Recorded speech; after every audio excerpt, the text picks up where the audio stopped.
Wow, the sound of a baby's loud cries echoed in the delivery room. Moments later, the midwife, her face beaming with joy, opened the door and declared, "Congratulations. It's a healthy, chubby boy. Mother and child are safe." Upon hearing this, a chorus of joyous exclamations erupted from the gathered women. Shinsho Tianfu was so elated that he jumped up and down, shouting, "Wonderful! Hualing is safe, and both mother and child are well. Truly splendid." Shinsho Baoping, equally thrilled, stood up, his hands trembling slightly.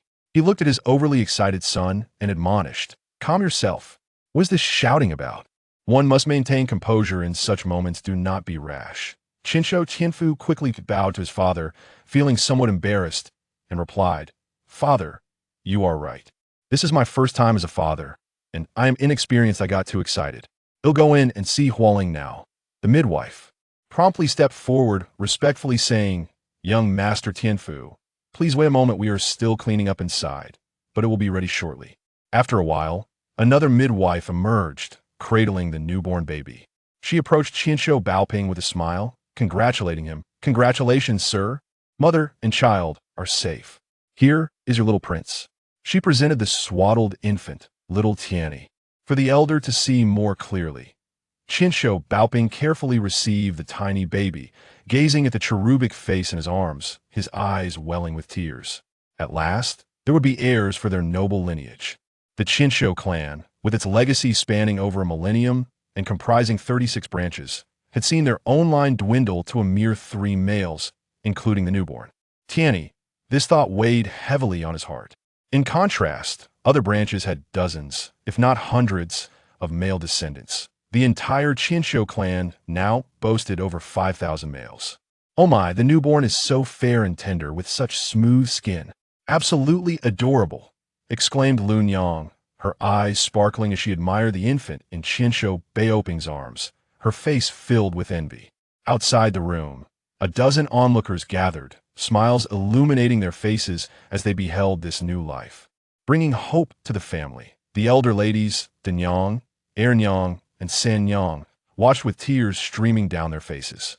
They had all borne children, yet each had lost their offspring on the battlefield, an unfortunate reality of the warring states period for ninjas. The youngest of their lost children was merely 10, the eldest no more than 16, all gone in the prime of their youth. The plight of Xinyang, Wunyang, and Lunyang was even more tragic. They had not even had the chance to bear children before their husbands perished in battle. In their noble house, it seemed every family was either a martyr or a widow, each harboring unspoken sorrow. Yet, this newborn was akin to the first ray of dawn, illuminating this weary family with renewed hope. Shinsho Baoping, his face alight with joy, proclaimed, "Everyone who assisted in the delivery will be rewarded. Each will receive 10,000 taels." The doctors, midwives, and maidservants who had toiled in the delivery room emerged one by one, kneeling in gratitude. "Thank you for your generosity, second elder." Shinsho Baoping handed the infant to Denyang, instructing, "Eldest daughter-in-law, please take good care of little Tianyi." With that, he rushed out to celebrate with firecrackers. Ernyang, somewhat surprised, inquired, "Has the baby already been named?"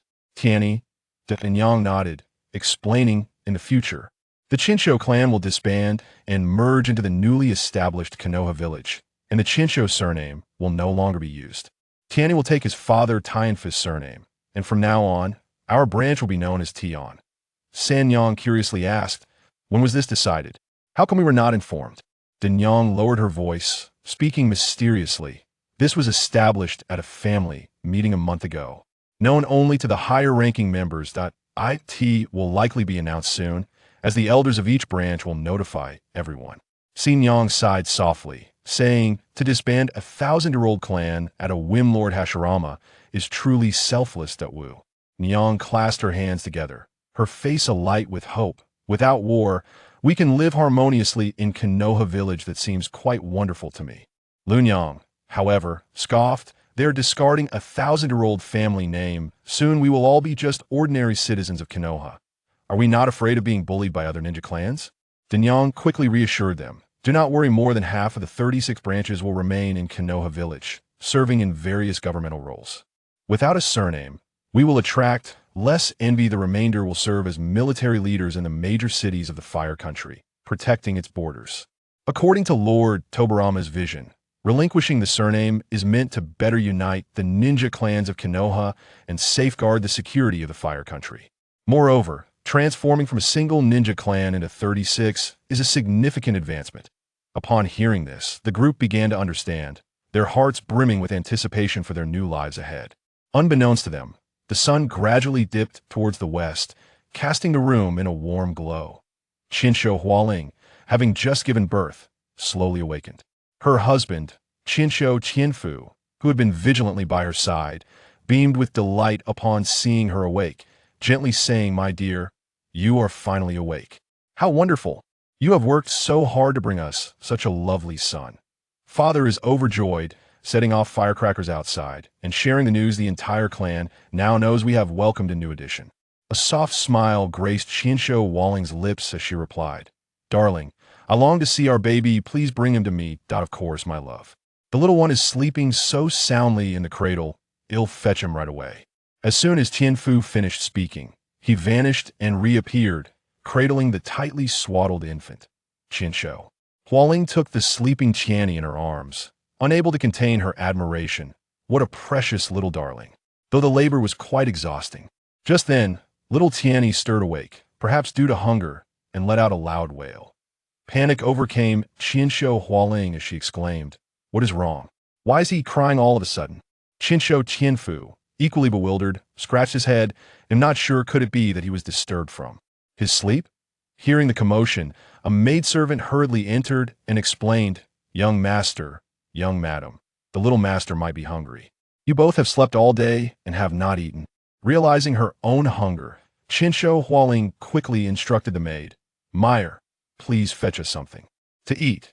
Meyer approached with a steaming bowl of chicken soup, smiling, "Young madam, your soup has been prepared and is still warm. You should drink it while it's hot. The little master will need your milk." Qinsho Hualing suddenly felt flustered. She had never nursed a baby before. Yet, as if instinctively aware, she unfastened her clothing and gently cradled the child, beginning to breastfeed the baby with unwavering determination.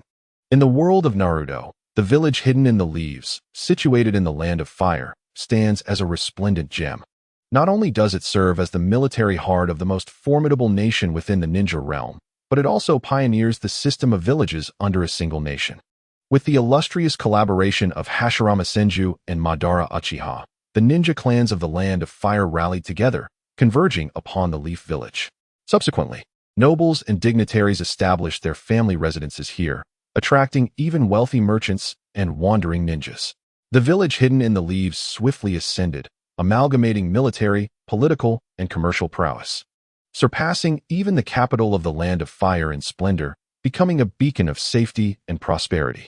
As dawn broke, the sun gradually ascended, its gentle rays dispelling the last vestiges of the morning chill in the Leaf Village. The village bustled with activity.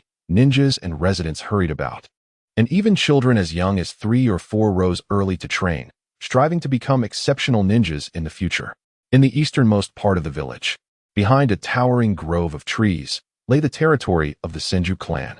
The warm sunlight filtered through the dense foliage, casting golden patches of light upon the clearing. At this moment, a gathering of 5,000 to 6,000 souls congregated in the clan square, forming clusters of varying sizes. Some groups consisted of a dozen individuals, while others amassed into hundreds. Suddenly, 7 or 8 figures appeared atop a raised platform at the front of the square. Upon seeing this, the crowd instinctively arranged themselves into 36 formations, varying in size, with the largest comprising several hundred individuals and the smallest just a handful. All faces bore solemn expressions as they stood in silence, their gaze fixed on the figures atop the platform, awaiting significant announcements. The 7 individuals on the platform hailed from the Senju clan's main family, having endured the brutalities of warfare during the Warring States period. The main family had suffered tremendous losses. Now, these 7 represented the last remaining male heirs. Hashirama Senju stepped forward confidently, facing the 36 formations below, and bowed deeply. After a moment, he straightened, his voice resonant as he proclaimed, "The war has ended. We have emerged victorious." An eruption of jubilant cheers erupted from the crowd, a sound that seemed to pierce the heavens. expressing the long-held repression and the elation of triumph. Hashirama raised his hands, signaling for silence. The cheers gradually subsided, and the square returned to a state of quietude. Having just established the Leaf Village yesterday, various ninja clans and nobles had already taken residence. Today, the assembly was called to announce 3 pivotal decisions, unanimously ratified by the senior ninjas of the Senju clan. With unwavering determination, Hashirama scanned the crowd and began to articulate the first decision. The Senju clan would relinquish their surname and integrate as civilians into the various sectors of the Land of Fire and the Leaf Village, henceforth no longer identifying as members of the Senju clan. The elders of the 36 branches would lead their clansmen to their new homes, embarking on a journey of fresh beginnings in both life and work. The second decision pertained to resource allocation. In terms of finances, each branch would manage its own finances, with the main family dispersing 300 billion ryo as subsidies to the branches. Based on population, the 176 members of the branch families would each receive over 57 million ryo. With this sum, it is hoped that everyone can lead prosperous lives and strengthen their respective families. Regarding ninjutsu, each branch elder would receive a copy of all ninjutsu below S rank, and each branch could apply for 1 S rank forbidden technique. Should anyone wish to learn additional forbidden techniques in the future, they could petition the Hokage based on their contributions to the Leaf Village. The third decision declared that from this point onward, all Senju clan members would be recognized as citizens of the village hidden in the leaves. Individuals may select their paths in politics, the military, commerce, or join a task force of ninjas, according to their unique talents and passions. However, regardless of the position one occupies, unwavering support for the daimyo of the Land of Fire and the Hokage of Konoha is paramount, just as one would support me. In conclusion, I urge everyone to remember, where the leaves of Konoha dance, the fire persists eternally. Its light will continue to illuminate the village, allowing new leaves to sprout. Upon finishing his address, Senju Hashirama bowed deeply once more, inciting a thunderous response from the assembly. Long live the clan leader. We pledge our unwavering loyalty to the Hokage and the daimyo. Where the leaves of Konoha dance, the fire persists eternally. Its light will continue to illuminate the village, allowing new leaves to sprout. After Hashirama stepped down, Senju Tobarama moved forward and spoke. After this meeting, the heads of each clan shall report to me to provide their numbers and collect their allocations, after which they will guide their clansmen to their newly assigned homes. At present, Konoha is in a phase of reconstruction, with projects underway everywhere. Once you arrive in the village, I implore you to assist one another, foster understanding, and refrain from creating discord, especially with other clans. It is estimated that Konoha will welcome around 3 million inhabitants, evolving into a city larger than the capital of the Land of Fire, featuring a complex demographic of nobles, merchants, rogue ninjas, and even former adversaries. I hope that you all can set aside past grievances and unite in mutual support. The dissolution of the Senju clan serves to better foster unity among the various ninja clans. Our members will be dispersed throughout Konoha and the wider Land of Fire. Yet, we bear the solemn responsibility of maintaining peace within the ninja world and must not appear on any lists of troublemakers. Should any member be found instigating conflict, they will face severe consequences. Is this understood? Can you comply? Yes, yes, yes. We shall never bring trouble to our clan. The resounding affirmation echoed through the assembly. Once the noise subsided, Tobarama instructed, elders of each clan, accompany me to the main house to collect supplies. The rest of the clansmen may disperse. As the members of the main house and the clan elders departed, the clansmen in the square began to engage in animated discussions. Brother Tianfu, I heard your wife gave birth to a son yesterday. Congratulations, exclaimed a young man with white hair, Shinyi, to Tianfu. With a broad smile, Tianfu quickly expressed his gratitude. Thank you, Shinyi. You must come to celebrate my son Tianyi's full moon banquet a month from now. By the way, which area has your clan been assigned to? With a smile, Shinyi replied, our clan has been allocated to the 6 towns surrounding Kikyo City, primarily tasked with safeguarding the citizens of the Land of Fire from incursions by foreign ninjas. Of course, we also have a residence in Konoha, though it is somewhat remote. Tianfu reflected, that sounds quite commendable, overseeing military affairs in a region. In this peaceful era, I doubt anyone would dare to provoke our Konoha village. Our clan is small and has been assigned to the street behind the Hokage building. You must come to celebrate my son Tianyi's full moon banquet in a month. Shinyi sighed. I will certainly attend. We are only a few months apart in age, and you already have a child, while I am still without a wife. I heard that Orochimaru has a girlfriend now. It truly makes us single men envious. At that moment, a black-haired youth suddenly emerged, tapping Shinyi on the shoulder. Shinyi, what are you concocting about me now? I heard everything. With a hint of exasperation, Tianyi remarked, so what if I heard? I did not fabricate anything about you. Pray tell, do you truly have a girlfriend? At the Leaf Village assembly yesterday, I distinctly saw you holding hands with a girl of raven hair. You are but 14 years old, are you not? Even we, at 19, are not in a rush. Yet you have taken the plunge so early. Orochimaru chuckled heartily. This is a preemptive strike. One must not let a good lady slip away. To be candid, we have known each other for less than a month. Yet we have even chosen names for our future offspring. Orochimaru, what do you think of that name? Quite melodious, I assent it. Tianyi feigned heartache, clutching his chest, which elicited hearty laughter from the surrounding youths. Tianfu, noticing his close friends gathered, quickly interjected, Brothers, my wife gave birth to a son yesterday. We shall hold a banquet for him 1 month hence at our new home behind the Hokage building. You must all come and celebrate. The crowd readily agreed. Among them a robust man with a watermelon-shaped head named Might, who exclaimed, Tianfu, your family has been allocated to the heart of the Leaf Village. I was under the impression that area was designated for other prominent clans, such as the Uchiha, Sarutobi, Hyuga, as well as the lords and nobility. Orochimaru interjected, Brother Might, I am aware of this. The second elder possesses formidable strength and great esteem. His residence there serves to deter the surrounding clans from causing disturbances. Tianfu replied with a wry smile, That is but one reason. Our lineage is sparse, rendering us inconspicuous in such a prime location. Moreover, we have made significant contributions to the clan, having once been a branch of over 100 members, yet we now count merely 3 males. Furthermore, our lineage has decided to transition into commerce, with my son's generation exiting the ninja profession. Lord Hashirama, seeing our dwindling numbers, has granted us a period of 50 years for recuperation. Might's eyes sparkled with enthusiasm as he proclaimed, Youth never admits defeat. Brother Tianfu, I firmly believe your lineage will surely thrive once more, blossoming into even more resplendent youth. Shiranui, clad in a black jounin vest, jested, with Brother Might around. One can feel the fervent spirit of youth anytime, anywhere. The group animatedly discussed the future of their families and the Leaf Village, sharing updates about their respective lineages' directions and locations.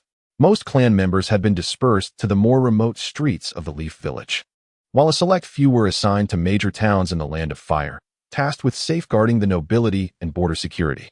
Ultimately, they agreed to reconvene for Tianyi's banquet in a month and went about their busy preparations for moving. Reborn to his infancy, Tianyi found his days simple yet monotonous. His routine consisted solely of eating and sleeping. However, with the soul of an adult, he required little sleep, feeling invigorated after merely 3 hours. Yet, he despised being cradled by adults like a mere infant, which he found exceedingly embarrassing. Thus, he was compelled to feign a lethargic demeanor. Yet lying idle without slumber proved dreary, and he sought diversions to occupy his time. Recalling a Taoist article from his previous life that claimed infants could perceive realms invisible to adults, Tianyi endeavored to enter a state of mental clarity, emptying his thoughts and immersing himself in the surroundings. To his astonishment, he discovered that he was enveloped in a world of vivid colors, resplendent beyond imagination. Could this perhaps be the legendary energy of heaven and earth? As he exited the state of emptiness, the vibrant world vanished in an instant. After numerous trials, Tianyi finally confirmed the existence of this energy realm. No wonder the ancients claimed that infants can perceive things invisible to adults. Their words ring true. Once more, Tianyi entered the state of emptiness, meticulously exploring this enigmatic world. He observed that the twinkling specks of light were tiny luminescent dots, resplendent in a myriad of colors: golden, yellow, black, white, azure, green, and many more, totaling over 100 hues. These dots flitted freely through the void, occasionally interfering with one another, at times merging together, reminiscent of stars scattered across the vast cosmos. His soul felt as if it were a giant standing in the void, quietly observing this minuscule yet ever-changing world. With all his strength, Tianyi discovered he could only perceive a radius of 3 meters around him. Beyond that lay an abyss of darkness, devoid of sight. He extended his hand, attempting to touch those luminous dots, only to find that they could pass directly through his body, as if existing in a different dimension. He could sense their presence, yet actual contact eluded him, rendering him incapable of altering their trajectories. Nonetheless, Tianyi was profoundly captivated by this resplendent energy realm. In his previous life, he had been an ordinary IT worker, toiling away each day. Who among us does not harbor a dream of transcending to a higher plane? Now, having traversed into this world and inadvertently stumbled upon this mystical domain, how could he easily relinquish it? Tianyi endeavored to establish communication with this world. He first recited the names of various deities, the three pure ones, the Tathagata, the Jade Emperor, Guanyin, and Ksitigarbha, within his mind, yet to no avail. It only left him feeling disoriented, prompting him to exit the mysterious world altogether. Upon returning to reality, Tianyi realized that several hours had slipped by unnoticed, and he found himself cradled in his mother Qiansua's arms. Upon seeing him awake, she brought him to her chest to nurse. Although he felt a tad embarrassed, his stomach had long since declared its hunger, and he refrained from further hesitation. After finishing his meal, he spent an hour frolicking with his parents before pretending to be tired and ready for sleep. Qiansua gazed at her baby in her embrace and, with a hint of exasperation, remarked to her husband Qian Xiaodianfu, "My dear, have you noticed how remarkably our baby sleeps? Could there be something wrong with his health?" Qian Xiaodianfu quickly reassured her, "The doctors have examined him thoroughly. He's perfectly healthy. Do not fret unnecessarily. He will be just fine as he grows." Yet Qiansua remained troubled. "But I enjoy playing with him. Dear, did you notice? When I smile at him, he smiles back. When I talk to him, he babbles in response. It's so delightful. I truly wish he could grow up faster." Reflecting on Tianyi's demeanor, Qian Xiaodianfu commented, "The baby is indeed quite clever and rarely cries. When he is hungry or needs to relieve himself, he proactively lets us know. He will surely become an impressive ninja in the future." Qiansua frowned and replied, "Didn't Lord Hashirama say that our family could enjoy peace for 50 years without having to go to battle? I would rather not have my child face the battlefield. Nor do I wish for him to take on the mantle of a ninja. Instead, I envision our little one living the comfortable life of a nobleman, marrying multiple wives and blessing our family with many children, thus revitalizing our household and ensuring its prosperity." Qinsho Tianfu promptly agreed. "Very well, I shall heed your wishes. Henceforth, our child shall not become a ninja or engage in warfare. Instead, he shall be a noble grandfather surrounded by a multitude of descendants." As soon as these words were spoken, Tianyi entered a state of clarity once more, finding himself within that resplendent realm of energy. Observing the myriad tiny energy points, he remained utterly perplexed. He began to experiment with breathing techniques, only to discover that these energy points were impervious to his breath. They traversed through his body without any connection, akin to entities from entirely different realms. Realizing the futility of the breathing method, Tianyi shifted to a mental communication technique. Focusing his thoughts to engage with the energy points, he experimented with various colors, attempting to establish a connection with each point, but met with silence time and again. Just as he was about to surrender, he noticed a black energy point seemingly inching towards him. Tianyi was overjoyed, questioning whether his eyes were deceiving him. With renewed focus, he endeavored to communicate with this black energy point, which indeed began to move slowly in his direction, hesitating with each advance. Were it not for Tianyi's unwavering attention, he might have missed its subtle motion. The energy point resembled a bashful maiden experiencing her first romance, while Tianyi played the role of a suitor, showering it with sweet words. After much effort, the black energy point finally settled in the palm of his hand. Tianyi continued their mental dialogue, coaxing it gently. The black point gradually became more compliant, following his lead as if they were intimately connected friends or infatuated lovers. Ultimately, Tianyi wished for it to enter his body. Yet the black point appeared hesitant. He quickly reassured, "I long to merge with you, you within me, and I within you, never to part again." The black energy point seemed swayed by his words and ultimately nestled into his palm. However, an excruciating pain suddenly surged from the depths of his soul and body. This chapter is not yet complete. Please turn to the next page to continue enjoying the captivating narrative. Tianyi abruptly exited the state of clarity, glancing at his palm, which had swollen dramatically. He had not anticipated such agonizing pain from the black energy entering his body, a torment emanating from his very soul, leaving his hand swollen like a daoiban. Fortunately, it had entered his palm. Had it been any other part of his body, the thought sent shivers down his spine.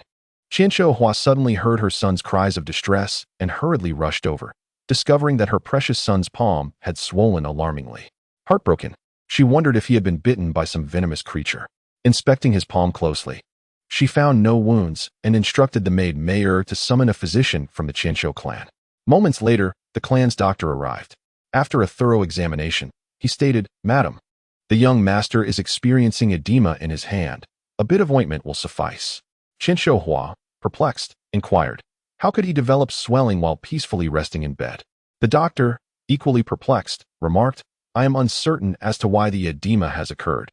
It may be due to an allergic reaction to something. However, I can ascertain that the swelling on the young master's hand is indeed edema." After applying an ointment, the doctor noted a swift reduction in the swelling on Tianyi's right hand. Having left the medication behind, he departed. Although this incident was relatively minor, it quickly reached the ears of the second elder's family, prompting everyone to rush over to visit Tianyi. Aunts and sisters even offered to stay and assist with his care. Qianzhou repeatedly assured them that she would meticulously look after him, and given that the family was busy with the moving process, they reluctantly took their leave. Nonetheless, two maids remained to attend to Tianyi. To Tianyi's astonishment, the potency of the black energy was formidable. The sensation of his soul and body swelling was something most individuals would struggle to endure. Fortunately, he possessed the willpower of an adult. However, he soon forgot the pain and, entering a state of clarity, ventured once more into the enigmatic realm of energy. He dared not recklessly touch the black light points again, haunted by the remnants of that soul-stinging experience. Thus, he began to engage earnestly with other colored light points. Drawing from his prior interactions with the black energy, Tianyi swiftly experimented with all the colors and discovered that a particular yellow light point responded to his mental communication. He hastily summoned this yellow light point, guiding it into the palm of his left hand. In an instant, he was besieged by another wave of pain in both his soul and body, resulting in a hard lump forming in his palm. This unexpected development transpired right under Qianzhu's watchful gaze. She sensed the energy fluctuations emanating from her son's palm, which soon became visibly swollen. Alarmed, she promptly summoned the doctor and relayed her observations. The doctor admitted he had never witnessed such a phenomenon and could only prescribe another ointment to alleviate the swelling. He was utterly baffled by the underlying cause, hypothesizing it might be a rare skin ailment. Without identifying the root cause, he felt incapable of providing a comprehensive cure and could only focus on reducing the swelling. In her desperation, Qianzhou gathered the entire family and recounted the events in detail. United in their concern, they were at a loss for solutions. The second elder, Qianzhou Baoping, despite his extensive knowledge, had never encountered such an oddity. He encouraged Qianzhou to continue caring for young Tianyi while he sought information from other families to determine if anyone had insight into the nature of the illness. With tears streaming down her face, Qianzhou expressed her willingness to endure any suffering herself rather than see her baby harmed. Yet, young Tianyi remained remarkably composed, even managing to elicit smiles from Qianzhou, hoping to alleviate the adult's worries. Witnessing the little one's resilience brought a modicum of comfort to the family, though a shadow of concern still loomed over them. Undeterred by the anxiety surrounding him, Tianyi persisted in guiding the black and yellow elemental energies into his body. Despite the excruciating pain, he gritted his teeth and persevered. After all, how could he forsake the opportunity to engage with this mysterious energy merely due to fear of discomfort? As long as his life was not in jeopardy, he resolved to forge ahead. In comparison to the pursuit of immortality, what was a little pain? Before long, Tianyi discovered that the areas where he had previously fused energy light points were less painful upon subsequent integrations, as if the damage inflicted by the merging of energy light points was gradually diminishing. This discovery filled him with exhilaration. Furthermore, after merging with the energy light points, communicating with other energy light points became significantly easier, as if he bore a mark of the energy light points upon himself, having gained their complete acknowledgement. Thus, Tianyi began to converse with an increasing number of energy light points, inviting them into his very skin. Enduring the pain, he secretly rejoiced, for he had finally unearthed the key to unlocking this treasure. He recalled from his previous life the tales of cultivating immortality, which suggested that the path began with refining the body, followed by transforming essence into qi, refining qi into spirit, refining spirit into void, and ultimately merging with the Tao. He realized that he was currently in the stage of refining the body, making himself more attuned to the energies of heaven and earth, thereby laying the groundwork for the subsequent transformation of essence into qi. As Tianyi fervently harnessed the natural forces of the universe to strengthen his physique, his family grew increasingly alarmed. Initially, when only the palms of his hands swelled, they managed to feign calmness and maintain their composure. However, as Tianyi relentlessly integrated more energy light points, swelling spread across his body. Sometimes his entire back would bulge as if a small hill rested upon it.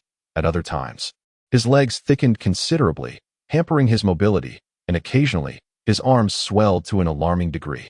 The grotesque appearance resembled that of being stung by countless hornets, which was particularly terrifying.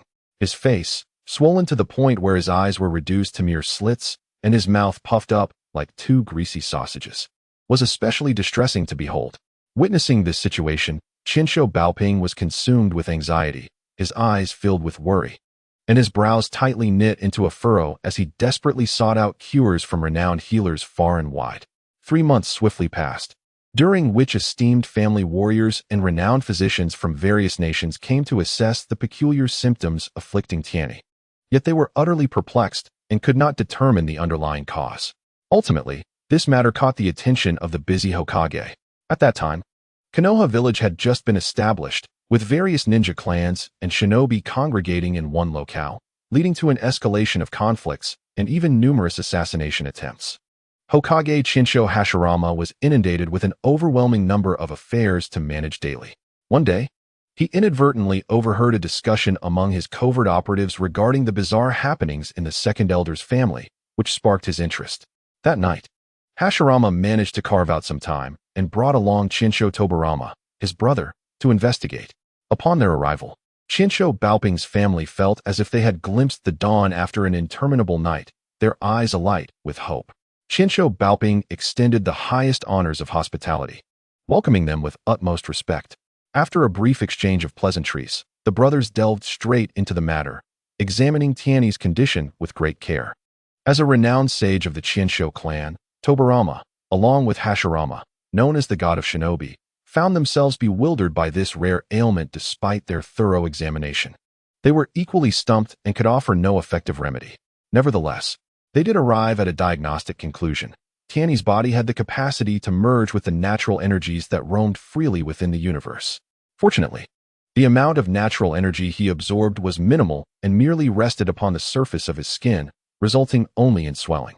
This condition could be swiftly remedied with the Qinshu clan's secret medicine, yet it could not prevent Tianyi from continuing to absorb the natural forces. At the conclusion of their conversation, Senju Hashirama addressed Senju Tobarama, stating, "We have never encountered a situation quite like this with little Tianyi.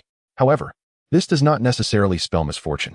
It is evident that he is gradually acclimatizing to natural energy, yet the duration of this adaptation remains uncertain. It could span a year, a decade, or even a lifetime. Nonetheless, once he has adapted, he will undoubtedly be capable of mastering the sage mode in his later years." Throughout history, the number of individuals who have successfully cultivated sage mode is exceedingly scarce. As he spoke, a glimmer of anticipation sparkled in Hashirama's eyes, as if he could already envision little Tianyi triumphantly mastering sage mode in the future. Upon his departure, Hashirama expressed his desire to take Tianyi as his disciple once he matured, and he left behind a generous sum of 100 million ryo to assist Tianyi in acquiring the Senju secret medicine to combat natural energy. It is noteworthy that a single dose of this secret medicine is valued at 1 million ryo, although it cannot resurrect the deceased. It possesses the ability to heal severe injuries and is virtually unattainable on the market. In Tianyi's condition, daily use is imperative. Senju Tobarama, upon hearing this, felt his eyes well up with tears, overwhelmed with gratitude. His lips quivered as he attempted to articulate his thanks, but found himself momentarily speechless with emotion, ultimately bowing deeply to convey his appreciation. After sending off the brothers, Tobarama, filled with gratitude, finally comprehended the cause of little Tianyi's ailment and the corresponding remedies. He promptly set about gathering the rare medicinal materials necessary for the preparation of the Senju secret medicine. Meanwhile, Senju Tenfuku and the six sisters began to engage in various enterprises within the Leaf Village. Tianyi's elder aunt established a grand restaurant in the heart of the village. The second aunt opened an inn, the third managed a clothing store, the fourth launched a hot spring entertainment venue, the fifth initiated a winery, and the sixth sister started a casino, while Senju Haku opened a weapons shop. Senju Tobarama established a pharmacy, and Senju Tenfuku assumed the role of a covert guardian for the Hokage. The entire family dedicated themselves to earning money to prepare the secret medicine for little Tianyi, the financial burden they affectionately referred to as a gold-devouring beast. Each member understood that although this path was fraught with challenges, every effort was worthwhile for Tianyi's future. Their expressions imbued with determination and resolve. With the unwavering support of his family, little Tianyi found himself healing rapidly each day, regardless of the severity of his injuries. Thanks to the secret medicine, with such assurance, he zealously trained his body using natural energy. Over the course of 3 months, he perfected the refinement of his skin and fur, rendering them impervious to the harmful effects of energy light points, thereby fully adapting to natural energy. At this juncture, a profound sense of accomplishment filled little Tianyi's heart. Despite the pain endured, each breakthrough brought him closer to his aspirations. After completing the refinement of his skin and fur, the energy light points began to integrate into his flesh and blood, the anguish of his muscles tearing and reforming akin to being engulfed in flames, an agony that would be unbearable for an ordinary individual. A flicker of doubt and concern arose within little Tianyi. He strongly sensed that the method he employed for cultivation was far from the orthodox Taoist approach, appearing excessively brutal and sanguinary. Were it not for his adult soul, how could anyone withstand such torment? Yet, lacking a better alternative, he gritted his teeth and pressed on. Fortunately, the efficacy of the secret medicine provided by his mother ensured that no matter how grievous his injuries, he would recover by the following day, offering him a modicum of reassurance. In moments of unbearable suffering, the thought of the medicine's support emboldened him to persevere. Every day, Zio Oceanii diligently refines his flesh and blood using the power of nature, and with each cycle of this arduous process, he acutely senses the profound transformation of his strength. Despite acquiring formidable power, he endures immense agony, often displaying a visage of torment, with beads of cold sweat perpetually forming on his brow. This chapter is not yet concluded. Please turn to the next page to continue reading. Zio Oceanii's family bears tremendous financial burdens, for during the skin training phase, a single vial of the 1,000 Hands secret medicine suffices for 2 days, but now, in the flesh training phase, it lasts merely a day, leading to a sudden doubling of expenses, costing them 100,000 taels daily for Zio Oceanii. Thus, 6 months swiftly elapsed, and Zio Oceanii finally perfected the refinement of his flesh and blood, with expenses soaring to 200 million taels. The moniker of the Golden Beast has spread throughout the village of Konoha. Although his family grapples with significant pressure, witnessing Zio Oceanii's growth and progress renders their sacrifices worthwhile. Though in the stillness of the night, whispers of anxiety regarding their future financial state occasionally arise. Upon completing the natural transformation of his flesh and blood, Zio Oceanii commenced the refinement of his bones.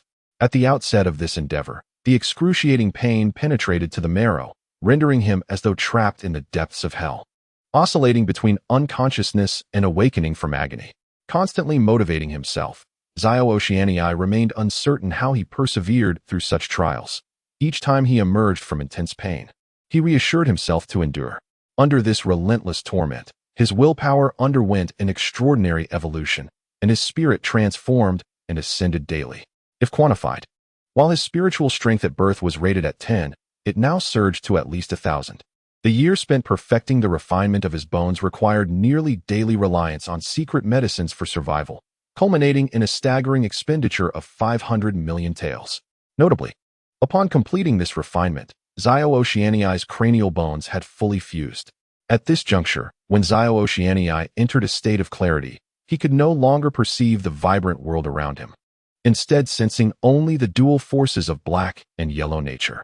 This realization brought him a mix of regret for the loss of his previous wondrous perceptions, yet also a sense of relief, for it perhaps signified that his cultivation had advanced into a new phase with a clearer direction. Following the completion of bone refinement, he commenced the refining of his internal organs. Given their delicate nature, any misstep could jeopardize his life. Thus, Zio Oceanii proceeded with utmost caution, his countenance reflecting diligence and focus. Drawing from the medical knowledge of his previous life, he enhanced his organs based on their functions, starting with the respiratory organs. Meticulously integrating the black and yellow natural forces into each organ, lungs, trachea, and bronchi, spending 6 months to achieve perfection. Throughout this process, he remained vigilant against mishaps, approaching each attempt with care and silently praying for a successful outcome. Next, he turned to refining his digestive organs, liver, spleen, stomach, and intestines, which also took 6 months. Subsequently, he proceeded to refine the urinary system, encompassing the kidneys, bladder, ureters, and urethra, which similarly required 6 months. With each stage of his arduous training completed, a wave of joy and a sense of accomplishment surged within him.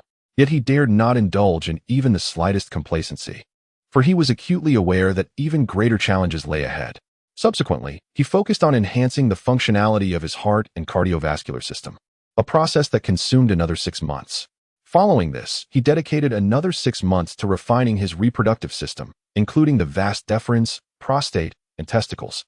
The final and most perilous endeavor involved the brain and nervous system, which took a full 2 years to master. By this juncture, he had achieved a remarkable culmination in physical refinement, as Tianyi spent nearly 6 years completing the first step of his cultivation journey, attaining a perfected physique.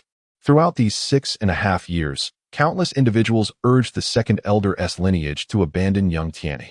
In the second year of Konoha, the Senju clan welcomed their second child, Tianming. However, the second elder's lineage never entertained thoughts of relinquishing Tianyi. Their eyes shimmered with determination and love for him. The entire family exhausted their resources to concoct the Senju secret elixir, a financial endeavor that could only be described in astronomical terms, earning Tianyi the moniker of the Golden Beast of Konoha. Under the leadership of Hashirama Senju, the Senju clan displayed an unprecedented spirit of unity and mutual support. Generously, they contributed funds ranging from several million to over 100 million ryo. The formidable heritage of this millennia-old noble family ultimately enabled Tianyi to endure the arduous path of physical refinement over the past 6.5 years. It is no wonder that tales of cultivation from past eras emphasize the importance of wealth, companions, territory, and techniques. Wealth ranks first, encompassing resources for cultivation. Companions refer to allies and partners. Territory signifies blessed lands, and techniques denote the methods and innate potential for cultivation. In this lifetime, having exhausted the family's entire fortune in the initial stage of physical refinement, it is evident how arduous the path of cultivation truly is. Young Tianyi was filled with a profound sense of reflection, his heart brimming with both anticipation and trepidation for the journey that lay ahead. Time swiftly passed, like a fleeting shadow, and in the blink of an eye, 6 years had elapsed. For Konoha village, these 6 years marked a period fraught with transformation and conflict. In the first year of Konoha, the nascent village appeared serene, yet beneath the surface, currents of unrest flowed. The distrust among various clans stood as an insurmountable chasm within the village. Although the formidable alliance between the Senju and Uchiha clans united these factions, it could not erase the deep-seated enmity that existed between the ninja clans. Over the years, conflicts among ninja clans and assassination incidents became increasingly frequent, with blood often staining the streets. Hashirama, the Hokage, found himself overwhelmed by the chaos. In his tireless efforts to quell the strife, he humbled himself, often sacrificing his own dignity to preach righteousness and compassion. He even took upon himself the burden of responsibility, bowing to various factions in apology. Yet, his benevolence yielded only fleeting peace, as the seeds of hatred remained deeply entrenched in the hearts of the people, ready to erupt into violence at the slightest provocation. Hashirama felt utterly drained. Observing Hashirama's relentless attempts to appease, Uchiha Madara was consumed with anger and confusion. He gazed upon the troublemaking clans, wishing he could eradicate them entirely. Madara began to question the very purpose of their establishment of Konoha. Could their noble intentions truly be realized? In a world rife with bloodshed and animosity, could a day of peace ever dawn? Meanwhile, the borders of the Land of Fire found themselves ensnared in crisis. Ninja from foreign lands ceaselessly infiltrated, invoking the guise of missions to instigate turmoil. Madara frequently led his team to the borders, eliminating these intruders. Upon returning, he would invariably implore Hashirama to eradicate those troublemaking nations. Yet, Hashirama steadfastly refused, firmly believing that Konoha epitomized a love for peace and must never instigate war. Their debates grew increasingly fervent, deepening the rift between them. Amidst the escalating issues plaguing the village and its borders, Tobirama proposed a bold suggestion: to establish a Konoha police department under the Uchiha clan. The Uchiha Sharingan possessed formidable insight and interrogation abilities, rendering all crimes defenseless against their scrutiny. This proposal swiftly garnered approval, and Madara led his kin to promptly establish the police force. Henceforth, the streets of Konoha were patrolled by Uchiha Jonin alongside their clansmen. In the event of a conflict, they would swiftly apprehend the involved parties and confine them within Konoha's prison. Those who resisted faced no mercy. The mildest punishment was injury, while the gravest was immediate execution. The Uchiha executed their duties with strict adherence to the law, devoid of any leniency, instilling a palpable fear throughout the village. Prominent clans began to impose restrictions on their members, and the common folk grew increasingly patient and restrained. Assassins lurking in the shadows were systematically exposed, either imprisoned or executed. Miraculously, Konoha experienced a profound tranquility, yet the Hokage's desk was inundated with complaints regarding the Uchiha clan's tyrannical conduct. In the second year of Konoha, with the Uchiha suppression, internal stability was temporarily achieved. Tobirama then turned his attention to the internal unrest within the Land of Fire. He dispatched teams of ninjas to eradicate bandit strongholds and scrutinize foreign ninjas within the cities, repatriating those who crossed borders. Through Tobirama's efforts, the Land of Fire gradually emerged as the safest and most prosperous nation. However, the various ninja clans within the village began to isolate themselves. Elders constrained their clansmen, forbidding them from mingling with other clans, erecting tall walls around their territories. Konoha transformed into fragmented factions, making it exceedingly difficult for outsiders to gain entry. This peculiar atmosphere resembled a miniature version of the Warring States era. Standing upon Hokage Rock, Hashirama and Madara gazed at the disjointed Konoha, their hearts heavy with contemplation. Hashirama, filled with confusion, inquired, "Madara, how has the village come to this? Is there a way to foster acceptance among all?" Madara, with a cold demeanor, unhesitatingly replied, "Eliminate those old fogies with their closed-mindedness. The hatred amassed by the older generation is too profound to be resolved. They merely endure for the sake of their descendants, and under their tutelage, this hatred will perpetuate through the ages." Hashirama, after hearing this, shook his head in resignation. "Madara, your bloodlust is excessive. A millennium of history from the Warring States teaches us that slaughter does not yield peace. Only through mutual understanding and tolerance can hatred be dissolved." Madara retorted with a scoff, "Hashirama, you are naively optimistic. Kindness often invites calculation and exploitation. Only by instilling fear and trepidation in those old men will they submit and willingly integrate into Konoha." Hashirama, filled with indignation, declared, "Madara, I will not permit you to harm the people of this village. We shall discover a more harmonious resolution. Grant me more time." With a chilling response, Madara warned, "Hashirama, you shall come to regret this. Your kindness will ultimately bring harm to your loved ones." 3 years into the Leaf Village's history, Hashirama resolved to instigate change. He sealed all the jutsu of the Senju clan within a tome to be distributed as rewards for the achievements of the village's ninja, allowing them to exchange their merits for the opportunity to learn. Concurrently, he requested that the prominent clans open their gates to permit children aged 5 to 12 to attend the Ninja Academy. Tobirama, too, actively supported this initiative, establishing the Leaf Village Ninja Academy. Henceforth, children from various clans gathered to learn and grow together, forging deep bonds among themselves.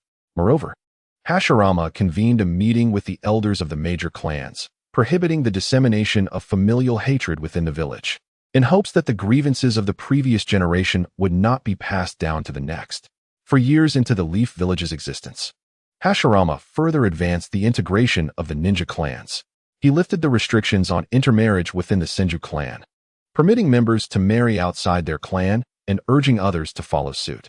Through Hashirama's endeavors, the various ninja clans of the Leaf began to merge, fostering closer relationships among the villagers. However, The Uchiha and Hyuga clans remained steadfast in their commitment to preserve the purity of their bloodlines, indifferent to this transformation. In the 5th year of the Leaf Village, Hashirama and Madara jointly initiated an operation to capture the tailed beasts. Their actions sent shockwaves throughout the ninja world, as the Leaf Village successfully captured 8 tailed beasts, with only the one tail being seized by the Sand Village. Various nations dispatched envoys to the Leaf Village to voice their discontent over the monopolization of the tailed beasts by a single nation. Hashirama believed that to achieve peace, the tailed beasts should be distributed among the nations, bestowing each with a balancing power to avert war. However, both Madara and Tobirama vehemently opposed this notion, asserting that such formidable power must remain within their grasp. Nevertheless, Hashirama, invoking his authority as Hokage, enforced the decision to distribute the tailed beasts. In the 6th year, Hashirama convened the inaugural multilateral conference in the Land of Iron. During the meeting, he participated with a demeanor of humility and righteousness, selling 7 of the tailed beasts at a modest price, retaining only the 9 tails within the Leaf Village. The 3 tails and 6 tails were allocated to the Mist Village, the 2 tails and 8 tails to the Lightning Village, the 4 tails and 5 tails to the Earth Village, the 7 tails to the Waterfall Village, and the 1 tail to the Sand Village. This conference established the status of the major nations within the ninja world, yet it also incited new conflicts. Madara expressed profound dissatisfaction with Hashirama's strategy of distributing the tailed beasts and his vision of peace, ultimately departing from the Leaf Village with the 9 tails. In the 7th year of the Leaf Village, in April, within a residence of distinctly Chinese architectural style located on Hokage Street, the atmosphere was tranquil. Rays of light filtered through the gaps in the curtains, casting a gentle glow upon the youthful figure resting on the bed. Tianyi lay quietly, adorned in a flowing white garment, his eyes shut tight, while his mind surged like a tempestuous tide. The chaotic experiences following his traversal into this realm flashed before him like a revolving lantern. The days spent refining his body through the power of nature were fraught with agony, each moment akin to a relentless torment. The excruciating pain, unbearable to the average person, was something he could only endure through gritted teeth, spending the majority of his time in arduous training, with only a few fleeting hours of consciousness each day. Yet, in those brief moments of lucidity, he relentlessly endeavored to master the fundamental language of this world, striving to comprehend its overarching circumstances. Upon realizing that he had been transported into the world of the once popular manga Naruto, Tianyi felt a profound shock and unease within him. He was acutely aware of the perils that plagued this world, where the strong preyed upon the weak and power reigned supreme. To his astonishment, he had been reborn as a member of the Senju clan, an ancient lineage that had faded from the annals of history, with Tsunade being the sole descendant remaining in the later stages of the anime. In this world, where chakra and ninjutsu determined heroism, possessing a high chakra level and formidable skills could lead one to dominance and unchecked freedom. Now that he had achieved a perfect state of body refinement, he considered this his initial step into the realm of cultivation, the next phase being the mastery of chi. However, lacking any cultivation techniques, he had no choice but to learn the training methods of this ninja world. If he was to learn, he must seek out the strongest, and none were more illustrious than Hashirama Senju, revered as the god of shinobi. Following Hashirama's fierce battle with Madara Uchiha last month, he had returned to the Senju ancestral home, leaving his duties as Hokage to Tobirama Senju. Thus, for Tianyi to take on an apprenticeship, he needed to make a journey to the Senju estate. His immediate priority was to acclimate to this new body. Having spent over 6 years lying in bed since his arrival in this world, he had rarely ventured to walk. Rising and stepping into the center of the room, Tianyi took a deep breath and leaped lightly, soaring to the ceiling with the swiftness of an arrow released from its bow. Gazing at the overhead structure, his eyes sparkled with astonishment and disbelief, and he could not help but murmur to himself, "Is this the strength of this body?" Next, he approached a solid wooden table, grasping its edge with both hands and exerting a slight force, effortlessly lifting it. He then went on to raise a wardrobe and the bed he had lain upon for over 6 years, all with minimal exertion. The sheer power was overwhelming. His eyes widened in shock as he pondered the fact that he was barely over 6 years old, yet the bed, weighing over 100 pounds, felt like a toy in his hands. Approaching the table once more, he unleashed a punch, and the wooden structure was instantly shattered, splinters flying in all directions. The sheer magnitude of his strength left him momentarily dazed, as if he were ensnared in a dream. Tianyi flung open the window, leaping into the yard behind the house. In the yard stood a cherry blossom tree, stout enough for two to embrace, casting a grand shadow. Beneath it lay a target, sandbags, wooden training dummies, and other apparatuses clearly indicative of his parents' training ground. He approached the sandbag without hesitation, delivering a powerful punch that resulted in an explosive burst, stuffing scattering across the ground. His eyes gleamed with excitement as he moved to the wooden dummy, raising his leg for a kick that cleanly severed the solid wooden figure. In that moment, intoxicated by his newfound strength, he felt an overwhelming urge to unleash his fists and feed upon anything within sight. In a moment, the training ground fell victim to his overwhelming strength. The stone benches and tables were shattered by a single punch, and the ground bore deep craters from his assault. Ultimately, he even managed to embrace the ancient cherry blossom tree, uprooting it with a mighty roar. Tianyi gasped for breath, marveling at the immense power coursing through him, estimating it to be several tens of thousands of pounds. The pressing need of the moment was to master this newfound strength. As Tianyi reveled in his extraordinary might, a piercing scream abruptly jolted him from his reverie. He turned sharply to see a breathtakingly beautiful woman standing beneath the eaves.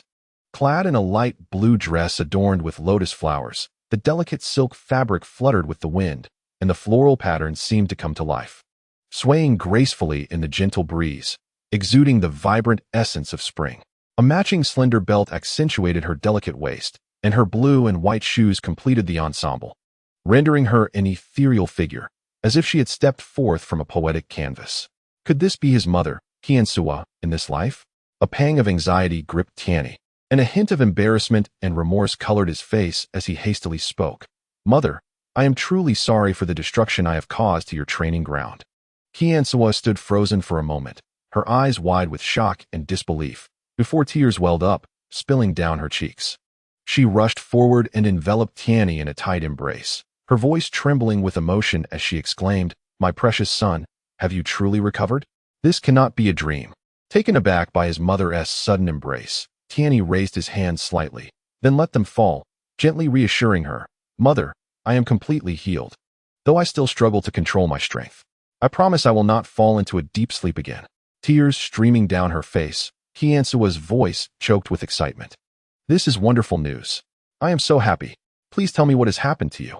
Do we need to call a doctor?" Tianyi, brimming with enthusiasm, quickly explained.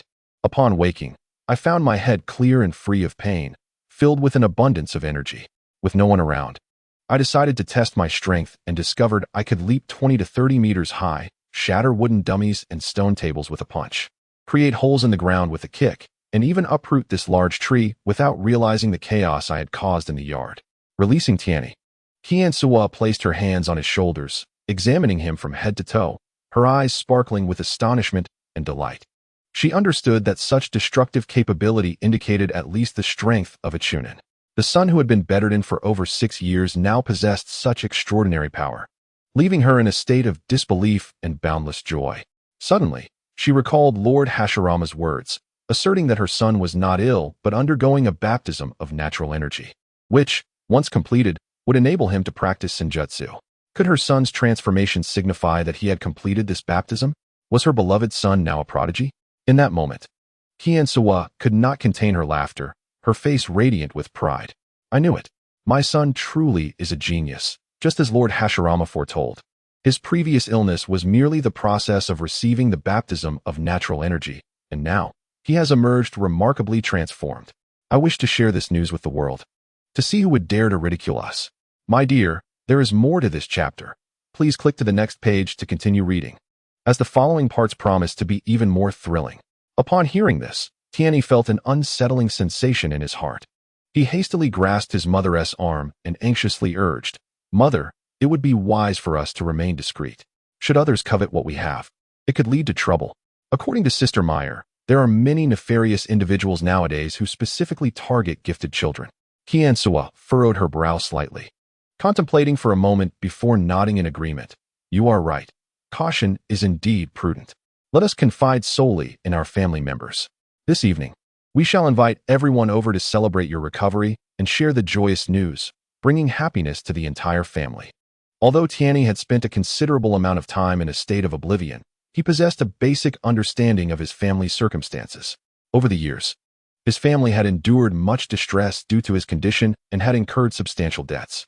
Reflecting on this filled him with guilt, as he silently reproached his own selfishness. Yet, having traversed into this new realm with the potential for cultivation, how could he easily relinquish it? Moreover, in a world where strength reigns supreme, he vowed silently that once he became formidable, he would make amends for his family's hardships. As a seasoned jonin, Kiansuwa began to patiently instruct Tianyi in the mastery of his powers. The morning swiftly passed, and Tianyi made remarkable progress, gradually becoming attuned to his body and adeptly controlling his strength. His astonishing rate of learning left Kiansuwa utterly speechless. Observing her son, she marveled inwardly, recognizing that he was indeed a rare talent, capable of swiftly grasping new concepts and even offering unique insights. In just a few hours, Tianyi had mastered the physical techniques, swordsmanship, and throwing arts of the Qinsho clan, with his evident progress leaving onlookers astounded. At that moment, Meyer returned from her grocery shopping. Upon entering the courtyard and witnessing Tianyi practicing swordplay, her basket of groceries fell to the ground with a thud, and she stood frozen in surprise and bewilderment.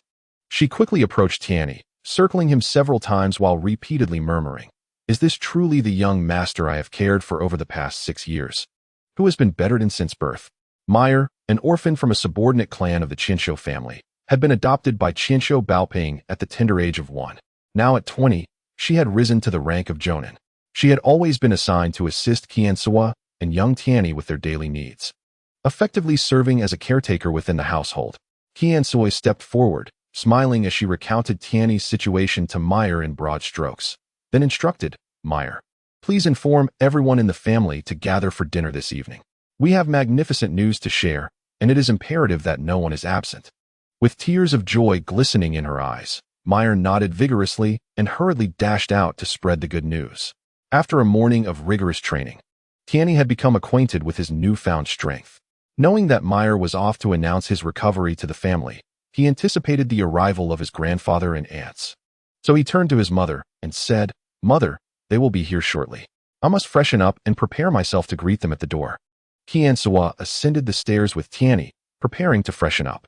She intended to assist Tianyi with his bath, but he politely declined, saying, "Mom, I'm perfectly fine now.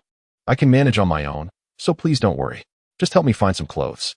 Although Kiansuwa felt a twinge of disappointment at her son's refusal, she still gently advised, "Very well, but do be careful. If you encounter any difficulties, don't hesitate to call for me." Once Tianyi entered the washroom and completed his grooming, he donned the garments his mother had provided. Gazing into the mirror, he beheld a reflection of himself. His long, lustrous black hair shimmered with health, and his delicate, rosy visage resembled a flawlessly sculpted piece of jade.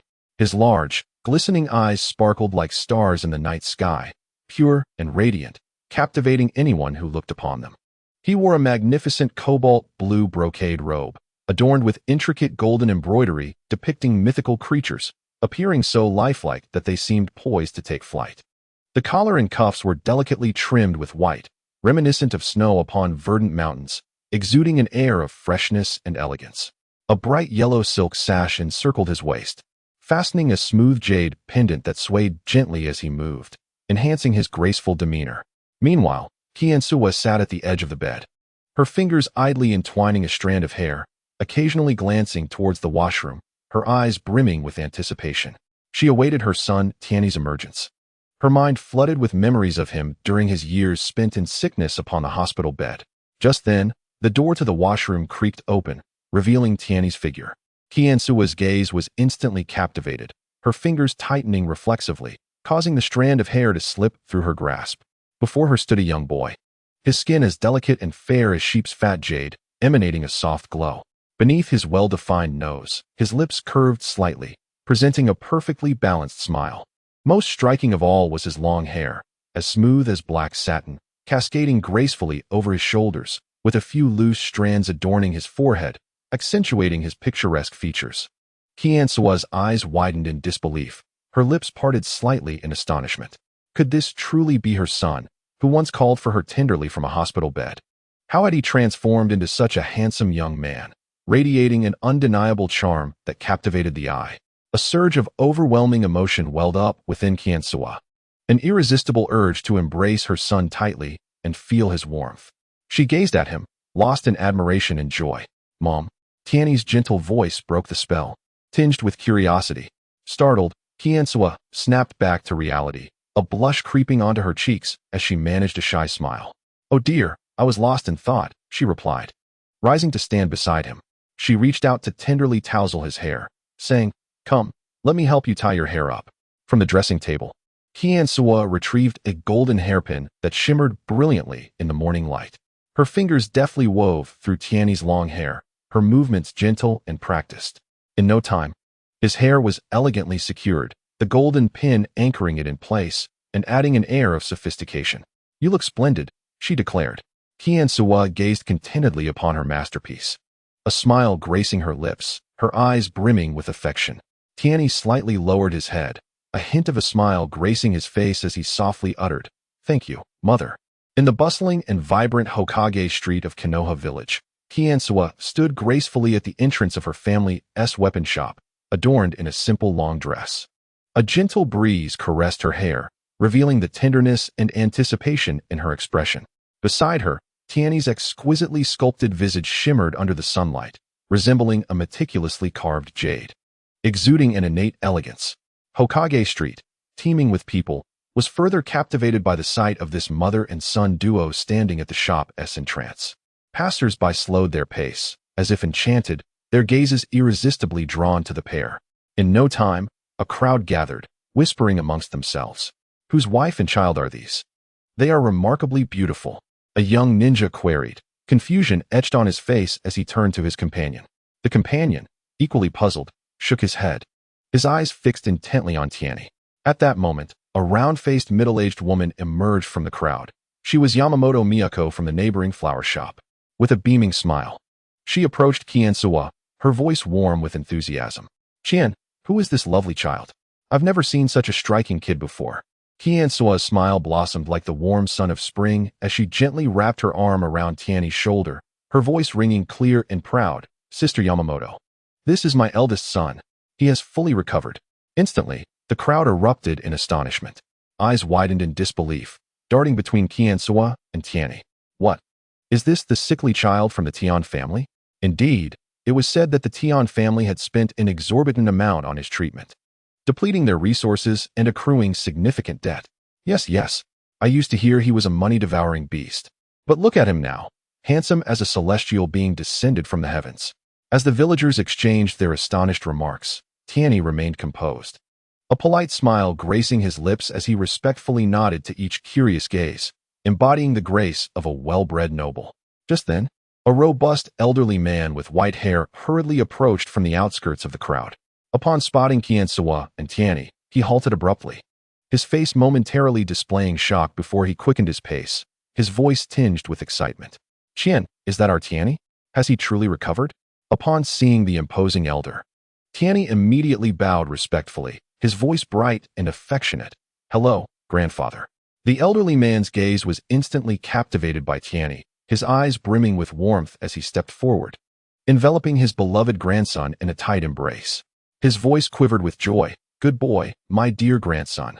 Just moments ago, grandfather could hardly recognize you." The frail figure lying on the sickbed, now transformed into the vibrant being standing here, seems like two entirely different souls. "Your recovery is indeed the greatest blessing, the most splendid reward bestowed upon our family by the heavens." "Ha ha ha." The old man laughed heartily, his exuberance and excitement infectious to every onlooker on the street. At that moment, auntie, second aunt, third aunt, fourth aunt, fifth aunt, and sixth aunt all hurriedly arrived. Their footsteps were brisk, the hems of their skirts swaying gently with their eager strides, as they entered the courtyard and beheld the ethereal figure of Tianyi. Reminiscent of a celestial being emerging from a painting, tears brimmed in their eyes, filled with joy and excitement. The second aunt dashed forward first, clasping Tianyi's hands tightly, her voice tinged with emotion. "Child, are you truly well again? Is there anywhere that still aches?" Following closely, the aunt gently patted Tianyi's head, her eyes brimming with concern. "What would you like to eat? Just tell me, and I shall prepare it for you." The third aunt, standing nearby, laughed while wiping her tears. "My dear, what gifts do you fancy? I shall buy them for you." The fourth, fifth, and sixth aunts soon joined the gathering, each one eagerly inquiring about Tianyi's health, wishing to examine him thoroughly to confirm his complete recovery. Over the years, the Tian family had spent billions to treat Tianyi, transforming from a once prosperous noble clan into a family burdened with debt. Yet, despite the hardships, they never entertained a single thought of giving up. Throughout these long 6 years, little Tianyi had become the spiritual anchor for these women who had lost husbands and children. Their love for him was even deeper and more profound than that of his own parents. At this moment, hearing the news of Tianyi's full recovery, they could scarcely contain their emotions. Some laughed, tears glistening at the corners of their eyes. Others wept, their faces radiant with happiness. One by one, they vied to embrace Tianyi, showering him with affection, their joy and excitement rendering them somewhat clumsy. Tianyi gazed upon these elders who cherished him, warmth flooding his heart as he felt their love deeply. He smiled, allowing them to express their emotions freely, his own eyes slightly reddening. In the training ground of Tianyi's backyard, the gentle sunlight bathed the disarray. The small figure of Tianyi stood beside a towering cherry blossom tree, one he had uprooted earlier that morning, now replanting it with great care. The tree loomed majestically, its sturdy trunk contrasting sharply with Tianyi's diminutive stature, creating a strikingly incongruous sight. Nearby, Grandfather Qinshu Baoping and the 6 aunts gaped in astonishment, their mouths agape, utterly incredulous at the scene before them. Qinshu Baoping's hands trembled involuntarily as he repeatedly murmured to himself, "Could this be a divine being descended from the heavens? A tree weighing tens of thousands of pounds has been effortlessly righted by this little child. It is truly magical." Regaining his composure, Qinshu Baoping's face flushed with excitement, and he clapped his hands vigorously, exclaiming, "Our Qinshu lineage has a worthy successor. My grandson is indeed a person of great fortune." Recalling the words of Lord Hashirama, who once stated that his grandson was not ill but rather absorbing natural energy, gradually adapting his body to it, he had been somewhat skeptical at the time, having never witnessed such a phenomenon. Now, witnessing his grandson display such astonishing strength, his heart swelled with pride and comfort. Konoha Tsunade was the first to recover from her shock. Her gaze dimmed as memories of her husband and children, who had fallen in battle, surged forth. Tears welled in her eyes, and she stumbled forward, enveloping Tenyuki in a tight embrace, her voice quivering with emotion, almost pleading, "Little Yuki, please promise me you won't become a ninja." As she spoke, her body trembled slightly, her grip tightening as if fearing that he might slip away from her. Tsunade's sister, Mito, quickly stepped forward, nodding earnestly, her face etched with concern. "I share your sentiments, dear sister. Anyone can choose to be a ninja if they wish. But our dear Tenyuki should remain at home, living as a nobleman." The third sister, Sakura, furrowed her brow, her expression serious as she approached, and said, "Lord Hashirama did mention that our noble lineage could enjoy a respite of 50 years. Tenyuki need not toil as a ninja for at least 3 generations. The fourth sister, Ino, let out a soft sigh, worry etched across her features as she concurred, "In this era of peace, it is unlikely that Tenyuki will be compelled to become a ninja."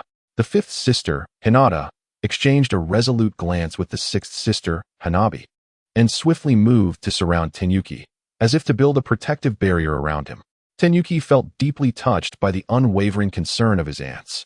He could genuinely sense their fear and care in their words, each having endured the pain of losing loved ones and harboring a profound dread of the ninja profession. Raising his head, a mature smile gracing his face, he earnestly replied, "I promise all of you, I will not become a ninja. However, I still wish to learn skills to better protect myself when danger arises." Upon hearing this, the 6 aunts beamed with relief. Tsunade gently patted Tenyuki's head, saying, "What a good child you are. As long as you refrain from becoming a ninja, you can learn whatever skills you desire."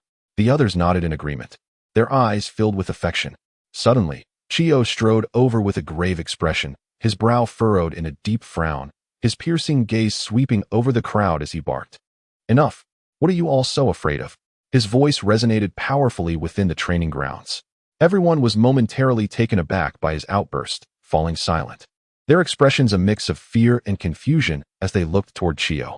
With his hands clasped behind his back, he paced slowly before them, his demeanor serious as he continued, Though our noble lineage may no longer face the battlefield, if we lack even the slightest ability to protect ourselves, what distinguishes us from lambs destined for slaughter?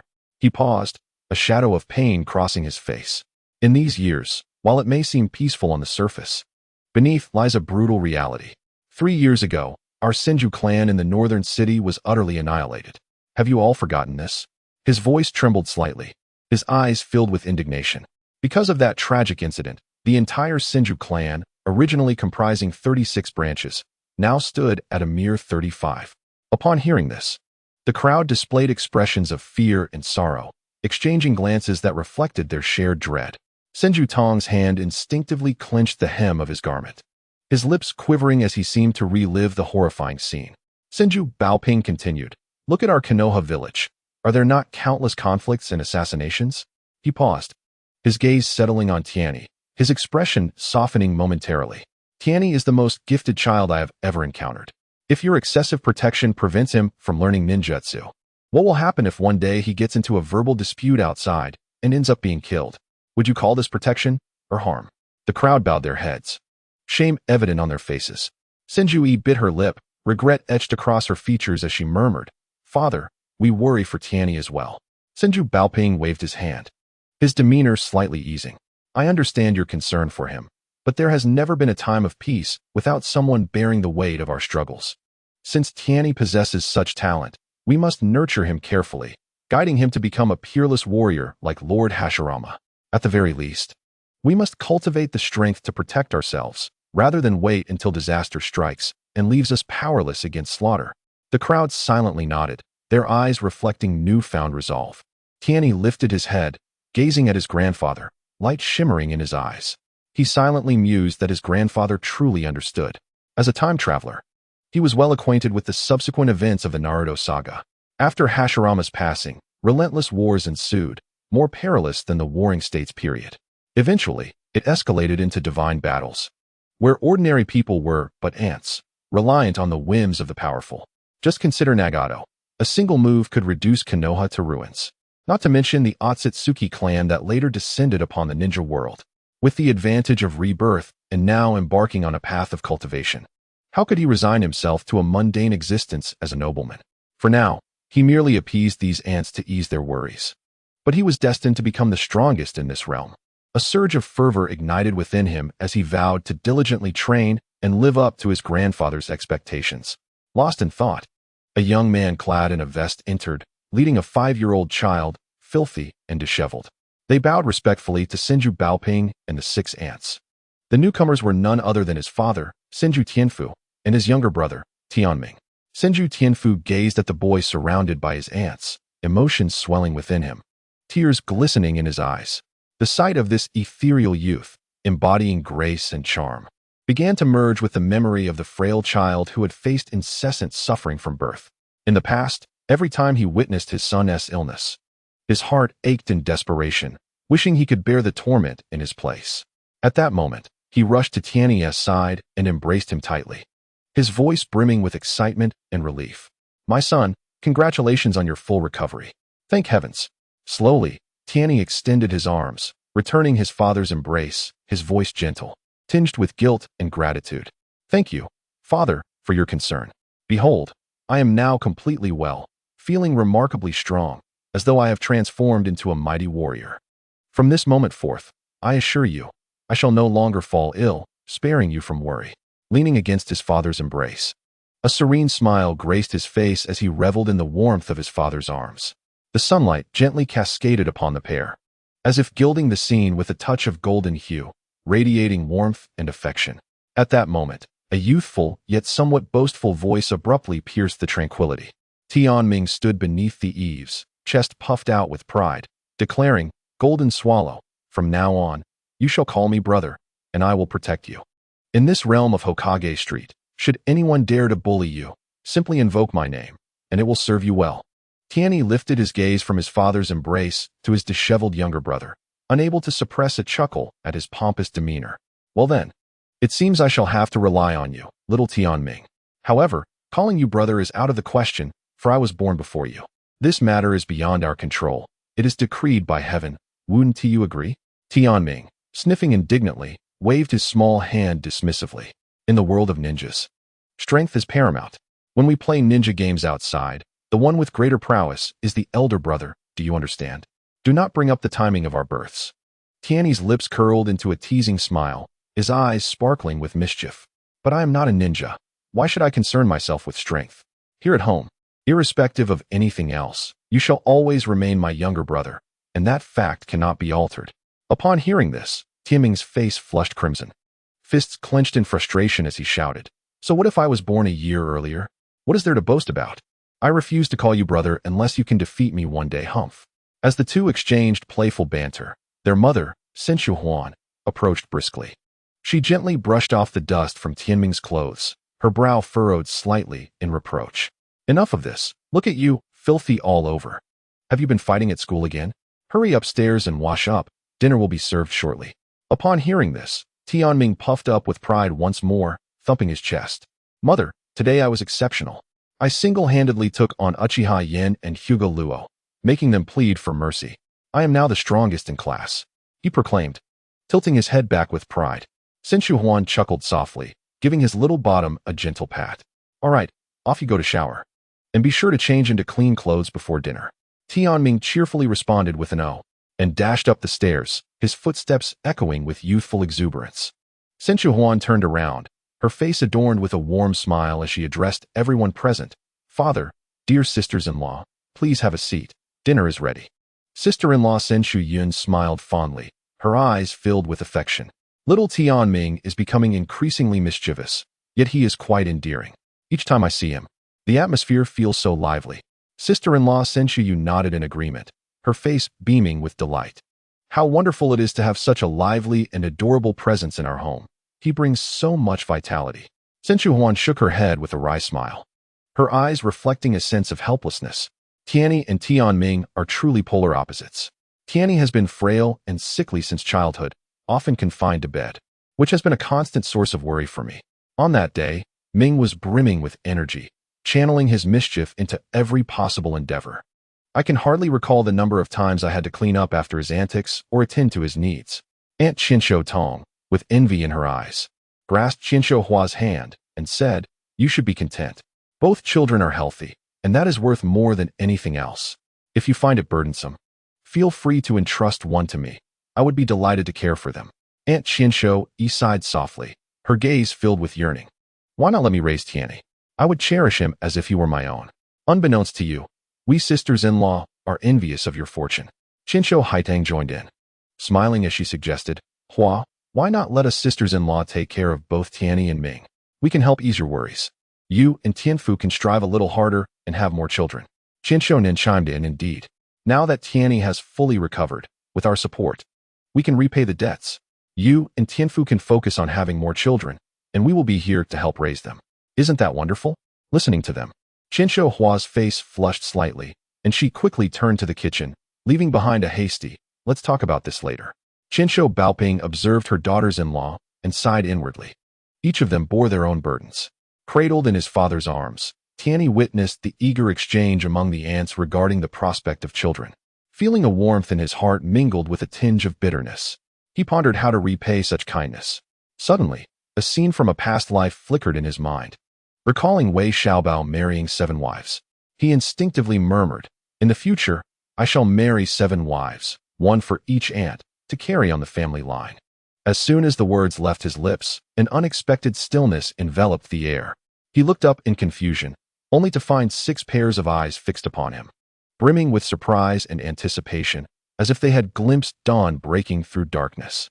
Qinsho Tong's eyes glistened with tears, her voice trembling with warmth. Little Tianyi, dear, your words are taken to heart. The other 5 aunts echoed in excitement. We take them to heart, too. Qinsho Baoping gazed intently at Tianyi, his expression a blend of shock and relief. The loss of sons and the widowing of daughters-in-law had long weighed heavily upon him, a burden that stifled his spirit. Yet, upon hearing Tianyi's declaration, a flicker of hope ignited within him. Perhaps this could indeed unravel the knots in the hearts of his daughters-in-law and alleviate his own long-standing affliction. It is well known that the Uchiha clan is a lineage of love, awakening the Sharingan upon the loss of loved ones.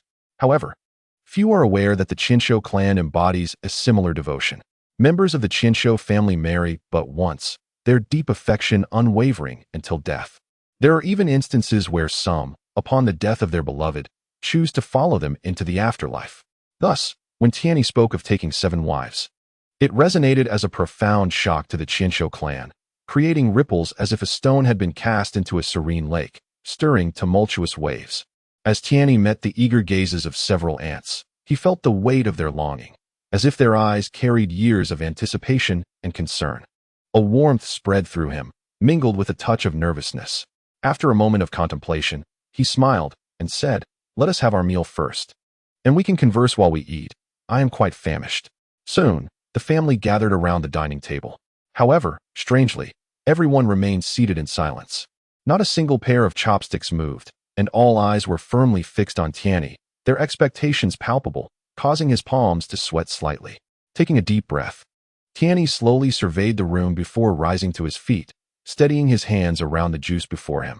His gaze was gentle and sincere, his voice trembling slightly as he stated, "First, I would like to toast to all the elders here. Throughout my illness, it was your unwavering care that sustained me. You never once abandoned me. Without you, I would not be the person I am today." With that, he raised the glass and downed the juice in one go. Once he finished, Tianyi realized that his family still gazed at him, their urgency pressing him for the answer they had long awaited.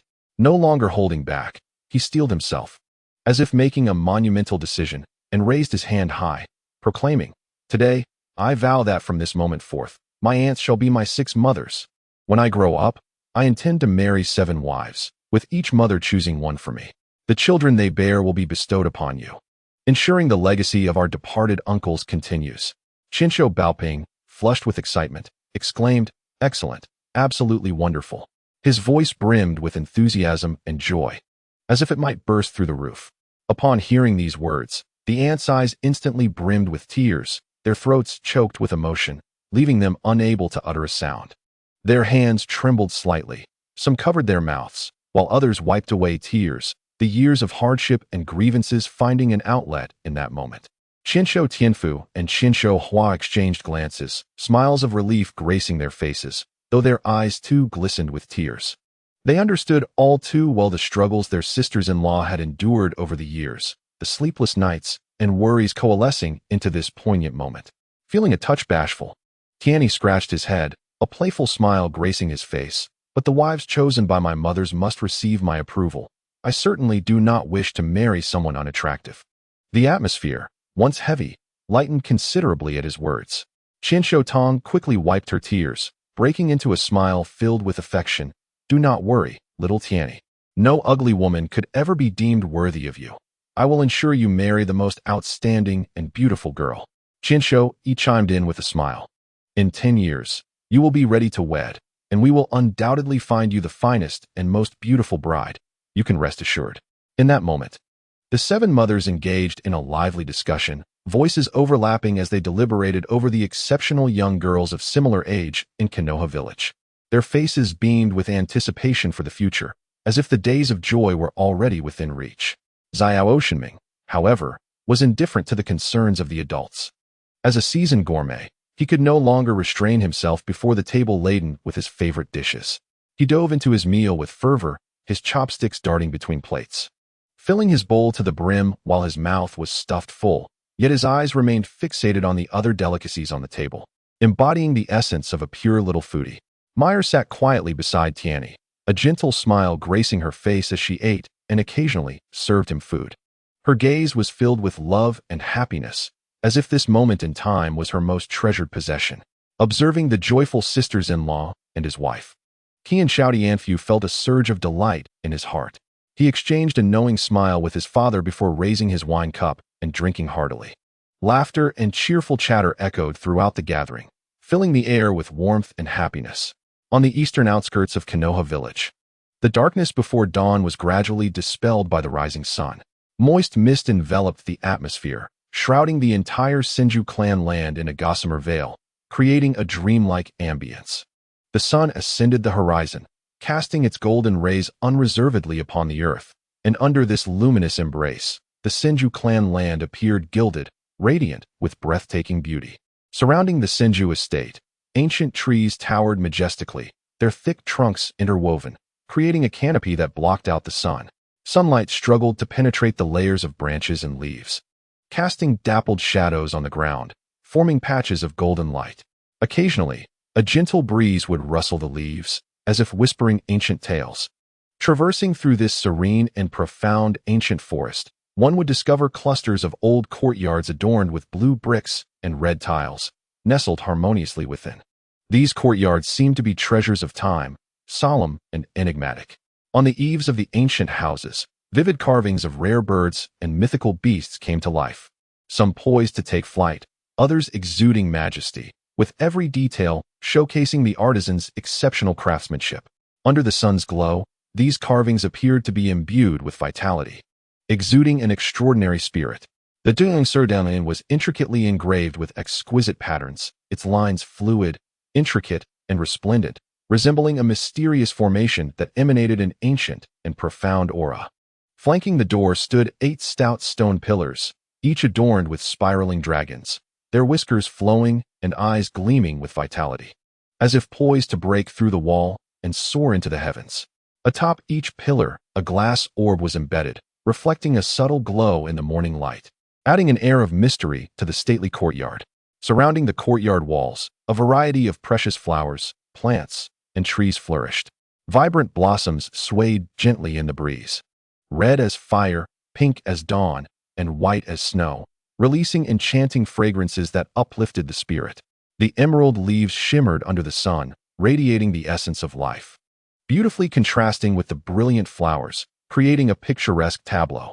At the entrance of the Thousand Hands estate, Qinshu Baoping stood clad in a flowing black robe, intricately embroidered with golden threads that wove mysterious patterns, shimmering softly under the sunlight.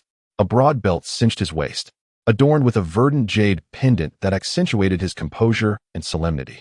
His hair was neatly gathered atop his head, and his gaze revealed a hint of anticipation and reverence.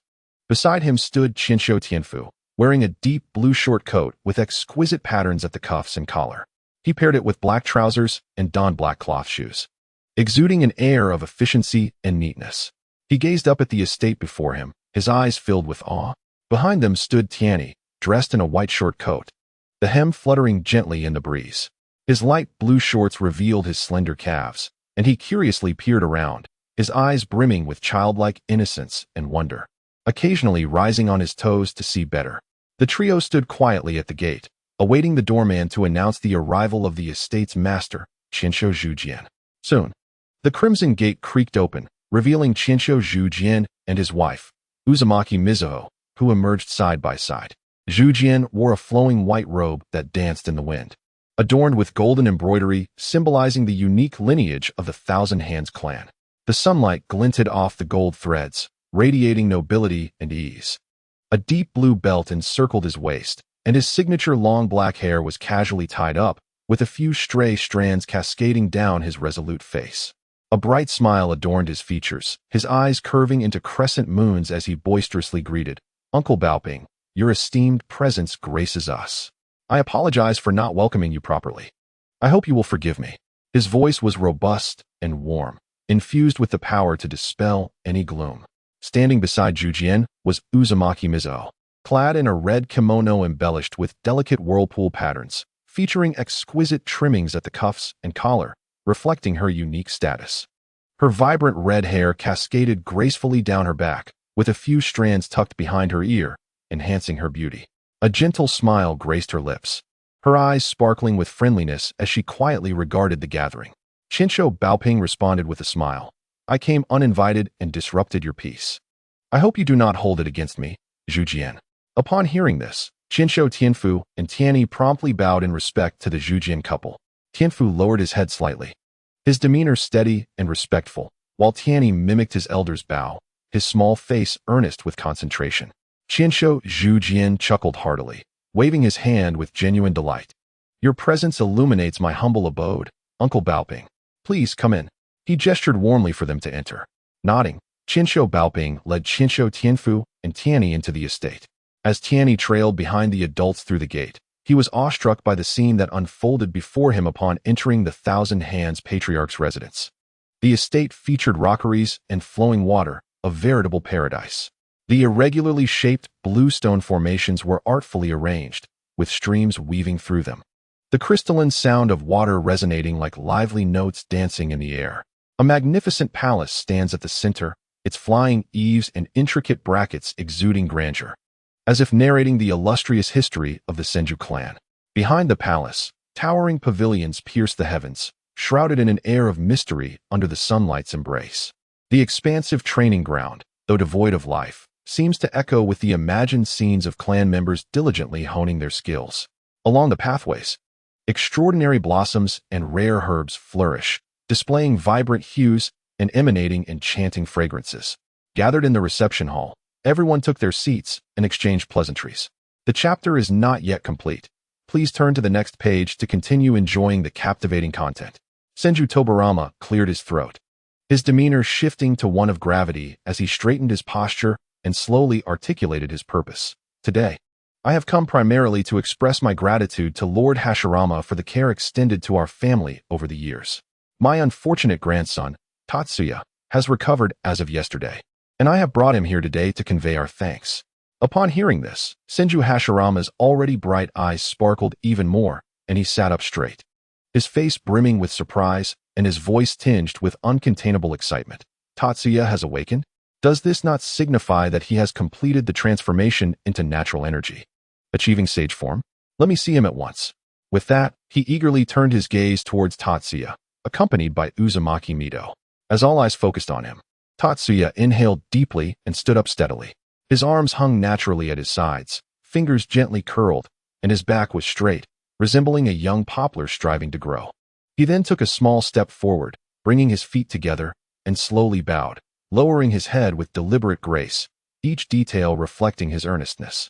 He first addressed Senju Hashirama with a respectful deep bow, his forehead nearly touching the ground, his voice clear yet slightly nervous. Lord Hashirama, thank you for your care over the years. Following this, he turned to Uzumaki Mido, similarly bowing with decorum. Lord Mido, I extend my gratitude to you as well. Senju Hashirama observed the thoughtful young man before him, admiration shining in his eyes, as a hearty smile blossomed on his face. He stepped forward, firmly grasping Tatsuya's arms to gently lift him, exclaiming, "Ah, what a graceful young lad. Just look at this spirit. He is destined for greatness." As he spoke, he scrutinized Tatsuya from head to toe, his affection evident in his gaze, having been immersed in the natural energies over the long years. Tatsuya's physique seemed infused with the essence of the cosmos, enveloped in an ethereal aura. Each inch of his skin appeared to have been tenderly sculpted in nature's embrace, with fluid lines radiating a sense of vigor. Every movement he made exuded an otherworldly grace, a subtle charm that was not contrived, but rather a natural expression of his being, as if he were one with the very essence of the universe. Moreover, due to years of consuming the Senju secret medicine, a faint fragrance of herbs lingered about him. This aroma was not the pungent intensity of ordinary medicinal herbs, but rather a delicate and serene scent, akin to a gentle spring breeze wafting through a medicinal garden, carrying with it a whisper of elusive sweetness. With each breath, one can perceive a unique fragrance, akin to an invisible force that instantly brings tranquility and peace to the heart. This medicinal aroma is not merely a scent emanating from his being. It is an integral part of his distinctive temperament, seamlessly interwoven with the ethereal charm that envelopes him, creating an irresistible atmosphere that captivates those around him. Uzumaki Mizuho wears a gentle smile, her crescent-shaped eyes tenderly gazing at Tianyi as she softly remarks, "He truly is a remarkable child. Just looking at him evokes a deep-seated affection, compelling one to cherish him even more." Senju Hashirama's eyes gleam with expectation as he steps forward, hands clasped behind his back, his voice resonating like a mighty bell. "Little Tianyi, I once promised that upon your recovery, I would accept you as my disciple. Now that you have healed, do you wish to become my student and embark on this journey of cultivation with me?" His gaze embodies both the care of a mentor and the admiration for an exceptional protege. Upon hearing this, Tianyi does not hesitate for a moment. He bends his knee and kneels firmly on the ground, pressing his hands down and bowing his head with a resounding thud. As he performs this act of reverence, he calls out brightly, "I pay my respects to my master. Thank you for accepting me as your disciple." After completing his bow, He turns to Uzumaki Mizuho and respectfully bows once more, proclaiming, "I pay my respects to my esteemed mistress." His voice is loud and resolute. Internally, Tianyi is overwhelmed with joy. Though he feigns calmness, he cannot suppress the smile tugging at the corners of his lips. He pinches himself discreetly. Ouch, it hurts. It seems this is not a dream. He has genuinely become the disciple of the ninja deity, Senju Hashirama, and the process has been remarkably smooth. He had long heard of Hashirama's benevolence and open-mindedness, and seeing it firsthand affirms the reputation. Senju Hashirama, with a gentle smile, extends a hand to assist Tianyi to his feet, his movements both tender and strong. "You and I share the perfect physique of an immortal." This bond of master and disciple appears to be a divine arrangement. "In the coming years, I shall impart my lifelong knowledge to you without reservation. However, the extent of your mastery will depend on your own diligence." Tianyi, upon hearing this, is filled with both gratitude and melancholy. He is grateful for the opportunity to learn from such a renowned master, yet he is aware that in the original narrative, Hashirama suffers severe injuries after his battle with Uchiha Madara and does not have many years left. Contemplating this, his eyes glisten with unshed tears, and he speaks with unwavering determination.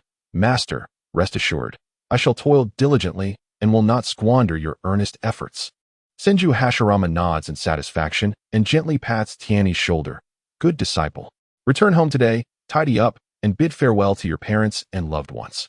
Tomorrow, you shall move into the Senju ancestral home. In the next 3 years, I shall show no mercy. Prepare yourself for rigorous training." Tianyi straightens his back and respectfully bows. "Yes, master." He understands that these 3 years will entail grueling training, one that would terrify an ordinary person. But having endured over 6 years of a hellish existence, he is unfazed. He clenches his fists, his eyes brimming with resolve. Senju Tobarama, standing by, beams with delight. Stepping forward with clasped hands. "Congratulations, Lord Hashirama, on acquiring such a promising disciple. My son Matsuri will be entirely dependent on you. If this lad shies away from hardship or fails to study earnestly, please do not hesitate to discipline him. As long as he draws breath, that is all that matters." Konoha's Senju Tenfu chuckled amiably from the side, affirming, "Indeed, indeed. If this lad fails to cherish this opportunity and does not apply himself diligently, I shall not spare him." To have the chance to be mentored by the esteemed Hashirama Senju is a fortune he has accumulated over 8 lifetimes. Hashirama Senju burst into hearty laughter, his mirth resonating in the air. "Uncle Hohei, Brother Tenfu, you need not worry. With such a promising young ninja in my care, I will undoubtedly cultivate him into a pillar of Konoha." With an enthusiastic wave of his hand, Hashirama declared, "Let us proceed to the training grounds and thoroughly assess this young man's potential." The crowd promptly followed, animatedly making their way to the training arena. Upon arriving, Hashirama immediately set to work. He first instructed Tianyi to undergo a strength test. Taking a deep breath, Tianyi unleashed a powerful punch upon the strength testing stone. With a thunderous crash, the stone cracked instantly, and the readings skyrocketed. "Good heavens!" Hashirama exclaimed, his eyes widening in astonishment. "This strength is undoubtedly of the highest caliber, perhaps surpassing that of many jonin." Next came the reaction speed assessment. Hashirama swiftly formed hand seals, launching a barrage of shuriken towards Tianyi like a torrential downpour. Yet, Tianyi's movements were graceful and agile, effortlessly dodging each shuriken with precision, his actions fluid and unhurried. Hashirama nodded in approval, his face alight with delight. Such remarkable reaction speed is truly astounding. Following this, Hashirama resolved to test Tianyi's resilience against impacts. Channeling chakra, he struck Tianyi with a powerful punch, the force sending him hurtling through the air in a graceful arc before crashing to the ground. However, before anyone could react, an astonishing phenomenon occurred. The bruises on Tianyi's body visibly healed at an extraordinary rate. Hashirama, nearly dropping his jaw in disbelief, murmured, "This regenerative ability is simply monstrous. His resilience is of the utmost level." After assessing his physical capabilities, Hashirama planned to evaluate Tianyi's spiritual fortitude through Jinjutsu. Although he did not specialize in illusion techniques, as the god of shinobi, his prowess in this area was at the jonin level. With a glimmer in his eyes, he activated the Jinjutsu. Yet, Tianyi stood there, seemingly unaffected, with a bewildered expression. Hashirama was utterly taken aback, rubbing his eyes in disbelief. Such formidable spiritual strength and willpower are truly terrifying. Hashirama's thoughts involuntarily drifted back to his final battle with Uchiha Madara. That fierce confrontation had been devastating. While Madara ultimately perished, Hashirama himself had not emerged unscathed, suffering significant damage to his spirit. Had it not been for the sage body nurturing his soul, he would have succumbed long ago. Reflecting on how he had relied on the sage body's restorative powers to vanquish Madara filled him with a sense of melancholy. Just as Hashirama was lost in these memories, the excited voice of Senju Hohei brought him back to reality. Lord Hashirama, is Tianyi's talent truly that formidable? Hashirama returned to the present, a smile gracing his face. Formidable is an understatement. In nearly a millennium, his talent is unparalleled. To put it plainly, his abilities are akin to a fusion of mine and Madara's. Would you not agree that is impressive? In astonishment, the elder of the Senju clan, Senju Tenfu, gasped. Does this imply that, 10 years hence, our Senju clan shall once again produce a god of shinobi? Senju Hashirama cast his gaze toward the distant figure of a young boy, who was brushing off the dust from his attire with the aid of Uzumaki Mido, and sighed, shaking his head with a wry smile. He may very well surpass the god of shinobi, he mused. I earnestly hope he can usher true peace into this chaotic ninja world. Within the confines of the Sarutobi clan's meeting room in Konoha village, the atmosphere was so oppressive it felt as though one could wring water from it. A dozen formidable shinobi clad in jonin vests encircled the conference table, each face etched with the weight of immense responsibility. The elderly Sarutobi Sasuke sat at the head, puffing away at his pipe, the swirling smoke adding an extra layer of gloom to the already stifled ambience. Lord Sasuke, might you refrain from puffing on your wretched pipe? Exclaimed the contemporary head of the Nara clan, Naruto Kai, as he abruptly rose, slamming his palms on the table. His face flushed with indignation and his eyes wide as saucers. Are you not concerned your son might emulate you? We are here to deliberate the future of our clan for the next century, yet you arrive with this cloud of smoke before we have even begun our discussions. Do you find this appropriate? Startled by this unexpected outburst, Sarutobi Sasuke nearly dropped his pipe. Hastily, he gestured for calm, his face adorned with an awkward smile. Tokai, please, let us remain composed. You know that I find solace in my pipe when pondering matters. If it displeases you, I shall refrain, he conceded, reluctantly placing the pipe aside, a hint of longing lingering in his gaze. In these trying times, with Uchiha Madara deceased and Senju Hashirama absent for over a month, likely recovering from a grievous ordeal, Sasuke's demeanor grew somber once more. Frowning slightly, concern flickered in his eyes as he addressed the gathering. Today, we convene to discuss the appointment of the new Hokage. I believe the second Hokage will undoubtedly be Senju Tobirama. But what lies ahead? Will each successive Hokage be a member of the Senju clan? Our alliance with Konoha was not forged to transform it into the private domain of the Senju. With a heavy sigh, Sarutobi Sasuke leaned back in his chair, his expression laden with anxiety. At that moment, a corpulent elder rose from his seat. He was Akimichi Chozo, the current head of the Akimichi clan. With arms crossed over his ample belly, a mocking smile creased his face. When Hashirama invited us to join Konoha, he vowed that for the sake of peace in the ninja world, we would gather in Konoha and that the Hokage position would rotate among us, based on merit. And now, the Senju family has once again secured the Hokage title. What does this signify? Are we to be mere puppets? I, for one, refuse to acquiesce. As he spoke, Akimichi Chozo animatedly gestured with his arms, causing the flesh of his face to quiver. And what of our refusal? Countered the leader of the Yamashiro clan, Yamashiro Koka, stroking his goatee with a disheartened shake of his head, his countenance marred by bitterness. The Senju clan is far too powerful. With Senju Hashirama alone, he could vanquish us all with ease. Once, there was Uchiha Madara who could stand against him, but now, who can withstand his would release? After speaking, Akame of the Mountain clan heavily sank back into his chair, his eyes filled with a sense of helplessness. The leader of the Moonlight clan, Tsukikage Natsuki, dressed in white, slowly rose, hands clasped behind his back, his demeanor grave. Even without Hashirama Senju, we are incapable of contending with the Senju clan. Statistics reveal that the Senju clan boasts over 1,000 elite shinobi, double that of the Uchiha clan, with more than 30 individuals reaching the level of clan leader. Moreover, there are those surpassing the leader level, such as the Nine-Tails Jinchuriki, Uzumaki Mido, the master of forbidden techniques, Senju Tobirama, and the master of hidden weapons, Senju Hohei. What do you propose we utilize to resist them? Tsukikage Natsuki's voice was low and calm, yet it struck each heart like a heavy hammer. The leader of the Yuzuki clan, Yuzuki Kinsei, promptly raised his hand, a hint of trepidation on his face. We of the Yuzuki clan do not wish to gamble with the lives of our kin. As he spoke, he furtively glanced around, his eyes brimming with unease. The leader of the Setting Sun clan, Setsuna Masaru, also raised his hand, his voice trembling slightly. Our clan shall not participate. He shrank back, as if fearing to be ensnared in perilous matters. A bunch of cowards. Yamamoto Ichiro, the leader of the Yamamoto clan, slammed his hand on the table, rising with disdain and anger etched across his face. Our clan shall resist to the very end, and we shall never compromise. He held his head high, his eyes sparkling with determination, exuding an aura of fearless defiance. What remarkable spirit, Yamamoto clan leader. Shinazuka Kazuki, the leader of the Shinazuka clan, also stood, laughing heartily, his laughter echoing in the conference room.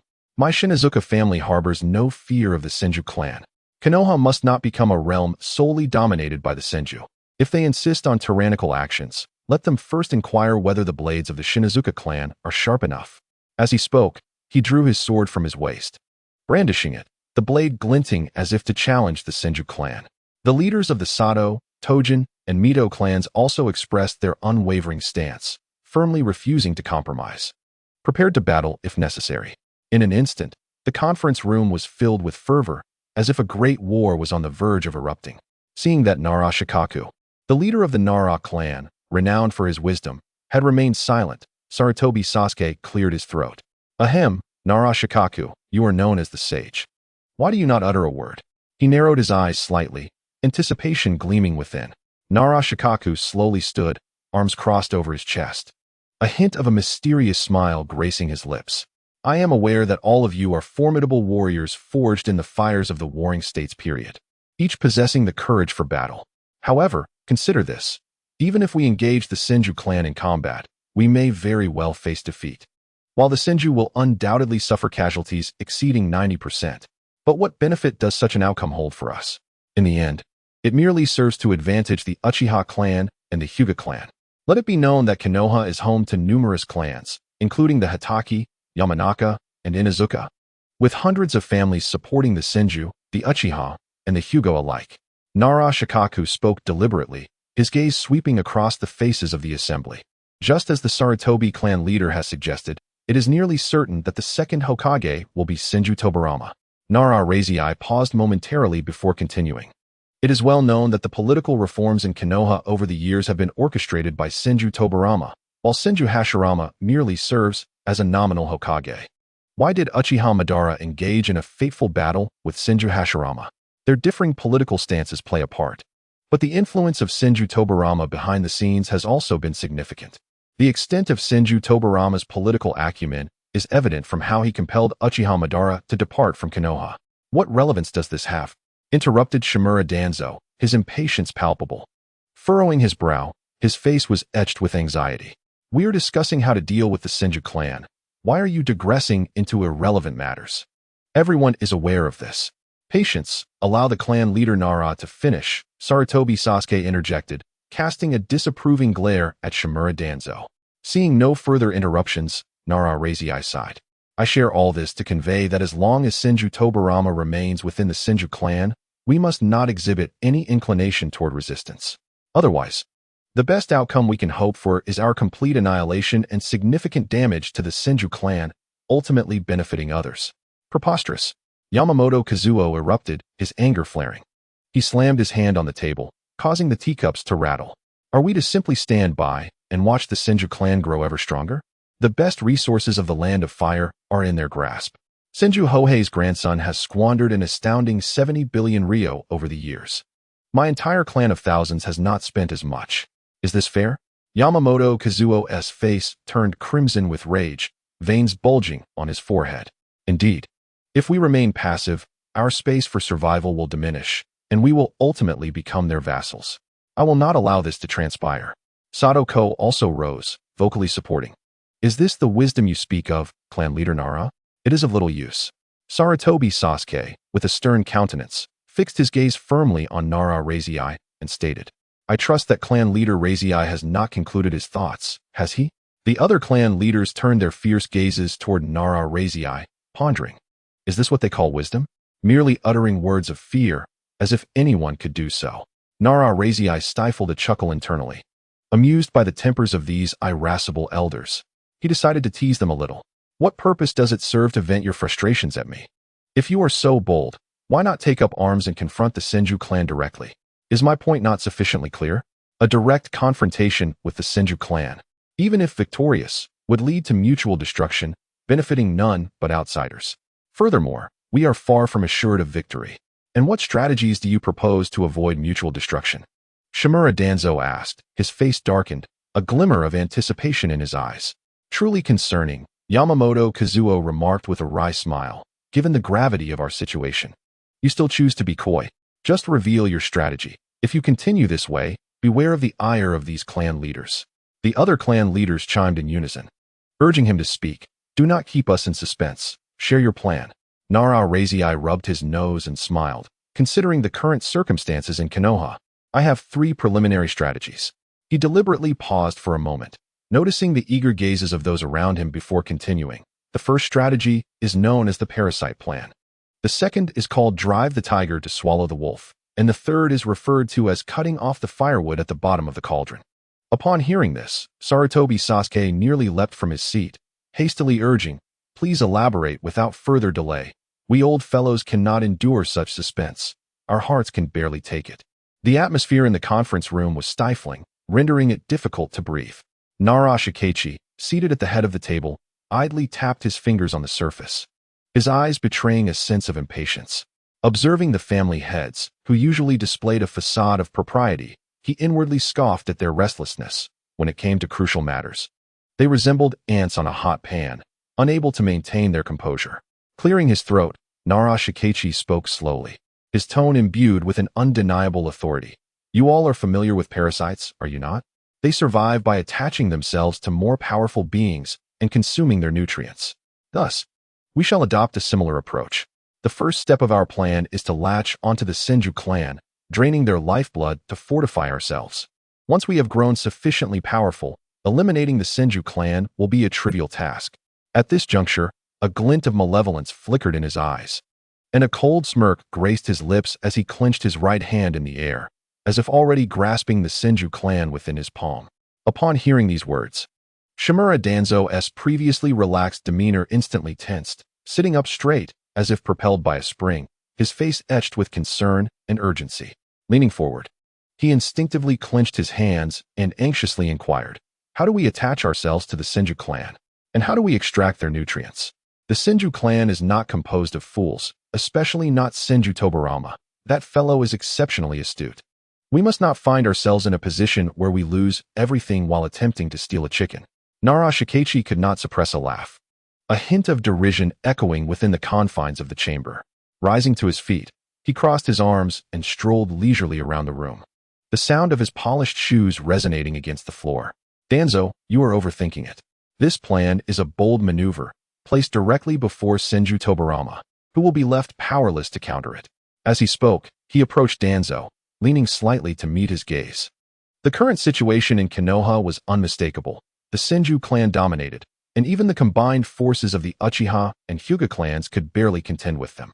We are the decisive factor that will tip the scales. Whichever side we align with will surely prevail. By seeking to attach ourselves to the Senju clan, they will have no choice but to accept us. Once they do, they must provide us with resources. Otherwise, who would dare to ally with them in the future? Once this parasitic relationship is established, the benefits will be ours to share while they shoulder the burdens.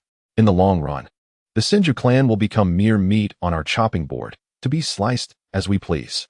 The more Nara Shikaichi spoke, the more fervent he became, his eyes gleaming with avarice, one hand slicing through the air as if he had already divided the Senju clan into pieces.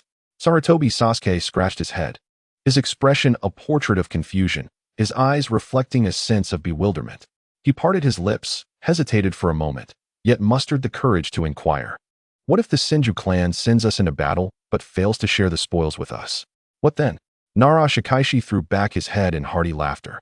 his mirth both resounding and chilling. He strode towards Sarutobi Sasuke, delivering a hearty slap upon his shoulder. Sasuke, you are still too naive, unaware of the perils that accompany great heights. Firstly, the so-called millennia of honor that the Senju clan boasts serves as their shackles, compelling them to charge forward. Secondly, their rigid mindset leads them to confront challenges head-on, regardless of the consequences. Thirdly, as we rally under the banner of the Leaf Village, retreat is not an option for them. With these three factors combined, once a war breaks out, the Senju will have to pay with lives. Once they have suffered significant losses, what remains of their resources will hardly fall into the hands of the Uchiha or Hyuga. Ultimately, it will be us, the ones who espouse the will of fire, who will reap the benefits. As Nara Shikaishi spoke, determination radiated from his countenance, his hands resting confidently on his hips, as if he already stood atop the pinnacle of power in Konoha. Such audacity was indeed remarkable. The various clan leaders applauded, their faces adorned with admiration, their gazes towards Nara Shikaishi rife with flattery and sycophancy. Shimura Danzo, flushed with excitement, his eyes gleaming with anticipation, abruptly rose to his feet, gesticulating vigorously as he exclaimed, "Do tell us, what is the second stratagem? I can hardly contain my eagerness." Nara Shikaishi leisurely returned to his seat, grasping the tea from the table, gently blowing upon it, and taking a sip at a deliberate pace, deliberately tantalizing the crowd. After a significant pause, he set down the teacup, crossing his arms over his chest, leaning back slightly, and began, "The second step is to drive the tiger and swallow the wolf. This plan unfolds in two phases." He raised two fingers, shaking them playfully, a sly smile creeping across his face. The first phase involves instigating discord within Konoha, fervently sowing seeds of strife among the Senju, Uchiha, and Hyuga clans. These factions are already rivals, consumed with jealousy over who will claim the title of the premier clan, coupled with their respective bloodline limits. Who wouldn't covet what the others possess? With just a little manipulation, we can incite them into a frenzy, transforming them into irreconcilable enemies.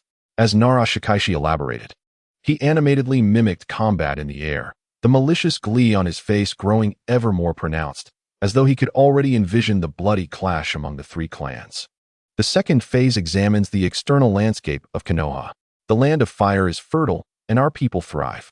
In contrast, look to the other nations. The land of wind is parched, the land of earth is barren, the denizens of the land of lightning are scorched like coal, and the land of water is but a mere speck. They have long coveted the prosperous lives we lead in the land of fire. Were it not for the fear of Senju Hashirama and Uchiha Madara, they would have invaded long ago. Hashirama, in his naivete, has even distributed tailed beasts among them. Mark my words, once he is gone, these nations will surely come for us. At that juncture, the Senju will lead the charge, and we shall stand aside, merely offering encouragement. How many lives will the Senju sacrifice to fend off these ravenous wolves? Nara Shikaishi mused, a look of amusement playing upon his features, his eyes glinting with a cold light. The assembly shuddered at his words. This scheme was evidently designed to corner the Senju clan into a perilous predicament. Nara Ruxing's lips curled into a chilling arc as he raised a finger, coldly declaring, "The final stratagem, to undermine from within." He paused, a flicker of resoluteness and madness flashing in his eyes, as if he could already envision the Senju clan crumbling under his scheme. This maneuver would irrevocably seal the fate of the Senju clan, leaving them with no hope for resurgence. Noticing the eager yet hesitant gazes of those around him, Nara Ruxing's smile subtly widened, revealing a sense of confidence in his plan. Clearing his throat, he began at a leisurely pace. The method of undermining consists of 3 steps. The first step is to offer a hostage. As parasites within this hidden leaf village, we must proactively place ourselves in the hands of Senju Tobarama, ensuring that the Senju clan fully accepts and trusts us. How shall we accomplish this? We shall send the heirs of each clan to become disciples of Senju Tobarama, allowing him to educate them. Upon hearing this, Sarutobi Sasuke sprang to his feet, his eyes wide with disbelief as he exclaimed, "The clan's heir is the very foundation of a family. How can we allow others to instruct them? What if Senju Tobarama brainwashes them? They might end up recognizing only the Hokage of the hidden leaf, forsaking our clan elders, and that would spell disaster for us." He gestured animatedly, veins bulging on his forehead, clearly shaken by the proposal, his heart brimming with concern and rage. Shimura Tanji quickly echoed his sentiments, his brow furrowed deeply, expressing his worries. Ruxing, your idea is ill-advised. If the heir's mindset becomes tainted, the entire clan could collapse like a house of cards, facing imminent peril. In an instant, the room erupted in fervent discussion among the clan leaders, each voicing their objections. Without exception, they believed the heirs must not be entrusted to outsiders.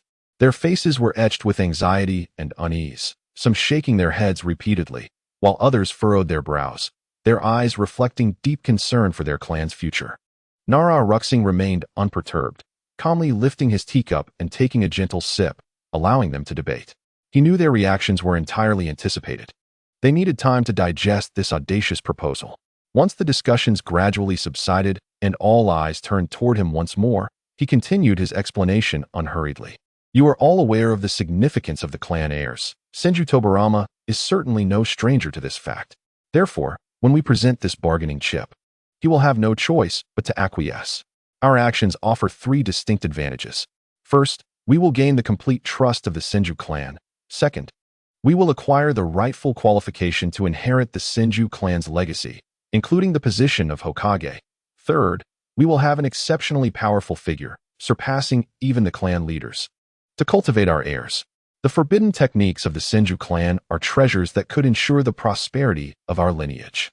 Hearing these benefits, the clan leaders began to waver. The initial worry in their eyes gradually transformed into a glimmer of greed and anticipation as they exchanged glances, seemingly communicating their inner thoughts.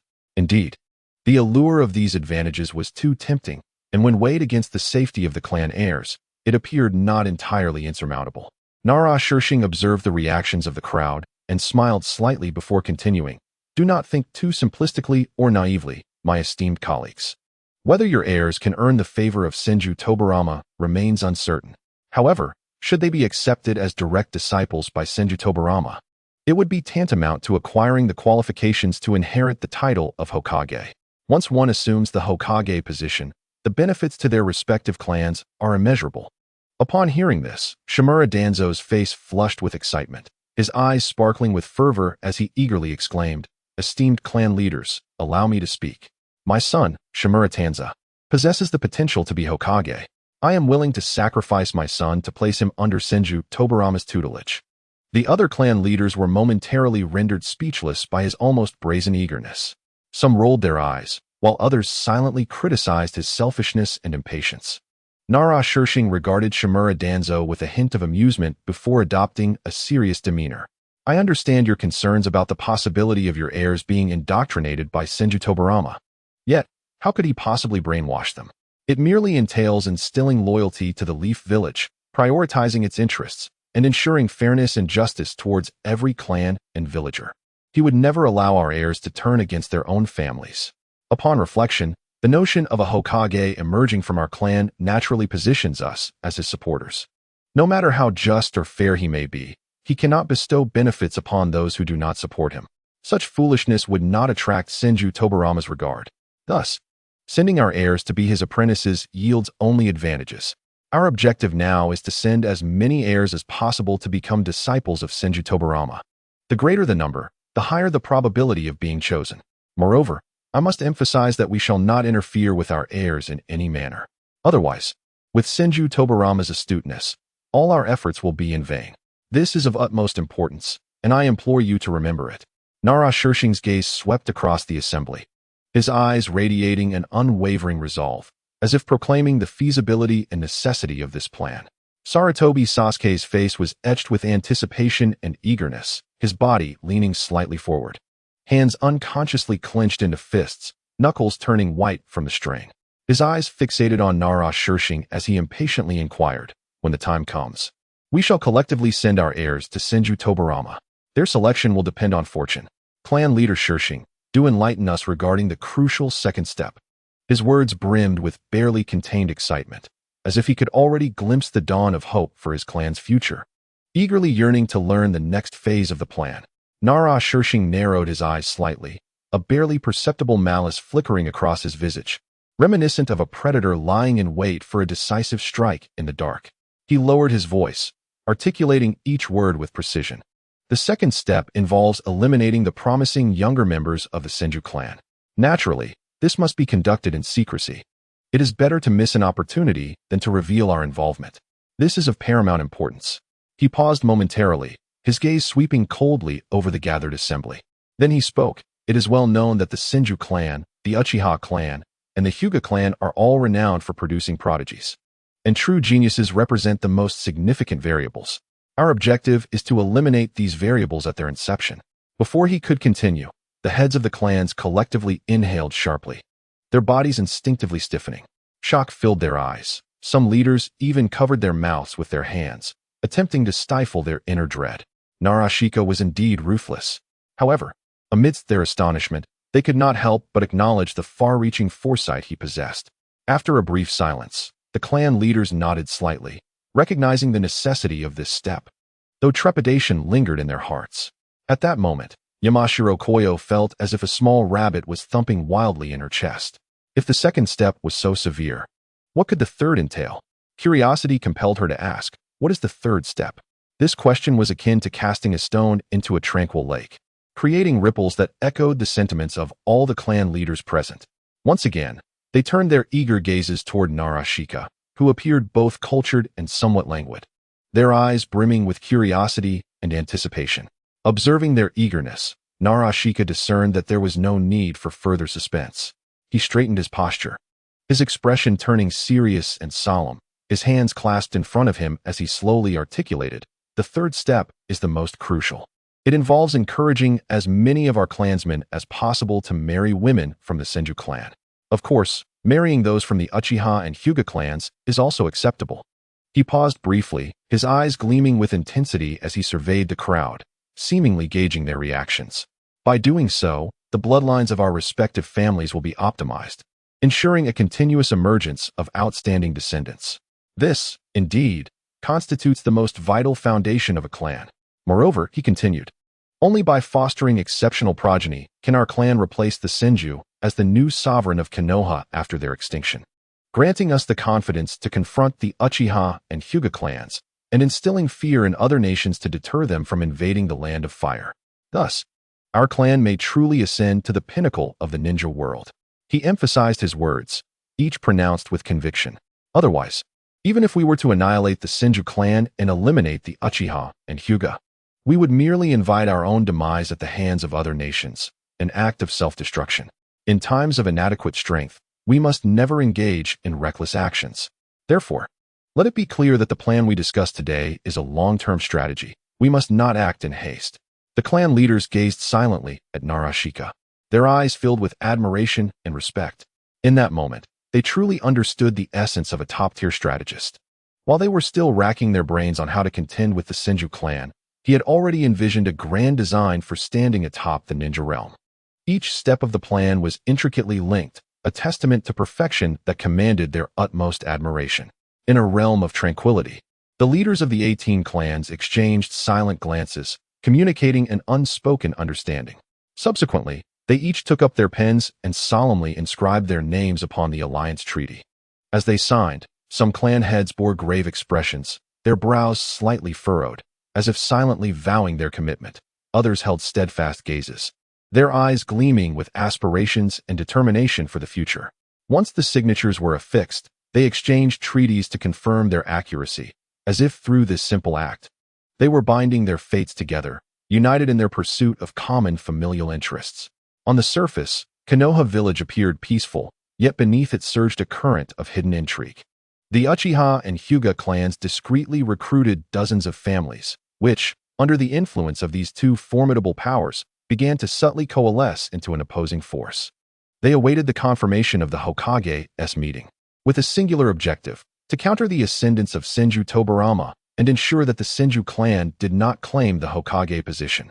Seated in the Hokage's office, Senju Tobarama was enveloped in the soft glow of light filtering through the window, illuminating the desk cluttered with documents. His pen danced ceaselessly as he attended to the myriad affairs of Konoha village. The tumultuous events beyond seemed entirely unaffected by his composed demeanor. A slight furrow appeared on his brow as his gaze swept over an urgent report, a smirk of disdain curling at the corners of his mouth. To him, the machinations outside were mere antics of jesters in the face of absolute power. As long as he, Senju Tobarama, held dominion over Konoha, the village would remain unshaken. As night fell, darkness enveloped Konoha, occasionally pierced by the distant barking of dogs. Within the residence of the Tenkai family on Hokage Street, Senju Haku packed with great reluctance for Tenkai, carefully placing garments and personal effects into boxes, filling the cart with bundles both large and small. "Child, once you arrive at the Senju estate, take care of yourself," she gently admonished, her eyes brimming with concern and affection. Mayor stood nearby, quietly organizing the miscellaneous items, her gaze imbued with loyalty and resolve. Having followed Senju Haku for many years, she now regarded her assignment to serve Tenkai as a personal mission. As the night passed, dawn broke with a faint glow. Senju Tenfu led the horse, the cart slowly making its way toward the Senju clan's territory. Tenkai, seated in the cart, looked back at the receding home, his heart a tumult of emotions. He understood that entering the Senju estate would bring forth unforeseen challenges. Yet his eyes sparkled with unwavering determination, unafraid of what lay ahead. The doors of the Senju ancestral home creaked open, and Senju Tenfu and his entourage streamed inside. Uzumaki Mito greeted them with a radiant smile, her eyes alight with sincerity and joy. Her gaze settled on Tenkai, noting his handsome features and exceptional demeanor. His every gesture was marked by composure and courtesy, endearing him immediately. Moreover, with his unparalleled talent, he seemed devoid of flaws. Now, as the only direct disciple under her husband, Senju Hashirama, Mito mused that he felt akin to his second son. Resolutely, she vowed to ensure every aspect of this child's life was meticulously arranged, sparing no expense for his well-being. Upon entering the ancestral home, Tenkai followed Senju Hashirama directly to the training grounds, entrusting the mundane matters to Mayor. At this moment, the training ground lay vast and serene, imbued with an air of solemnity that made Tianyi's heartbeat quicken with both apprehension and anticipation. He understood that his journey of cultivation was about to commence here. Senju Hashirama regarded Tianyi with a serious demeanor and spoke, "In our Senju clan, children begin learning the foundational techniques at the tender age of 2, starting with the standing meditation and breathing exercises. Your circumstance has been unique, having been bedridden and thus untouched by these practices. Therefore, we shall begin with these 2. Our clan's standing meditation is no ordinary form. It is known as the flowing stance, which requires not merely standing still, but also coordinating with movement, navigating while maintaining the stance, all the while employing a distinctive breathing technique. Do not underestimate this discipline. It engages every muscle in your body, even fortifying your internal organs. It is the bedrock of our Senju lineage, an unparalleled treasure of the Gentle Fist School, specifically designed to lay a solid foundation for children. However, this technique demands exceptional physical prowess, and only those of our Senju bloodline, endowed with innate spiritual potential, are capable of mastering it. For others, it could potentially lead to physical ruin." Upon concluding his words, Senju Hashirama stepped back a few paces to demonstrate the flowing stance along with the breathing methods. With graceful footwork, he glided across the training ground like a flowing stream, each movement steady and powerful, his breaths long and even, radiating an intangible aura of authority. Tianyi watched intently, his heart filled with awe, silently resolving to master this technique. When it was Tianyi's turn to practice, he took a deep breath and, emulating Hashirama, stepped forward for his first attempt. Yet, initially, his posture was exceedingly awkward. His limbs seemed uncooperative, his steps errant, and his breathing erratic. Anxiety and frustration welled up within him, and beads of sweat began to form on his brow. Senju Hashirama patiently guided him from the sidelines, continually adjusting his stance. "Take a larger step. Yes, just like that. Breathe, steady now, do not rush." Under Hashirama's repeated corrections, Tianyi gradually found his rhythm. His movements became increasingly fluid, and his control over his body sharpened. This practice extended through the entire morning, with Tianyi traversing the flowing stance hundreds of times across the training ground. His clothes were thoroughly drenched with sweat, clinging to his skin, and his hair hung damply across his forehead, yet his resolve only intensified. Observing this, Senju Hashirama stood astounded, marveling inwardly, "This apprentice of mine is truly extraordinary." Typically, children of the Senju clan practice the flowing stance from the age of 2 until 10, managing merely 10 repetitions daily before succumbing to exhaustion. Yet, on his very first day, my disciple has achieved such proficiency. What others accomplish in a decade, he has attained in a single day, and his stamina is akin to that of a divine being. While others falter after merely 10 repetitions, he has completed hundreds, and though drenched in sweat, he appears to possess boundless energy. Seeing this, Senju Hashirama promptly instructed Tianyi to cease and praised him. Well done, young one. To reach such a level at the outset of your training is a feat unparalleled in the history of the Senju clan. Now, you must be famished. Let us break for lunch, and we shall continue our lessons this afternoon. Following Hashirama, Tianyi made his way to the dining hall, where Uzumaki Naruto awaited at the table. Before him lay a banquet of over 100 exquisite dishes, each a feast for the senses. Tianyi found himself momentarily entranced, contemplating the lavishness befitting the illustrious Senju clan, the most powerful family in the Naruto world. This chapter is not yet concluded. Please turn to the next page to continue reading. After a morning spent practicing the wooden dummy technique, Tianyi's stomach grumbled in protest. The sight of the sumptuous spread before him ignited a spark in his eyes, and he instinctively swallowed, the tantalizing aroma wafting towards him, igniting an insatiable craving. However, upon hearing Senju Hashirama announce the start of the meal, Tianyi respectfully bowed to both Hashirama and Uzumaki Mito before eagerly digging in. He devoured the food voraciously, his cheeks puffing out like a ravenous little squirrel. Watching him, Mito couldn't help but smile affectionately, her eyes brimming with adoration. To her, the sight of this child enjoying his meal was the epitome of cuteness, pure and unpretentious. Warming her heart, Senju Hashirama observed Tianyi as he ate, offering patient guidance. Synchronizing your breathing while eating can enhance your digestive capabilities, allowing for a rapid absorption of the energy contained in the food. This not only replenishes the stamina expended during training, but also fortifies the body, benefiting even the vital organs. Upon hearing this, Tianyi promptly adjusted his breathing as instructed by his master. He took a deep breath, feeling his internal organs gently respond to his rhythm, and focused this rhythm on his digestive system. Miraculously, the food he had just consumed was swiftly digested, transforming into a warm current that flowed to his vital organs, spreading throughout his entire being. Overwhelmed by awe and joy, Tianyi marveled at the wonders of this world, deeming it a veritable paradise for cultivation. As he continued to eat with increasing proficiency, his appetite grew, and soon he had mastered this unique method of dining, consuming 5 times his usual amount. Initially, he had thought his master's wife had prepared an excessive quantity of food, but now he realized it was just sufficient to satiate his hunger.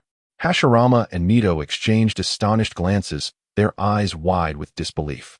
This technique of eating was something most could never hope to master. Hashirama himself had spent 2 years honing it, while many in the clan took decades to grasp it.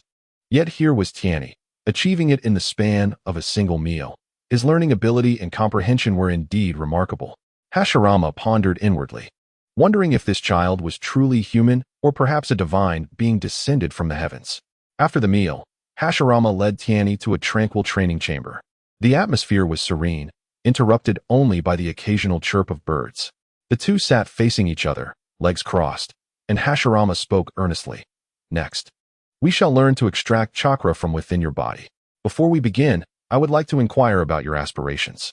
What is your ultimate ideal, your life's greatest pursuit? Tianyi was taken aback by the question, reflecting deeply on his purpose for traversing into this world. Was it to become the strongest in existence or to vanquish the impending invasion of the Otsutsuki clan? Upon careful reflection, it appears these measures merely serve as mechanisms to confront future crises, rather than embodying one's true aspirations. So what indeed are my own ideals? In my previous life, my sole desire was to savor each day in comfort, to indulge in the pleasures of the present moment. Yet now, having traversed into a new realm, can I continue to languish in such complacency? Certainly not. Having opened the door to the cultivation of immortality, I must pursue the eternal life that all souls yearn for. In this world, the average lifespan is rather short, with 60 years considered a ripe old age. However, beings such as the immortal of the living rain, the toad sage, and the white snake sage have lived for millennia. Why should small creatures attain longevity while humanity cannot? With this thought, Tianyi silently resolved that his greatest goal in this lifetime would be to achieve everlasting life. Seeing Tianyi lost in contemplation, Senju Hashirama assumed that his youth rendered him unacquainted with such thoughts, and said, "At your age, lacking a life goal is quite normal. So there is no rush to answer. Allow me to share my tale. A wistful expression graced Hashirama's visage as he began recounting his story. Child, do you know? I was born amidst the chaos of the Warring States period. I was somewhat fortunate to be the son of the Senju clan leader. Yet, during those times, regardless of one's status, children were sent to the battlefield at the tender age of 6. Even the mighty Senju clan could not escape this cruel fate. As he spoke, a glimmer of pity and nostalgia for his childhood flickered in Hashirama's eyes. The clan's decision to send children to war was not driven by the expectation of their combat prowess. Rather, it aimed to expose us early to the horrors of warfare, instilling a sense of urgency and awareness of danger, while also letting us witness bloodshed and comprehend the world's brutality, thus motivating us to train relentlessly. Hashirama furrowed his brow, as if haunted by the bloody memories of the battlefield. I recall my first experience on the battlefield. I was about your age, just over 6. My task was to deliver provisions to the frontline warriors and assist in retrieving the bodies of our fallen kin to be laid to rest in our village. I performed this duty for 3 long years. By the time I turned 9, I began to genuinely participate in the conflicts between clans. The formidable warriors of our clan would engage in fierce battles, leaving some incapacitated foes for us youngsters to practice against. Yet, do not underestimate these wounded ninjas. They still possessed the will to resist. Hashirama's voice grew somber, as if transported back to that brutal era. I vividly remember the first time I partook in such a battle, witnessing my cousin, who had been laughing and joking with me moments before, lose his head to a ninja I had presumed dead. In the days that followed, I was plagued by nightmares, haunted by the image of my cousin's tragic demise. Pain etched on Hashirama's face, suggesting that those nightmares continued to torment him. Yet, no one came to console us. The elders of the clan merely stated that this was the harsh reality of the ninja world, urging us to recognize our own frailty and hasten our growth to protect our homeland. Hashirama managed a bitter smile, suffused with resignation. On one occasion, awakening from a particularly distressing nightmare, overwhelmed by a sense of suffocation, I stealthily left the clan's encampment and found myself by the banks of a small river. There, I spotted a boy of my own age on the opposite shore, joyfully skipping stones across the water. I, too, approached the riverbank and began skipping stones. We even held a contest to see who could cast theirs farther, and I lost. From that day on, I practiced diligently, and eventually, I triumphed over him.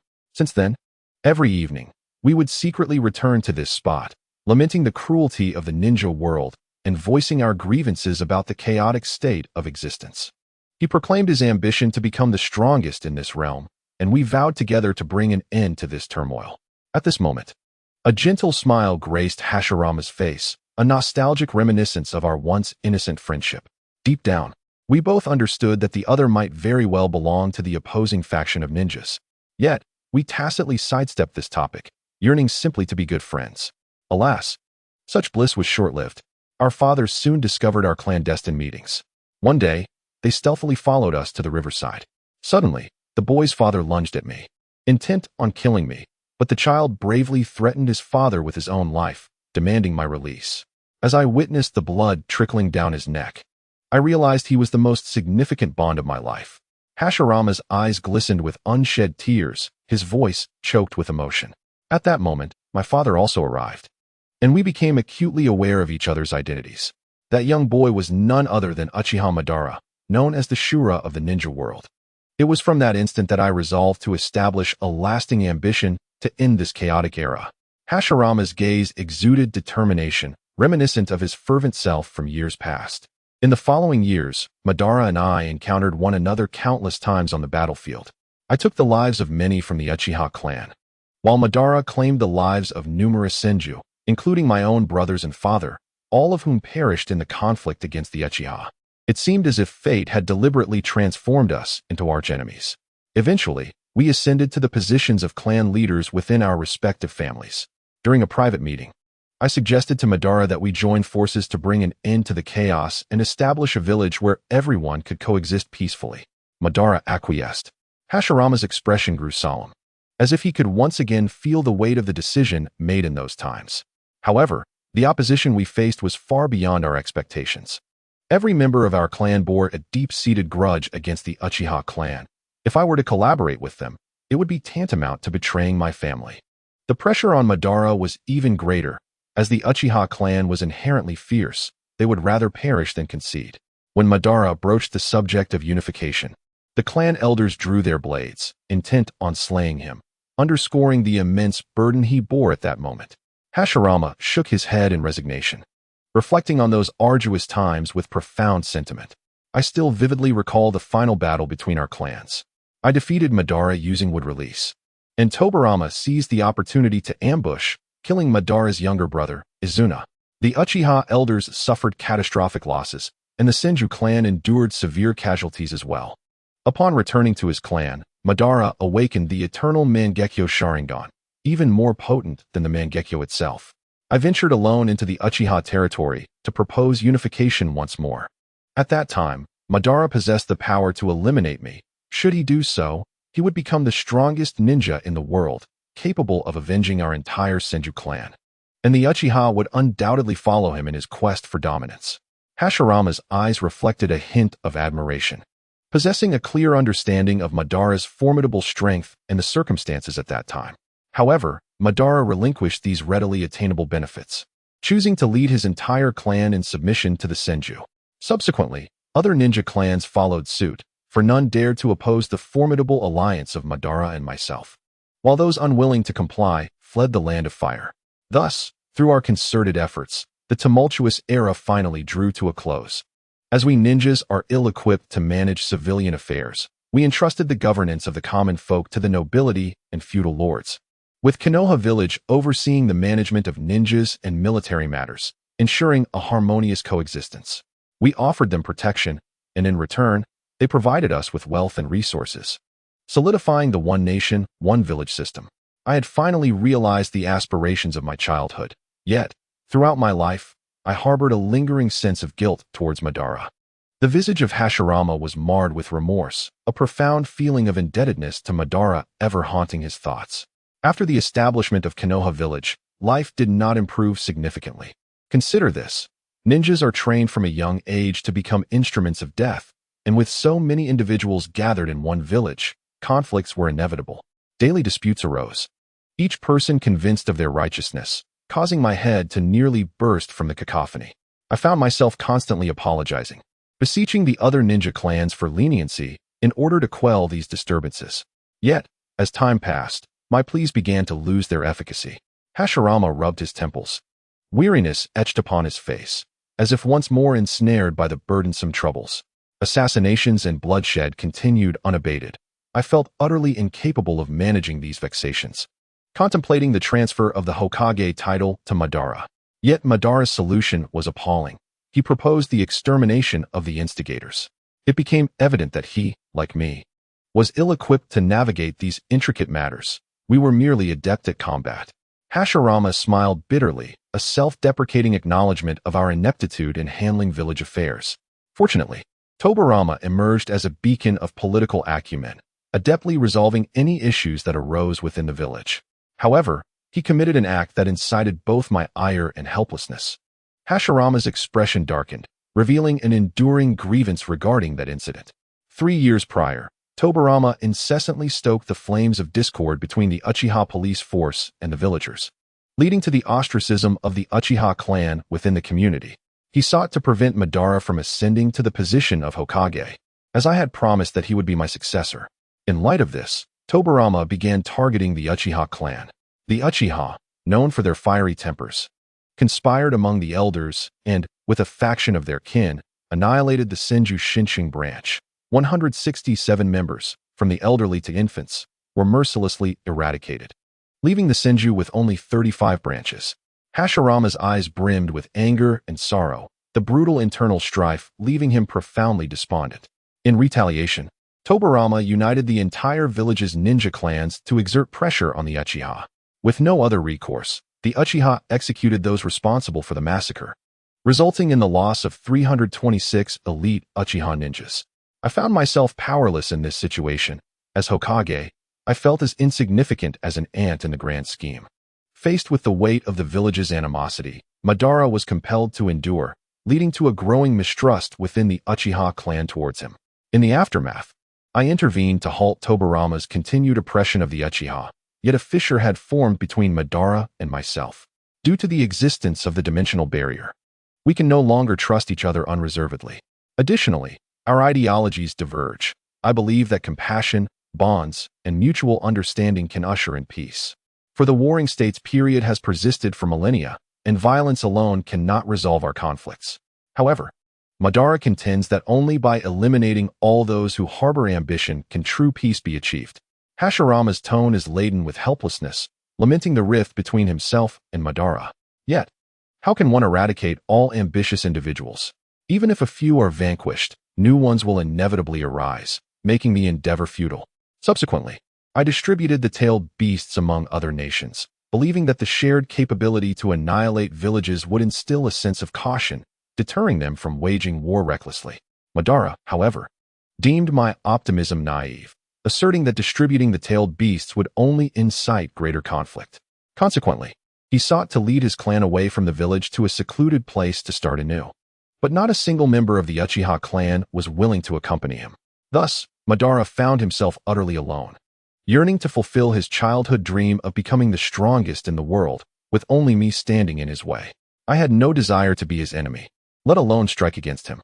Yet, he departed from Konoha with the 9 tails, threatening that if I did not engage him in a serious battle, he would unleash the 9 tails upon the village. Why did he feel compelled to force my hand? Hashirama's eyes were filled with pain and confusion, grappling with Madara's actions. I could not stand idly by as he threatened to destroy the village. I had no choice but to confront him in a decisive battle at the Valley of the End. Ultimately, he perished, while I suffered profound spiritual wounds. My time drawing to a close, I personally laid him to rest. This is the tale of Madara and me. I fulfilled my ambition and brought an end to chaos, while Madara achieved his aspiration of becoming the world's strongest. Hashirama's voice gradually faded, tinged with melancholy. Tenyu, puzzled, inquired, but didn't Madara lose? You are the true victor. Hashirama chuckled happily, responding, Madara did not die, and my time is fleeting. He must have deceived me using the Uchiha clan's forbidden technique, Izanagi. However, Madara may not be aware that I had placed a sealing technique on his coffin. I sensed his departure from it. I am genuinely delighted that he has finally realized his childhood dream. But what if Madara returns to destroy Konoha? Tenyu asked anxiously. Hashirama's gaze was resolute, his tone assured as he replied, Madara will not harm Konoha. He will not even reappear in the village. Our final battle was his farewell to me and Konoha. If there remains anything for Madara to cherish, it would solely be Tobirama. Tobirama killed Madara's most beloved brother and cunningly forced the Uchiha clan to sever ties with him. Therefore, if Tobirama were to offer Madara the opportunity to kill him, Madara would undoubtedly strike.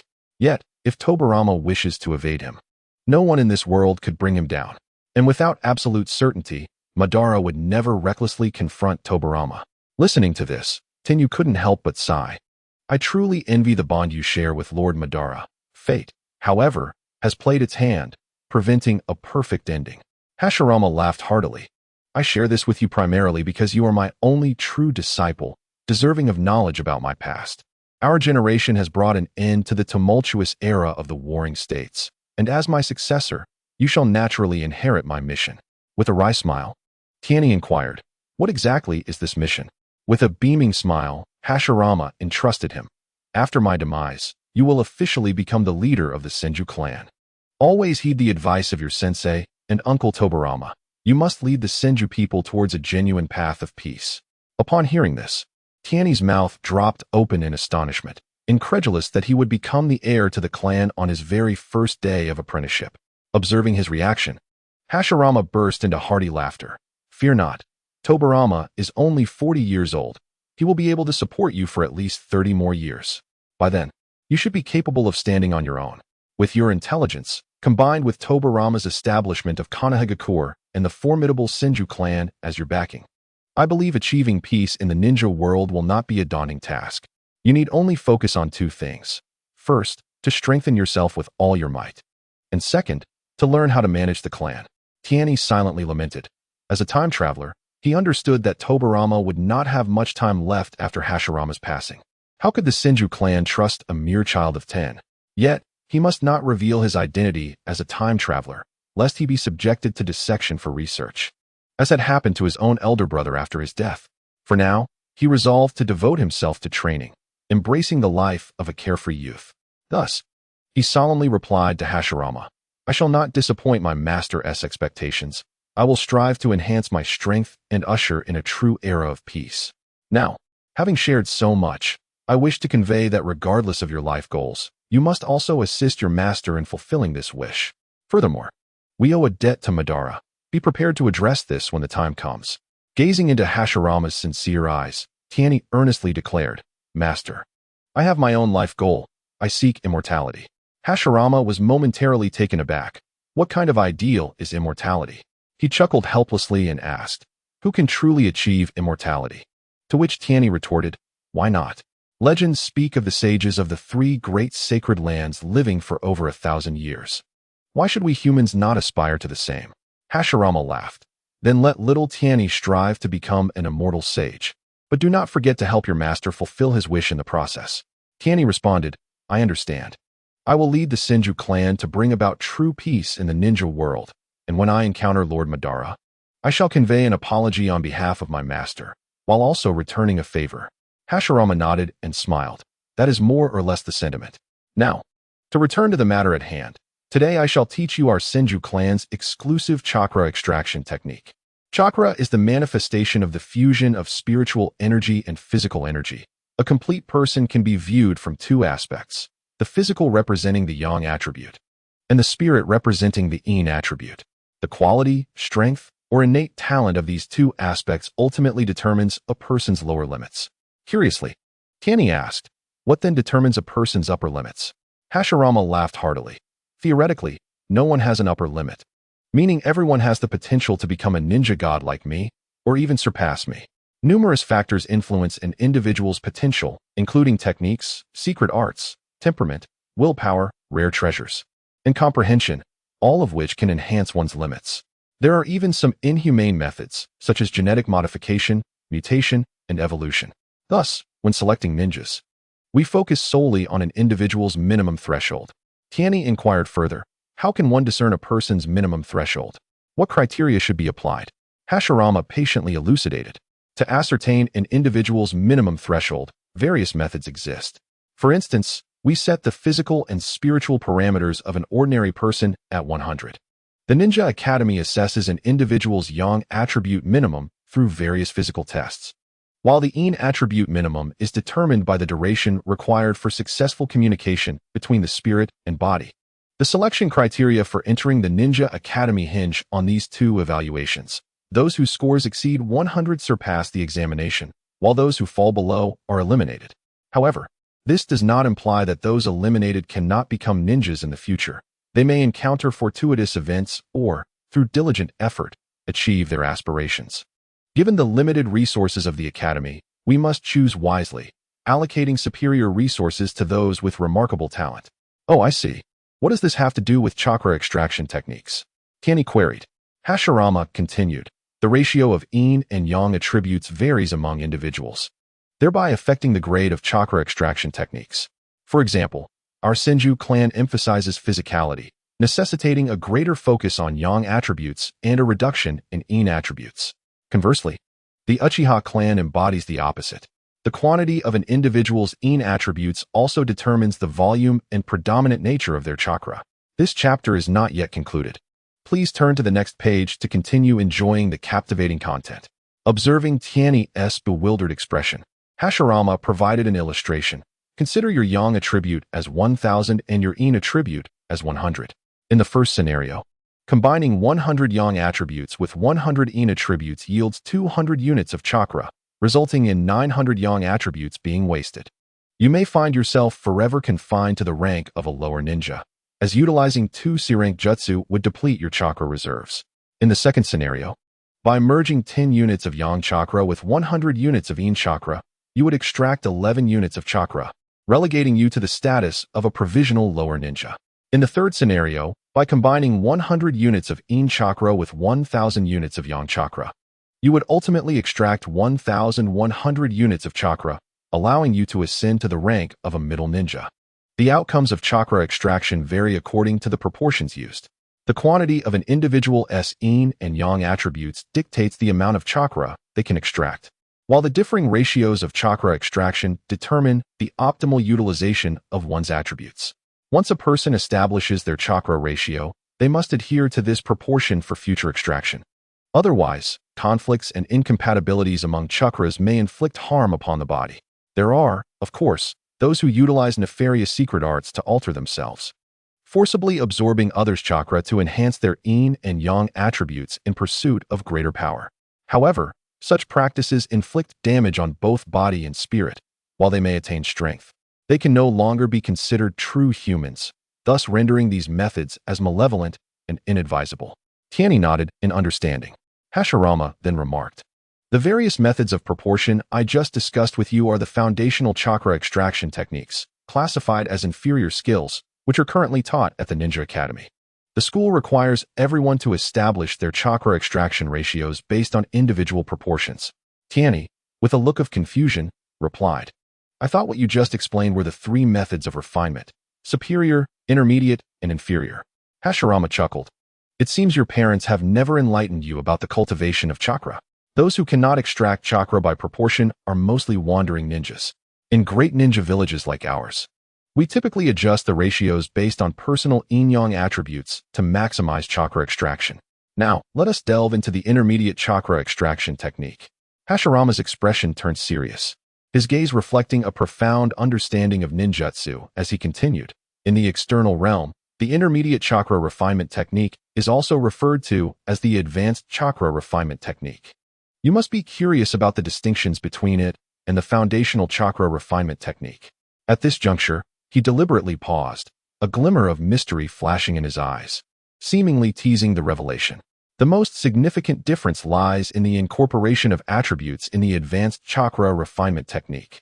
Hashirama's tone grew solemn as he patiently elucidated. "You must understand that the chakra extracted using the foundational technique lacks any attributes. Graduates of the ninja school must subsequently strive to infuse attributes into this attribute-less chakra during training. This is where the gap between practitioners of advanced chakra refinement and those of the foundational technique becomes apparent, primarily in three aspects. First, the disparity in cultivation speed." Hashirama raised a finger and gestured in the air. "If two individuals with similar talents were to practice advanced chakra refinement while you practiced foundational chakra refinement, assuming both extracted the same amount of chakra during combat, you would hurl an attribute-less energy sphere, whereas I would unleash one imbued with fire or lightning damage. The outcome is evident. You would be overwhelmed. At that point, you would have to revert to recultivating attributes, starting from comprehending the attributes to integrating them into your chakra. Those with exceptional talent might need around 3 years for this process, which clearly widens the gap. During those 2 to 3 years, others may have mastered numerous formidable skills." Second, the distinction in attribute comprehension. Hashirama raised a second finger, his expression growing more earnest. "Since the advanced chakra refinement technique incorporates attributes from the outset, practitioners naturally develop a closer affinity for these attributes, making the understanding of their higher-level transformations much more intuitive. This further amplifies the disparity." Third, the difference in chakra manipulation. Hashirama raised a third finger, elevating his voice. "Because attributes are integrated from the beginning, practitioners have greater proficiency in chakra manipulation, resulting in a swifter release of ninjutsu. In ordinary ninjutsu combat, the speed of ninjutsu release is crucial, and this speed is closely tied to chakra manipulation. We ninjas perform hand seals to facilitate precise chakra control, enabling us to release ninjutsu both quickly and steadily." Tianyi was captivated, nodding along as he listened, his face radiating with a dawning comprehension. Once Hashirama finished speaking, Tianyi could not contain his curiosity and asked, "I understand now. Why doesn't the Ninja Academy teach advanced chakra refining techniques? What exactly constitutes a high-grade chakra refining technique?" His eyes sparkled with curiosity and anticipation, eager to uncover the secrets of more advanced chakra refinement. Hashirama, with a gentle demeanor, continued to enlighten Tianyi. "There are prerequisites for learning advanced chakra refining techniques. One must first discern their innate affinity for a particular element to pursue the corresponding advanced techniques effectively. Each individual possesses a natural affinity for a certain attribute.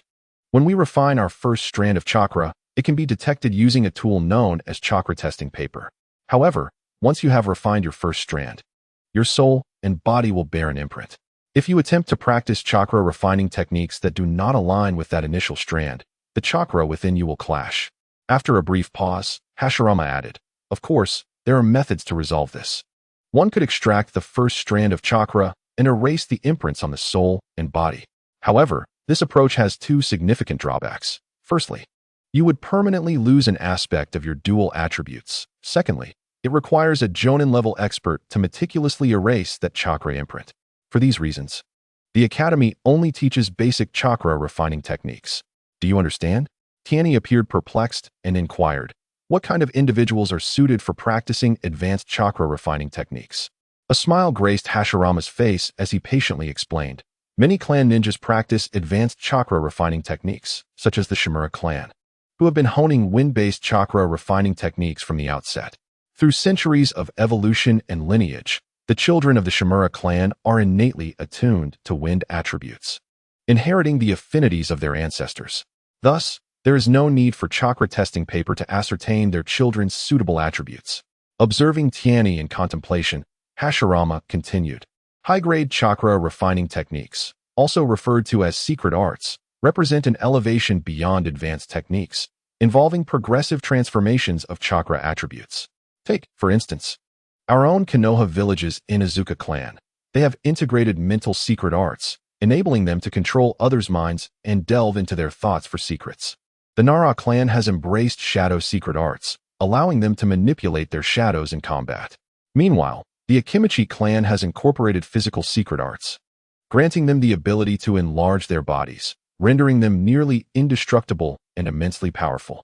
Consequently, clans possessing such secret arts are formidable, as these arts constitute the core strength of their lineage, fiercely protected from envy." Tianyi, enlightened, nodded in agreement. "I see now. So, what grade do the chakra refining techniques of our Senju clan belong to?" Hashirama beamed with pride, responding, "The chakra refining techniques of our Senju clan are undoubtedly the pinnacle of the ninja world, unparalleled and unattainable by other clans or individuals. Even if revealed, no other clan would be able to master them. Is it truly that extraordinary?" Tianyi exclaimed, utterly astonished. With a smile, Hashirama continued to elucidate. "The pinnacle of chakra refinement techniques in the ninja world is known as the bloodline limit chakra refinement technique. Within our Hidden Leaf village, 3 clans possess these bloodline limits: the Senju, Uchiha, and Hyuga clans, each boasting their unique chakra refinement techniques.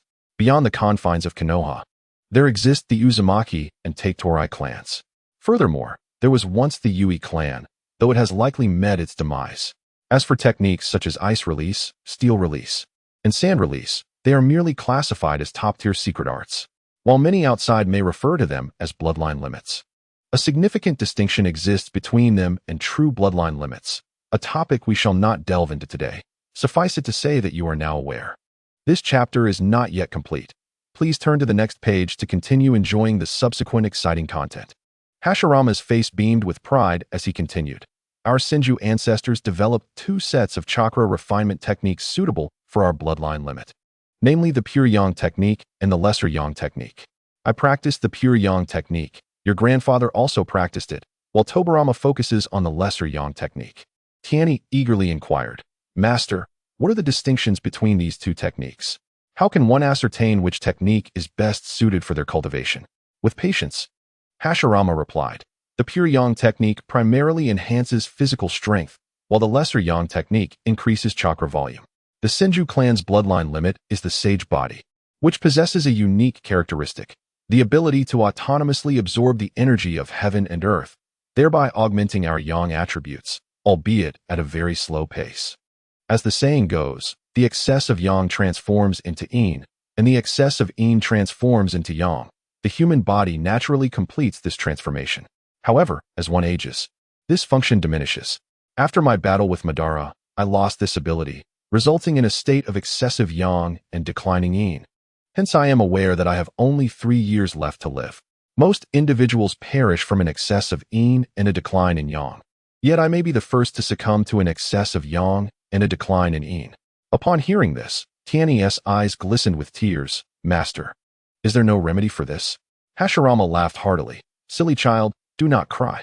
The cycle of life, aging, illness, and death is a natural part of existence, especially for a ninja accustomed to the vagaries of life and death. Moreover, to meet you in my final days and pass on all that I have learned brings my life to a fulfilling conclusion. Master, Tianyi exclaimed, his voice thick with emotion. Hashirama interrupted. Enough, Tianyi. We ninjas shed blood, not tears. From this day forth, I hope you will not weep easily but face life with a smile. Tianyi quickly stifled his tears and responded loudly. Yes, master. Hashirama continued. The pure yang technique involves merging the least amount of yin with as much yang as possible, subsequently replenishing the increased yang attributes back into the body, thereby enhancing physical quality, self-healing capabilities, and stamina recovery. However, it has its drawbacks. The difficulty of developing other attributes increases, and the abilities in yin release are relatively weaker. The extent of yin attribute refinement is contingent upon one's innate talent. Your grandfather achieved a maximum refinement of 0.03 in yin attributes, while I am able to control a fusion of 0.012 in yin attributes and 0.988 in yang attributes into chakra. Thus, my chakra is remarkably abundant, and in battles, I predominantly employ extensive area ninjutsu, which is also the reason I have attained the title of the God of Ninja. In Tianyi's eyes, a glimmer of brilliance sparkled as he marveled inwardly. Was this not akin to a fusion of a berserker and a mage? Indomitable, unyielding, and adept at group battles. Confronted with such an adversary, surrendering with a white flag seemed the only viable option. Choosing this pure yang technique, he felt it was overwhelmingly powerful. Hashirama continued. However, after my battle with Madara, I also discerned a weakness in the pure yang technique, its relatively poor soul defense. Once the soul suffers a grievous blow, it becomes impossible to balance yin and yang. Thus, while the pure yang technique is formidable, it is not without its vulnerabilities. Master, I choose the pure yang technique. Tianyi declared without hesitation. Hashirama smiled and advised, hold on a moment. After you've heard the advantages of the Shaoyang technique, you may reconsider your decision. A staggering 99% of the Senju clan has opted for the Shaoyang technique. A serious expression crossed Hashirama's face as he spoke with gravity. The fact that 99% of the Senju clan chose the Shaoyang technique was not without reason. He patiently elaborated. The Shaoyang technique seamlessly fuses yin and yang chakra in a 1-to-1 ratio, allowing for the transformation of the excess yang chakra in a sage's body into yin. Its only drawback is that the physical strength attained post-training does not match that of the pure yang technique. However, given that we Senju possess inherently superior physicality compared to other clans, this flaw is hardly significant. As he continued, Hashirama raised his fingers to enumerate the benefits of the Shaoyang technique. Firstly, it is easy to learn. Every member of the Senju clan can master it. Unlike the pure yang technique, which requires arduous extraction of yin attributes. Secondly, it facilitates the development of other chakra attributes, enabling practitioners to become all-attribute ninjas, devoid of weaknesses, thereby making it easier to attain strength. Thirdly, its resistance to illusions is exceptionally robust. When battling the Uchiha, it can incapacitate half of the enemy's combat capability. Practitioners of the pure yang technique, even if they are high-ranking ninjas, would succumb if a Uchiha ninja fixates their gaze upon them. Fourthly, the chakra volume is substantial. All members of the Senju clan are like ninja artillery, able to unleash their techniques without reservation in battle. As he spoke, a hint of pride illuminated Hashirama's face, as if he could already envision the Senju clan dominating the battlefield through their formidable chakra. After some contemplation, Tianyi resolutely stated, I choose the pure yang technique. Hashirama was momentarily taken aback, then smiled with curiosity. Oh, pray tell your reasoning. Master, you practice the pure yang technique as your disciple. I must likewise choose the pure yang technique. Tianyi replied, gazing upward with eyes filled with admiration and devotion for his master. His determination was akin to a sapling firmly rooted in the soil, impervious to uprooting. Hashirama smiled with satisfaction, retrieving a scroll of the pure yang technique and slowly unfurling it before Tianyi. Come, let me elucidate the key points of practicing the pure yang technique. The first step is to master the extraction of spiritual energy with utmost precision. This spiritual energy is intangible and formless. To perceive it, one must first enter a state of deep meditation. Tianyi, gently close your eyes, half open and half closed. Focus on your breath, aligning it with the rhythms of the universe. Empty your mind, expelling all distractions so that you may resonate with the cosmos. Once in harmony, you will enter a state of clarity, perceiving your spiritual realm, and thereafter, you will be able to manipulate the spiritual force, the yin energy, allowing it to flow throughout your body. First, practice this initial step. Remember, do not merge the two forces just yet. Familiarize yourself with them, Hashirama instructed, reminiscing about the arduous journey of his own training. A flicker of emotion passing through his eyes. Upon hearing this, Tianyi immediately complied, unexpectedly entering a state of clarity in an instant. After all, since his arrival in this world, he had frequently transitioned between the state of clarity and reality, becoming quite adept with mental energy. Previously, he had harnessed mental energy to communicate with the forces of nature, achieving a perfect celestial form. At this moment, as he navigated his mental energy throughout his body, he felt a refreshing sensation lingering within, invigorating him immensely. Beside him, Hashirama was utterly astonished, his eyes wide as saucers, silently exclaiming in his heart, "What kind of prodigy is this? Could he be a celestial being descended to earth? To enter the state of clarity in mere moments, and to manipulate mental energy with such ease? There is no hindrance in its movement throughout the body." He began to question his own existence. Recalling his own struggles at this stage of training, he had begun learning the state of clarity at the tender age of 2 and spent an entire year mastering it, achieving control over his mental energy by the age of 3. Am I dreaming? Hashirama raised his hand and slapped himself twice across the face. Ouch, this is no dream. It's real. His expression was one of disbelief, his voice involuntarily rising a few notches. Tianyi opened his eyes to find his master slapping himself. Confusion etched on his face.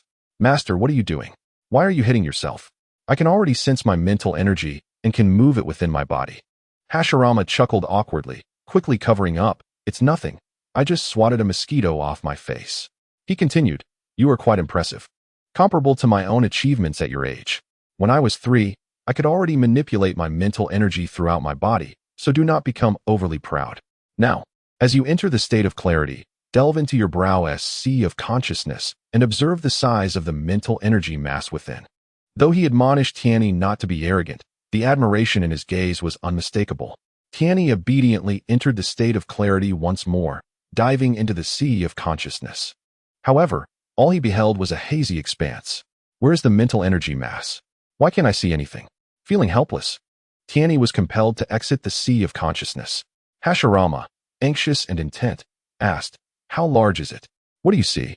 "Master, I can't see anything. It's all just a hazy blur." "I ventured deeper into the sea of consciousness, yet it remains the same," Tianyi replied candidly. Hashirama was so shocked that his jaw nearly dropped to the ground, his mouth agape, as tumultuous waves surged within his heart. "My precious disciple, do you comprehend what you are saying? As the god of the ninja world, my mental energy is merely the size of a small pond, attained only after several transformations of the spirit. When I first entered the sea of consciousness, I saw a small gray mass, about the size of a fist. Yet you, upon your first attempt, describe it as a hazy expanse? Have you filled the sea of consciousness with your mental energy?" He gazed at Tianyi as if beholding a creature from another world, overwhelmed by astonishment. After a considerable moment, Hashirama regained his composure and remarked, "Your mental energy is impressive, even surpassing my own. That hazy expanse you perceive is indeed mental energy." "Ah, so the grayness signifies mental energy. No wonder it feels somewhat familiar," Tianyi mused. Tianyi suddenly realized, a hint of surprise illuminating his face. "Now, you must integrate either water or earth chakra. Our Senju clan predominantly possesses these two attributes. Choose one. Once you have mastered one to perfection, you may develop the other. In my time, I chose earth, while Tobarama opted for water," Senju Hashirama patiently instructed. "The chapter is not yet concluded. Please proceed to the next page to continue enjoying the captivating narrative." "Master, may I merge both attributes simultaneously?" Tianyi inquired, his eyes wide with curiosity. Hashirama chuckled softly and explained, "It is indeed possible, but the difficulty is tenfold that of merging a single attribute. To this day, no one has succeeded. I too attempted it during my youth, but alas, I failed. Should you wish to try, there is no harm. At worst, you may incur some injuries, but with our perfect sage body, you shall recover within a day. First, Familiarize yourself with the chakra pathways and acupoints for both water and earth attributes. As Hashirama spoke, a flicker of melancholy crossed his eyes, recalling the disappointment of his own failed attempt at dual attribute fusion.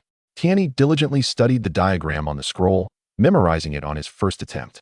However, being cautious, he reviewed it several more times, closing his eyes to mentally recite it once again. Once he felt confident, he declared to his master, "I have memorized it all." "You claim to have remembered it after only a few glances? Do not rush. It is imperative to memorize it thoroughly. When channeling chakra, any mistake could lead to injury." Hashirama cautioned, skepticism evident in his voice. With no other choice, Tianyi closed his eyes and recited the acupoint diagram once more. Hashirama, now thoroughly convinced, thought to himself that this disciple could not be judged by conventional standards, lest he be proven wrong. Observing the youthful face of his apprentice, he remarked, "You truly are a genius, possessing such an exceptional memory. Now, we may commence the refinement of chakra. Enter a state of clarity.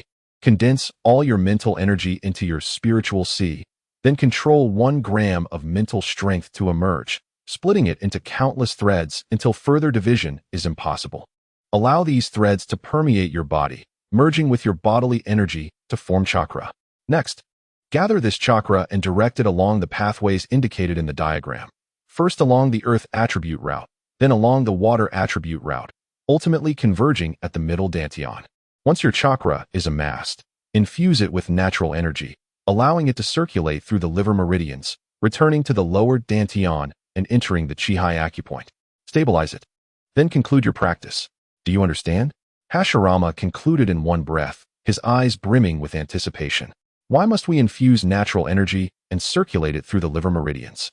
Tianyi asked, his face a portrait of confusion. Hashirama smiled as he explained, "You are aware of my wood release, correct? It was actually a misstep during my initial cultivation of natural energy that resulted in the chakra merging into the liver meridians, ultimately leading to the formation of wood release. Noticing your remarkable talent, I wish to have you attempt the pure yang technique of wood release that I have just begun to comprehend. At worst, you may suffer some injuries, but with me as your master, no grave issues will arise. However, this has never been attempted before, and the difficulty is increased tenfold. Do you dare to give it a try?" Excitement sparkled in Hashirama's eyes, as if he could already envision Tianyi successfully mastering the pure yang technique of wood release. "I am willing to attempt it, and I shall not disappoint you, master." Tianyi replied with a vigorous nod, his gaze filled with determination and courage. "Embrace the challenge with courage and audacity. With your master beside you, fear not." The thousand-handed Hashirama encouraged as he patted Tianyi's shoulder.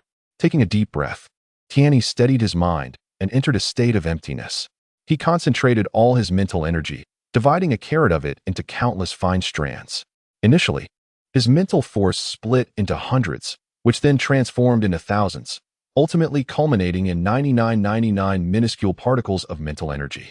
He dispersed these particles throughout his body, akin to sowing seeds. Before long, chakra fruits began to sprout from every part of his being. Tianyi commenced the collection of these chakra fruits, directing them towards his lower dantian, allowing the chakra to navigate through the earth attribute meridian acupoints. The chakra lined up, steadily progressing through the meridians, laboriously traversing each acupoint, each fruit radiating a sepia glow. Subsequently, the chakra commenced its journey through the water attribute meridian. At this juncture, fatigue enveloped him, each step feeling as though he were burdened by 1,000 pounds, yet he gritted his teeth and persevered. After a strenuous passage through the water attribute meridian, all the chakra converged at the middle dantian, where it emitted a dual glow of dark yellow and light yellow.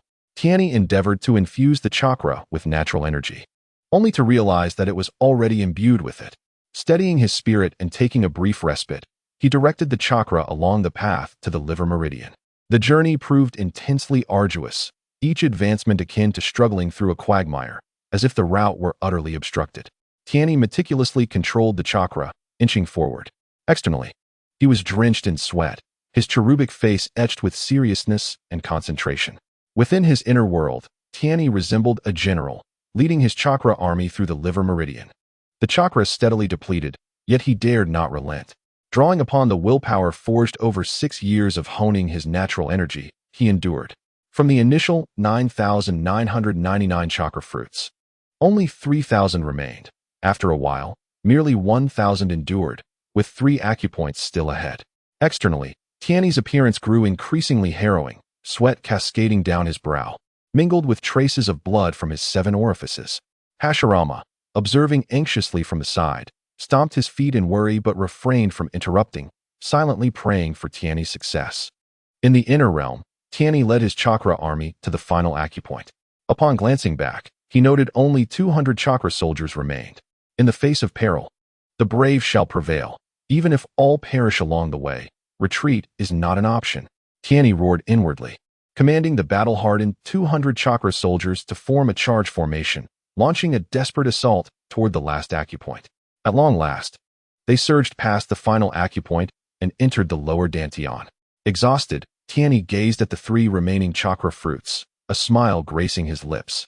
Once white, these chakra fruits now glowed a vibrant red, entwined with hues of dark yellow and green, a sight of exquisite beauty. Fatigued, he withdrew the chakra into the lower dantian's sea of qi, and after retracting his spirit, he could hold on no longer and succumbed to unconsciousness. Hashirama, cradling the drenched and bloodied Tianyi, suddenly appeared before the vortex of the whirlpool. Mito's face turned ashen in an instant, her eyes wide with shock, hands instinctively covering her mouth as she exclaimed, "What on earth has happened? How could you let this child, Tianyi, end up in such a state? Could you not be more gentle? You have taken care of him since the very first day, and now look at him." In her frantic anxiety, she reached out to examine Tianyi, eager to assist in his recovery. Senju Hashirama, appearing helpless, spread his hands and replied, "Why are you so concerned about him? He is perfectly fine. Rather, you should comfort me. I am on the brink of a heart attack." While Mito angrily examined Tianyi, she retorted, "At your age, what sort of nonsense are you speaking?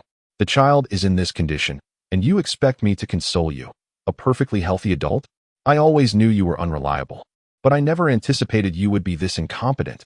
From now on, I shall be the one to teach Tianyi. Allowing you to instruct him will surely lead to his ruin. He is a promising genius, and under your guidance, he might return to us as a mere shadow of his potential. Wait, how is it that he bears no injuries? He seems as though he is merely asleep. Yet, what of this blood on his face and the sweat covering his body?" After meticulously inspecting Tianyi's condition with chakra, Mito was left in a state of confusion, her brow furrowed in deep thought. What could possibly be wrong with him?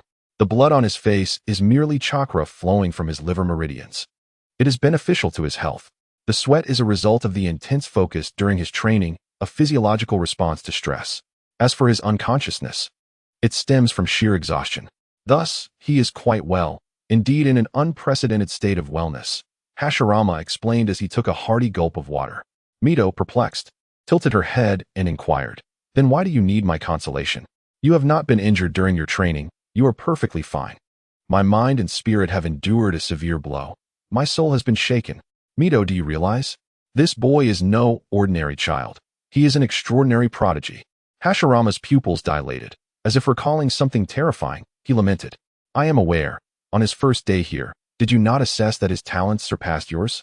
Mito replied, bewildered, her eyes reflecting her confusion.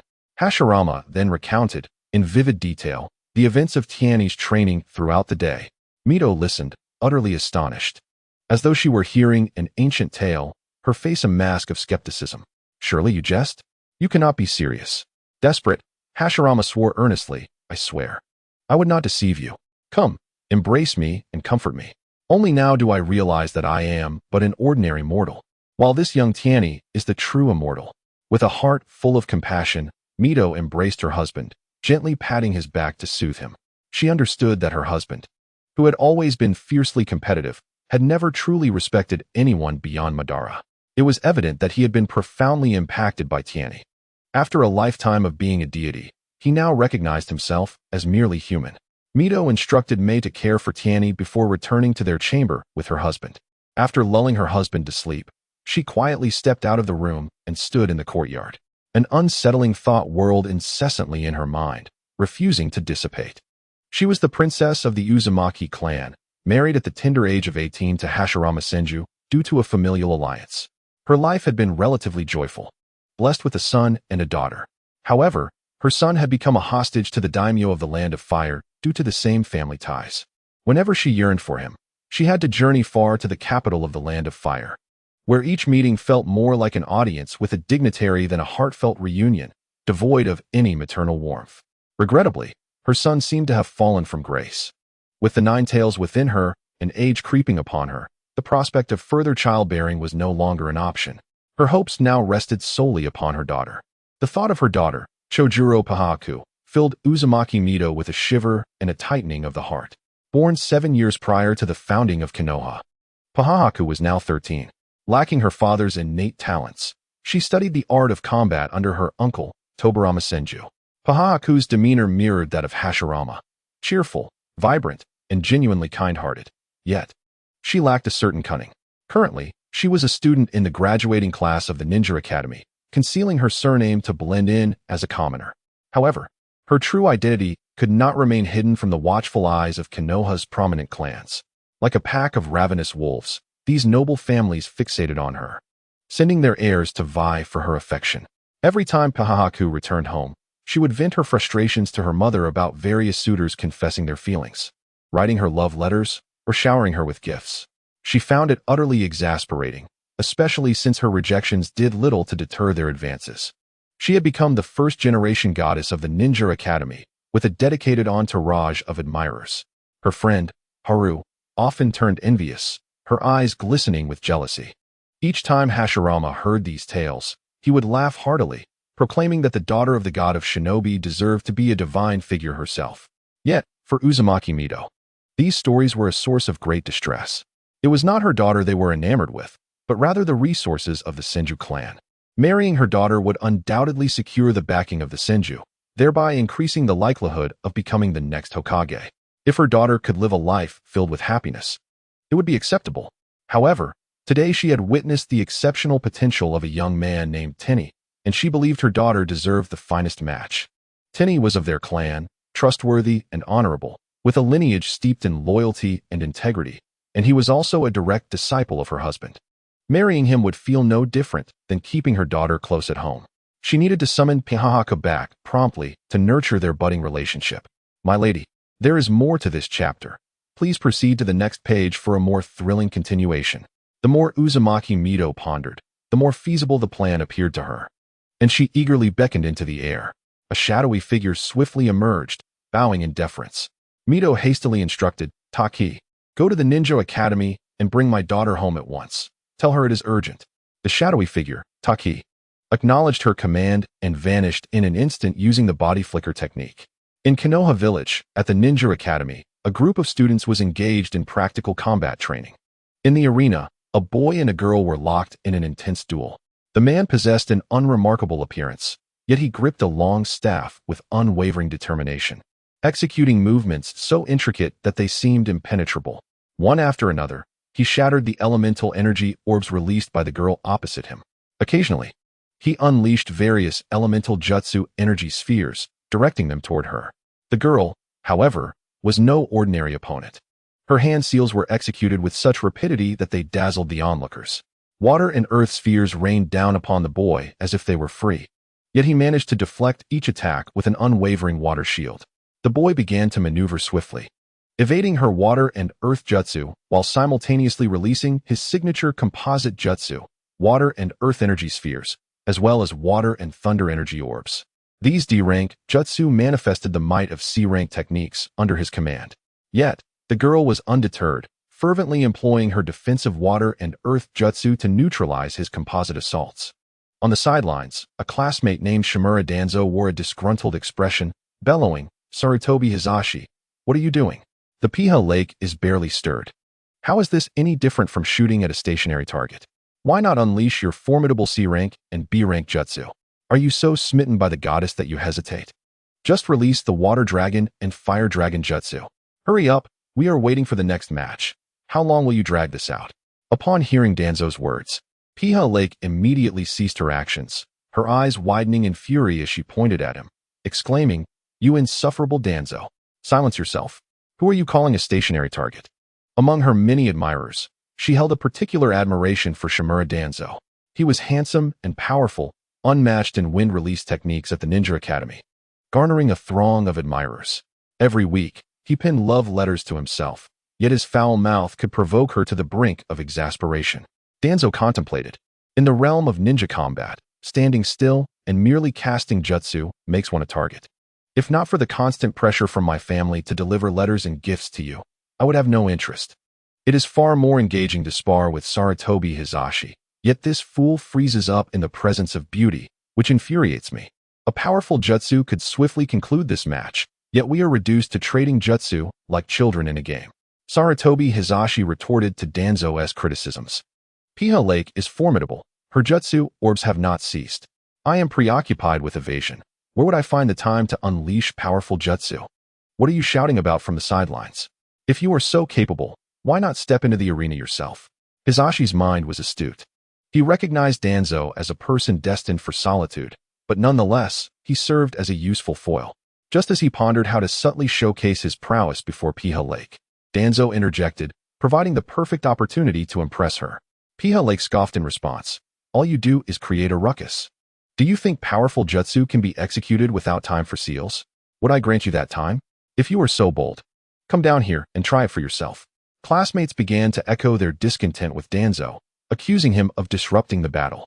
Unable to endure the criticism, Danzo's face flushed crimson as he leaped into the arena, proclaiming loudly, I will show you. I shall see why you believe I cannot unleash powerful jutsu. Sarutobi Hizashi swiftly positioned himself before Lake Biwa, declaring, only after defeating me shall you earn the right to challenge the goddess.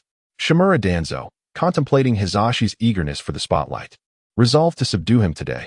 With a fierce shout, he challenged, Hizashi, prepare yourself. I will first bring you down before dealing with Lake Biwa. With a swift motion of his left hand forming seals, he vehemently unleashed C-rank ninjutsu, wind release, wind blade.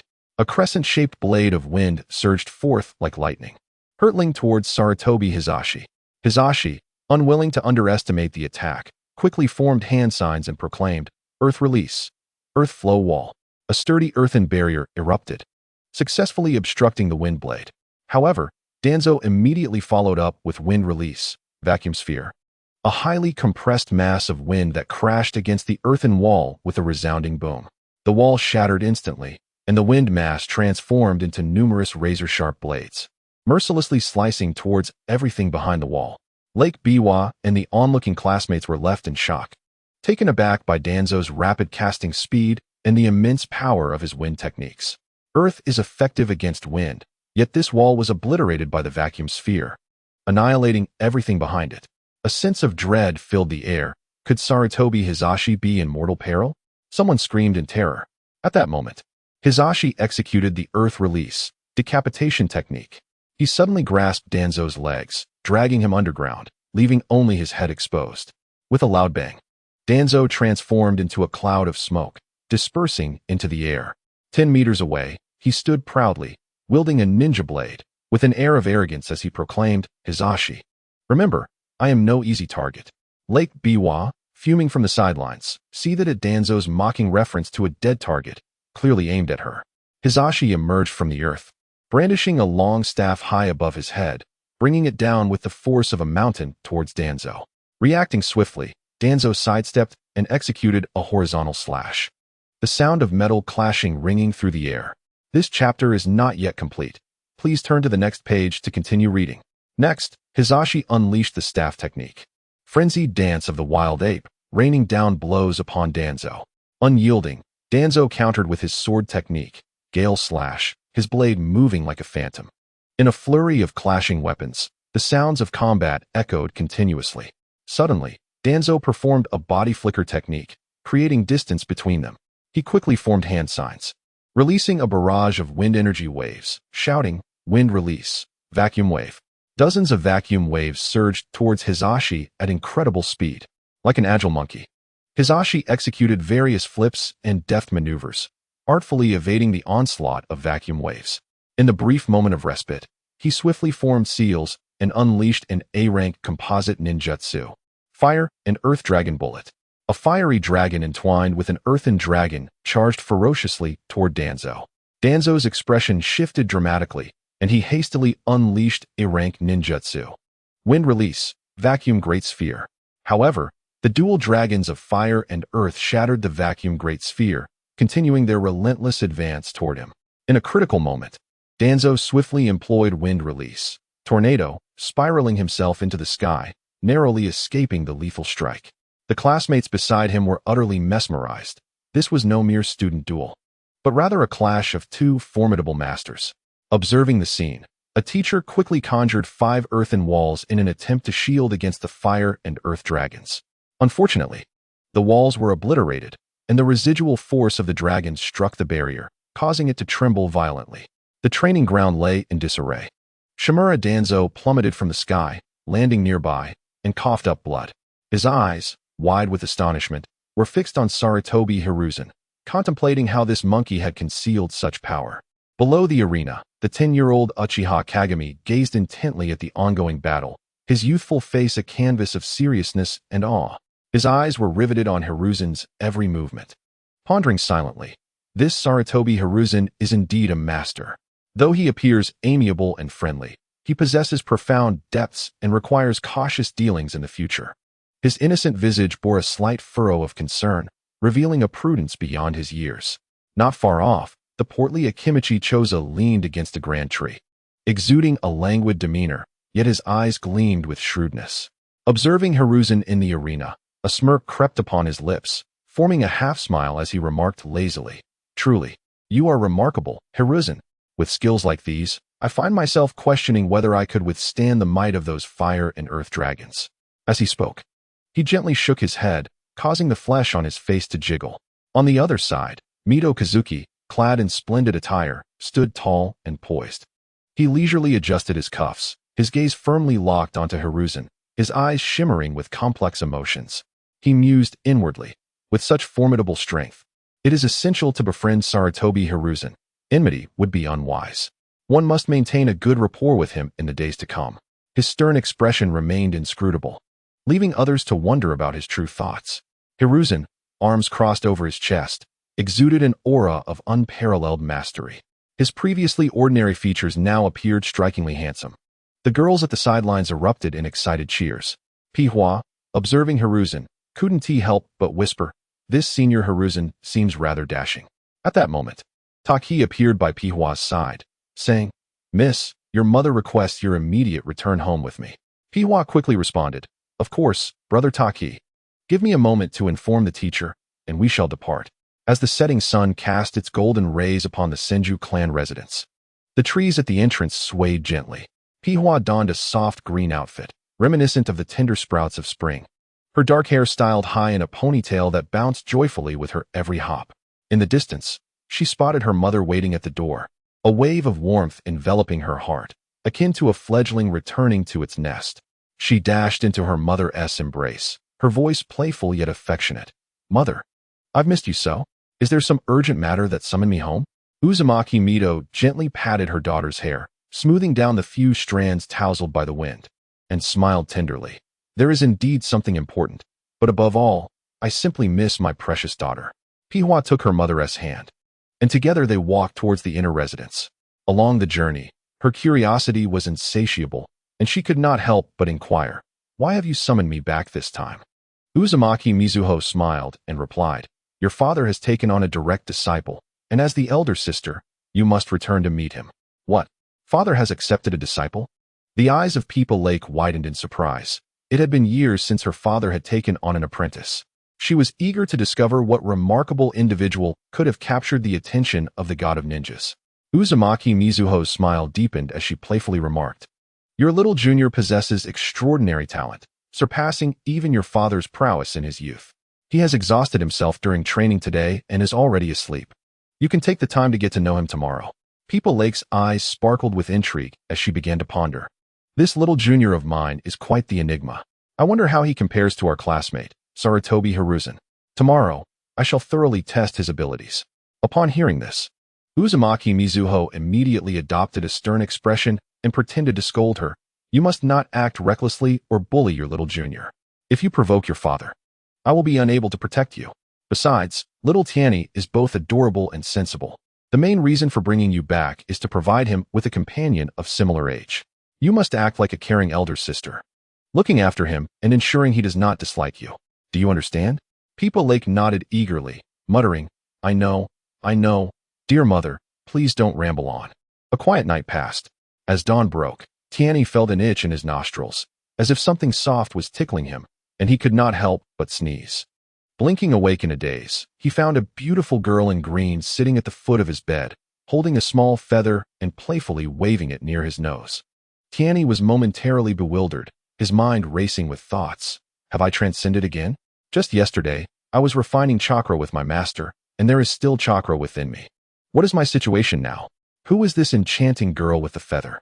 Feeling a knot of anxiety tighten in his chest, he cautiously asked, Little beauty, who are you? Where am I? Peepa Lake, unable to quell her curiosity about her little junior, had not slept soundly the previous night and was eager to visit Tianyi's room at the break of dawn. She was consumed with thoughts of what this apprentice, favored by her father, might look like. Recognizing the esteemed daughter of the Senju clan, Mayor, the maid, did not stop her from entering. Upon stepping into the room, Peepa Lake's gaze was immediately drawn to the handsome young boy on the bed, her eyes widening in awe as she murmured, Wow, what an adorable little brother. After observing him for a moment, her mischievous side emerged. She gently pulled a decorative feather from her clothing and lightly brushed it against Tianyi's nose. Watching him wake up and sneeze filled her with delight. Yet, she was unexpectedly captivated by Tianyi's expressive eyes, which seemed to convey a world of stories. Listening to the whispers of fate, she found herself in a daze, pondering her identity and the nature of her surroundings. A wave of joy washed over her as she mused, This little one is truly amusing, such a delightful little scatterbrain. Thus, she resolved to tease him further. Assuming a facade of tension and sorrow, she covered her mouth and spoke in a voice tinged with mock tears. Brother, do you not remember me? I am your sister, and this is our very own home.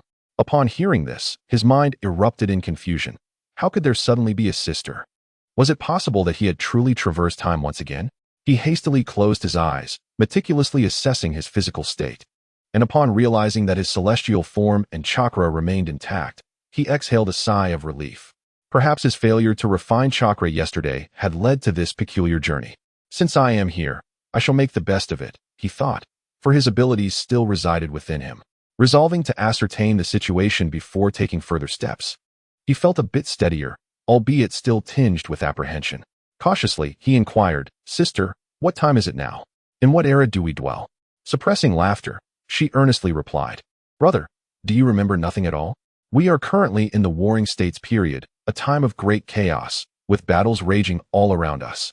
Astounded, he could not help but exclaim, his eyes widening in disbelief. What? How have I been transported to the Warring States era? His mind raced with urgency as he sought to clarify whether he had arrived before or after the legendary figures of Uchiha Madara and Senju Hashirama. Observing his anxious demeanor, she nearly burst into laughter, gently patting his little head and teasing, How can you so casually speak the name of our clan leader? He is currently leading our kin against the Uchiha clan. Have you forgotten? Internally, he scoffed at the absurdity of it all. I merely practiced a technique. And suddenly, I find myself in the Warring States period? Just yesterday, I was training pure yang with my master, and now I am here, before the establishment of Konoha. How utterly ridiculous. Unable to contain herself any longer, she erupted into laughter, doubled over with mirth, tears nearly spilling from her eyes. Witnessing her exaggerated amusement, he hurriedly attempted to explain, his face flushed with urgency. Sister, something truly extraordinary has happened to me. You may not believe it, but I have come from the future. She feigned surprise, covering her mouth, and inquired, Oh, is that truly the case? Pray, tell me, what is the future like? How did you come to be here? And what of my original brother? He swallowed hard before earnestly responding. I hail from the 7th year of Konoha, where I trained under Senju Hashirama. I distinctly recall that before I traversed time, I was practicing pure yang with my master. Alas, I failed, and upon awakening, I found myself here. Her laughter erupted anew. As she struggled to maintain her composure, waving her hands dismissively, Brother, are you quite all right? Do you comprehend the absurdity of your claims? With utmost seriousness, he nodded vigorously. I assure you, I am aware. It may be difficult to believe, yet all I speak is the truth. After the Warring States period was concluded by Senju Hashirama and Uchiha Madara, Konoha was established. I was born on the very day of its founding. My grandfather is Senju Hohei, my father is Senju Tenpuku, and my mother is Senju I. I even had the honor of being mentored by Senju Hashirama himself. Indeed. It is all true. Biwa Lake was laughing so hard that tears streamed down her face as she gasped. All right, I believe you. I really do. Just then, the door creaked open, and Sister May entered, carrying toiletries. Upon seeing the two of them in fits of laughter, she couldn't help but chuckle, curiously asking, "Young master, you seem to be having a delightful conversation with Miss Biwa Lake. What are you two discussing? Do share it with me." Tianyi suddenly came to a realization, slapping his forehead in astonishment. Wait, I haven't traveled through time? Then what is this person claiming to be my sister doing? It turned out she was merely teasing him. Sister May, smiling, helped Tianyi wash his face with a towel and explained, Miss Biwa Lake is the youngest daughter of Lord Hashirama. She just returned from the Ninja Academy yesterday and came to visit her little junior today. Upon hearing this, Tianyi's face flushed with anger as he shouted at the still laughing Biwa Lake. Why did you trick me into thinking it's the Warring States period and that you're my sister? You almost gave me a heart attack. I thought I had actually traveled back in time. Biwa Lake was laughing so hard that she could barely stand upright, exclaiming between giggles, "You are such an amusing little brother, so adorable with such a unique thought process, claiming to have traveled back to the Warring States. Haha." Tianyi felt his face burn with embarrassment, inwardly regretting how foolish he had been to be so easily fooled by a young girl. He mumbled softly, "It's just that I had just woken up, was unprepared, and considering I've experienced time travel before, it's no wonder you tricked me." Suddenly, he realized he did not even know her name, and hurriedly asked, "What is your name, miss?" Biwa Lake finally managed to stop laughing, wiped away the tears of joy, and proudly replied, "I am Biwa Lake, the daughter of Senju Hashirama. From now on, I shall be your senior sister. Remember that, little brother." Tianyi's heart skipped a beat as he pondered, isn't the wife of the third Hokage, Sarutobi Hiruzen, named Sarutobi Biwa Lake? Perhaps this Senju Biwa Lake is destined to be the future wife of the third Hokage. No wonder Sarutobi Hiruzen could secure his position as Hokage. I had thought it was merely a matter of lineage, but it seems he has a wonderful wife. Biwa Lake nudged Tianyi playfully, urging, "What are you daydreaming about? Come on, let us head to the dining hall. Our parents are probably waiting for us." Tianyi quickly straightened his clothes and replied, "Senior sister, let us go." Biwa Lake circled Tianyi twice, her eyes filled with admiration as she mused, "Just look at this appearance, this aura. If you were to attend the Ninja Academy, wouldn't you charm all the girls there, with them chasing after you? If you were just a few years older, I might have to pursue you myself. What a pity you are still so young. Do you think your sister is beautiful?" Tianyi, feeling bashful under her gaze, turned crimson to the roots of his ears and stammered, "Sister, you are youthful and beautiful. If I were a few years older, I would surely pursue you." As the two walked and chatted, Biwa Lake chimed in like a cheerful little bird, recounting tales from her time at the Ninja Academy. "Little Junior, you have no idea. I am the reigning goddess there, inundated daily with love letters and gifts.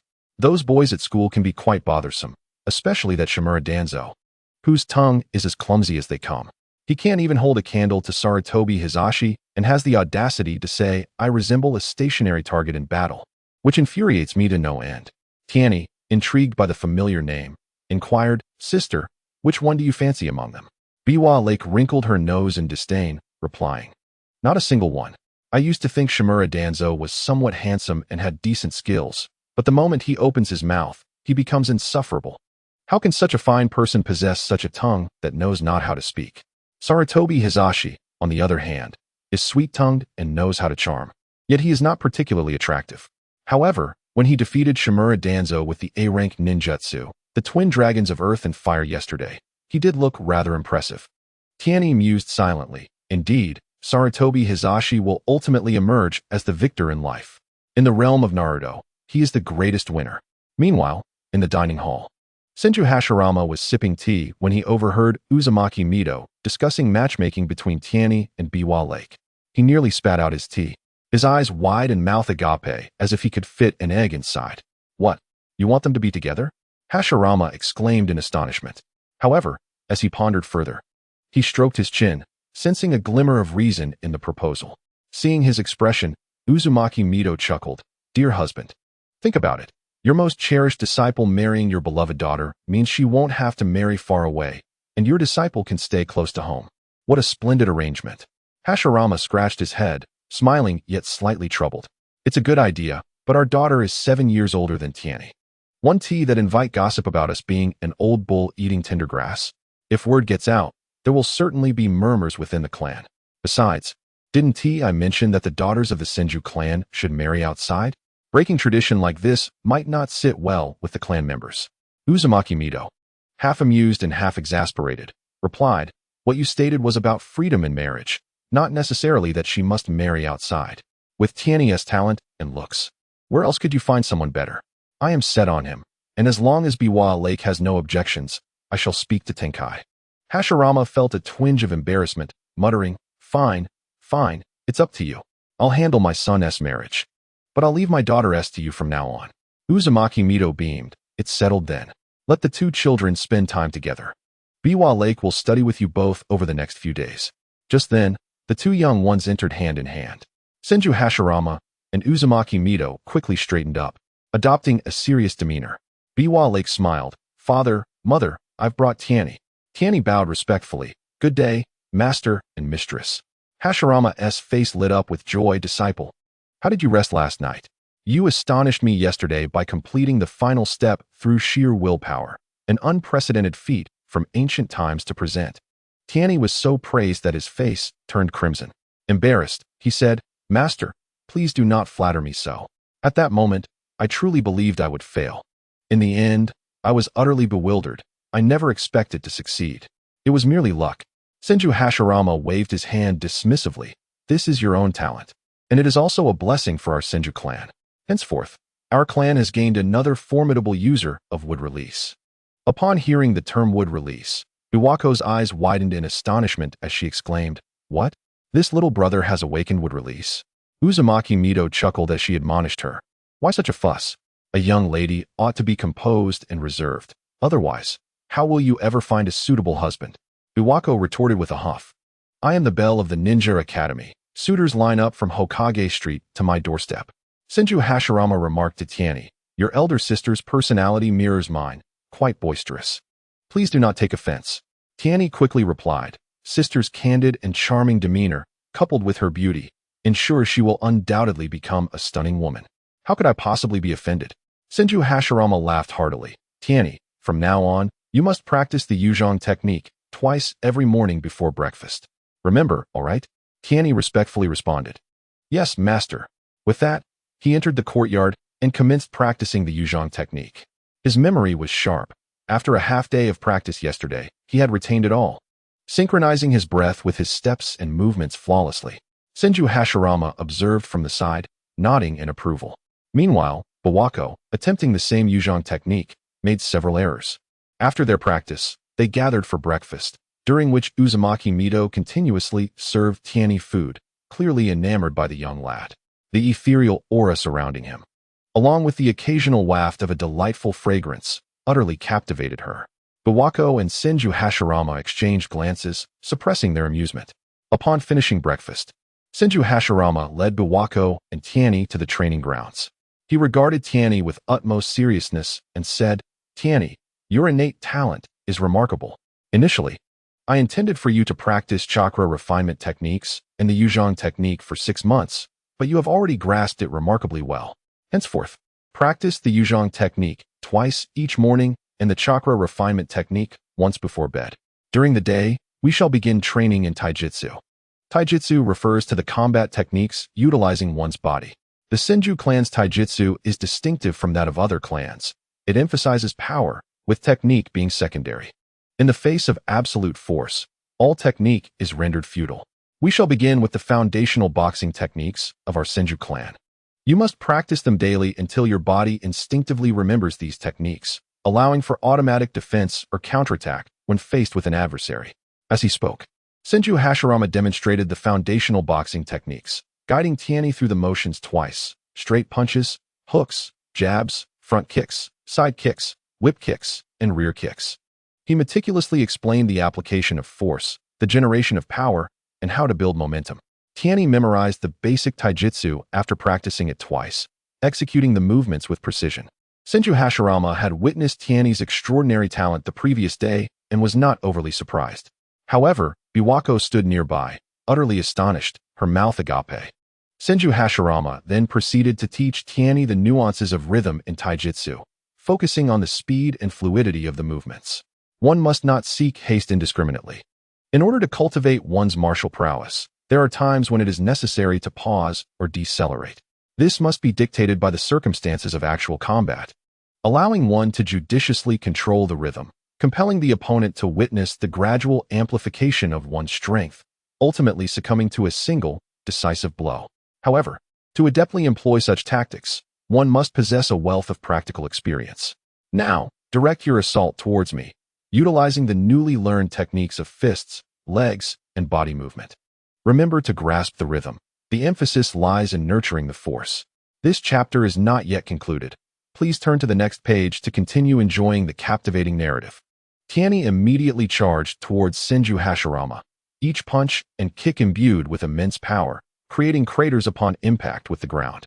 Biwa Lake, observing from the sidelines, was rendered speechless, mouth agape in astonishment, pondering, is this little child even human? Despite his adorable appearance, how can he possess such strength and speed that my eyes can barely keep pace with his movements? Senju Hashirama effortlessly neutralized Tianyi's attacks while simultaneously offering guidance. Mind your breathing. It has become erratic. Remember, your breath must harmonize with your movements. Only then can you gradually cultivate your strength. Avoid reckless strikes. Each move must be stable, precise, and powerful. Feel your opponent's momentum and then adjust your own. Tianyi felt a twinge of impatience.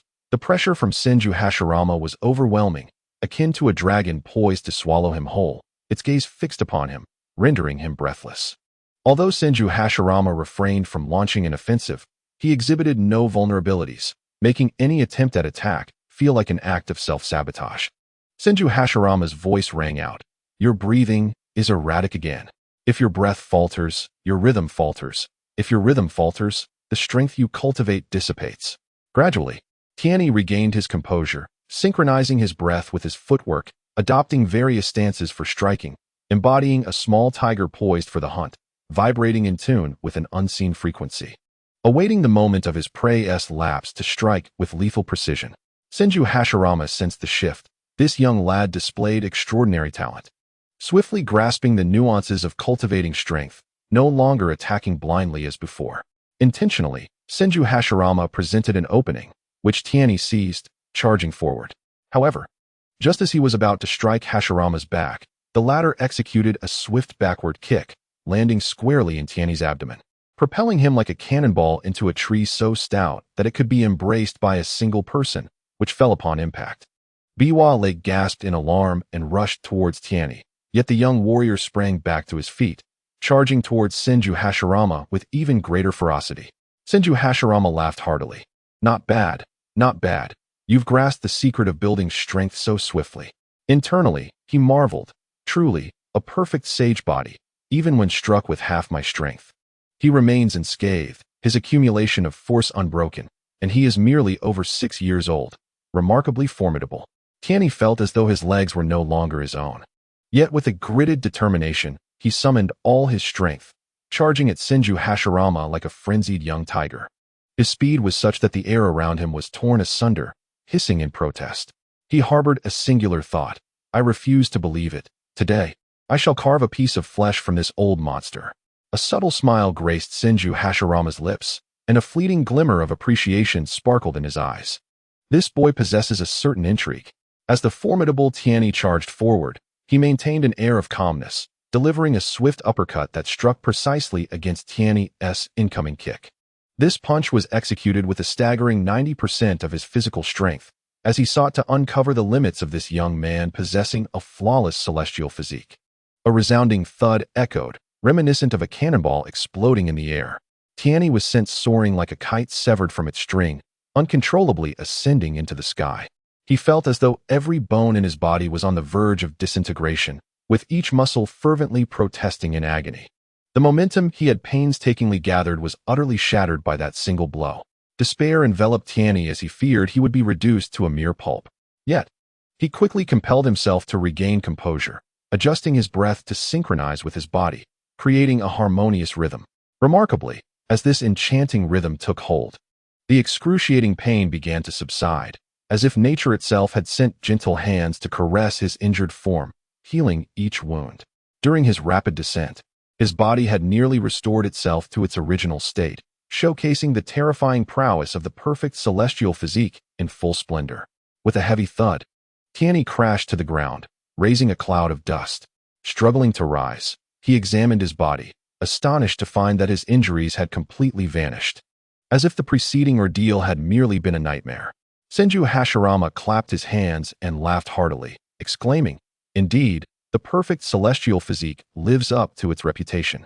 Had it been an ordinary person, my punch would have reduced them to a mere puddle of flesh. Yet you not only withstood it, but also healed rapidly. Quite impressive. From this day forth, you shall be my most capable training dummy." After a brief pause, his smile broadened. "In terms of physical cultivation, aside from the fundamental techniques, the best approach is to endure blows. Prepare yourself for daily beatings from me." Upon hearing this, Tianyi felt a wave of frustration wash over him, his expression instantly darkening. What kind of master is this, always thinking of beating me? He pondered. However, there was no escaping the fact that he was dealing with a formidable figure. Gritting his teeth, he charged forward once more, this time with utmost seriousness, pouring every ounce of his strength into each punch and kick, eager to learn how to harness momentum within his attacks and grow stronger. The training grounds became a battleground of escalating intensity, with Senju Hashirama repeatedly sending Tianyi hurtling away, only for him to return with unwavering determination. Their clash rivaled the ferocity of a life-or-death struggle between two elite shinobi. The training arena was left in disarray, pockmarked and littered with fallen trees, their trunks strewn across the ground. Fortunately, Senju Hashirama intentionally avoided the buildings. Otherwise, the entire training ground would have been reduced to rubble. Each time, Tianyi launched himself with all his might, only to be mercilessly repelled. His body bore the marks of countless injuries, causing him to grimace in pain. Yet the healing effects of his celestial heritage prevented any deterioration. They fought from dawn until dusk, and at last, his stamina reached its limit, plunging him into unconsciousness. Observing the unconscious Tianyi, Senju Hashirama could not help but burst into laughter. What extraordinary physical prowess! Truly remarkable. To continuously push one's limits while enduring such punishment. What a splendid talent. He turned to Lake Biwa and said, "Lake Biwa, please take the junior disciple for a medicinal bath and help him change his clothes before bringing him out for dinner." Lake Biwa's eyes were red with compassion, and with a quivering voice, she reproached, "Father, your methods are too harsh. The little disciple is still so young. Your punches and kicks could easily incapacitate a seasoned ninja." Senju Hashirama scratched his head awkwardly and explained, "I have no choice. If I wish to train him into the next god of ninja within 3 years, I must employ the most rigorous methods. Besides, this boy is no ordinary person. My attacks would incapacitate a regular ninja with a single hit. Yet look at him. After being kicked all day, he is now peacefully asleep. He possesses the perfect sage body, with defensive and regenerative capabilities that are extraordinarily formidable. Regular physical training is ineffective on him." Lake Biwa wiped her tears and murmured, "If this is your training, I shall not watch, for it is too heart-wrenching. No wonder Mother dotes on little Tianyi so much. She doesn't even come to observe his training." Senju Hashirama smiled helplessly. Such injuries would be fatal to an ordinary person, but for Tianyi, it is merely a thorough beating. This child possesses an extraordinarily resilient spirit and willpower. He pushes himself to the brink of unconsciousness before conceding. Lake Biwa disregarded her father's justifications, unable to bear seeing the little disciple, whom she had only met for a day, suffer so greatly. She gently lifted little Tianyi and headed towards the bathing room. Upon entering, Uzumaki Mizuho and Mayer had already prepared the medicinal bath and were waiting. The three women carefully undressed little Tianyi and placed him in the bath. The medicinal liquid stirred him from a daze, and upon opening his eyes, he found himself surrounded by 3 women, instantly flushing with embarrassment. He stuttered, "Sister-in-law Mayer, I can wash myself." But as he raised his hand, a sharp pain shot through him, and he gasped in discomfort. His arms were too sore to exert any strength, clearly reaching his limit for the day. Mayer, noticing his bashful demeanor, could not help but chuckle. "Oh, so you know how to be shy now? I have been washing you since you were little." The chapter is not finished. Please click the next page to continue reading. Uzumaki Mizuho laughed, adding, "You are still young and do not understand the distinctions between genders. When you are a bit older, you can wash by yourself." Lake Biwa doubled over in laughter at the scene, finding the little lad amusing, Despite enduring such harsh treatment from her father, he now felt shy about bathing. Tianyi felt utterly helpless. Resistance was futile, so he resigned himself to the situation, thinking, since I cannot resist, I might as well enjoy it. He closed his eyes and allowed them to massage his entire body, though he firmly shielded his most private areas with his hands. This behavior elicited hearty laughter from Uzumaki Mizuho, who teased, Tianyi is such a little adult now. Perhaps he should find himself a wife. Why not marry little Lake Biwa to him? Before long, Tianyi had finished his bath, and with Mayor's assistance, he dressed and headed to the dining hall for a meal. After a day of being beaten, he was ravenously hungry. Upon seeing the delicious spread on the table, his eyes widened in delight, and without a care for decorum, he began to devour the food voraciously. Beside him, the swirling water master continuously assisted in arranging the dishes. The family, observing Tianyi's manner of dining, found their appetites greatly stimulated, each indulging in an extra bowl. After finishing dinner, Tianyi followed Hashirama to the tranquil chamber to refine his chakra. With the experience of the previous day, he found the process much smoother today, soon extracting 999 chakra fruits, officially entering the realm of a chunin's chakra capacity. The standard for a jinin is 1,000 chakra, for a chunin, 10,000, for a jonin, 100,000, for a clan leader, 1 million, and for a Kaga-level ninja, 10 million, while the terrifying Six Paths level reaches a staggering 100 million. In just 2 days, Tianyi elevated his chakra to the chunin level. If the ninja clan of Konoha were to learn of this, they would surely be left astounded.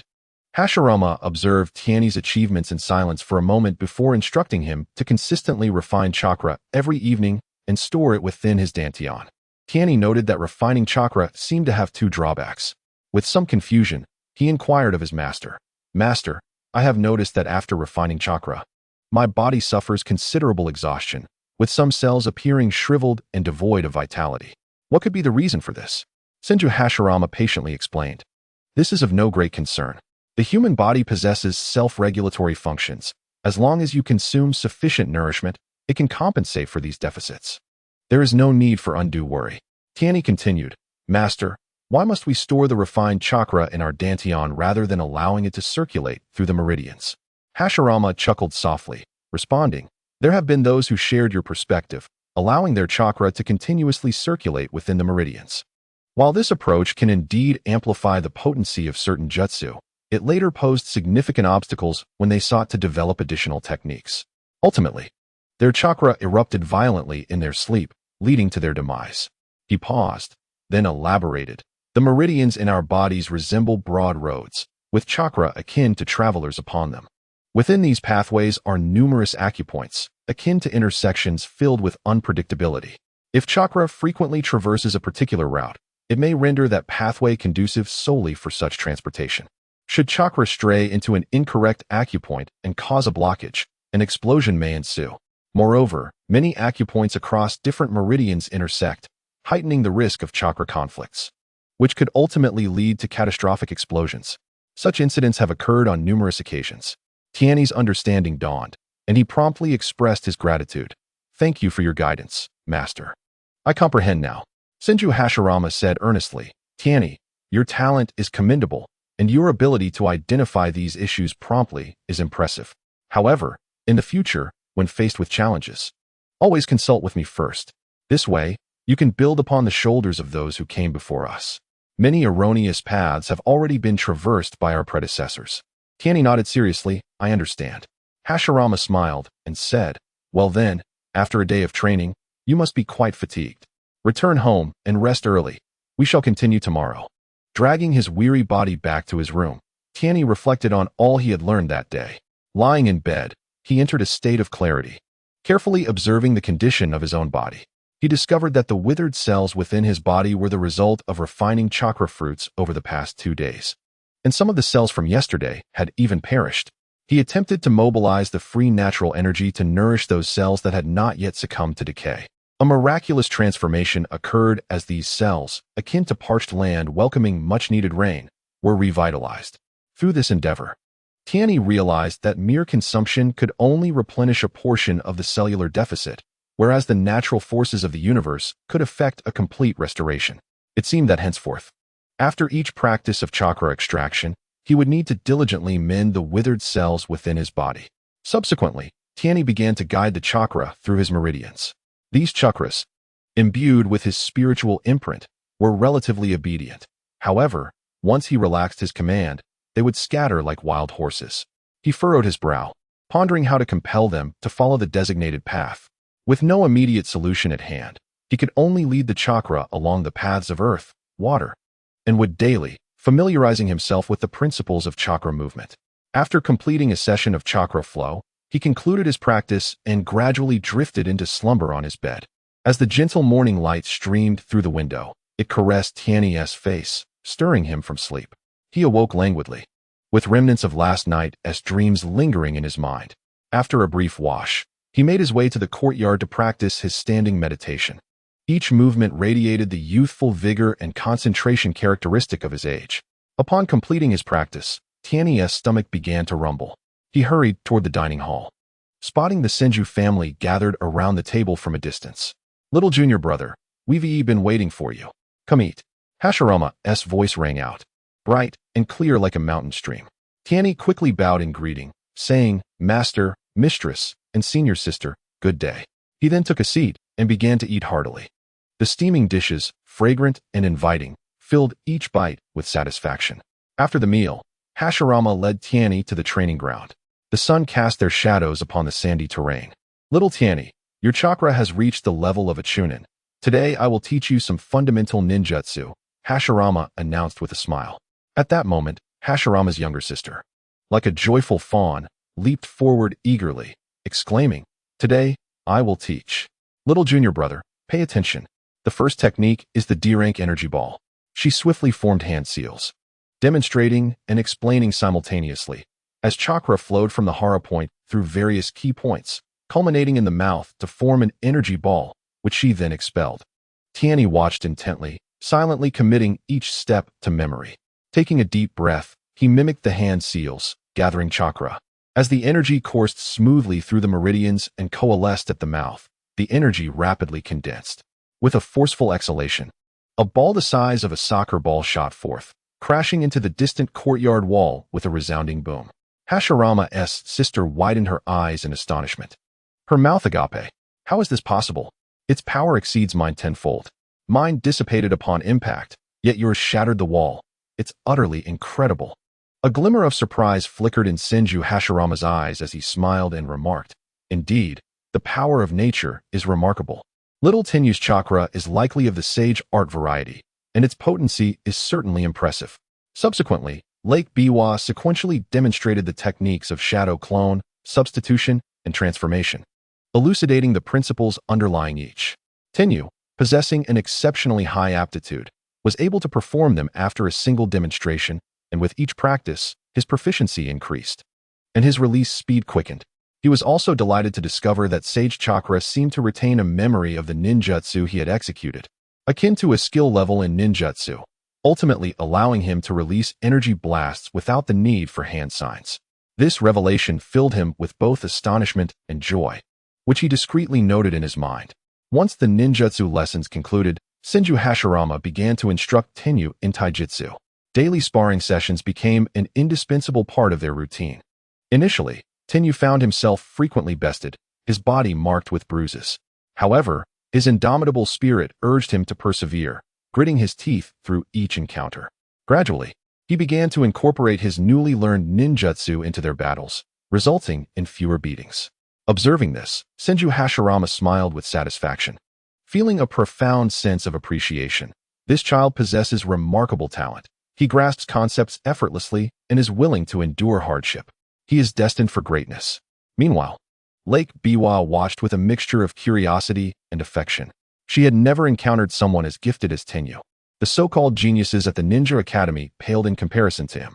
Vortex Mito, on the other hand, continuously endeavored to prepare an array of delightful dishes for Tianyi, knowing he had quite the appetite, ensuring each meal was particularly sumptuous. Watching him devour his food with gusto warmed her heart. As days turned into weeks, Tianyi's life at the Senju household was both fulfilling and joyous. Each day brought new ninjutsu to learn, and his abilities were continuously enhanced through practice with Senju Hashirama. From a state of being battered and bruised to merely sustaining minor injuries, his progress was evident to all. Each evening, as nightfall enveloped the world in tranquility, Tianyi would sit alone in a dimly lit room, the soft orange glow of the lamp swaying gently in the breeze, reflecting his concentrated demeanor. With his legs crossed and eyes shut, he immersed himself in the realm of his internal chakra.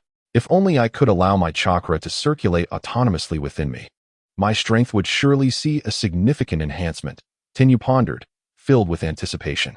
Countless attempts led to repeated failures, yet he never entertained the thought of surrendering. If others can achieve this, so can I, he resolutely encouraged himself. After innumerable experiments, Tianyi finally experienced a moment of delightful revelation. When he directed his chakra to flow through the earth and water attribute channels, it moved as if it were a well-trained battalion, proceeding in perfect order without erratic movements. Wow, this is remarkably smooth. Could this be where my talent lies? Tianyi exclaimed inwardly, nearly unable to contain his excitement. However, as soon as the chakra entered the wood attribute channels, it behaved like a runaway stallion, completely uncontrollable and chaotic. How can this be? The first two attributes worked perfectly. Tianyi furrowed his brow, filled with confusion. After extensive observation and research, he eventually uncovered the reasons behind this phenomenon. It was originally due to his innate ability to absorb the natural forces of water and earth. The water and earth attribute meridians served as his inherent spiritual root in harmony with the energies of the universe. This was akin to a vast, smooth highway where chakra could traverse without hindrance. Conversely, the wood attribute meridians were forcibly developed later, rendering them a false spiritual route, resembling a bumpy, chaotic country road filled with numerous diverging paths, causing the chakra to falter with every step. No wonder there was such a stark contrast. Tianyi suddenly grasped the situation, the doubts in his heart unraveling. From that moment on, he devoted himself to the study of the water and earth attributes. To his delight, he discovered that the more he released water and earth attribute ninjutsu, the quicker he mastered it, and its power was particularly immense, ultimately even allowing for the release without hand seals. How exhilarating! In the heat of battle, the enemy would surely be caught unawares. The more he pondered, the more exhilarated he became, feeling as though he had found a shortcut to strength. However, the wood attribute ninjutsu was entirely different. It required hand seals for release, and its power paled in comparison to that of the water and earth attributes. This chapter is not over. Please turn to the next page to continue reading. Senju Hashirama noticed Tianyi's situation and was filled with curiosity. One day, he could not contain himself and asked, "Tianyi, my apprentice, I have observed you for several days. Why is it that your water and earth attribute ninjutsu is powerful and requires no hand seals, while the wood attribute ninjutsu necessitates them yet lacks comparable strength? I truly cannot fathom it. Do you understand the reason?" Tianyi respectfully replied, "Master, I believe it is related to the meridians within my body and the natural energy I absorb. The natural energy I draw is of the water and earth attributes, and their meridians are broad and resilient, whereas the wood attribute meridians were forcibly opened later, which accounts for this discrepancy." Upon hearing this, Senju Hashirama nodded in acknowledgement, saying, "I see. Henceforth, you should primarily focus on the water and earth attributes, treating the others as mere auxiliary skills. Do not invest excessive time and energy into them, lest it hinder your cultivation progress. Thank you, Master, for your concern and guidance. I shall earnestly dedicate myself to my studies." Tianyi bowed in gratitude, silently vowing to refine his mastery of the water and earth attributes to perfection. In the days that followed, Tianyi concentrated on cultivating both water and earth attributes. He was pleasantly surprised to discover that as the chakra of the water and earth attributes flowed through his meridians, it could absorb the ambient natural energy, continually enhancing his own power. Each chakra underwent a qualitative transformation under the nurturing of this natural energy, growing larger and then splitting. The newly refined chakra would then be consumed by these chakra, already nourished by natural energy. Was this not akin to the method of refining qi within the cultivation system? Remarkably, he had stumbled upon it. Tianyi was both astonished and overjoyed, feeling as though he had unlocked the door to a new world. However, the natural energy in this space was somewhat scarce. Tianyi could only absorb the natural energy within a 3-meter radius. Once depleted, he would either have to wait for the natural energy to gradually replenish or move to another location, making the process exceedingly slow. This was unacceptable, At this rate, when would he achieve strength? Tianyi was anxious and pondered incessantly on how to accelerate his absorption speed. Eventually, he discovered that by entering a state of emptiness and utilizing his mental strength to facilitate absorption, the speed could more than double. Wonderful. He had finally found a solution. Tianyi clenched his fists in excitement. Tianyi designated this unique chakra as spiritual energy, aware of the intrinsic distinction between spiritual energy and chakra. Chakra, derived from the essence and spirit of an individual, depletes one's vitality and mental fortitude, potentially shortening one's lifespan with excessive use. In contrast, spiritual energy represents the natural forces that roam the cosmos.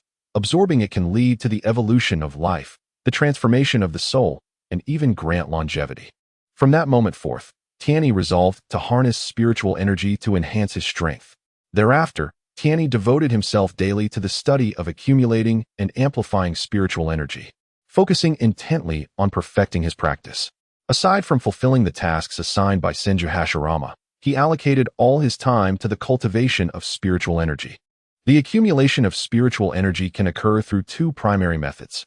Firstly, the chakra refined through the Senju pure yang technique can be consumed by spiritual energy, thereby enhancing the individual and subsequently nourishing the body and soul with the energy of the universe. Secondly, by circulating the spiritual energy within his body, he could absorb surrounding natural energies, allowing the spiritual energy to continuously grow and divide. This dual approach proved remarkably effective, and Tianyi observed his progress with joy. He was grateful to have mastered this technique from the Senju clan, as it significantly accelerated his growth in spiritual power. As his thoughts turned increasingly optimistic, he felt fortunate and filled with anticipation for the day he would become even stronger. In the grand hall of the Hokage building, an atmosphere of fervor and tension enveloped the gathering, as an election crucial to the future of Konoha was underway. At this moment, Tianyi remained blissfully immersed in the joys of his cultivation, utterly unaware of the proceedings. Within the hall, elite shinobi of the village, of jonin rank and above, had convened. Senju Hashirama and Senju Tobarama presided over the assembly from their elevated seats, while various clans took their places in an orderly fashion. The clans with bloodline limits occupied the front rows, followed by those with secret techniques, and finally the elemental clans alongside civilian shinobi. It is noteworthy that only shinobi of elite jonin rank are eligible to partake in this assembly. Thus all present were the pinnacle of Konoha. As Senju Hashirama surveyed the gathered assembly, he cleared his throat, signaling the commencement of the election for the second Hokage. With a gentle smile adorning his face, he bowed deeply to the thousands of elite jonin before him, his voice tinged with a hint of regret and apology. I, Senju Hashirama, due to health reasons, find myself unable to continue bearing the weighty responsibility of Hokage, which weighs heavily on my heart. Today, I have summoned you all to elect a successor who can guide Konoha into the future. When I assumed the role of Hokage, I declared that upon my retirement, Uchiha Madara would succeed me. However, with Madara no longer with us, after much contemplation, I recommend the esteemed elder of the Uchiha clan, Uchiha Shana, as a candidate for this election. Now, I invite the newly appointed elder of the Uchiha clan, Uchiha Shana, to take the stage. In an instant, Uchiha Shana appeared beside the Hokage, slightly bowing in acknowledgement. Thank you, Hokage-sama, for your recommendation. If you all place your trust in me, I assure you that I will lead Konoha to unify the shinobi world. I hope each of you will cast your precious vote in my favor. I am Uchiha Shana. As Shana concluded his statement, a murmur of discussion arose from the assembly below. Uchiha Madara has betrayed Konoha. Yet we are to elect someone from the Uchiha clan as Hokage? This is utterly unacceptable, exclaimed a ninja, his brow furrowed. Indeed, the Uchiha are notoriously arrogant, wielding their power oppressively in the village. We cannot select one of them. Another ninja chimed in. Such remarks pierced Uchiha Shana's heart like daggers, causing his expression to darken considerably. He felt a tumult of anger and frustration, yet he refrained from expressing it. Seeing this, Senju Hashirama smiled and gestured for Uchiha Shana to take a seat before continuing. Next, I would like to recommend the current head of the Hyuga clan, Hyuga Tenjin. Please welcome the clan leader to the stage. Hyuga Tenjin gracefully leaped onto the election platform, first bowing respectfully to Senju Hashirama, then turning to bow to the elite ninjas below. He then spoke. I am Hyuga Tenjin, the leader of the illustrious Hyuga clan, which boasts a lineage spanning millennia. My strength is second only to that of the Hokage in Konoha. I am confident in my ability to lead Konoha toward an even more glorious future. All of you present are the elite of Konoha. I hope you will make the right choice and cast your votes for me. However, as soon as he finished speaking, the crowd erupted in dissent. The Hyuga clan has marked their own kin like caged birds, controlling them. If he becomes Hokage, we would all be subjected to that cursed seal. Life would become unbearable. I would rather die than vote for him. A ninja exclaimed, his face filled with terror. Indeed, the Hyuga clan is far too rigid and traditional. They are not fit for the role of Hokage. The crowd voiced their discontent in a chorus of agreement.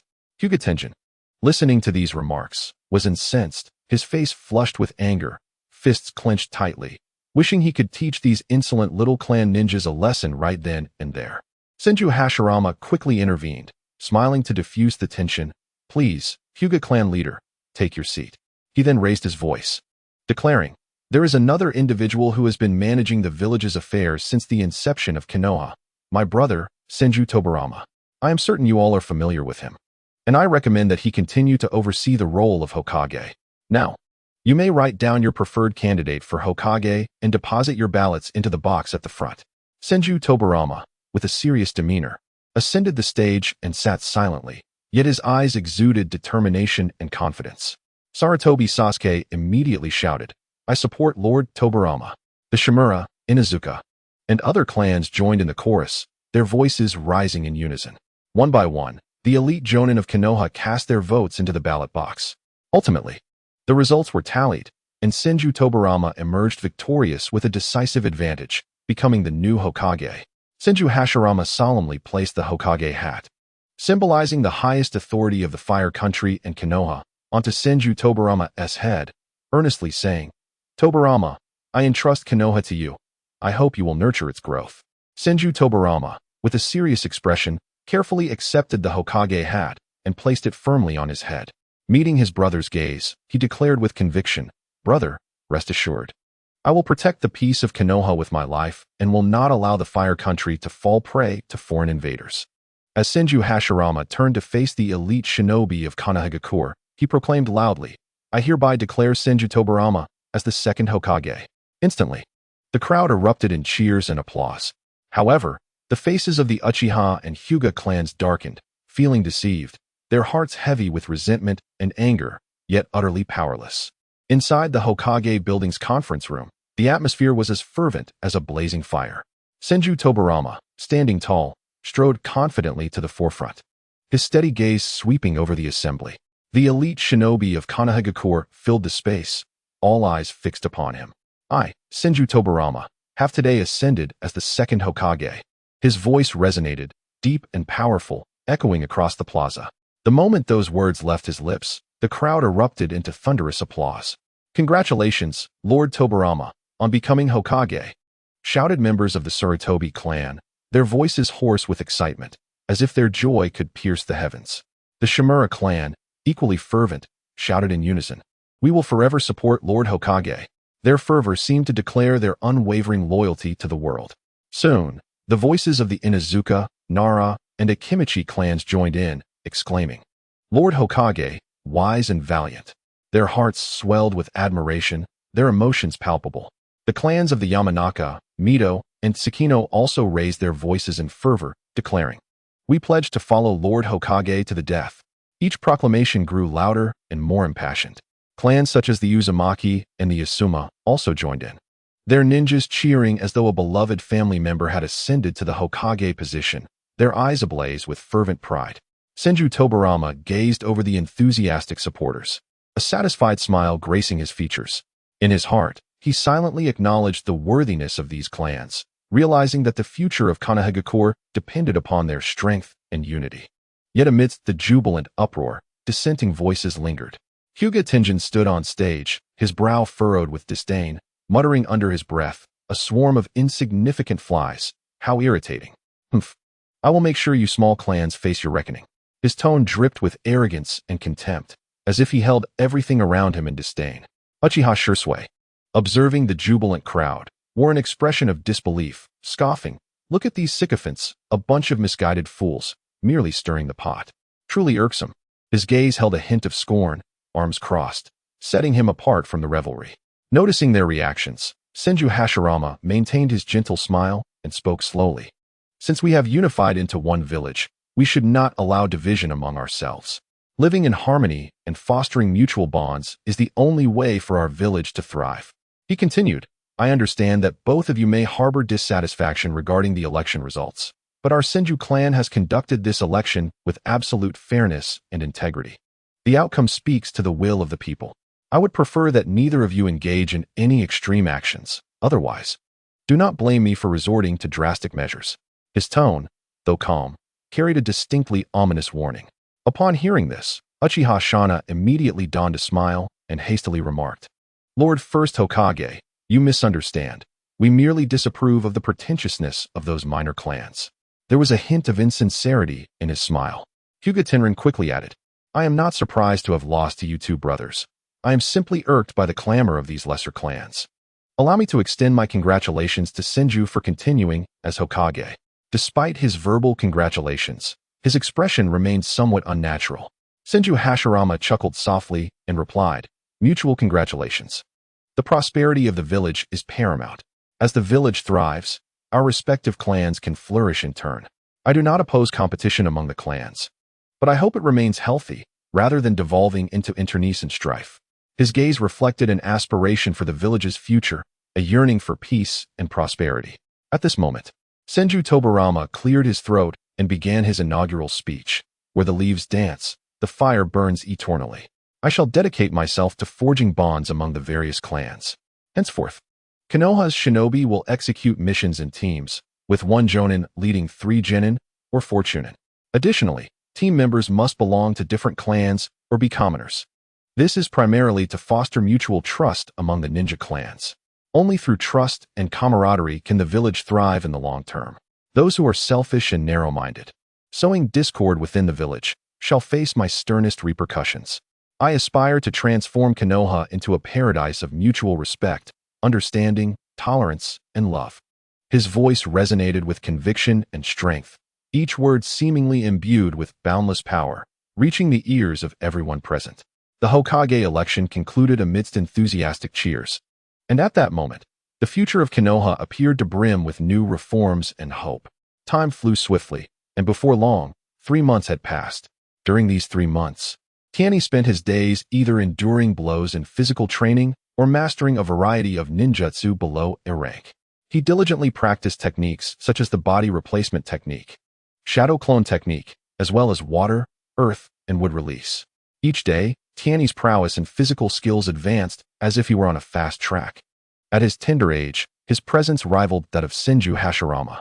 Were it not for his still developing physique, Hashirama would find it challenging to secure a victory over him. On this particular day, in the training arena, Senju Hashirama clapped his hands together and declared loudly, Wood release, wood clone technique. In the blink of an eye, 3 wooden figures erupted from the ground, charging fiercely toward Tianyi. These wooden constructs were not only powerful, but also remarkably swift, capable of executing various ninjutsu. And their bodies were exceedingly sturdy. Yet, even under the siege of the 3 wooden figures, Tianyi remained unfazed. Every time his fist struck the wooden constructs, the force was such that it sent splinters flying in every direction. Upon glancing at the ground, one can discern the presence of hundreds of wooden effigies, a testament to the formidable prowess of Tianyi. This victory was hard won. Senju Hashirama not only unleashed wooden figures to attack, but also stealthily concealed himself on the battlefield, launching unexpected ambushes intermittently. From the outset, Tianyi engaged a single wooden figure in combat, and now he deftly contended with 3 simultaneously without faltering. Senju Hashirama clapped his hands together and bellowed, Wood release, birth of the woodland realm. Instantly, dozens of towering trees sprouted from the ground, seemingly animated, as they lunged menacingly towards Tianyi.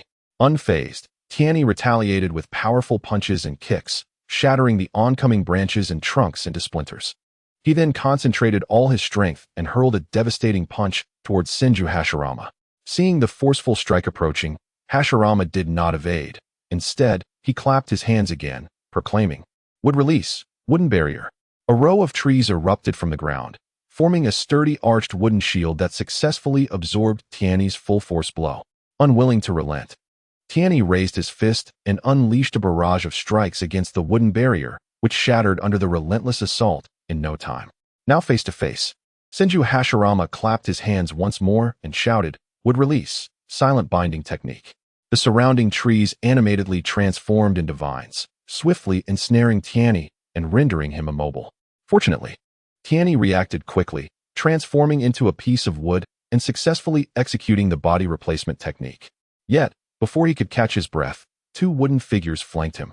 Preparing to attack, Tianyi remained unperturbed, extending his hand and invoking Earth Release. Earth Spikes. Sharp spikes erupted from the ground, piercing the wooden figures' feet and anchoring them firmly in place. Following this, Tianyi utilized the body flicker technique to appear beside one of the wooden figures, delivering precise strikes to its joints. In a matter of moments, one wooden figure lay dismembered at his feet. Witnessing this, the remaining wooden figure clapped its hands and exclaimed, "Would release, cutting technique." Suddenly, the dismembered wooden figure sprouted numerous wooden spikes that lunged towards the aggressively attacking Tianyi. With swift agility, Tianyi executed several backflips, effortlessly evading the onslaught of wooden spikes. However, Senju Hashirama was not one to let up easily. From a distance, he clapped his hands and invoked the Earth Release, swamp technique. As Tianyi landed from his aerial maneuver, he found himself ensnared in a mire. Just as he attempted to extricate himself, Hashirama's silent binding technique ensnared him once more, this time binding him securely and rendering him utterly immobile. Emerging with a smile, Senju Hashirama remarked, "Now, it seems increasingly difficult for you to retaliate. My wooden figures can rival Madara's Susanoo, yet you, relying solely on your physical prowess, managed to dismantle them so effortlessly, truly remarkable. Just look at the debris strewn about. Your combat abilities are undeniably formidable. I have arranged for a new mentor for you, one adept in mysterious forms of attack, and you shall also learn the art of management from him. For the next few months, he will be your instructor." With that, Hashirama gestured towards a white-haired middle-aged man atop the roof. On the rooftop stood the silver-haired middle-aged man, none other than the newly appointed second Hokage, Senju Tobarama, who had been in office for merely 2 months. In May of the 7th year of the Konoha era, with the support of Senju Hashirama, Tobarama was elected as Hokage with a remarkable 70 of the votes. In these 2 months, he had devoted himself tirelessly to various reforms within the village. Presently, Konoha was enveloped in tranquility, with affairs being managed with great stability, earning unanimous praise and recognition from all its citizens. Today, he had come at the invitation of his elder brother, Hashirama, to offer guidance to his disciple. Tobarama had encountered Tianyi several times before, but had yet to engage in meaningful conversation with him. However, he had heard from his brother and sister-in-law about Tianyi's extraordinary talent, and he was aware that following Hashirama's passing, it was intended that the leadership of the Senju clan would be passed on to this young boy. Just moments ago, he had observed Tianyi sparring with his brother from the rooftop, and he was utterly astonished. This mere 6-year-old child was able to hold his ground against his brother, and to claim that he possessed the strength of an elite jonin would not be an exaggeration. The child emanated an ethereal aura, exuding a noble demeanor, and being the second ever wielder of Wood Release, he was not only a beacon of hope for the Senju clan, but would undoubtedly become a pillar of strength for Konoha in the future. Tianyi promptly bowed and greeted. "Greetings, second Hokage-sama." Tobarama, despite his somewhat peculiar appearance, with white hair that suggested age yet a face that belied his years, appearing as if in his 20s, handsome and striking, wore the Hokage robes with an imposing presence. He was known for his elusive nature, often arriving and departing from the Senju ancestral home with great swiftness. As such, Tianyi had only seen him from a distance a handful of times, and in Tianyi's eyes, Tobarama remained a figure of mystery. A subtle smile broke through the previously stern expression on Tobarama's face as he addressed Tianyi. "You are my brother's disciple. Henceforth, you may simply refer to me as Shirshu. In the evenings, I will set aside time to instruct you in political strategy and battlefield knowledge. Your master, my brother, possesses exceptional combat talent and strength, and thus is somewhat unaccustomed to winning through strategy. He relies on his formidable power, treating others with sincerity and kindness, believing that only through mutual understanding can true peace be achieved. This notion, however, is somewhat naive. Yet, It is precisely his earnest heart and expansive spirit that have brought an end to the turmoil of the warring states and have led to the establishment of modern Konoha. Nonetheless, individuals like him are rare, appearing only once in a millennium. For ordinary people, emulating such qualities is near impossible, even if one were to succeed. Without formidable strength to back it up, it would be in vain. Therefore, we must understand politics and strategy. Do you comprehend this? Tianyi quickly nodded, affirming, I understand, sure shoo. Tobarama's expression grew serious as he continued. In the current ninja world, aside from the Land of Fire, other nations are either engaging in mutual conquest or forming various alliances. When conflict erupts, it often leads to the annihilation of entire villages and clans, revealing a brutal reality. The stability of the Land of Fire relies heavily on the prestige of your master, the god of ninjas, and the Senju clan's military presence guarding the borders. As long as the god of ninjas remains, other nations dare not act recklessly. However, once your master is gone, a world war will inevitably break out. Your master must have mentioned his affliction, the blood disease, to you. I have been tirelessly seeking a remedy, yet thus far, my efforts have yielded little progress. The cycle of life and death is a natural aspect of existence, and as shinobi, we have grown accustomed to the realities of mortality, facing it with composure. However, the demise of the god of shinobi is a matter of profound significance, as it impacts the lives of countless individuals and determines whether a world war may erupt. Thus, we in Konoha are diligently researching jutsu related to life and death, with the hope of preserving the peace of the Land of Fire. I share this with you because your master holds high expectations for you. You may very well become the next god of shinobi, serving as a crucial opportunity to continue this peace. This is why I am willing to take time out of my busy schedule to impart knowledge to you. Currently, our village is actively preparing for war supplies. With the shinobi forces of Konoha and the samurai armies of the Great Ming tirelessly training in preparation for the First Shinobi World War. As the next leader of the Senju clan in Konoha, you must possess several essential abilities. Firstly, you must have formidable combat prowess. Otherwise, commanding respect will be impossible. Secondly, you need to have a thorough understanding of the shinobi world, the Land of Fire, Konoha, and the Senju clan, lest you be like a blind man groping in the dark, possessing strength but lacking direction. Thirdly, you must learn how to govern a nation, manage a clan, and lead military forces in times of war. From now on, I will be very strict with you. You must take your studies seriously, do you understand? Tianyi nodded earnestly, replying, Understood, Master Uncle. I will study diligently.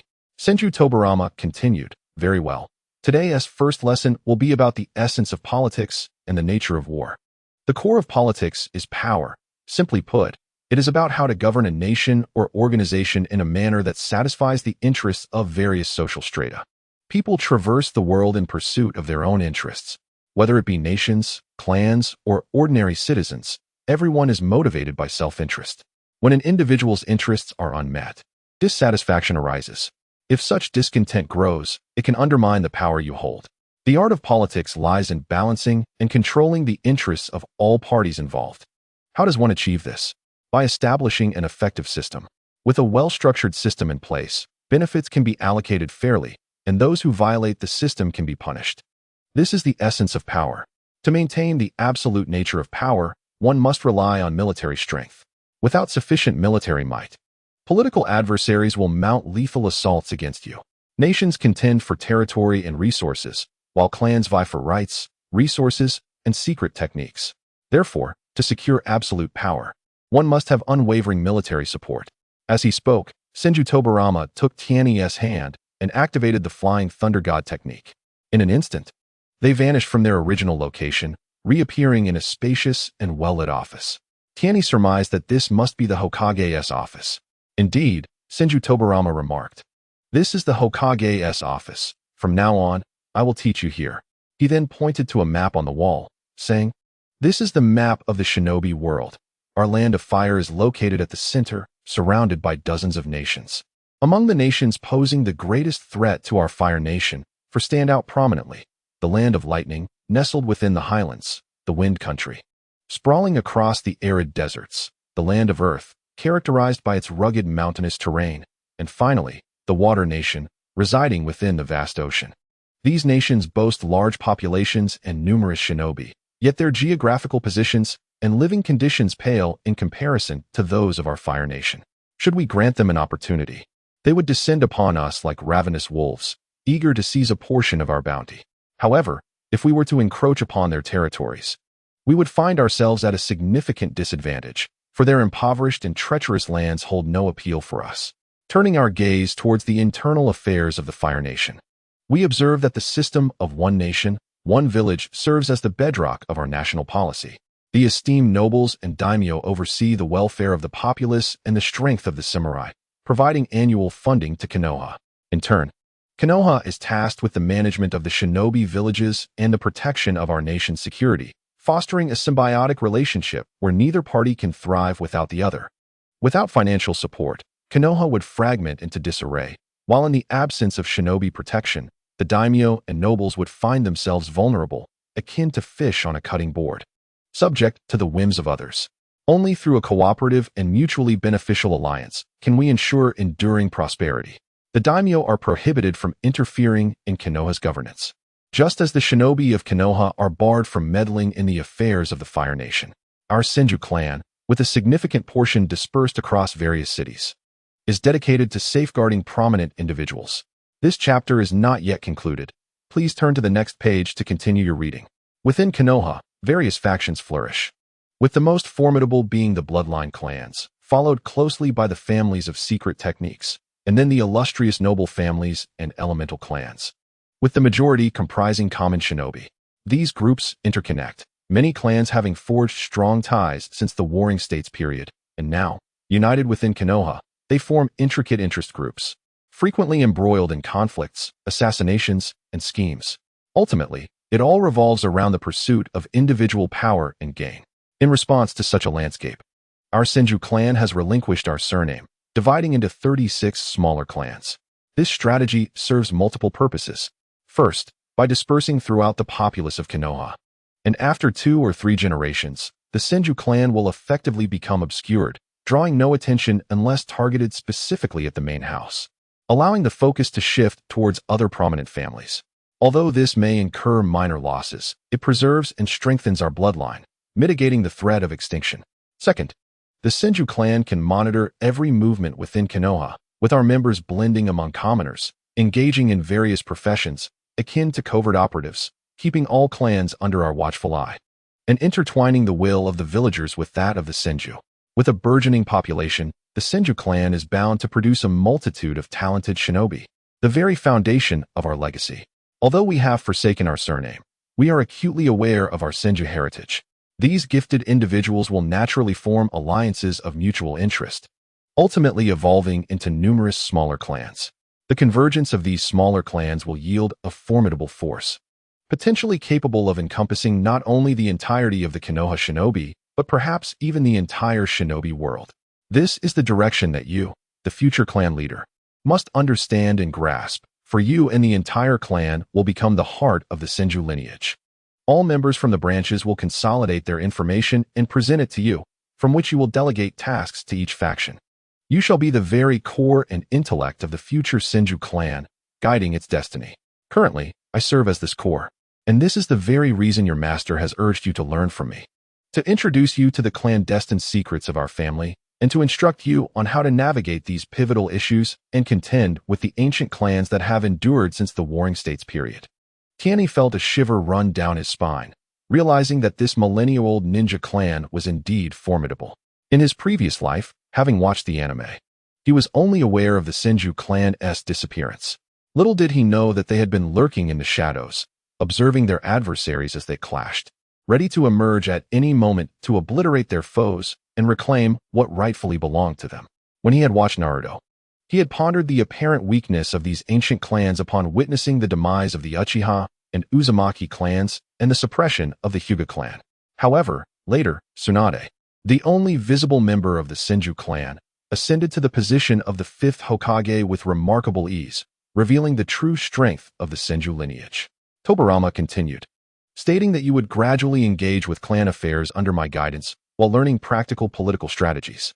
He then presented Tianyi with several books, admonishing him to inquire about any unfamiliar characters or concepts. Upon inspection, Tianyi discovered that the volumes were solely focused on politics, livelihood, and strategy, and inwardly lamented. His aspirations were to pursue the path of immortality, yet he felt as though he had returned to the days of preparing for civil service examinations. In the latter stages of the series, strength was the ultimate arbiter of power.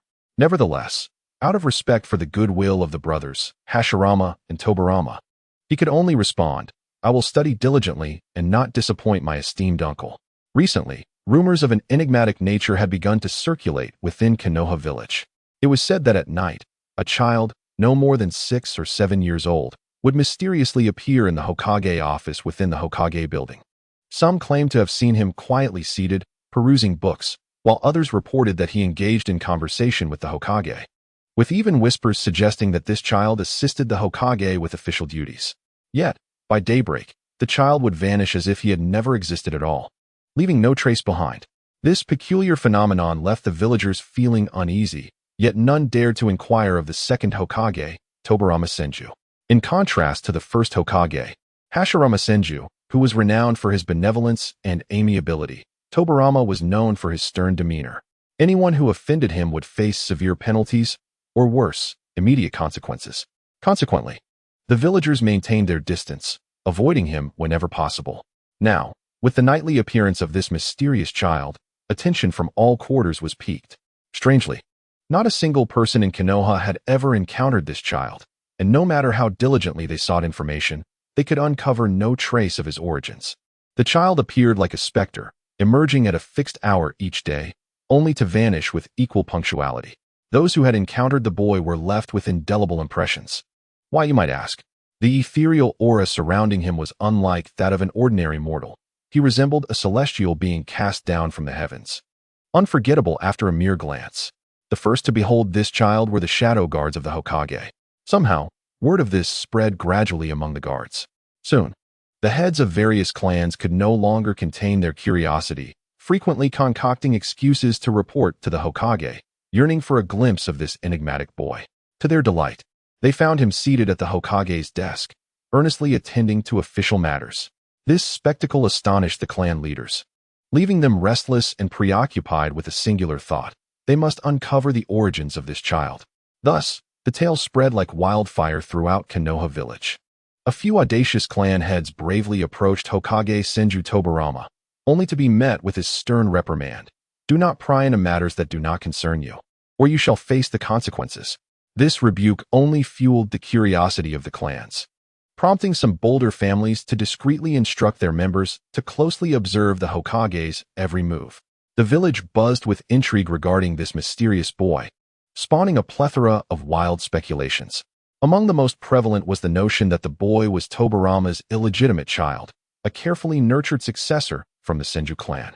On this day, within a chamber of the Uchiha clan, a group of ninjas sat together, the atmosphere tinged with gravity. At the forefront was the newly appointed clan leader, Uchiha Fujin. He was strikingly handsome, yet the faint lines of sorrow etched on his face, coupled with his flowing black hair, fair complexion, and piercing gaze, emanated a resolute ferocity. With a steely glare, he scanned the faces of the clan elders and spoke, "Let us deliberate on how we should proceed regarding the child beside the Hokage." The second elder, Uchiha Hanabi, furrowed his brow and was the first to respond. "Allow me to speak. This child is certainly not the Hokage's illegitimate son. Are we not aware of the Senju clan's character? They are fiercely devoted in matters of emotion. Tobirama has remained unmarried for years, which is ample proof that this child cannot possibly be his." Upon hearing this, the elder Uchiha Shana's face darkened with malevolence as he coldly remarked, "Then this child is even more of a threat. If he is not Tobirama's offspring, he must be a successor groomed by the Senju clan. I have no desire to witness the emergence of another formidable figure akin to Hashirama or Tobirama."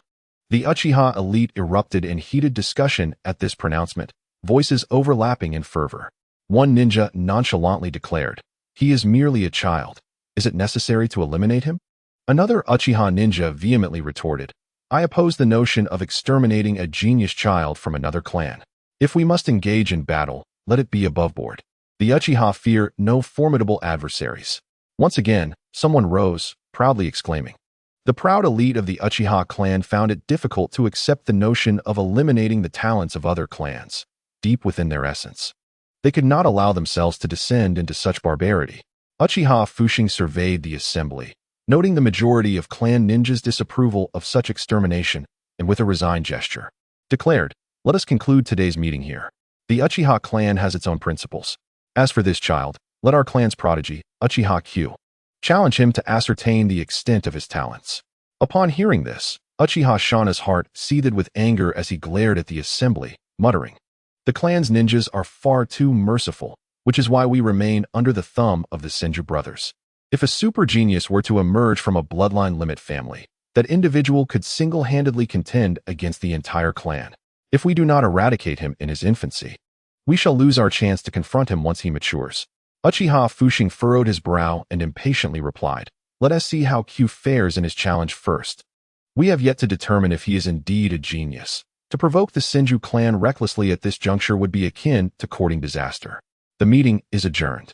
Uchiha Shana watched as each member departed the conference room, a glimmer of malice flashing in his eyes as he thought with fierce determination, "Senju Tobarama, if you dare to toy with me, be prepared for my vengeance. I shall commence by extinguishing the hope for your clan's future. That child is as good as dead. Not even the Sage of Six Paths could save him." Meanwhile, within the Patriarch's residence of the Hyuga clan, Hyuga Tenrin stood solemnly in the hall, coldly instructing the four kneeling branch family ninjas before him. "You four, keep a vigilant watch over that child's every move. If an opportunity arises, eliminate him. Do you understand?" The four branch family ninjas nodded in unison, responding, "We shall obey the family's orders and pledge to complete the task." They then rose, promptly departing to undertake this perilous mission. On the other side, the atmosphere in the Sarutobi clan's conference room was stifling. Sarutobi Sasuke frowned, his face etched with concern as he remarked, "Based on our investigations over the past few days, this child has not been seen in Konoha. It is as if he materialized out of thin air, akin to a magic trick by the Senju clan. However, there is a suspicious individual. The infamous gold-swallowing beast child from the Senju family on Hokage Street." Upon hearing this, Shimura Danzo could not suppress a chuckle, teasingly responding, "The 36 branches of the Senju mostly blend into the villagers of Konoha. We can hardly discern which branch has produced what talent. Yet, this infamous sickly child stands as an exception. Although he rarely appears in public, his reputation is well established. Moreover, 3 months ago, he made an appearance on Hokage Street, causing quite a stir. It is said that his illness has completely healed. In the past few days, I dispatched people to investigate, confirming that the sickly child is no longer at the Tianfu residence. In my estimation, the child besides Senju Tobarama is 90% likely to be this gold-swallowing beast of Konoha." Nara Shikaichi wore a grave expression, pondering for a moment before speaking. "I have encountered that child once in the Hokage's office, and that impression will remain etched in my memory for a lifetime. Firstly, the ethereal aura surrounding him is not something an ordinary person can possess. It bears a striking resemblance to that of Senju Hashirama. I surmise that this child is highly likely to be the embodiment of the perfect sage body. Furthermore, I observed him seated at the Hokage's desk, assisting in the handling of documents for Konoha. This indicates that the child is undoubtedly the prime candidate for the next generation being groomed by the Senju clan." Yamamoto Akihiko interjected, his eyes widening in astonishment. "Are you implying that this child will become the next god of ninjas?" Nara Shikaichi nodded solemnly, his expression growing even more serious. "Not merely the god of ninjas. In my view, he is essentially a fusion of the first and second Hokage. At the very least, the Senju clan is cultivating him in that direction. Should he grow up smoothly, we may find ourselves overshadowed in his lifetime. I have scrutinized every document he processed, and, after thorough analysis, I conclude that his political acumen will undoubtedly rival that of Tobarama." Upon hearing this, Shinazuka Ikemen revealed a sinister glint in his eyes, gritting his teeth as he declared, "Then he must die? We must seize the opportunity to eliminate him before he matures." Nara Shikaichi shook his head helplessly, letting out a sigh. "It is not so simple. Senju Tobarama is always by his side, employing the flying thunder god technique to appear and vanish at night. As for during the day, I suspect he may be near Senju Hashirama, which makes it even more challenging to act." Shimura Tokai stamped his foot in frustration, asking, "What are we to do? We cannot simply stand by and watch him grow." Sarutobi Sasuke clenched his teeth, saying fiercely, "What is clear now is that this child must perish. Everyone, think of a way to resolve this without jeopardizing our clan." Nara Shikachi contemplated for a while and slowly replied, "For the time being, we should refrain from rash actions. We need to ascertain the true nature of this golden beast. Killing him is not urgent. The graduation of the first class of the Ninja Academy is approaching, and Senju Tobarama will undoubtedly take on apprentices then. This is what we should be focusing on.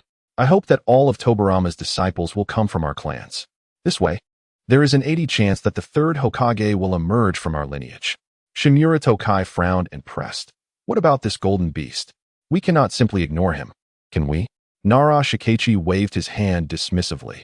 "At present, we truly have no effective means against him. The Senju clan has safeguarded him too diligently. Unless we are willing to expose ourselves and launch a surprise attack on him, such an approach would undoubtedly lead to our downfall." Sarutobi Sasuke gazed earnestly at Nara Shika, pleading, "Chief Shika, your wisdom is unparalleled. Please devise a plan for us." Nara Shika's eyes sparkled with cunning as a plan formed in his mind. "Let us first send the younger members of our clan to test his mettle. Beginning with Miss Biwa, we must ascertain the boy's background. Once the Hokage takes him as a disciple, he will have little time to tend to that young lad. We shall observe closely, and when he reveals a flaw, we will strike decisively, ensuring a fatal blow. There must be no escape for him." Sarutobi Sasuke slammed his hand on the table in excitement, exclaiming, "That's settled then. Let our clans prepare several elite ninjas for rigorous training, forming a suicide squad, always ready to strike." The others nodded in agreement, and thus, a conspiracy against the mysterious child quietly brewed in the village of Konoha. Meanwhile, Tenwing was blissfully unaware of the impending crisis, living each day to the fullest and with joy. Every dawn, he rose to practice his stance training, followed by physical exercises. After completing his regimen, he would join the Senju family for a lively breakfast. Post-breakfast, he immersed himself in ninjutsu studies, practiced swordsmanship and shuriken techniques, and occasionally engaged in sparring sessions. At the end of the day, he enjoyed a sumptuous dinner before accompanying Senju Tobarama to the Hokage Tower for lessons. Upon returning, he would retreat to his room to refine his chakra, absorbing natural energy and accumulating spiritual power. With each passing day, he felt his progress accelerating at a visible pace. Relishing the joy of his training, completely oblivious to the fact that dozens of clans in Konoha were conspiring in the shadows to orchestrate an assassination attempt against him. In the dining room of the Senju household, a lavish breakfast was laid out, and the family gathered to savor the meal. Biwa appeared particularly animated today, her cheeks flushed with excitement and her eyes sparkling with anticipation. Tenwing had promised her yesterday that he would accompany her to the first graduation ceremony of the ninja school today, which had kept her awake all night. "Hurry up and eat, Tenwing, so I won't be late," Biwa urged, gently tapping Tenwing's bowl with her hand, her gaze filled with urgency as she leaned forward, as if her proximity would hasten his eating. Uzumaki Mito chuckled at Biwa's anxious demeanor, gently reassured, "No need to rush, there's plenty of time. Uncle Tobarama will be here to pick you up shortly." She reached out to stroke Biwa's head softly, trying to calm her down. Upon hearing this, Biwa sighed in relief and patted her chest, saying, "That's good to know." Then her attention turned back to Tenwing, her face beaming with pride.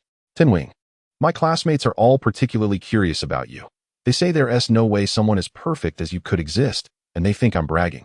Tenwing's lips curled into an enchanting smile as he playfully retorted, "Sister, how do you boast about me to them?" Lake Biwa, suddenly filled with enthusiasm, exclaimed with a sparkle in her eyes, "I told you, you are not only handsome but also exceptionally talented. Oh, I am not exaggerating. I speak only the truth."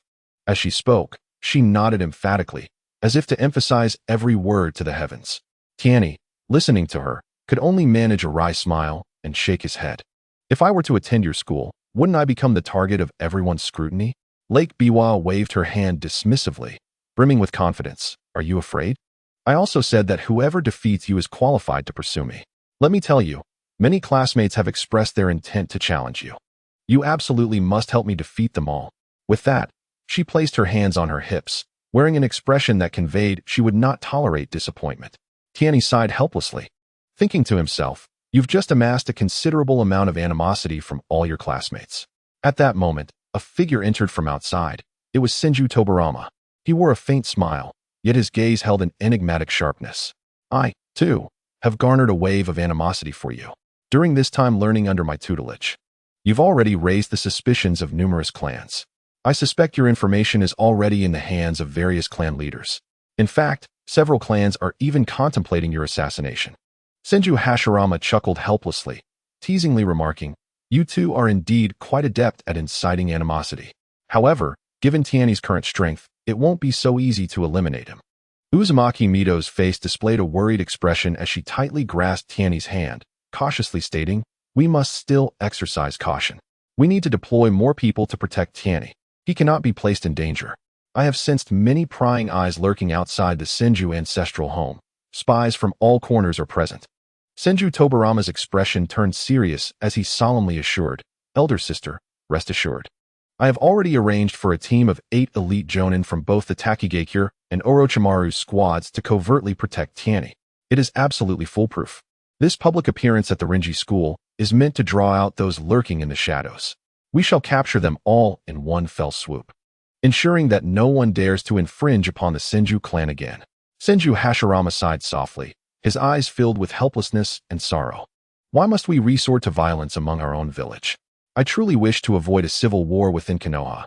Tobarama, do you not have a more peaceful solution?" Senju Tobarama frowned, responding sternly, "Brother, how long will you remain so merciful? The more merciful you are, the more brazen they become. If we do not inflict pain upon them, they will never learn to fear us. The Senju clan lost several members just last month." Tianyi spoke earnestly, "Master, I believe Uncle Tobarama is correct. During my time studying with him, I have reviewed numerous documents and discovered that the ninjas from the Warring States period possess a brutal and bloodthirsty nature. The blood feuds among the clans have not vanished. They merely lie dormant, instilled with fear of master, concealed deep within their hearts.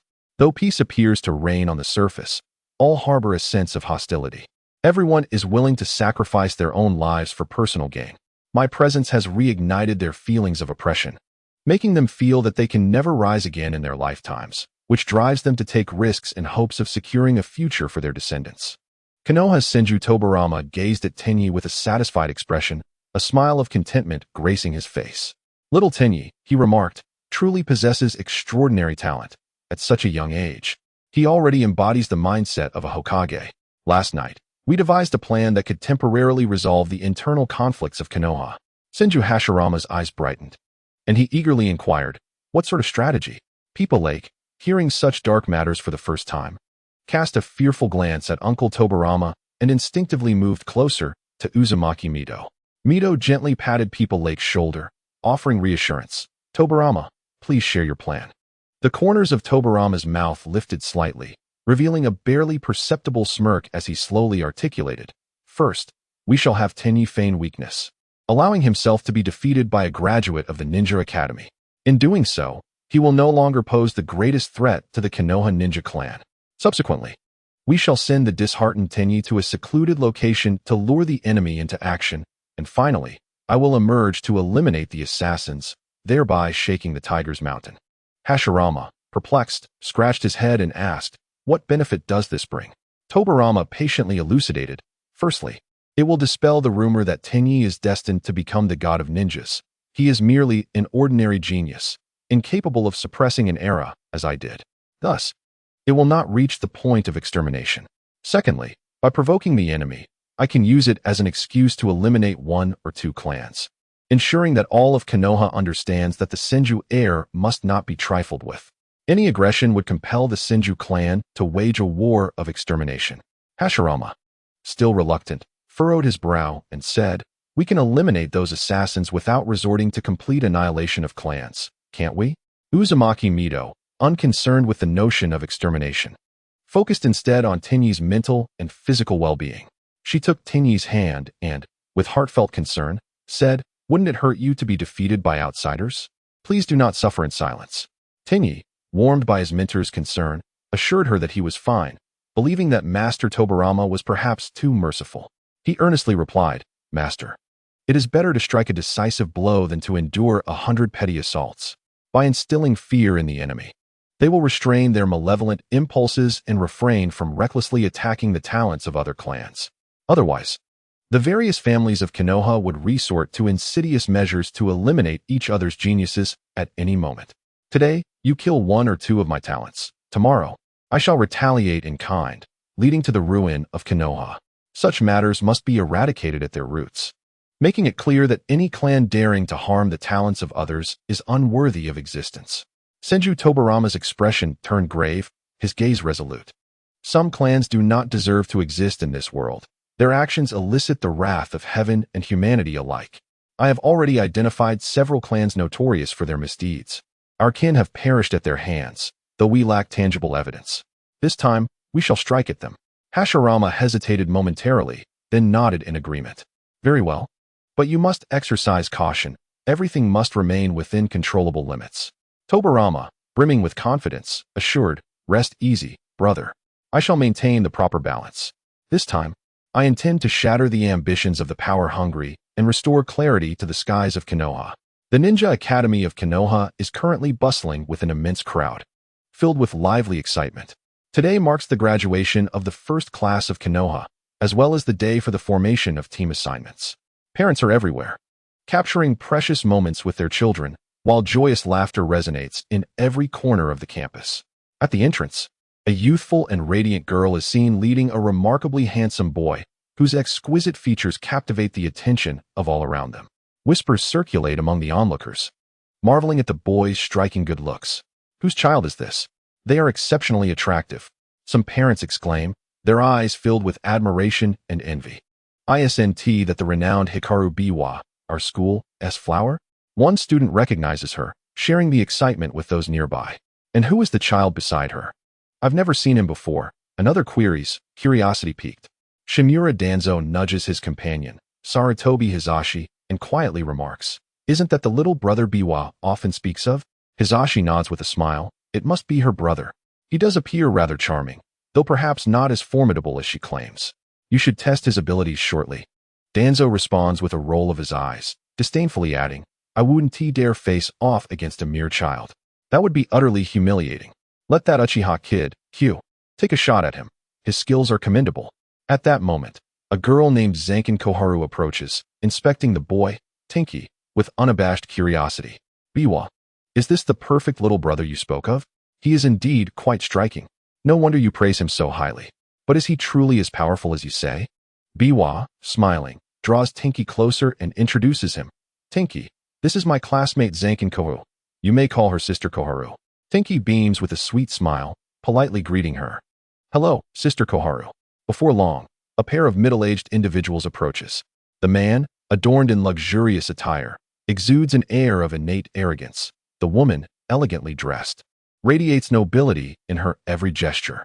The man inquires, Koharu, who are these two? Will you not introduce us? Koharu, smiling, responds, these are my classmates, Biwa and her brother. She then turns to Biwa and adds, these are my parents, nobles from the land of fire, heirs of the Zankin family. Where are your parents, Biwa? I haven't seen them. A fleeting look of embarrassment crosses Biwa's face, and a hint of disappointment glimmers in her eyes as she softly replies. My parents couldn't attend my graduation today. My brother is here to support me instead. Koharu frowned slightly. How could they do this? They are not here for your graduation. That seems rather uncaring. Noticing Biwa's discomfort, Tenki quickly shifts the conversation, gently tugging Biwa's hand, and cheerfully suggests, Sister, shall we go over there? There are so many people. Gratefully, Biwa glances at Tenki and nods. All right, Koharu, we shall move ahead. As they transitioned to their new dormitory, Xiaochun grasped her parents' hands and exclaimed, Father, Mother, let us go and take a look. Tianyi followed behind People Lake, where a gathering of individuals was engrossed in discussions regarding class divisions. With a broad smile, Shiri Ing addressed People Lake, saying, Goddess, there will be class placement exams today. How wonderful it would be if we were placed in the same class. In a display of confidence, Inazuka Tora patted his chest and declared, Goddess, we shall be in the same class, and I will protect you. Plus, we have our teammate, Torimaru. As if understanding his master's words, the dog beside him began barking enthusiastically, seemingly aiding in his efforts to rally support. People Lake chuckled at their enthusiasm and affectionately patted Torimaru's head, saying, Let us hope for that. Torimaru is quite adorable. However, the class placements are the prerogative of Lord Hokage. Whether you are placed in the same class will depend solely on your luck. Inazuka Tora, with unwavering conviction, replied, I have a premonition that we are destined to be in the same class. My instincts are quite sharp. He scoffed at the notion of lesser beings wishing to be in the same class as people Lake, not considering their own capabilities.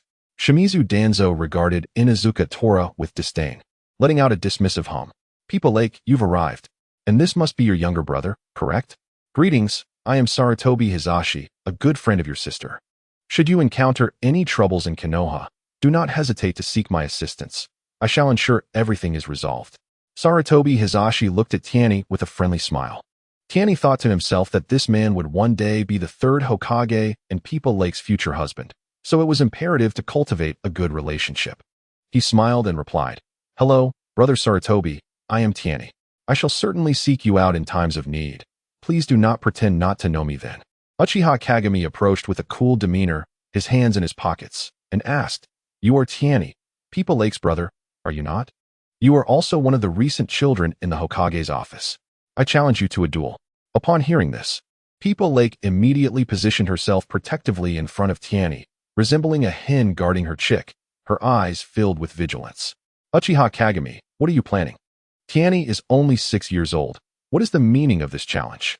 Uchiha Kagami wore a slightly helpless smile and explained, It is a task set by the elders of my clan. Rest assured, I will not use excessive force. It is merely a friendly spar. People Lake remained unconvinced, tightly embracing Tianyi. Impossible. Tianyi is 5 years younger than you. How could he possibly be your opponent? Sarutobi Hizashi, noticing Uchiha Kagami's discomfort, quickly interjected, People Lake. Do not worry. Kagami needs to fulfill a task assigned by his elders. It is just a spar, and you did mention that Tianyi is a genius, did you not? Besides, we will be watching. Nothing will happen to him. Shimizu Danzo chimed in. It is merely a training match. Why are you being so protective? Ninjas grow stronger through adversity. Tianyi, is it? Do not hide behind the girls. Tianyi, peeking out from the side of People Lake with a defiant expression, retorted, Fine. You are Uchiha Kagami, correct? Who would fear you? Once the class placements are over, we shall have our battle. My taijutsu is quite formidable. People Lake looked at Tianyi with deep concern, saying, Tianyi, Kagami is a highly skilled ninja. Do not agree to this challenge. Tianyi gently patted Lake Biwa's hand, offering reassurance. It's all right. I've already agreed, and you all are here to watch over me, aren't you? Lake Biwa sighed helplessly and conceded, Very well then. However, the young boys and girls remained oblivious to the fact that their parents were closely observing the situation. Sarutobi Sasuke watched his son, Sarutobi Nichiren, with satisfaction, nodding approvingly. He turned to Shimizu Tanka and remarked with a smile, It seems the Uchiha clan has made the first move. Let us observe the caliber of this young man from the Senju family. A glint of malice flickered in Shimizu Tanka's eyes as he whispered, Should we notify Yamamoto Kazuo and Shinazuka Ikki to prepare their death squad? They must already be lurking nearby. Sarutobi Sasuke scoffed coldly, Let us hold off for now. We shall wait for the right moment. If today's class division turns against us, we may have the opportunity to eliminate some of the other clan's talents. Shimizu Tanka grinned sinisterly. I believe this Uchiha Q might be a prime candidate for elimination. At such a young age, he likely possesses the strength of a jounin. Upon hearing Tanka's suggestion to target Uchiha Q, Sarutobi Sasuke's demeanor shifted to one of seriousness, his brow furrowing deeply as a warning glimmered in his gaze. He fixed his stare on Tanka and cautioned, Do not provoke the Uchiha for now. You must understand, our issues with the Senju are still unresolved. To incite the Uchiha at this juncture would only place us between a rock and a hard place. I urge you to relay this message to the death squad. Let them exercise restraint and behave. As he spoke, he gestured emphatically, as if to convey his resolute stance. Internally, he pondered how Tanka seemed unaware of the gravity of the situation. Provoking the Uchiha could lead to dire consequences, and now was not the time for direct confrontation. We must first resolve our matters with the Senju. Shimizu Tanka, however, donned an enigmatic smile, one that bore hints of recklessness and cynicism. He chuckled softly. You know well that Yamamoto Kazuo and Shinazuka Ikki are notorious for their madness. If an opportunity were to present itself, they would show no mercy. They would certainly make a grand spectacle of it. As he spoke, he shook his head lightly, recalling the chaotic antics of the two, his smile growing more pronounced, seemingly admiring their wildness. Sarutobi Sasuke chose to disregard Tanka's seemingly jesting remarks and turned his gaze toward the bustling venue of the main hall, stating, Enough of this frivolity. The main event is about to commence. Let us hasten there and witness the inaugural graduation ceremony. It may yield something of value. With that, he strode toward the hall, his heart brimming with anticipation for the forthcoming graduation event. Observing this, Shimizu Tonka hurriedly followed, their figures gradually blending into the throng heading toward the hall. The Grand Hall of the Konoha Ninja Academy was currently in an uproar. Thousands of individuals jostled within, comprising this graduating class and their accompanying parents. The expressions on everyone's faces were particularly vivid, a mixture of tension and excitement, as they chattered incessantly. What could be the cause of such commotion? It was, after all, the momentous day of the first graduation and classification ceremony for the students of the Ninja Academy, a pivotal juncture in the lives of these young individuals. Senju Tobirama, clad in the distinctive attire of the Hokage, solemnly ascended the stage. As his gaze swept across the auditorium, the previously noisy hall fell into complete silence. Not a soul dared to breathe, all eyes eagerly awaiting the Hokage's words. Today marks the inaugural graduation ceremony of the Ninja Academy, a significant turning point in your lives. Senju Tobirama's voice resonated powerfully throughout the hall. I will select 6 among this year's 265 graduates to be my direct disciples. This signifies that you will stand at a higher starting point, shouldering the responsibility of protecting Konohagakure. However, to earn the privilege of becoming my disciple, you must pass 3 elimination tests, which will assess your ninjutsu, genjutsu, and physical prowess. Only those who excel in all 3 will qualify for the final spot. Now, Vice Principal Yamaki will oversee the first ninjutsu examination. Upon hearing this, the students' reactions varied. Some felt a surge of determination, their eyes gleaming with fervor as they clenched their fists, silently motivating themselves. Others displayed slight frowns, anxiety flickering across their faces, likely battling their own inner turmoil. Sarutobi Hiruzen stood tall, filled with aspiration and resolve, whispering to his companion, Shimura Danzo, "Danzo, this is our golden opportunity. We must seize it." Danzo nodded subtly, a fierce glint in his eyes as he replied quietly, "Rest assured, I will not be outdone by anyone." The first ninjutsu examination commenced, led by Vice Principal Yamaki. Positioned at the center of the examination area, he calmly regarded the group of students before raising his voice. The task for this examination is to perform the body replacement technique, a fundamental skill for any ninja and a stepping stone for your future endeavors. Those of you gathered here for graduation are surely familiar with this technique. Do not be nervous, simply perform as you would normally. Please line up and proceed to the 20 examination points ahead, demonstrating the body replacement technique one by one. Those who succeed may remain. Those who fail will return to their classes to await the classification results.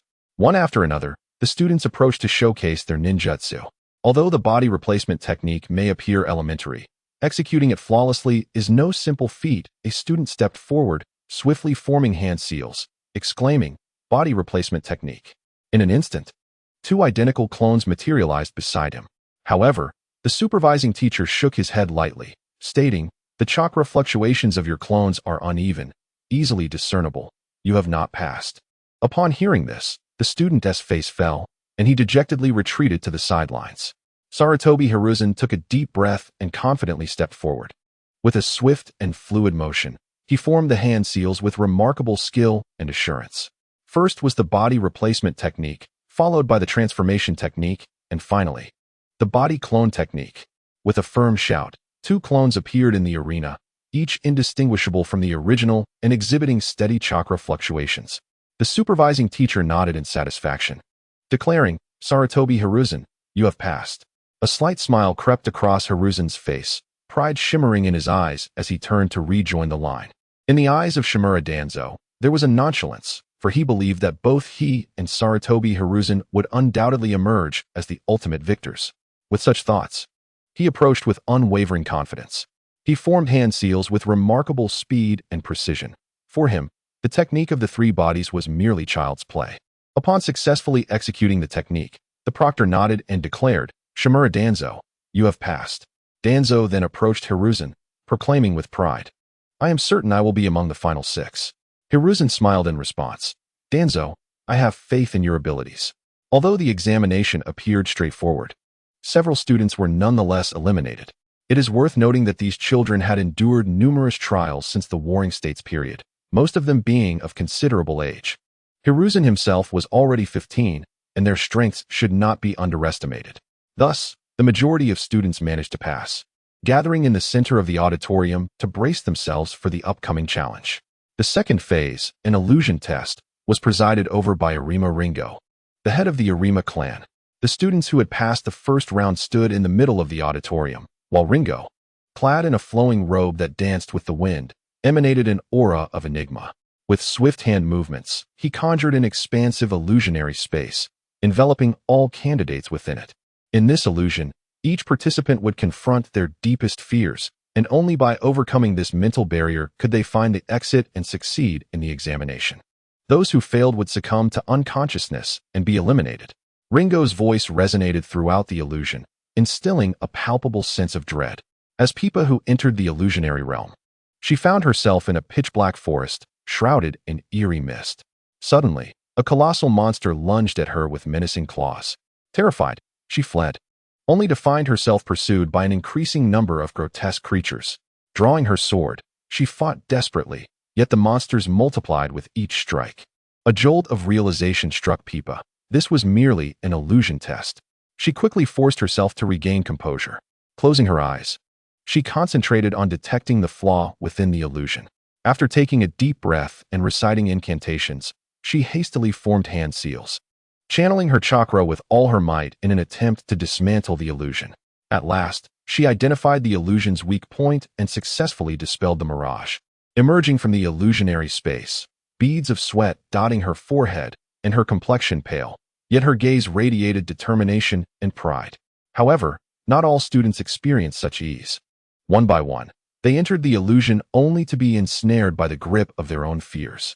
Some panicked and screamed. Others ran frantically in place, resembling the deranged. Ultimately, these students collapsed, eliminated from the competition. Uchiha Kagami stepped into the illusion, confronting the harrowing scene of his family's destruction. A flicker of anguish crossed his eyes, but he quickly regained his composure. Standing still, he silently chanted, "This is all an illusion. I must not be deceived." Drawing upon his formidable willpower, he shattered the illusion and strode confidently out of the space. While his face bore little expression, the clenched fists betrayed the turmoil within. The illusion examination proved to be exceedingly harsh, with the majority of students succumbing to the fears that resided within them. Outside the illusionary realm, the eliminated students wore expressions of dejection. Their heads hung low. Conversely, those who succeeded bore weary faces, yet their eyes sparkled with the relief of having survived the ordeal.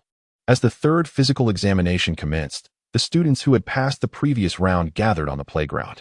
This examination was presided over by Uchiha Fugaku, the patriarch of the Uchiha clan.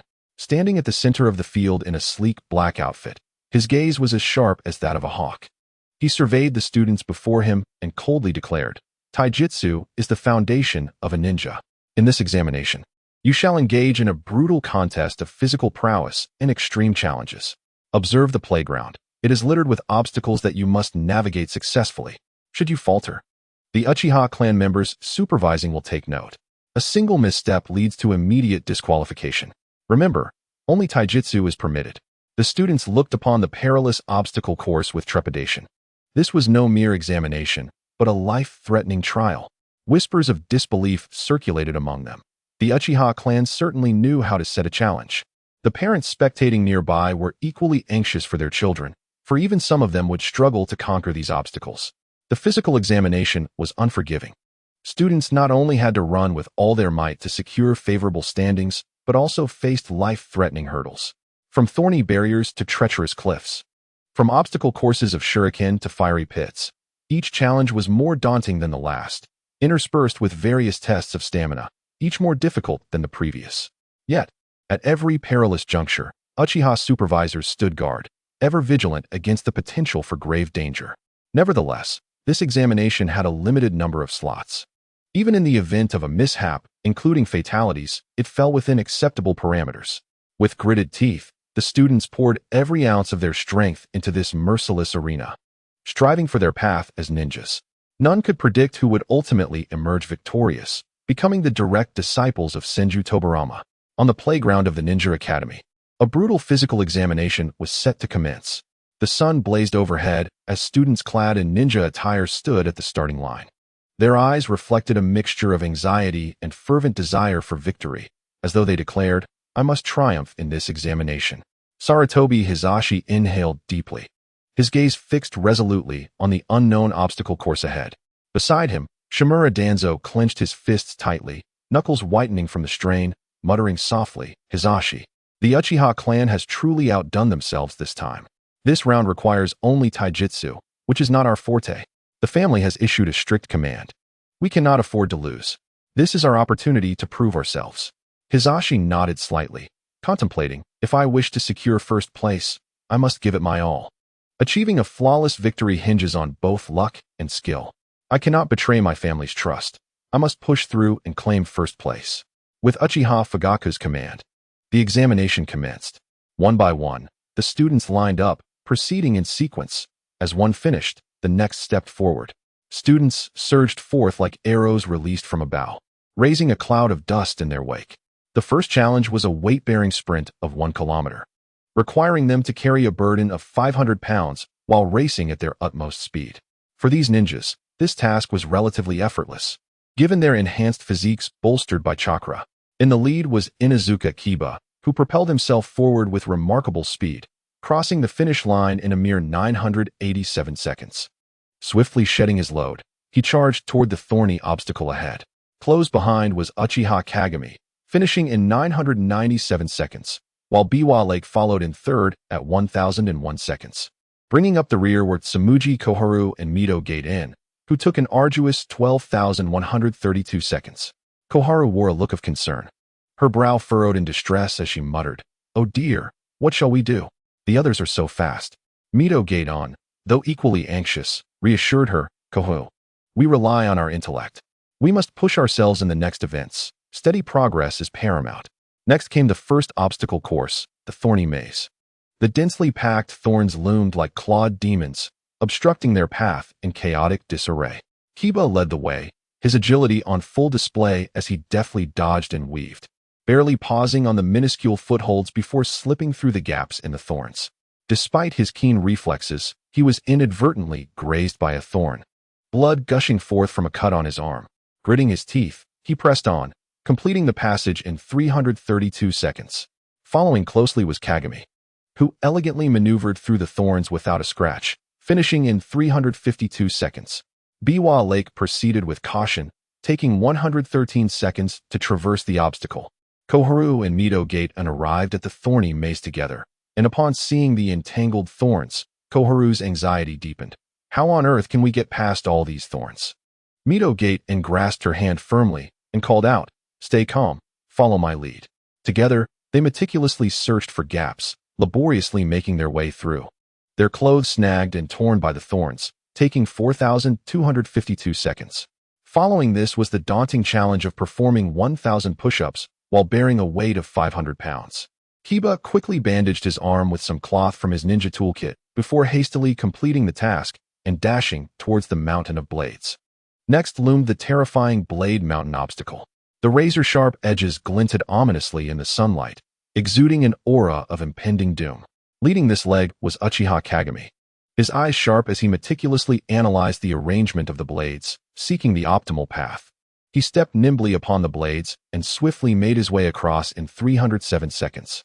Kiba gathered chakra in his hands, gripping the blades tightly as he advanced, completing the crossing in an astonishing 13 seconds. Akimichi Torafu took a deep breath, channeling his chakra to fortify his body. With a loud shout, he charged forward, each step landing on a blade. The sharp pain beneath his feet ignored as he pressed on, embodying sheer resilience. Witnessing his determination, the other students found their courage. Some utilized ninja tools to leap across, while others conjured protective layers of chakra, cautiously navigating the perilous terrain. Just as they struggled to traverse the Blade Mountain, a torrential rain of shuriken descended upon them. Uchiha Kagami reacted swiftly, drawing his kunai to deftly block the incoming shuriken, the sound of metal clashing resonating continuously. Inuzuka Tora maneuvered with agility to evade, swatting away the projectiles when escape was impossible, charging forward. Yuhi Koka observed the barrage of shuriken with trepidation, feeling overwhelmed by fear. "This is terrifying. I detest such concentrated attacks. Can I endure this?" However, Witnessing her classmates fighting valiantly, she gritted her teeth, leaping from behind the boulder, wielding her long sword to deflect the shuriken. Ultimately, she succumbed to 3 strikes, leading to her elimination. Next came the underwater obstacle, requiring a dive back and forth across a 1,000-meter pool. For those lacking swimming skills, this was a formidable challenge. Inuzuka Tora faltered at this stage, eliminated during a breath break. Sarutobi Hizashi and Shimura Danzo utilized chakra to create air bubbles, facilitating their breathing underwater as they swiftly navigated the challenge. As Hizashi swam, he thought, I must not falter here, I must persevere. Danzo, too, gritted his teeth, silently motivating himself. The fiery obstacle blazed ferociously, the intense heat making it nearly impossible to approach. The students had to rely on their taijutsu to rush through, enveloping themselves in chakra to carve a path. Uchiha Fushing observed from the side, nodding slightly. These children possess remarkable potential. Yet, the flames were relentless, and many students suffered burns, their skin blistering and red, leading to their elimination. The chapter is not yet complete. Please turn to the next page to continue enjoying the thrilling content. Finally, they faced the cliffside obstacle, a towering earthen wall constructed through Doton, reaching towards the heavens.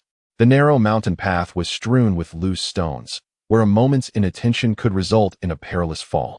Those who reached this stage were all elites, yet utterly exhausted, for this truly tested their endurance and skill. Danzo, covered in chakra, ascended rapidly. Suddenly, a loose stone tumbled down, causing him to slip and nearly plummet. Alarmed, he felt a flush of heat on his face. Overwhelmed by shame.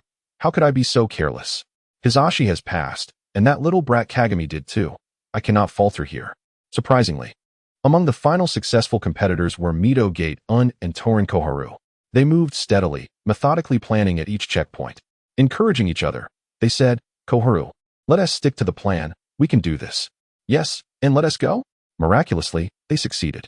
Many students, despite their strength, were eliminated due to fear or natural disadvantages at the checkpoints. Inuzuka Tora was a prime example. His lack of swimming ability led to his unfortunate fate. But the ninja world is unforgiving, leaving no room for negotiation.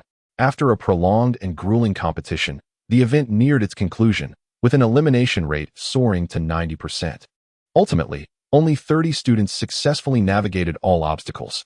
Exhausted, they lay on the ground, their bodies battered, yet their faces radiated the joy of victory. Uchiha Fushing approached, stating, You have all performed admirably. This examination tested not only your physical prowess, but also your willpower and the application of chakra and taijutsu. May you all maintain this resilience throughout your future careers as ninjas. The students nodded in agreement. The rankings of those who passed were announced. First place went to Uchiha Kagami, second to Sarutobi Hizashi, third to Hitaki Aizo, fourth to Yamanaka Kaijin, fifth to Biwa Lake, and sixth to Shimura Danzo, with Hinata Koya in seventh. Tianyi, absorbed in the spectacle from the audience, regarded this examination as an entertainment program, far more captivating than the variety shows of his past life. At thrilling moments, he leaped up, applauding enthusiastically. At tense junctures, he shouted encouragement fervently. The clan leaders present in the audience observed the remarkably handsome boy, noticing the absence of any chakra fluctuations emanating from him. His innocent visage belied the fears expressed by Yamanaka Koka, rendering him rather endearing instead. The leaders exchanged bewildered glances, pondering whether there had been a mistake in identifying this child. At that moment, Senju Tobarama approached the 30 students who had passed, smiling as he addressed them. You have all displayed impressive capabilities at such a young age, qualifying to be my disciples. However, I shall only accept 6, necessitating a one-on-one elimination tournament. The final 6 victors will become my direct apprentices. You may now come forward to draw lots to determine your opponents. One by one, the students stepped up to draw their numbers. Some approached with unbridled confidence, while others silently prayed to avoid adversaries like Sarutobi Hizashi and Shimura Danzo. Senju Tobarama remarked, Luck is also a component of strength. You may now proceed to your designated arenas for combat.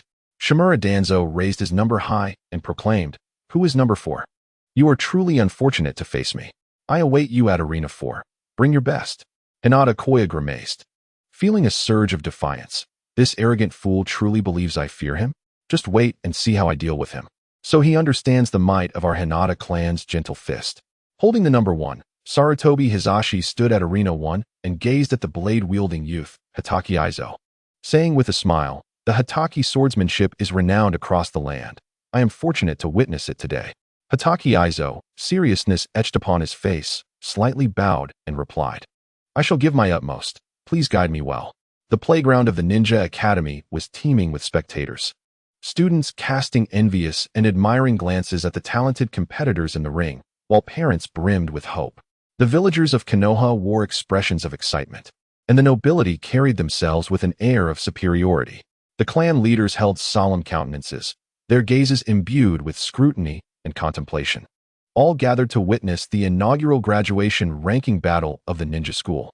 After a grueling 3 assessments, only 30 elite students remained from the original 1,265. The ranking battle had now entered the crucial phase of one-on-one elimination, a confrontation not merely of strength, but also of honor and aspiration. As the top 6 students would earn the privilege of becoming disciples of the Hokage, ascending to the upper echelons of Konoha. At this moment atop the first arena, Sarutobi Hizashi and Hatake Aizo stood in a tense standoff.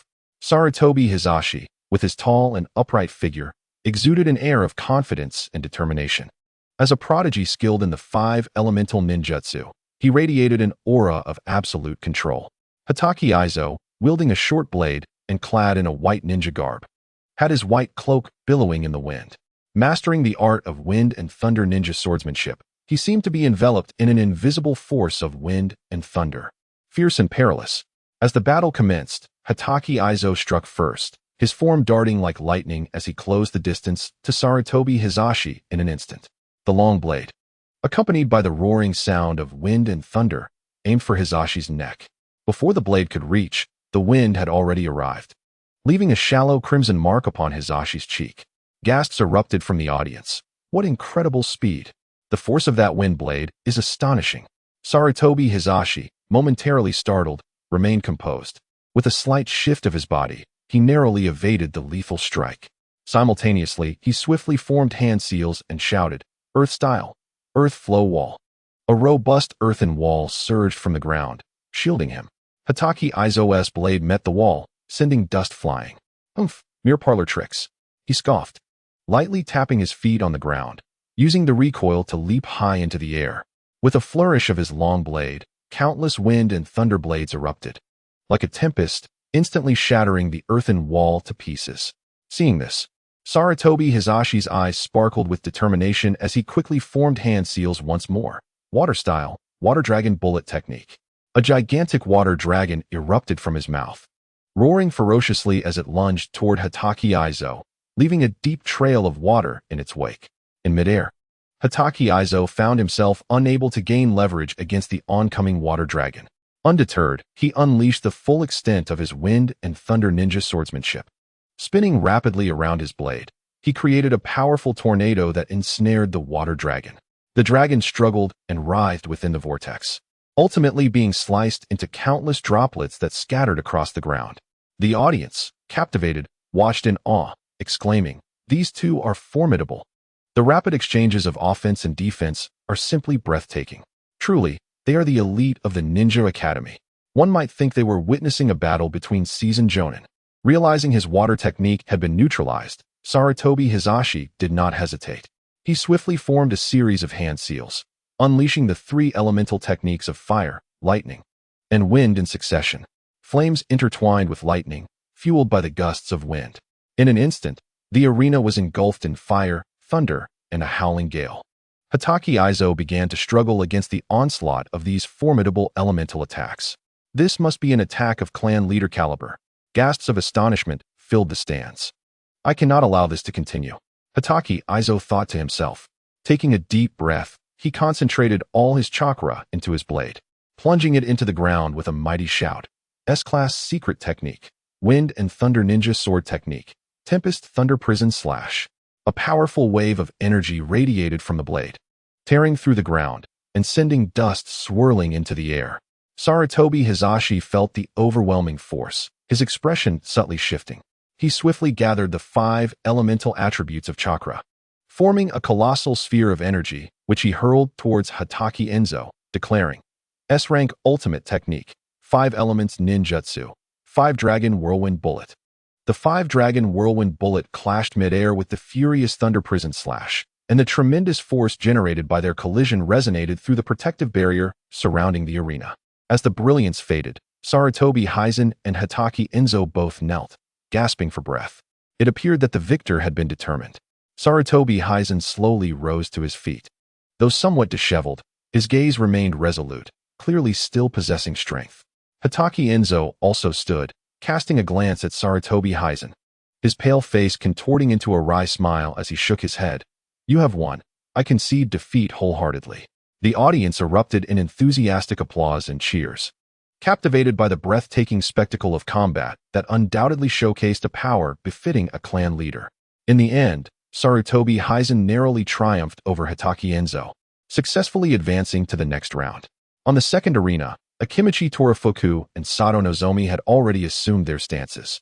The robust Akimichi Torafuku, a prodigy of the Akimichi clan, was well-versed in the art of multiplication, exuding an overwhelming sense of power. In contrast, Sato Nozomi, petite in stature, exhibited a lively glint in her eyes, skilled in earth release techniques with an innate command over the earth element. As the battle commenced, Sato Nozomi swiftly formed hand seals, earth release, rock prison technique. Instantly, the ground beneath Akimichi Torafuku surged upwards, encasing him within a massive stone cage. Do you think such a feeble attempt can hold me?" Akimichi Torafuku scoffed, clenching his fists as his chakra surged. His form rapidly expanded, transforming him into a giant who effortlessly shattered the rocky prison. Is this the power of the art of multiplication? Astonishing. The audience gasped in awe at Akimichi Torafuku's colossal figure. Sato Nozomi's expression shifted slightly. She had not anticipated Akimichi Torafuku's strength to be so formidable. However, she remained composed, forming seals once more, earth release, earth spear. A thick layer of rocky armor enveloped her body, while a sharp stone spear materialized in her grasp. Akimichi Torafuku charged towards Sato Nozomi, each step causing the ground to tremble. He raised his enormous fist, aiming to strike her down. Sato Nozomi swiftly evaded his assault, then thrust the stone spear towards his leg. The piercing sound of metal on metal echoed as the spear struck his skin, which had become incredibly hard under the influence of the art of multiplication. Her attack merely tickled him. "Now it's my turn to attack," Akimichi Torafuku bellowed, swinging his massive fist with reckless abandon at Sato Nozomi. She found herself perpetually dodging his onslaught. This cannot continue. A sense of urgency welled within Sato Nozomi. While evading Akimichi Torafuku's strikes, she sought for an opening. At last, she discerned that his defenses were weakest in the region beneath his hips during his attacks. Sato Nozomi seized the moment, swiftly forming hand seals, earth release, earth dragon bullet.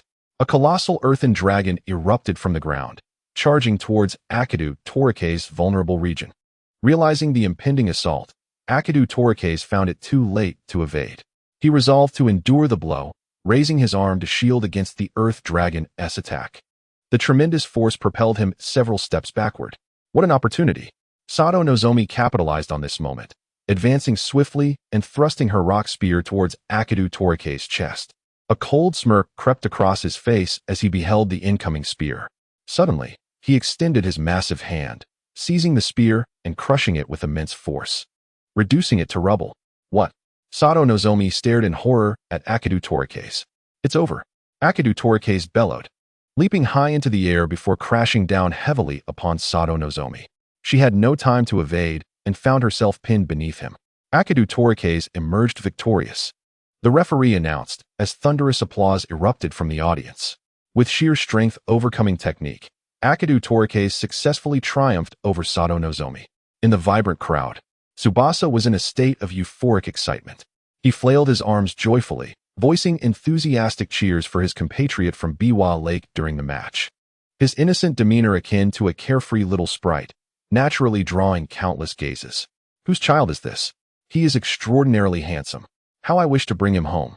Some female spectators gazed at the charming Tsubasa, their eyes gleaming with affection, unable to restrain their whispers of admiration. Meanwhile, nearby, the clan leaders maintained an outwardly composed demeanor. Yet they keenly observed his every move, attempting to extract even the slightest useful insight from his behavior. Shinura Tonka furrowed his brow. voice low and filled with perplexity. Oddly enough, I sense no chakra fluctuations from this child at all. Could he truly be as formidable as Yamashiro suggested? Just this seemingly innocent little fellow? Saratobi Sasuke's expression turned grave as he interjected. Nara Kakahoshi emphasized his exceptional nature. We cannot afford to dismiss this. From the outset, this child has exuded an unsettling aura. We must remain vigilant. At that moment, Akidu Dingshan approached with a serious countenance. The more inscrutable he becomes, the more we must regard him with seriousness. Consider this. Kakahoshi and Kureha are not individuals prone to unwarranted fears, and since they are wary of this child, there must be something amiss.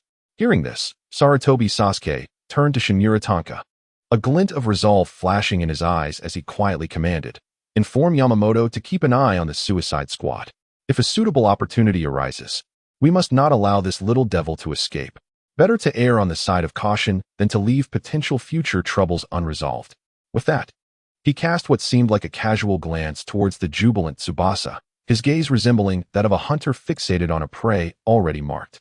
In this seemingly ordinary arena, an undercurrent targeting Tsubasa was silently brewing.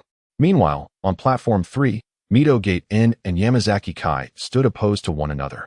Mizutomo Hien donned a striking blue ninja attire, embodying the essence of water with his mastery in water-based ninjutsu. He exuded a gentle yet formidable aura, as if he were one with the element itself. Conversely, Yamazaki Kai was clad in a vibrant red ninja outfit, proficient in fire-based techniques, radiating an intense fervor akin to flames. As the battle commenced, Yamazaki Kai took the initiative, swiftly forming hand seals with precision, fire release, great fireball technique. A colossal fireball erupted from his mouth, hurtling towards Mizutomo Hien with a fierce roar. The air ignited in its wake, the temperature soaring dramatically. Unfazed, Mizutomo Hien deftly formed his own hand seals, water release, water curtain technique. A massive wall of water rose before him, successfully intercepting the fireball. The impact of the fireball against the water curtain produced a hissing sound, enveloping the arena in mist. "Is that all you've got?" Yamazaki Kai scoffed, his confidence unshaken. He formed seals once more, fire release, phoenix fire technique. Countless smaller fireballs surged forth from his mouth, resembling a sky filled with shooting stars, aimed directly at Mizutomo Hien. Observing the barrage, Mizutomo Hien quickly altered his seals, water release, water chaos waves. A powerful torrent of water surged from his hands, dispersing the incoming fireballs one by one. The audience erupted in excitement, cheering passionately for both combatants. "Go, Mizutomo Hien. Don't lose, Yamazaki Kai." Noticing his fire-based assaults easily countered, Yamazaki Kai felt a spark of frustration. He inhaled deeply, channeling his chakra to its zenith. Then formed the seals, fire release, fire bullet. A massive fireball coalesced in his hands, warping the air around it, reminiscent of a miniature sun. Mizutomo Hien sensed the formidable power of the fireball, his expression turning grave. Acknowledging the threat, he swiftly formed his seals, water release, great waterfall technique. A tremendous waterfall erupted from behind him, surging towards Yamazaki Kai. As the fireball collided with the waterfall mid-air, a cataclysmic surge of energy rippled through the arena, fracturing the ground beneath. The fireball was gradually extinguished by the waterfall, while the intense heat transformed much of the water into vapor. These two are incredible. This elemental clash is truly spectacular. The audience marveled. Yamazaki Kai, witnessing his fireball extinguished, felt a sense of unwillingness. He readied to form seals once more, but suddenly realized his chakra reserves were nearly depleted. Mizutomo Hien, keenly aware of Yamazaki Kai's predicament, seized the opportunity. He swiftly formed the seals, water release, water dragon bite explosion. A colossal water dragon surged forth from his hands, charging towards Yamazaki Kai, with no strength left to evade. Yamazaki Kai could only watch as the water dragon engulfed him. When the dragon dissipated, he lay motionless on the arena, devoid of the ability to continue fighting. Mizutomo Hien is victorious, the referee announced. A resounding applause erupted from the audience as Mizutomo Hien, through elemental advantage and exceptional combat skill, triumphed over Yamazaki Kai. On Arena 4, Shimura Danzo and Hyuga were also poised for battle. With piercing eyes, Shimura Danzo was a master of wind-based ninjutsu, having attained an extraordinary level of control over the element. Hinata Koya's gaze was resolute. He was a prodigy of the Hyuga clan, adept in the art of gentle fist, with his white eyes shimmering faintly, as if capable of piercing through all illusions. As the battle commenced, Koya took the initiative, his form flickering as he instantly appeared before Shimura Danzo, his right hand poised to strike at Danzo's chest. This seemingly unremarkable blow concealed the essence of the Hyuga clan's gentle fist. Should it land, it would surely injure Danzo's internal organs. Yet, the chapter is not finished. Please turn to the next page to continue enjoying the thrilling content. Danzo reacted swiftly, his body angling slightly to evade Koya's attack. Simultaneously, he rapidly formed hand seals, wind release, vacuum sphere. Several air bullets shot forth from his mouth, hurtling towards Koya. Utilizing the insight bestowed by his Byakugan, Koya effortlessly dodged the oncoming projectiles. He charged once more at Danzo, this time employing the 8 trigrams palm of the Hyuga clan, his palms dancing swiftly, casting a multitude of shadows as they enveloped Danzo. Danzo found himself retreating under the relentless assault of Koya's palm techniques, quietly astonished by the might of the gentle fist. However, he remained composed, skillfully evading Koya's strikes while seeking an opportunity to counterattack. Suddenly, he noticed a slight opening in Koya's footwork during the latter's assault. Seizing this chance, he swiftly formed hand seals, wind release, wind cutter technique. A razor-sharp blade of wind shot forth from his hands, aimed at Koya's legs. Koya sensed the impending danger and rapidly withdrew, leaping backward. The wind blade grazed his leg, tearing a gash in his pant leg. That was close. Koya internally breathed a sigh of relief, acutely aware of the formidable power of Danzo's wind release ninjutsu and understanding that he must not let his guard down. Thus, Koya unleashed the ultimate secret technique of the Hyuga clan, 8 trigrams, 64 palms. His body spun rapidly, his palms striking out at an astonishing speed toward Danzo, each blow accompanied by a powerful gust of air. Danzo felt the immense pressure bearing down on him, pushing his wind release techniques to their limits. He formed a shield of wind around himself, while continuously unleashing wind blades to counter Koya's relentless attacks. On the arena, the exchanges between the two combatants were fierce and exhilarating, captivating the audience who were left in awe, exclaiming how thrilling the clash of gentle fist and wind release was. As the battle wore on, both Danzo and Koya found themselves utterly exhausted. Yet neither was willing to concede. Both were fervently striving for victory. At last, Danzo seized a fleeting opportunity amidst Koya's offensive, unleashing his most powerful wind release technique, wind release, vacuum wave. A series of massive high-pressure wind spheres coalesced in his hands before being hurled towards Koya. Koya, witnessing the approaching vacuum wave, felt a surge of dread. He understood that he could not withstand this attack. Nevertheless, he did not falter. With the last vestiges of his strength, he executed the 8 trigrams, 64 palms. Countless palm shadows surged toward the vacuum wave, and upon their contact, a tremendous sound erupted. The overwhelming energy surged forth, propelling both combatants away, crashing onto the arena floor. The audience collectively held their breath, their gazes fixed intently upon the arena. After a moment, Shimura Danzo slowly rose to his feet, battered and bruised. Yet he had valiantly triumphed in this fierce battle. Shimura Danzo is the victor, the referee declared, eliciting a thunderous applause from the crowd. The sun blazed down upon the training grounds of the Ninja Academy, where numerous matches had already concluded. On Platform 5, Ito Kaki victorious. The referee's voice boomed like thunder, cutting through the clamor, and the crowd erupted in cheers. Ito Kaki stood panting upon the stage, his chest heaving violently, his garments drenched in sweat. His opponent lay sprawled on the ground, limbs limp, utterly incapable of further combat. The referee's announcements continued in rapid succession. On Platform 6, Aoki Chuan, victorious. On Platform 7, Chibatai victorious. On Platform 9, Hinata Zaya victorious. Each proclamation reverberated through the air, elevating the atmosphere to exhilarating heights.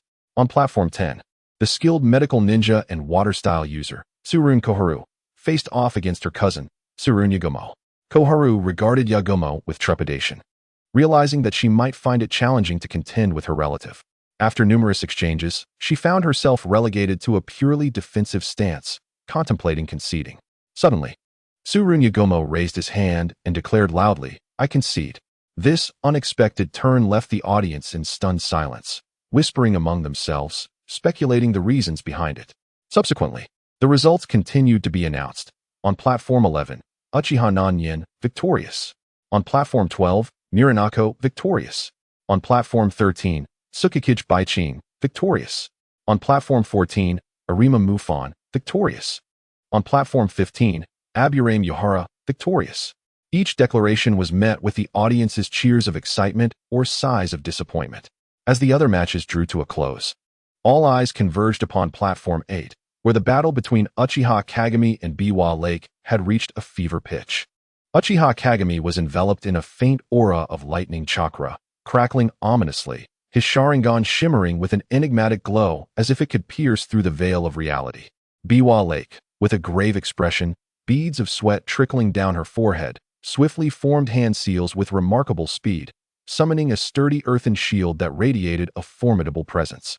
In an instant, Uchiha Kagami surged forward, vanishing from sight, leaving behind only an afterimage. Biwa Lake's eyes widened, her heart racing as she narrowly evaded a lightning-fast jutsu from Kagami, the electric current searing past her skin, leaving her shaken.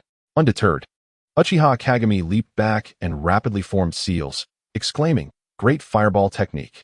A colossal fireball, accompanied by a torrent of heat, hurtled towards Biwa Lake, igniting the air in its wake with a sizzling sound. Remaining composed, Biwa Lake pressed her hands firmly against the ground, shouting, "Earth flow wall." A robust earthen wall erupted from the ground, effectively blocking the onslaught of the fireball. Yet, Uchiha Kagami's assault was far from over. Seizing the moment when the wall obscured Biwa Lake's vision, he formed seals once more, declaring, "Lightning blade charge." He conjured a blade formed of lightning-infused chakra in his hand, emanating a chilling radiance as it pierced toward the earthen barrier. With a resounding crash, the barrier was effortlessly breached. Paipahu's expression shifted dramatically. He hastily retreated while drawing a shuriken from his waist, hurling it forcefully at Uchiha Kagami. Kagami evaded the shuriken with a deft sidestep, only to be taken aback when it suddenly exploded midair, a detonation tag. Gasps of astonishment erupted among the audience, the atmosphere instantly charged with tension. Seizing the moment amidst the billowing smoke, Paipahu swiftly formed hand seals, water dragon bullet technique. A colossal water dragon surged forth from the mist, jaws agape and claws poised, lunging toward Uchiha Kagami. Kagami's gaze hardened as his Sharingan whirled rapidly, chakra surging around him, lightning release, thunder, dragon explosion. A massive serpentine bolt of lightning descended from the heavens, striking directly at the water dragon. The collision produced a deafening roar, the force of the impact sending tremors through the surrounding spectators, many paling in fear. Were it not for the protective barrier, the audience would have surely been affected. Absolutely thrilling. The prowess of these two youngsters is beyond imagination. A villager from Konoha exclaimed, fervently waving his arms, his face flushed with excitement. Indeed, especially Uchiha Kagami's Sharingan combined with lightning release is truly formidable. Another villager concurred, his eyes brimming with awe. Paipahu is indeed the goddess of the academy. Her strength is remarkable. She must not have utilized her full power during regular training sessions. A young female student remarked enviously. After all, she specializes in medical ninjutsu. Yet she is locked in such a fierce battle with Uchiha Kagami. Someone in the crowd added, their tone filled with admiration. Amidst the smoke and vapor, the two figures intersected once more. Uchiha Kagami, leveraging the inside of his Sharingan, deftly evaded Paipahu's attacks, while she, relying on her exquisite taijutsu and ninjutsu, fought back tenaciously. At this juncture, both combatants bore injuries. Paipahu inwardly cursed, "This scoundrel dares to challenge my brother Tianyi. He must first pass through me." Gritting her teeth, she swiftly employed her medical ninjutsu to mend her wounds. Uchiha Kagami furrowed his brow, contemplating the situation. It was clear that a war of attrition against Paipahu would not suffice. He needed a swift resolution. They locked eyes, their gazes brimming with determination, neither willing to yield. Drawing a deep breath, Uchiha Kagami resolved to unleash his most powerful technique. His Sharingan blazed with intensity, and the fire and lightning chakra surged around him as if igniting the very air. Great dragon fire thunder explosion. Paipahu gazed at the enormous lightning fire dragon before her. An overwhelming sense of helplessness surged within her, her heart seemingly gripped by an invisible hand. Yet, She gritted her teeth, her eyes reflecting unwavering resolve, refusing to concede. Planting her hands on the ground, she channeled all her chakra into the earth, declaring, Earth Release, Super Earth Rock Shield Technique. A wall of blue stone erupted from the ground, standing tall before the lightning fire dragon, resembling a mighty mountain that barred its advance. This chapter is not yet complete. Please click the next page to continue enjoying the thrilling content. What kind of ninjutsu is this? It can even hinder the movements of the fire thunder dragon. The audience erupted in gasps, their faces etched with astonishment. Uchiha Kagami gritted his teeth, intensifying his chakra output. His veins bulging. The fire thunder dragon struggled to break through the city wall, its head lunging towards Lake Biwa. Lake Biwa hastily evaded, yet was still struck by the residual force of the fire thunder dragon's attack, spitting blood as she collapsed to the ground.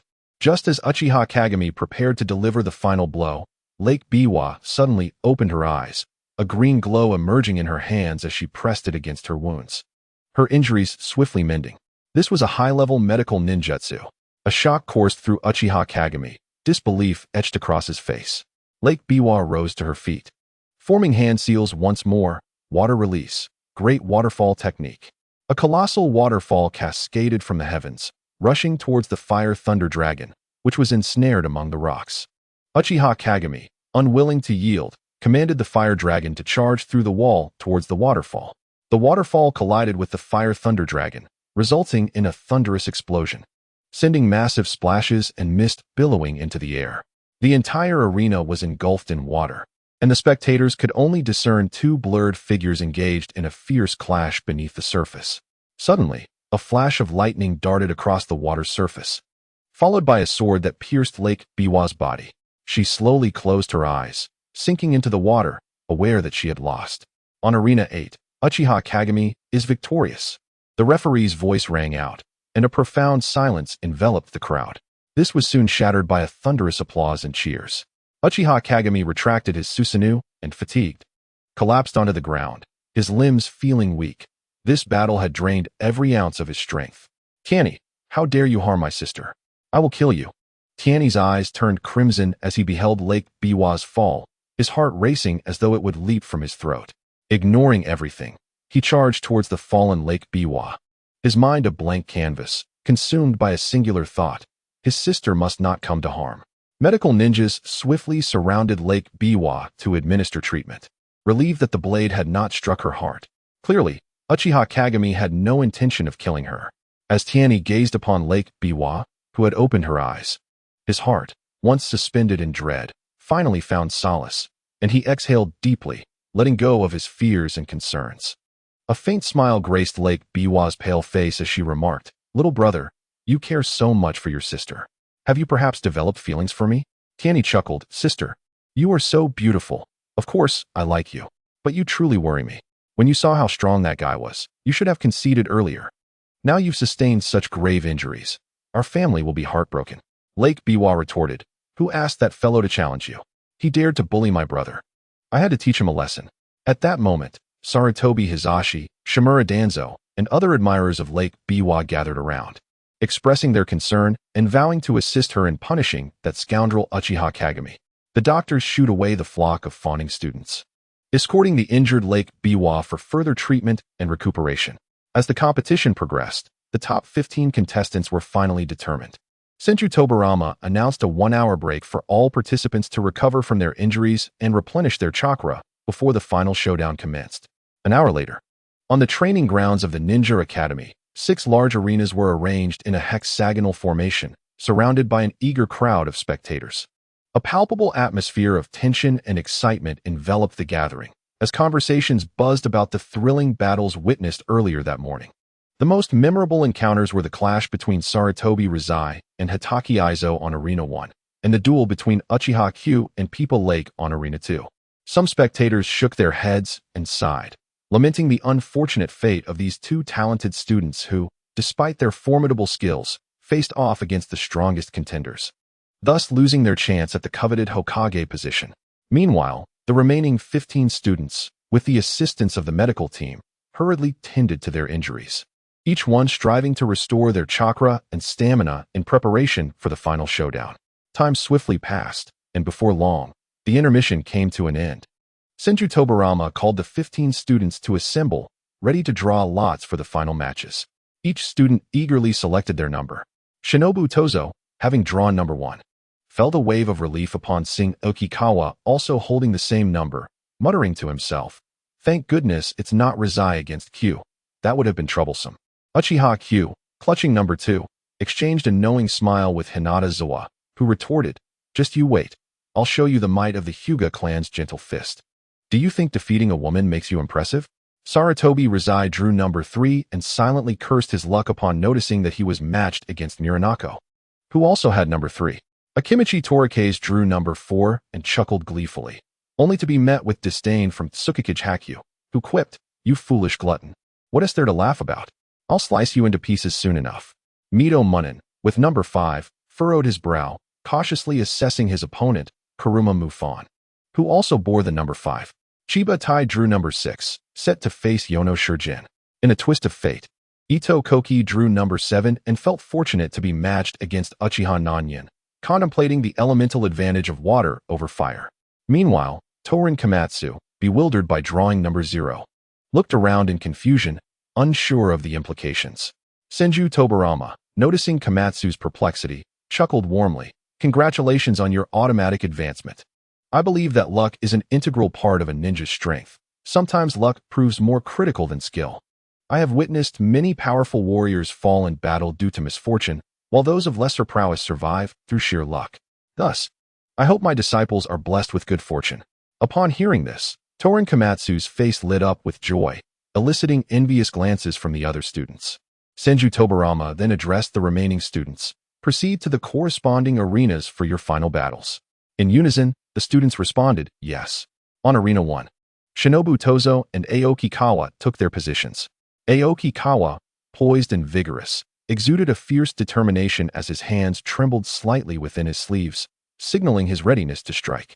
Shinobu Tozo, with a stern expression and unwavering confidence, thought to himself, "A mere user of hidden weapons cannot breach my wind release techniques. Victory is assured." As the match commenced, Aoki Kawa seized the initiative, raising his hands to unleash a barrage of silver needles, akin to a torrential downpour, directed at Tozo. Tuanzong, unfazed, swiftly formed hand seals and uttered, "Wind release, vacuum wave." A powerful blade of wind erupted from his mouth, scattering the hidden weapons onto the ground. Observing this, Aoki Chuan did not falter. He quickly advanced towards Tuanzong while continuously altering the angles of his shuriken. Tuanzong deftly utilized his wind release ninjutsu for defense while remaining vigilant for any openings from Aoki Chuan. He noted that when Aoki Chuan launched his projectiles, there was a brief pause in his steps. Seizing the opportunity, Tuanzong accelerated his hand seals, wind release, vacuum sphere. Countless blades of wind coalesced into massive high-pressure spheres, hurtling towards Aoki Chuan with a fierce howl. Aoki Chuan hastily attempted to evade, but such a widespread assault was inescapable, and he ultimately succumbed to the onslaught, collapsing to the ground. Had it not been for the referee's quick reflexes in intercepting the subsequent attack, he would have been shredded by the wind blades. A gasp of astonishment erupted from the audience, followed by fervent applause, as they were all captivated by Tuanzang's exquisite wind release technique. Senju Tobarama nodded slightly, remarking on Shimizu Tuanzang's profound mastery of wind release and his impeccable timing. Although Aoki Chuan's skills with hidden weapons were formidable, they paled in comparison to absolute power.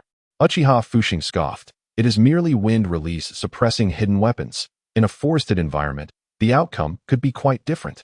On the second arena, Uchiha Kagami and Hyuga Zei faced off. Uchiha Kagami stood tall, his Sharingan glinting with a cold light, exuding pride and confidence. Hyuga Zei, in contrast, appeared solemn, assuming the starting stance of the gentle fist, veins protruding from his forehead as he activated his Byakugan. The battle erupted instantaneously, with Hyuga Zei charging forward, his steps agile as he aimed swift strikes at Uchiha Kagami. Activating his Sharingan, Uchiha Kagami effortlessly discerned the trajectory of Hyuga Zei's attacks, evading with rapid movements. Simultaneously, he chanted, "Lightning release, lightning blade." Powerful currents of electricity surged around his arm, enveloping his kunai as he lunged towards Hyuga Zei. Hyuga Zei swiftly sidestepped, employing the gentle fist's deflection technique to redirect Uchiha Kageme's lightning-infused force. Observing this, Uchiha Kagami promptly shifted his ninjutsu, Great Fireball technique. A colossal fireball erupted from his mouth, surging towards Hyuga. The flames forced Hyuga to retreat, singeing his garments. Yet, he did not relent. Instead, he perceived this as an opportunity, bellowing as he unleashed the Hyuga clan's secret technique, the 8 trigrams 64 palms. Countless palm shadows cleaved through the great fireball, advancing towards Uchiha Kagami. Momentarily blinded by the flames, Uchiha Kagami found himself unable to evade, suffering several strikes that compelled him to cough up blood. Regret flooded his mind. He had been overly careless. In a fit of fury, he swiftly retreated to create distance, rapidly activating his Sharingan to ensnare his opponent in Jinjutsu. Followed by a flurry of hand seals, alternating between lightning release, lightning fast, and fire release, Phoenix Fire technique. This chapter has not concluded. Please turn to the next page to continue reading. Hyuga hastily invoked the Heavenly Return secret technique, blocking all incoming attacks. However, by this time, Uchiha Kagami had already distanced himself, preparing to unleash his ultimate move, the Great Dragon Fire Thunder Explosion. A fire dragon entwined with lightning lunged at Hyuga, who was compelled to once again employ the secret technique of reversal. The clash between the thunderous fire dragon and reversal was fierce, as the dragon was torn apart and flung aside. Once reversal dissipated, Hyuga staggered. Seizing the opportunity, Uchiha Q unleashed the ninjutsu, Phoenix Flower Jutsu, sending forth a barrage of fireballs laced with hidden weapons. In a flurry of urgency, Hyuga deflected the incoming fireballs with his gentle fist. Yet he was still struck in the leg. Uchiha Q, wielding his long sword, charged at Hyuga, and the two engaged in a deadly struggle. Ultimately, Uchiha Q sustained injuries to his heart and knelt upon the ground, blood spilling from his mouth. Nevertheless, at the cost of his severe wounds, he narrowly triumphed over Hyuga.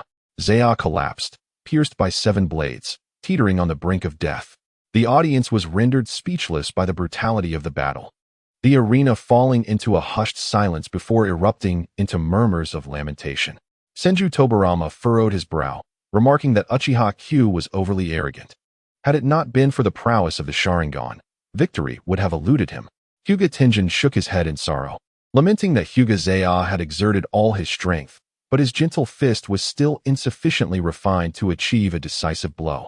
Zaya was still too young, facing Uchiha Q, with his Sharingan and formidable ninjutsu, proved to be an insurmountable challenge.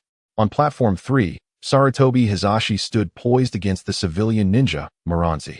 Sarutobi Hizashi wore a smile, his eyes radiating warmth and confidence, with his hands casually hanging by his sides, exuding an air of assuredness about the battle ahead. Muranzi, in stark contrast, bore a serious expression, firmly grounded with an aura of formidable power, as he began forming the hand seals for Earth release. As the battle commenced, Muranzi launched the first strike, Earth release, Earth spear thrust. A series of earthen spears erupted from the ground, rapidly advancing towards Sarutobi Hizashi. Unperturbed, Hizashi swiftly formed his hand seals, water release, water dragon bullet technique. A colossal water dragon surged forth from his mouth, colliding with the earth spears. The clash of water and earth created a magnificent splash of droplets and debris. Seizing the moment, Muranzi charged at Sarutobi Hizashi, his fist imbued with tremendous force. Aiming for Hizashi's head, with a swift maneuver, Hizashi evaded the blow effortlessly, simultaneously declaring, "Fire release, Phoenix Fire technique." A multitude of small fireballs erupted from his mouth, hurtling towards Muranzi.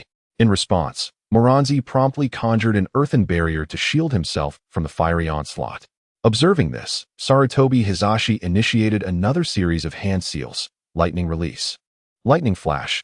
Accumulating a potent current of electricity in his hands, he unleashed a torrent of lightning towards Muranzi. Muranzi strained to withstand the onslaught. Yet Sarutobi Hizashi's ninjutsu was swift, numerous, and exquisitely executed, gradually dismantling his defenses. Ultimately, through the masterful application of his techniques, Sarutobi Hizashi easily overcame Muranzi. The audience erupted in cheers, applauding Hizashi's remarkable performance. Senju Tobirama marveled, noting that Sarutobi Hizashi had truly mastered the 5 nature transformations, showcasing exceptional adaptability in battle. Uchiha Fujin had to concede, He indeed possessed the merit of pride.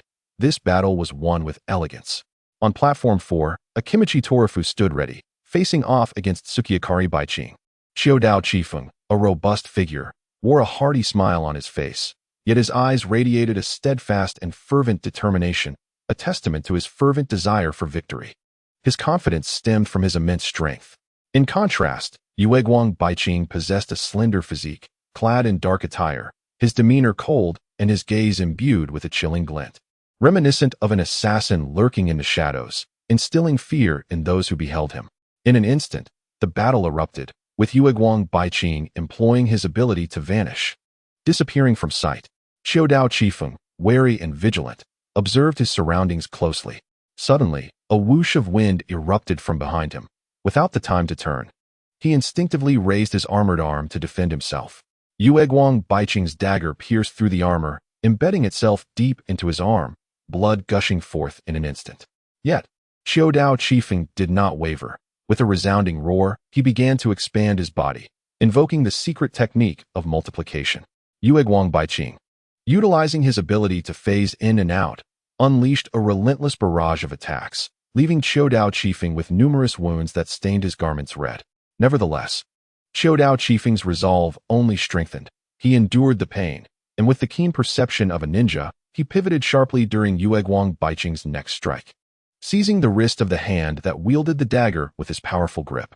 Taken aback, Yueguang Baiching attempted to break free, only to find Xiaodao Qifeng's strength astonishingly formidable. "I shall not be defeated," Xiaodao Qifeng bellowed, disregarding his injuries as he struck fiercely at Yueguang Baiching with his other hand. The latter retaliated with equal fervor, switching his dagger to his left hand, and the two became embroiled in a fierce struggle where injuries were exchanged for life. The audience held their breath, eyes fixed on the arena. Xiaodao Qifeng absorbed blow after blow from Yueguang Baiching's dagger, yet he never relinquished his grip, each assault imbued with indomitable spirit. Ultimately, Xiaodao Qifeng delivered a powerful headbutt that sent Yueguang Baiching crashing to the ground, while he himself, weakened from blood loss, stumbled and fell. A moment of silence enveloped the spectators before they erupted into thunderous applause and cheers. Some marveled at Xiaodao Qifeng's tenacity and resilience, while others lamented Yueguang Baiching's exquisite swordsmanship.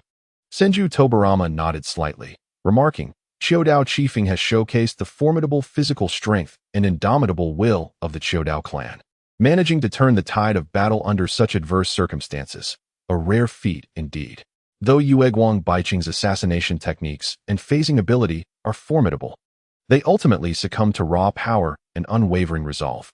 Uchiha Fuxing scoffed, "Humph, it was merely luck that he managed to grasp his opponent. Had Yueguang Baiching been a touch more cautious, the outcome might have been quite different." Sarutobi Sasuke reflected, "Xiaodao Qifeng's perseverance is commendable. He embodies the resilience of a true ninja." Hyuga Tenrin nodded in agreement. Indeed, this battle has revealed the potent synergy of physical prowess and secret techniques, as well as the power of will. On Arena 5, Mizuho Minen, a master of water-based ninjutsu, faced off against Kurama Mufan, an expert in illusion techniques. Mizuho Minen exuded calmness, his eyes reflecting wisdom, standing as if in complete control of the situation.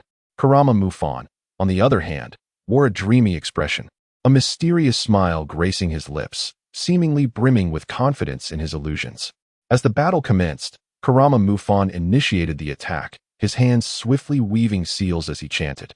Illusion technique, Dream Shadow. As Mido Menyen stood amidst the shifting scenery, he found himself surrounded by countless phantoms that relentlessly assailed him, leaving him momentarily dazed. Yet, he remained composed, closing his eyes to take a deep breath and attune himself to the flow of chakra around him. With his keen perception, Mido swiftly discerned the flaw in the illusion. Abruptly, he opened his eyes and formed hand seals. Water release, water dragon bullet technique. A colossal water dragon erupted from his mouth, surging towards the phantoms. With the impact of the water dragon, the illusion was instantly dispelled. Aramaki Mifen's expression shifted, surprised that his illusion had been unraveled so quickly. Unwilling to accept defeat, he unleashed a more advanced illusion, Dream of Delusion. This time, Mido felt as though he was ensnared in an endless dream, witnessing both his deepest desires and most terrifying fears. However, he soon regained his clarity. biting his tongue to maintain his awareness. While simultaneously attacking with water release, he sought to locate Aramaki's true form. In the midst of their fierce confrontation, Mito noticed a brief aberration in Aramaki's chakra flow whenever he cast an illusion. Seizing this moment, he struck when Aramaki attempted to cast an illusion again. Water release. Great waterfall technique. A massive waterfall cascaded from above, engulfing Aramaki and thwarting his ability to conjure illusions. Ultimately, Mito emerged victorious. The audience erupted in fervent applause, celebrating Mito's wisdom and composure. Senju Tobarama commended, Mito Minion's calmness and intellect in the face of illusions are praiseworthy. His application of chakra and method of dispelling illusions are worthy of emulation by other ninjas. Uchiha Fujin furrowed his brow, noting, though Aramaki's illusions are intricate, Mito's response was even more exceptional. Hyuga Tenrin nodded in agreement, stating, indeed, Mito Minion's performance exemplifies that a ninja must possess not only formidable jutsu, but also a tranquil mind and keen insight. On Arena Number 6, Chiba Tai faced off against Aburame Kaijin. Chiba wore an air of pride, exuding confidence and disdain, assured in his lightning-based ninjutsu. Aburame, cloaked in a black trench coat that concealed his form, revealed only his calm and profound eyes, shrouded in mystery. As the battle commenced, Chiba initiated the assault, forming hand seals and shouting, lightning release, lightning explosion stream. A powerful surge of electricity erupted from him, advancing towards Aburame. Unfazed, Aburame lightly clapped his hands, unleashing a swarm of insects that formed a wall, absorbing the electric onslaught. Upon witnessing this, Chiba intensified his lightning output, the electricity crashing more violently against the insect barrier. Aburame skillfully directed the swarm to maneuver, dissipating the lightning while searching for Chiba's vulnerabilities. Suddenly, a single insect broke through the electric defense, darting towards Chiba. He hastily dodged, but was still bitten, feeling a wave of numbness in his arm as the potency of his lightning waned. Yun Yuan seized the opportunity, commanding the swarm of insects to launch a full-scale assault. Countless insects surged towards Chiba Tai, encircling him completely. Chiba Tai fought valiantly, continuously unleashing lightning jutsu to fend off the insects, yet the sheer number of his adversaries soon overwhelmed him. Ultimately, Chiba Tai was engulfed by the swarm, losing his fighting capability, and Yun Yuan emerged victorious. The audience was taken aback by the outcome of this battle, which quickly sparked fervent discussions. Kuchiyose Tobarama remarked on Yun Yuan's unique insect control techniques, noting how he skillfully utilized the characteristics of the insects to divert the lightning, effectively countering Chiba Tai's lightning jutsu. Chiba Tai had not adequately considered his opponent's abilities. Hyuga Tenrin nodded in agreement, stating that Yun Yuan's performance exemplified the strength of insect manipulation techniques and served as a reminder that one must continually explore and study various countermeasures against ninja arts. As the final match drew to a close, Uchiha Nanyen's single Tomo Sharingan spun rapidly within its socket, with his left hand forming the hand seals for fire jutsu. He launched 3 shuriken with his right. The water bullet just conjured by Ida Kamuki was obliterated by the fire jutsu's great fireball, and amidst the boiling steam, a shuriken flew out, puncturing his right hand with precision. The potency of this fire jutsu surged with chakra flow 3 times faster than that of an ordinary chunin. In the stands, Uchiha Fushing absent-mindedly rubbed the handle of his fan, realizing that this young man had calculated the trajectories of both the great fireball and the shuriken in perfect synchrony. Kuchiyose Tobarama's water-sensing technique enveloped the arena. The hand seals for the water bullet were executed too slowly, rendering all of Kamuki's subsequent actions transparent. This master of water jutsu shook his head slightly. The moment the Sharingan captured the brief motion before the hand seals, failure was inevitable. In the audience, whispers circulated. Can the Sharingan truly see through all ninja techniques? The Konoha Chunin tightened his forehead protector. Spies from various clans scribbled in their notebooks. Uchiha Nanyen. Single Tomo Sharingan. Fire jutsu surpassing that of a special jonin. Nanyen advanced through the puddles. A flame-engulfed shuriken pressed against Itu Kamuki's throat. Observing the seared skin sizzling and oozing, the young man smiled. What if I were to unleash the fire jutsu into your trachea? Stop. The referee's shuriken was thrust between them, declaring Itu Kamuki unable to continue the fight. Fushing's fan suddenly unfurled, blocking the Uchiha clan members eager to rush in and celebrate. This is our future, capable of pushing fire jutsu to its zenith. The head of the Ida clan turned away from the stands, contemplating. It seems Kamuki should practice his hand seals more diligently. A doctor rushed into the arena, tearing open Itu Kamuki's clothing, revealing horrifying burns extending from his right shoulder to his heart. The severity of the burns caused her hand to tremble around the medicine bottle. How long had it been since Konoha witnessed such a pure fire jutsu assault? 3 shuriken had severed his nerves, tendons, and chakra flow. The doctor assessed the injuries, marveling at the dynamic vision of the Sharingan, a truly monstrous ability. As the battle concluded, the atmosphere in the arena reached a crescendo, with the audience still absorbed in the recent fierce confrontation, praising the strength and performance of these young ninjas. Everyone understood that these young individuals would undoubtedly become the pillars of Konoha village in the future. In the Hidden Leaf village, sunlight cascaded freely, draping the residential area adjacent to the Ninja Academy in a warm, golden veil. However, within an inconspicuous wooden dwelling, the atmosphere was stifling, almost suffocating. 28 figures clad in black ninja combat attire lurked like phantoms in the shadows of the attic, silently occupying the space. Sunlight filtered through the broken window panes, casting a chilling, spectral glow upon their poisoned weapons, as if the very air in the room threatened to freeze. Report. A voice pierced the silence, accompanied by the force of a rushing wind as the door burst open. A ninja stormed in, his eyes, concealed beneath a mask, narrowed sharply from the exertion of his swift run. His chest heaved, and he gasped for breath. The black-haired brat from the Senju clan has exited the ninja school and is heading towards the Senju territory, followed closely by 4 elite jonin for protection. In the center of the attic, the masked leader, who had been sitting quietly, sprang to his feet with a swiftness that stirred the air. His robust fingers instinctively clenched, embedding deeply into the wooden table and leaving 5 distinct grooves. From the shadows below, a uniquely raspy chuckle emerged, reminiscent of a night owl's call. That fellow Tobarama Senju is still presiding over the graduation matches at the academy. I had intended to wait until the Kinslayer and the Uchiha engaged in battle to ascertain the child's prowess. However, the present moment is opportune. Should we miss this chance, it may prove difficult to find another. The leader remained silent, rapidly spinning a kunai in his palm, its blurring motion mirroring the tumultuous thoughts swirling within him. After a brief pause, he murmured, "The Elder's intent is to err on the side of caution? Err on the side of caution?" The leader's fury ignited at this remark, and he tore off his mask, revealing a face marked by sinister scars that appeared even more menacing in the sunlight. Was a mere child, protected by 4 elite jonin, truly an ordinary foe? His voice, rough and gravelly, resembled a rusty blade scraping across stone. "Leave 2 men to coordinate with Sarutobi's team. The rest will follow me. We must eliminate them within 10 minutes. As his words fell, an intense aura of murderous intent emanated from him, akin to a beast poised to strike.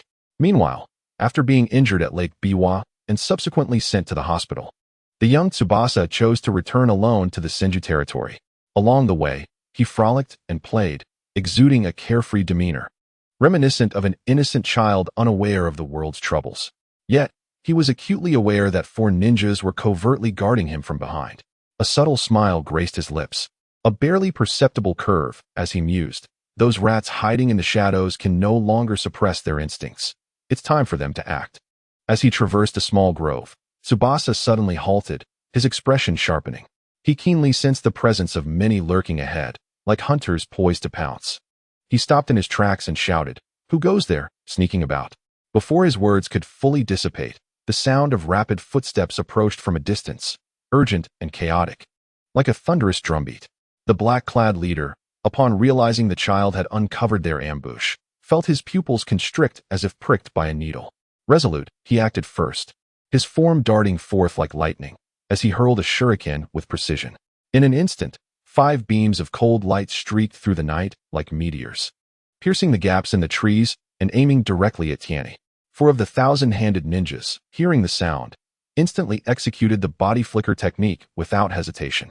Their figures resembled agile owls in the darkness, swiftly darting through the woods towards Tianyi, intent on safeguarding him. Tianyi, quick to react, leaped backward, effortlessly evading the poisoned projectiles. He slowly raised his gaze to the approaching assassins, his black pupils reflecting the densely packed shadows surging through the forest like a tidal wave. "Attack!" commanded the leader with a voice like thunder, causing the leaves on the trees to tremble and fall. At this order, 28 dark figures surged forth like arrows released from their bows, simultaneously unleashing a barrage of projectiles that descended upon Tianyi like a swarm of locusts. In the face of this overwhelming assault, Tianyi suddenly erupted into a clear, confident laughter, imbued with fearlessness. "Since you have come, none shall escape." The 4,000-handed Jonin, witnessing this, immediately formed defensive hand seals in perfect unison. In the blink of an eye, a towering earthen wall rose from the ground, blocking the myriad of projectiles. However, to everyone's astonishment, the projectiles inexplicably altered their trajectory, all tips redirecting towards the area where Tianyi stood. "Eliminate the enemies within 3 breaths," the leader declared sharply. Calculating the gaps in the 1,000-handed clan's defenses, he swiftly formed seals with his hands and whispered, "Wind release, airflow manipulation." Utilizing the power of wind release, he redirected the flying projectiles. Simultaneously, the vice leader led a team to flank the side, attempting to cut off Tianyi and his companions' escape. Yet, just as they believed their plan was about to succeed, barriers suddenly rose around the outskirts of the grove, forming an invisible prison that ensnared the entire area. It was the foresight of the 1,000-handed Tobarama, with another team of barrier specialists timely executing the 4 purple yang formation, trapping all the assassins within. "Not good."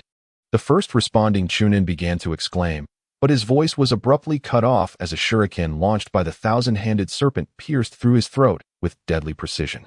Blood splattering forth as he stared wide-eyed, filled with disbelief and shock, slowly collapsing to the ground. Tianyi took a deep breath, suppressing the rising tension within, and deftly maneuvered his feet, skillfully dodging all projectile attacks. At that moment, the 1,000-handed serpent protecting him let out a fierce shout, exerting force from his arm to hurl 2 shurikens. These 2 shurikens, akin to auroras slicing through the sky, hurtled towards the enemies with formidable might. One targeted the black-clad leader, while the other aimed directly at the neck of a Jonin in front of him. The black-clad leader reacted swiftly, sidestepping just in time. However, that Jonin, distracted by the sudden emergence of the 4 purple yang formation, failed to evade in time, resulting in a fatal blow to his neck, blood gushing forth and staining the ground beneath him. This chapter is not yet concluded. Please turn to the next page to continue reading. The leader, undeterred by the sight, instead advanced, stepping over his fallen comrade, a poisoned dagger glinting ominously in his hand, now just half a meter from Tianyi's throat. At that critical moment, the entire forest was suddenly engulfed in absolute darkness, where not even a hand could be seen before one's eyes. It was, in truth, the esteemed Senju Tobarama who, utilizing the flying thunder god technique, arrived just in time, simultaneously casting the illusionary art of the dark walking technique. In an instant, darkness surged forth like a turbulent tide, engulfing the entire battlefield. "Retreat." The leader internally lamented his misjudgment, fully aware that he had fallen into a trap. Without hesitation, he hurled a smoke bomb. The 27 ninjas, upon hearing the command, retreated with the swiftness of startled birds, vanishing into the shadows in the blink of an eye. Yet, how could Senju Tobarama allow them to escape so easily? He swiftly unleashed several shuriken, chanting incantations, shadow clone technique of shuriken multiplication. In an instant, the shuriken multiplied into countless projectiles, resembling a myriad of stars dancing in the darkness.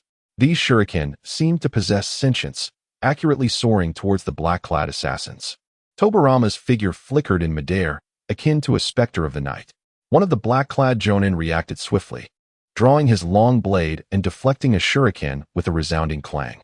However, at that very moment, a shadow emerged like a phantom, seizing the shuriken and thrusting it mercilessly into the Jonin's chest, burying it to the hilt. The Jonin's eyes widened in agony and shock as he slowly crumpled to the ground, blood pooling in the encroaching darkness. Another black-clad ninja, witnessing this, hastily formed hand seals, exclaiming, "Wind release, violent wind dance." A fierce gale erupted, sweeping away the multitude of shuriken. Yet, before he could breathe a sigh of relief, a shuriken suddenly spiraled forth, revealing Senju Tobarama. Grasping the shuriken, he plunged it violently into the Jonin's throat, blood gushing forth as the Jonin clutched his neck. emitting a series of painful gasps before collapsing. Such scenes unfolded repeatedly in the darkness. The air was filled with the haunting cries of despair, echoing chillingly and sending shivers down one's spine. The leader of the black-clad ninjas exerted every ounce of strength, dodging and weaving to evade the attacks of three phantoms. Yet, Tobarama's assaults were relentless, the specters flickering around him, each reappearance delivering a lethal shuriken strike. Gradually, the leader succumbed to fatigue and, in a moment of carelessness, found his limbs pinned to a tree, rendered immobile. Despair etched across his face. He realized he could not escape this fate. Gritting his teeth, he activated the self-destruction technique embedded within his mind. In an instant, blood erupted from his 7 orifices, and his body disintegrated into fine particles amidst a violent explosion. As the darkness within the barrier began to dissipate, Tianyi gradually opened his eyes, rendered speechless by the sight before him. Not far off, the figures of 28 black-clad ninjas were frozen amidst the trees, some lying in pools of blood, others maintaining defensive stances, yet devoid of life. Only Senju Tobarama stood there, his visage appearing particularly austere under the sunlight, a semblance of a smile gracing his features, exuding an awe-inspiring authority. Tianyi and the 4 members of his protective Hibi team gazed at Senju Tobarama in stunned silence, their faces reflecting shock and admiration. Such was the prowess of a master who transcended the level of clan leaders, dispatching jonin with the same ease as one would slaughter chickens or butcher dogs. Concluding the battle in mere moments, Tianyi pondered internally, contemplating that should he engage in battle with Lord Tobarama, he might meet the same fate as those black-clad ninjas. Swiftly eliminated, steeling himself, he stepped forward and respectfully addressed Senju Tobarama. Lord Tobarama, what ninjutsu did you just employ? It was exceedingly powerful, and I wish to learn it as well. Senju Tobarama maintained a calm demeanor and turned to instruct the Orochimaru squad. Quickly seal the bodies of these assassins and transport them to the Senju clan's territory to present to my elder brother. After issuing his command, he gazed earnestly at Tianyi and said, I just utilized 3 S-rank forbidden techniques, the technique of dark steps, the shuriken shadow clone technique, and the flying thunder god technique. As the future leader of the Senju clan, you may learn whatever you wish in due time. However, it is not feasible at present. These forbidden techniques entail certain prerequisites and inherent dangers. Tianyi nodded and inquired further. Understood, Master Tobarama. But since all these assassins are deceased, leaving no witnesses, what shall we do next? Senju Tobarama responded with a cold smile, a glint of frost in his eyes. These are likely the loyal assassins of various clans, lacking any distinct features. Furthermore, we cannot capture any alive. Their minds are sealed with techniques. The leader just perished due to a self-explosive sealing technique, not by my hand. Our objective is to leverage this assassination incident as a pretext to eliminate the 3 clans we have already identified as the culprits, thereby establishing our authority and instilling fear among the ninja clans of Konoha, dissuading them from executing such heinous acts against our clan's talents. Tianyi furrowed his brow and asked, but without conclusive evidence, what if other clans unite in opposition? Senju Tobarama's gaze was resolute, his expression grave. In the ninja world, sometimes an abundance of evidence is unnecessary. Now is the zenith of the Senju clan's power. We must adopt a thunderous approach to eradicate those insidious clans who harbor ill intentions against us.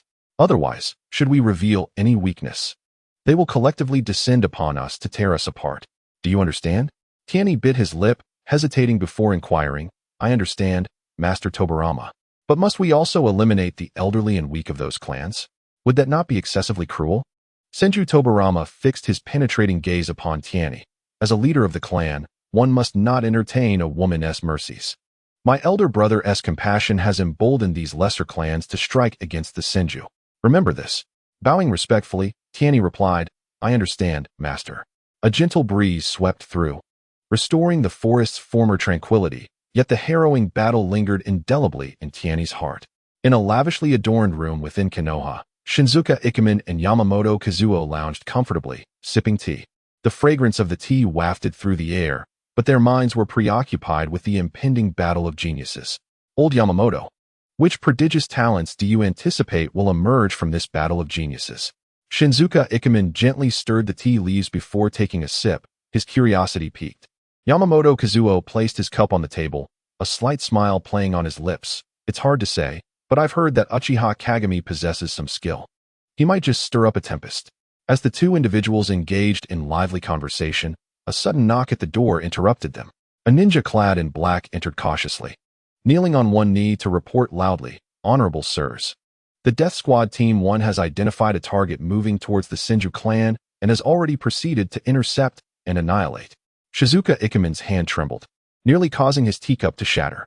He hastily set it down, furrowing his brow in confusion as he inquired, "How many ninjas accompany the Golden Devourer? Why did they launch an offensive without authorization?" The black-clad ninja bowed his head respectfully and replied, "There are only 4 elite Senju shinobi guarding the target. The team leader believes this is an unprecedented opportunity and sent me to seek your approval." Yamamoto Ippu's eyes brightened, his spirits lifted. He waved his hand eagerly and said, "I consent to the extermination operation. This opportunity is indeed rare. However, remember to act swiftly. Maintain surveillance from a distance, and report any developments immediately." "Yes."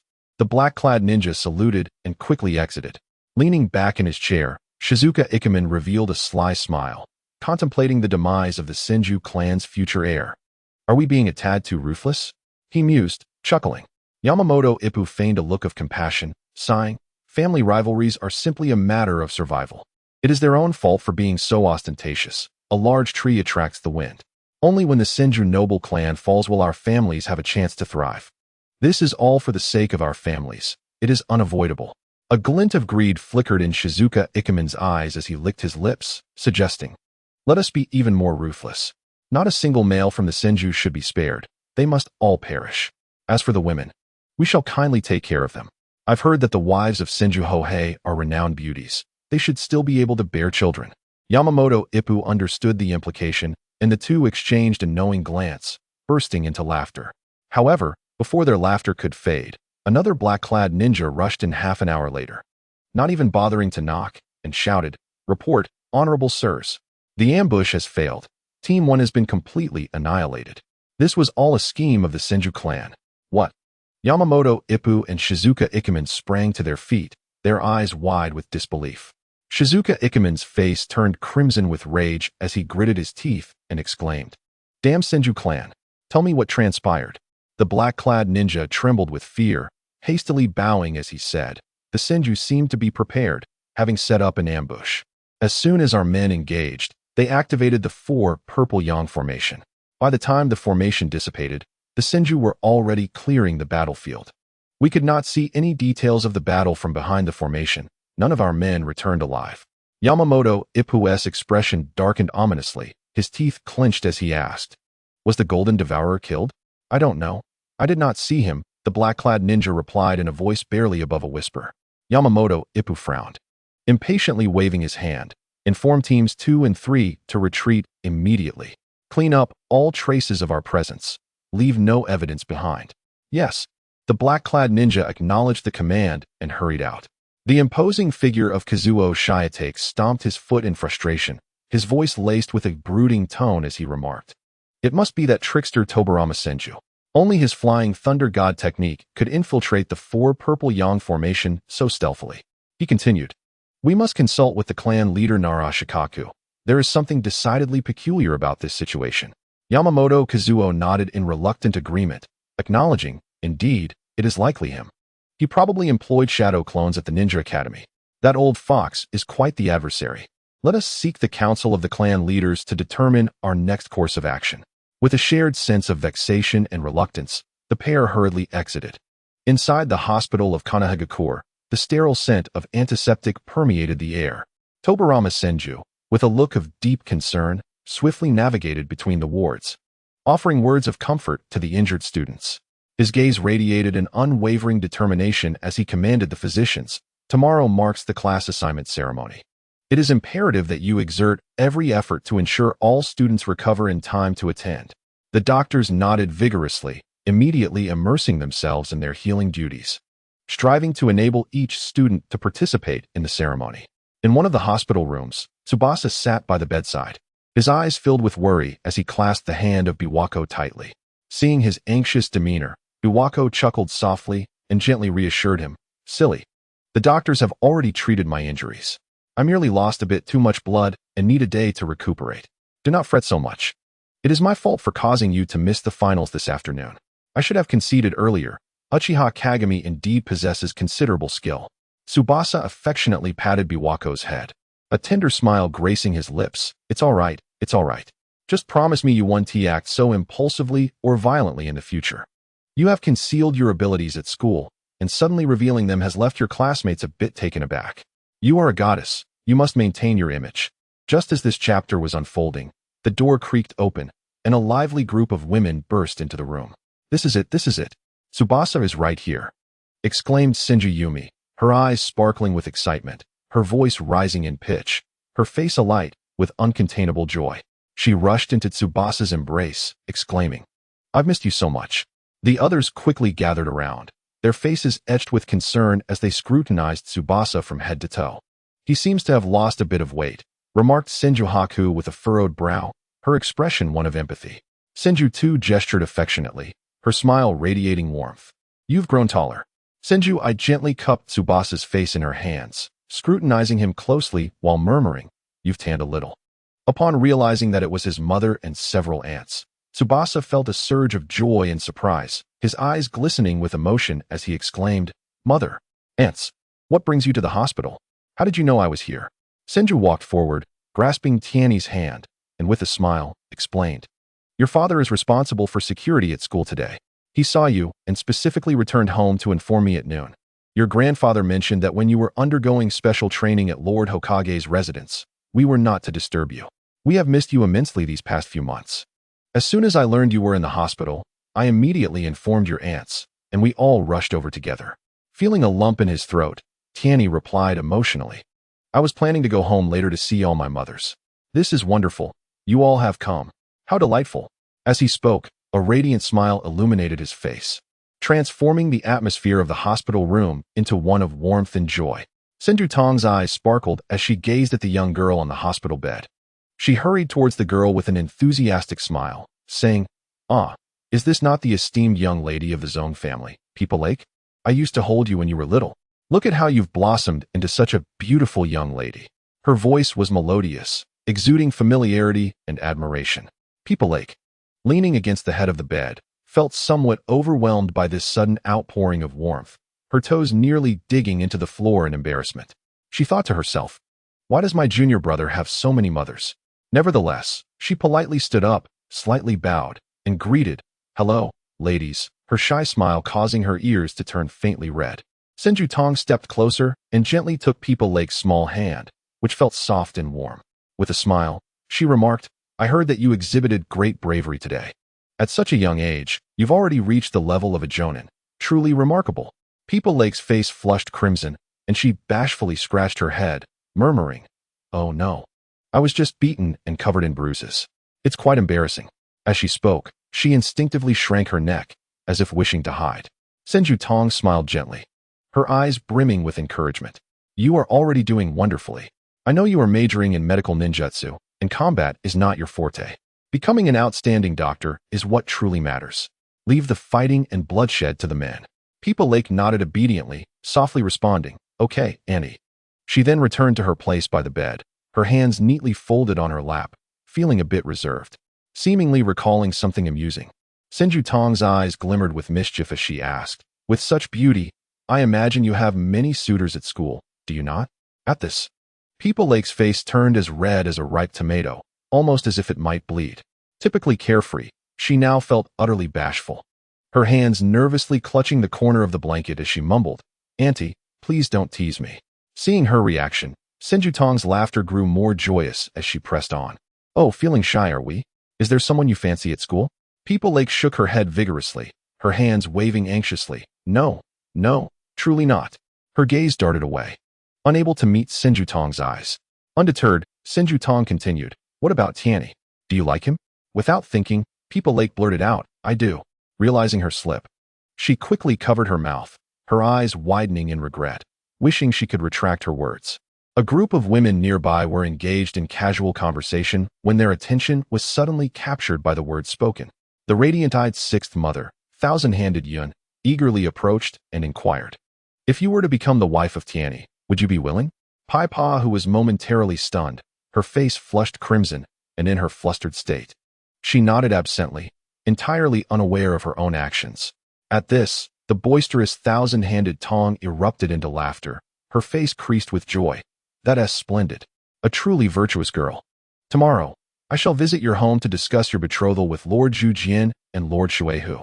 You will marry into our esteemed lineage, ensuring the continuation of our family line. Are you agreeable to this? Pai Pa, whose mind went blank, utterly bewildered, as she mechanically nodded. Her thoughts racing. Am I truly to wed my junior disciple? Are their mothers really coming to my house to discuss our marriage tomorrow? At that moment, the second mother, thousand-handed E, stepped forward, her brow furrowed, and an expression of discontent etched upon her features. Raising her voice, she declared, absolutely not. I cannot agree to this. Sister-in-law, while I may concede on other matters, why should the first wife of Tianyi enter your main household? Surely, it must be a fair competition. As she spoke, she crossed her arms defiantly, unwilling to back down. Thousand-handed Hua, standing aside, murmured in a low voice, Shouldn't we consider my household first? After all, I am the biological mother. Though her voice was soft, it resonated clearly enough for all to hear, casting a sidelong glance at the others. Fifth mother, thousand-handed you, shook her head in resignation and advised, do not quarrel over this. You still have Tianming to consider. Do not involve yourself in this commotion. She gently patted thousand-handed Hua's arm as she spoke. Tianyi, nestled in his mother's embrace, could no longer bear the spectacle. With a resigned smile, he remarked, Dear mothers, how old am I? Why are you hastening to find me a wife? Surely, we must wait until I am of age to discuss such matters. And you, senior sister, why did you so readily agree? You have not even inquired into the complexities of our family affairs. What if you regret this hasty decision? He then extricated himself from his mother's embrace, standing earnestly beside Pai Pa, who, blushing yet unwavering, Pai Pa, who declared with conviction, I will not regret marrying my junior disciple. With a slight rise and fall of her chest, it appeared she was rallying her own spirits. Tianyi, bemused, teased, Do you even understand what marriage entails? At his words, her face reddened further, and with a playful glare at Tianyi, she retorted, Junior disciple, do not underestimate me. I am 7 years your senior. Marriage simply means two individuals becoming partners for life, nurturing a family together. How could I not know that? She placed her hands on her hips, exuding a sense of confidence. Thousand-handed Tong, observing the scene, chuckled and sought to ease the tension. Pai Pa, who is evidently a wonderful girl, and I genuinely admire her. I am certain we will get along splendidly. She smiled warmly at Pai Pa, who, her eyes filled with affection. Tianyi sighed with a smile. Auntie, there is truly no rush in this marriage business. Moreover, if I am to wed, it is imperative that all matters are clearly stated. I cannot engage in deceitful unions. I must not hide the fact that I intend to marry 7 wives in the future. He spread his hands wide, sincerity etched upon his face. With a smile, Senju Tong explained, The elder didn't say you must marry immediately. We still have to wait a decade or so. We were thinking of discussing the engagement with your masters tomorrow. You little rascal, do you have any idea how difficult it is to find someone you truly connect with? I've wandered around Konoha village for months, and I haven't spotted a suitable match. She sighed gently, her expression filled with helplessness. Senju Haitang, the third aunt, lamented, Indeed, it is quite challenging. I've recently been observing the young ladies from the prominent clans in our village. They possess beauty, lineage, talent, and character, but none are worthy of our Tianyi. Her resolve was firm, as if she had made a significant decision. Senju Nanshin, the fourth aunt, concurred, not to mention, Biwa Lake seems quite fitting, albeit a bit older. However, since our Tianyi intends to marry 7, each has its strengths and weaknesses, which balances out. Upon reflection, she truly could be a wonderful candidate. She scrutinized Biwa Lake, nodding in approval. Senju Tong's eyes lit up as she exclaimed, Age is merely a number. In 10 years, Tianyi will be 16, and Biwa Lake will be 23, which is the perfect age for childbearing. I've even thought of a name. If it's a boy, we shall call him Ida. What do you think? A radiant smile adorned her face, as if she could already envision her grandson. Senju Hua was taken aback. Her mouth agape. Sister-in-law, you truly have an imagination, even down to the child's name. She gazed at Senju Tong in astonishment. Suddenly, Senju Tong's eyes glistened with tears, her voice quivering. Hua, you don't understand. I am already 37. By the time Tianyi grows up, it will be 10 years later, and I will be 47. The average lifespan in our ninja world is less than 60. It takes a year to bear a child, and I must raise them to adulthood to honor my husband. Tienda, my time is limited. Sisters, I have never asked anything of you all these years, but today, I implore you to grant me this first daughter-in-law. Her eyes were filled with earnestness as she looked at everyone. Senju appeared troubled, hesitating before saying, Sister-in-law, it's not that we refuse. But you know the nature of the Senju clan. Tianyi may say he wishes to marry 7 wives now, but what if he changes his mind when he grows older? Her brow furrowed, worry etched across her face. Senju nodded in agreement. Indeed, what if he only develops feelings for the first wife? We cannot take such risks. She sighed softly. This chapter is not yet concluded. Please click the next page to continue reading. Senju Tong, reflecting on the Senju clan's devotion to love, smiled wryly and said, surely there should be some order to this? By seniority, I am the eldest, in terms of precedence. I was the first to take a liking to Biwa Lake, and in terms of closeness, we are all equal. Though Hua is the biological mother, she has another son, Tianming, and cannot contend with us. It seems only right that I, as the first wife, should have priority. She scanned the faces of those present, seeking their agreement. For a moment, everyone was rendered speechless, unsure how to respond. Observing the chaotic scene, Tianyi stepped forward to assure them, mothers, rest assured, I will certainly marry 7 wives. So please do not quarrel. I assure you, I will treat them all well, unlike those devoted men of 1,000 hands. With those words, he stood tall.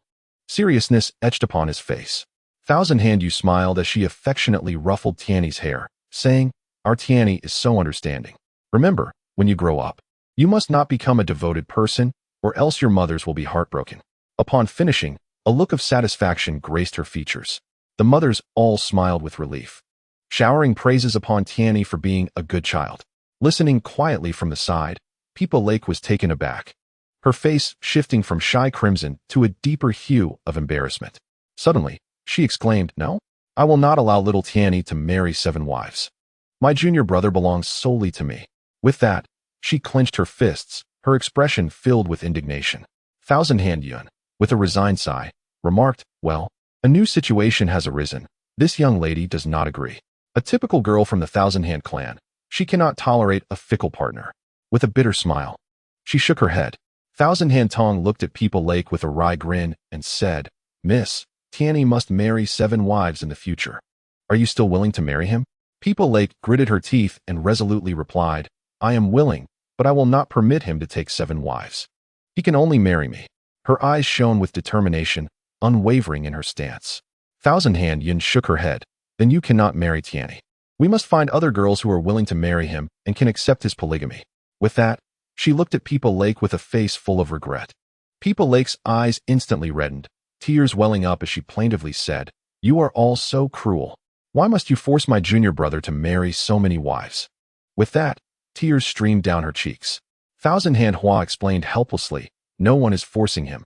It is a decision he made himself. Peepa Lake gazed at Tianyi in disbelief. Junior brother, you tell me. I do not believe what they are saying. Her eyes brimmed with hope, yearning for a different answer from Tianyi. With utmost seriousness, he replied firmly, it is indeed my own decision. I wish to continue the family lineage for my 6 uncles and rectify the regrets of our clan. I understand that my elder sister cannot accept this. You will surely find a better husband in the future. As he spoke, a hint of guilt flickered in his eyes, unable to meet Peepa Lake's gaze. Unable to contain her tears any longer, Peepa Lake cried out, I must be hallucinating from the pain. You all leave me. I need to be alone. Saying this, she buried her head under the blanket and wept openly. Once Tianyi and the 7 mothers exited, a sense of embarrassment lingered, for they had upset the young girl. Tianyi, with a bittersweet smile, reassured them, ladies, please do not worry. I am only a bit over 6 years old. You can take your time finding suitable matches for me. When you find someone appropriate, just let me know, and I will pursue her. Please do not create situations like today that lead to such awkwardness. When I grow up, I will also seek someone myself. Do not fret. I am certain we will find the right match. With that, he glanced at each mother, his eyes filled with comfort. 1,000 Hand Tong, looking guilty, said, I apologize for the trouble caused. Tianyi promptly reassured her, it is nothing. Mothers, you may return home now. I will head back to the 1,000 Hand clan shortly, but I must first comfort my elder sister. Thousand Hand Huan nodded. Very well then, sisters, let us return. Kai Xiaodong, with a hint of worry, urged, you must thoroughly explain to the young lady that Aunt truly cares for her. We harbor no ill intentions. Tianyi nodded affirmatively. Of course. I will convey that sincerely. After embracing Tianyi once more, the mothers reluctantly departed from the hospital. Once they had left, Tianyi returned to the ward, only to find People Lake still sobbing, her shoulders trembling. He couldn't help but muse. This woman truly seems to be made of water. She has cried for nearly half an hour. Senior sister, you are still weeping? Tianyi remarked with a gentle smile, concern evident on his face. What concern is it of yours? Why have you returned? People Lake retorted, her face flushed, her voice quivering with remnants of tears. I just managed to soothe my mothers. Now I've come back to comfort you. Look at you. You've been crying for so long. My heart aches for you. Tianyi's voice was imbued with tenderness, akin to a gentle spring breeze. Who asked you to comfort me? You should tend to your mothers. They are so cruel, forcing you to marry 7 wives. People Lake lamented, her sobs rendering her voice nasal and congested. Senior sister, would you like to hear their stories? Tianyi inquired earnestly, gazing at People Lake with genuine sincerity. Go ahead, she replied, her sobs punctuating her words as she occasionally wiped away her tears. Tianyi began to recount. In the 11th year before the founding of Konoha, the Uchiha clan and the Yui clan launched a surprise attack on the Senju clan's Snake-Scale Mountain encampment with an army of 2,000 ninjas. 8 elite jonin from my Senju clan bravely held the rear to secure the retreat of 300 of our kin, among whom were my elder and second uncles. My elder uncle, Tianda, was just 22, while my second uncle, Tianren, was 21. After their deaths, both their wives contemplated following them in death, but ultimately abandoned the thought for the sake of their 2 children, who were just over 4 years old. As he spoke, sadness filled Tianyi's gaze, his voice growing somber. In the 9th year before Konoha's establishment, my third uncle, Tianhong, perished on the battlefield against the Hyuga clan at the age of 22, leaving no descendants. In July of the same year, my fourth uncle, Tianlei, died in a mission at the age of 21, also without heirs. My third and fourth aunts, Qinsho Haitang and Qinsho Nanxing, became widows less than a year after their marriages. My grandfather urged them to remarry, but the stubborn Senju women refused, choosing instead to become warriors under my grandfather's command, fighting valiantly in battles. In the 8th year before Konoha, my fifth uncle, Tianyi, lost his life in a mission at the age of 19, adding my fifth aunt, Qinsho, to my grandfather's ranks of jonin. In the 6th year before Konoha, my sixth uncle, Tianjun, also perished at 19 during a mission, leaving his newlywed wife, Qinsho, to serve as a jonin under my grandfather.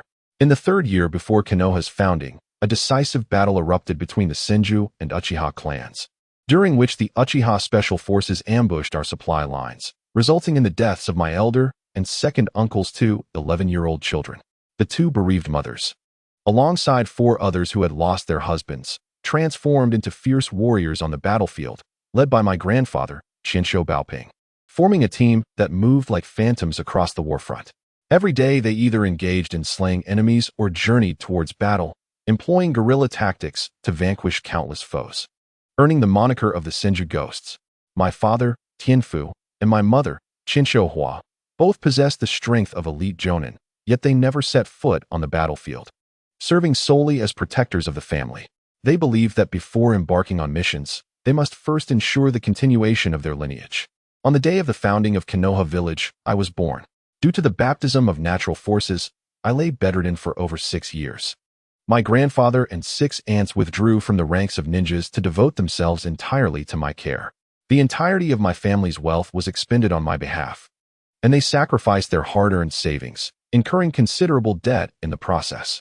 Over the years, the expenses solely for my treatment have amounted to a staggering 70 billion ryo, rendering me a notorious glutton of Konoha. On the day I regained my health, understanding their heartfelt struggles, I resolved to marry 7 wives, to ensure the continuation of lineage for each household. Do you think my decision is justifiable? Upon finishing, Tianyi gazed at Lake Biwa with anticipation, hoping for her understanding. Biwa was already in tears, choked with emotion as she responded, "They are so pitiable. I can understand your intentions, but is there truly no other way to repay them?" Tianyi, with a bitter smile, asked, "Then tell me, how else can I repay them?" Biwa wiped her tears and suggested, "We could provide for them in their old age, earn substantial wealth for them, or seek advanced ninjutsu on their behalf." Tianyi shook his head. They do not value riches, given their merits on the battlefield. The techniques of the Senju clan are at their disposal. With a blush, Biwa proposed, "Then, I could bear you 7 children and give one to each of them to inherit your uncle's legacy." Tianyi laughed. "That does seem like a good idea. But wouldn't that be unfair to you? You would spend your life giving birth and raising children." Biwa replied, "That is unavoidable." Tianyi asked, "Does that mean you are agreeing to be my wife?" Biwa retorted, "How can someone as young as you already be thinking about marriage, especially with such a wandering heart? You can only marry me. If I find out you have affections for other girls, I will give you a good thrashing. Do you understand?" Tianyi chuckled. "I am only 6. Marriage is a matter for a decade hence. There is no rush. What if, in these 10 years, you develop feelings for another boy? So, there is no need to dwell too much on it." Biwa conceded, "That is true. By the way, where were you this afternoon? Were you watching the matches at school? Who ultimately won?" Tianyi replied, "I did not attend the matches. I was executing a plan from Uncle Tobarama this afternoon. So I am unaware of the final results of the ninja school competition." Biwa expressed her concern. "Are you all right? You weren't hurt, were you? Please tell me what transpired this afternoon." In the secret conference room of the Sarutobi clan, flickering candlelight illuminated the somber and anxious faces of 18 clan leaders. This chamber, originally a place for discussing clan affairs, now felt like the eye of a storm, on the precipice of being engulfed by a greater crisis. Shinatsuka Ikemen slammed his fist onto the conference table, creating a shallow crack in the sturdy wooden surface, a testament to his profound anger. This incident was clearly a trap set by Senju Tobarama. His voice emerged through clenched teeth, laden with uncontrollable rage. As a consequence, we have lost a team of elite warriors ready to face death. Those were the elite nurtured with great care by my Shizuka clan, now lost in vain. His eyes burned crimson, reminiscent of an enraged beast, as the faces of his deceased kin continually surfaced in his mind, filled with resentment and regret. He pondered. Had it not been for the cunning of Senju Tobarama, would his plans have been so easily unraveled? Yamamoto Kazuhiko, consumed by fury, kicked over a chair beside him, bellowing, "This matter cannot simply be brushed aside. I demand the blood of 100 from the Senju clan as retribution." His face was etched with madness, fists clenched tightly, knuckles whitening from the strain.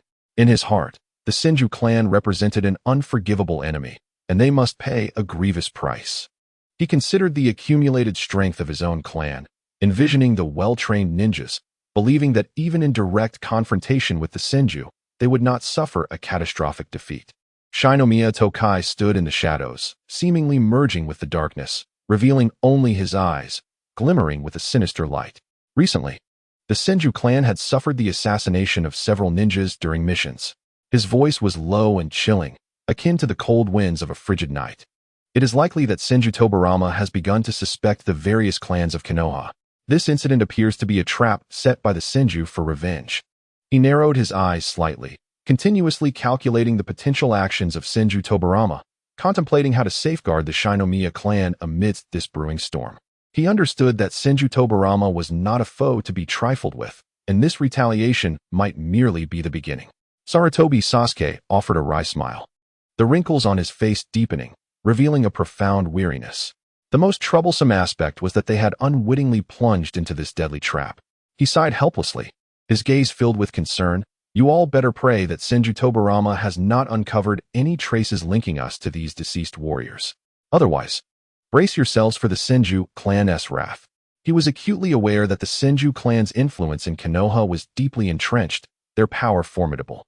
If they were to be caught with incriminating evidence, all 18 clans would find themselves in an irretrievable predicament. He regretted his earlier decision to partake in this assassination mission. Yet it was too late for remorse now. Nara Shirkao's expression was grave as he slowly rose, scanning the faces of those present, his gaze seemingly piercing through to their very thoughts. "From my analysis, this situation is far from simple." His voice was steady, laced with an icy undertone. "This should mark the commencement of a significant operation by the Senju clan, and it is likely that Senju Tobarama will soon target certain clans within Konoha." He paused momentarily before continuing. "Our elite strike team includes mind-sealing jutsu practitioners, so there should be no flaws. However, regarding the recent attacks on Senju members, none of our people were involved, correct?" Internally, he harbored uncertainty, fearing that a clan might act impulsively for immediate gain, leaving behind a fatal vulnerability. Upon hearing these words, Shizuka Ikemen's complexion turned ashen, beads of sweat cascading down his forehead. My clan eliminated 4 Senju members during the mission. His voice trembled involuntarily. Surely, they left no evidence behind. He desperately recalled the details of their actions in his mind, praying that his kin had acted with sufficient caution, leaving no trace that could be seized upon by Senju Tobarama. He pondered that if the Senju clan truly discovered their deeds, his family would likely face utter devastation. Nara Rokusho's expression darkened as he coldly remarked, "You had better pray that no flaws have been left behind. Otherwise, your family will be in grave trouble. Our elite task force must also ensure there are no mistakes. Otherwise, we will all face dire consequences." Senju Tobarama is certainly not a benevolent figure. With Hashirama no longer in charge and Uchiha Madara deceased, there is no one left to restrain him. Since his recent appointment, he has already eliminated over a dozen members of the Senju clan. Given that the heir of our clan was assassinated in Konoha, do you think he might seize this opportunity to go on a rampage and annihilate an entire clan to establish his authority? His agitation grew with each word, and his apprehension deepened. He was acutely aware of Tobarama's ruthless methods. To uphold the status and dignity of the Senju clan, he would not hesitate to consider extermination.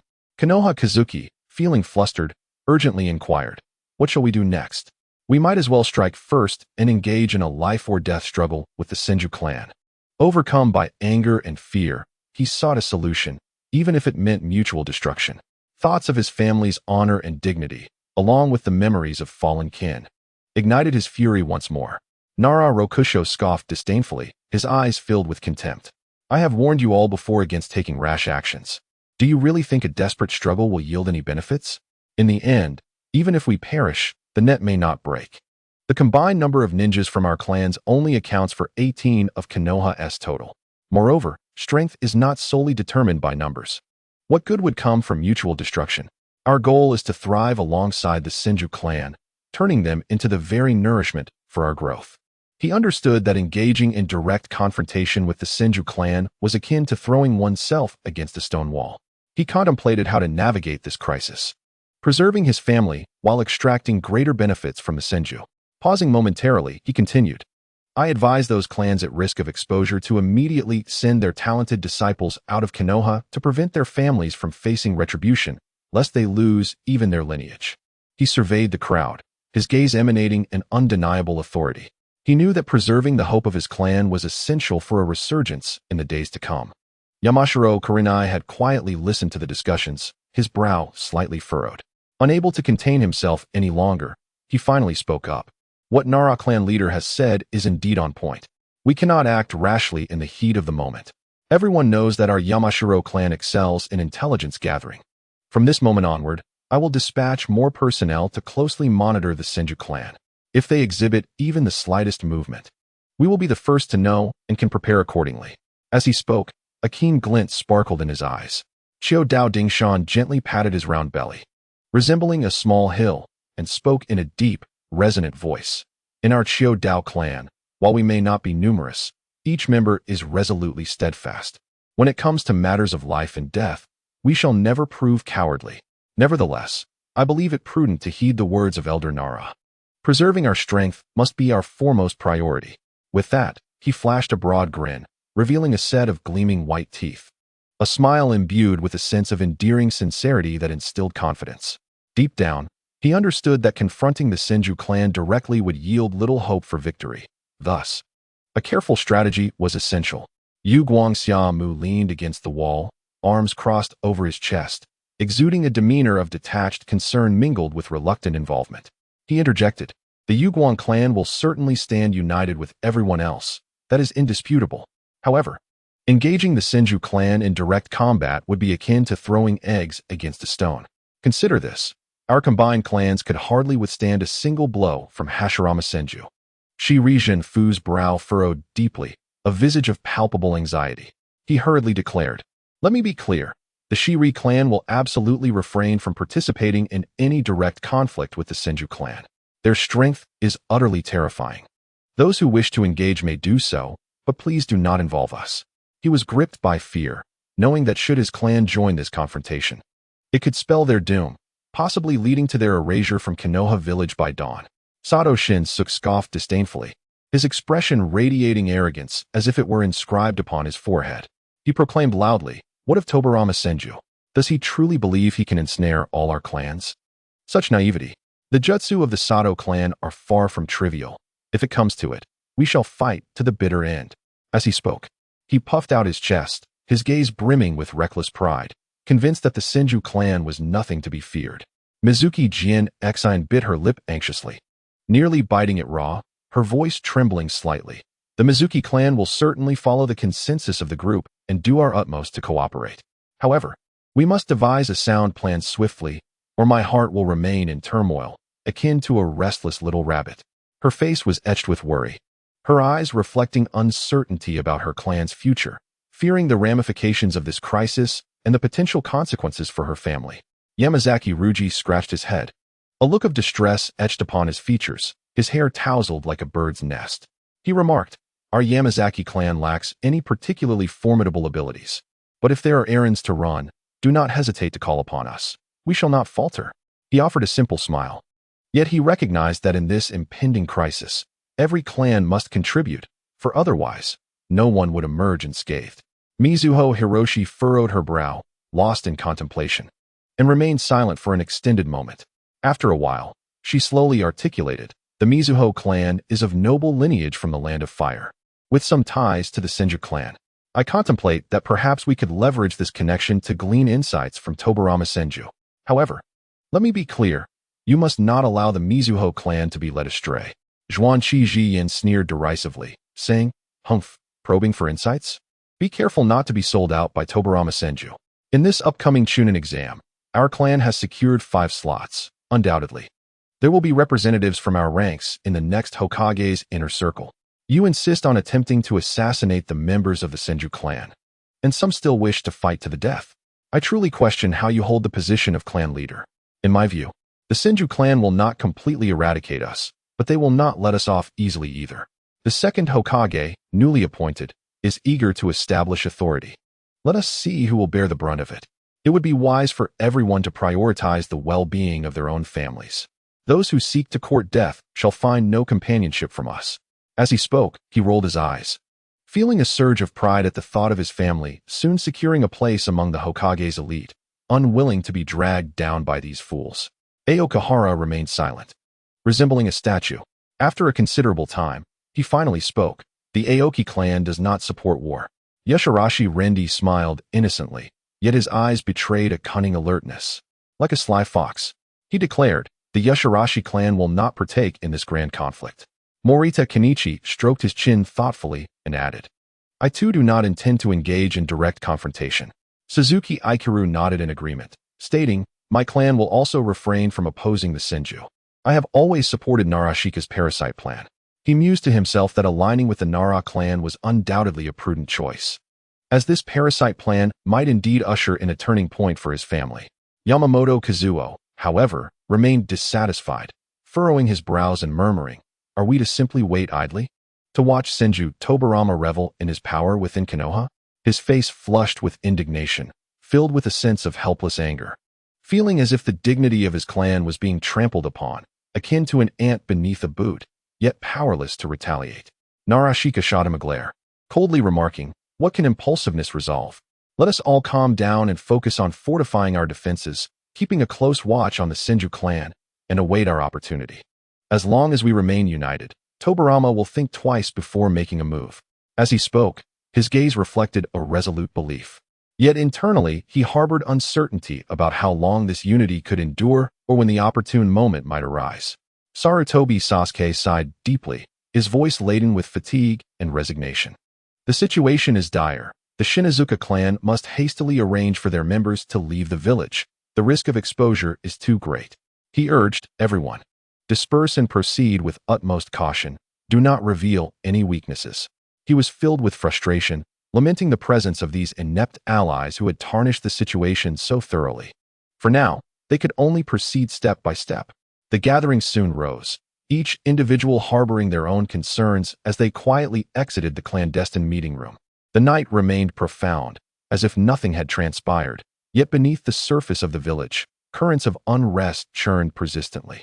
Meanwhile, within the Hyuga clan's territory, Hyuga Tennin sat in his home, his expression dark. A ninja knelt before him, too anxious to breathe, cautiously reporting, "Lord Clan Leader.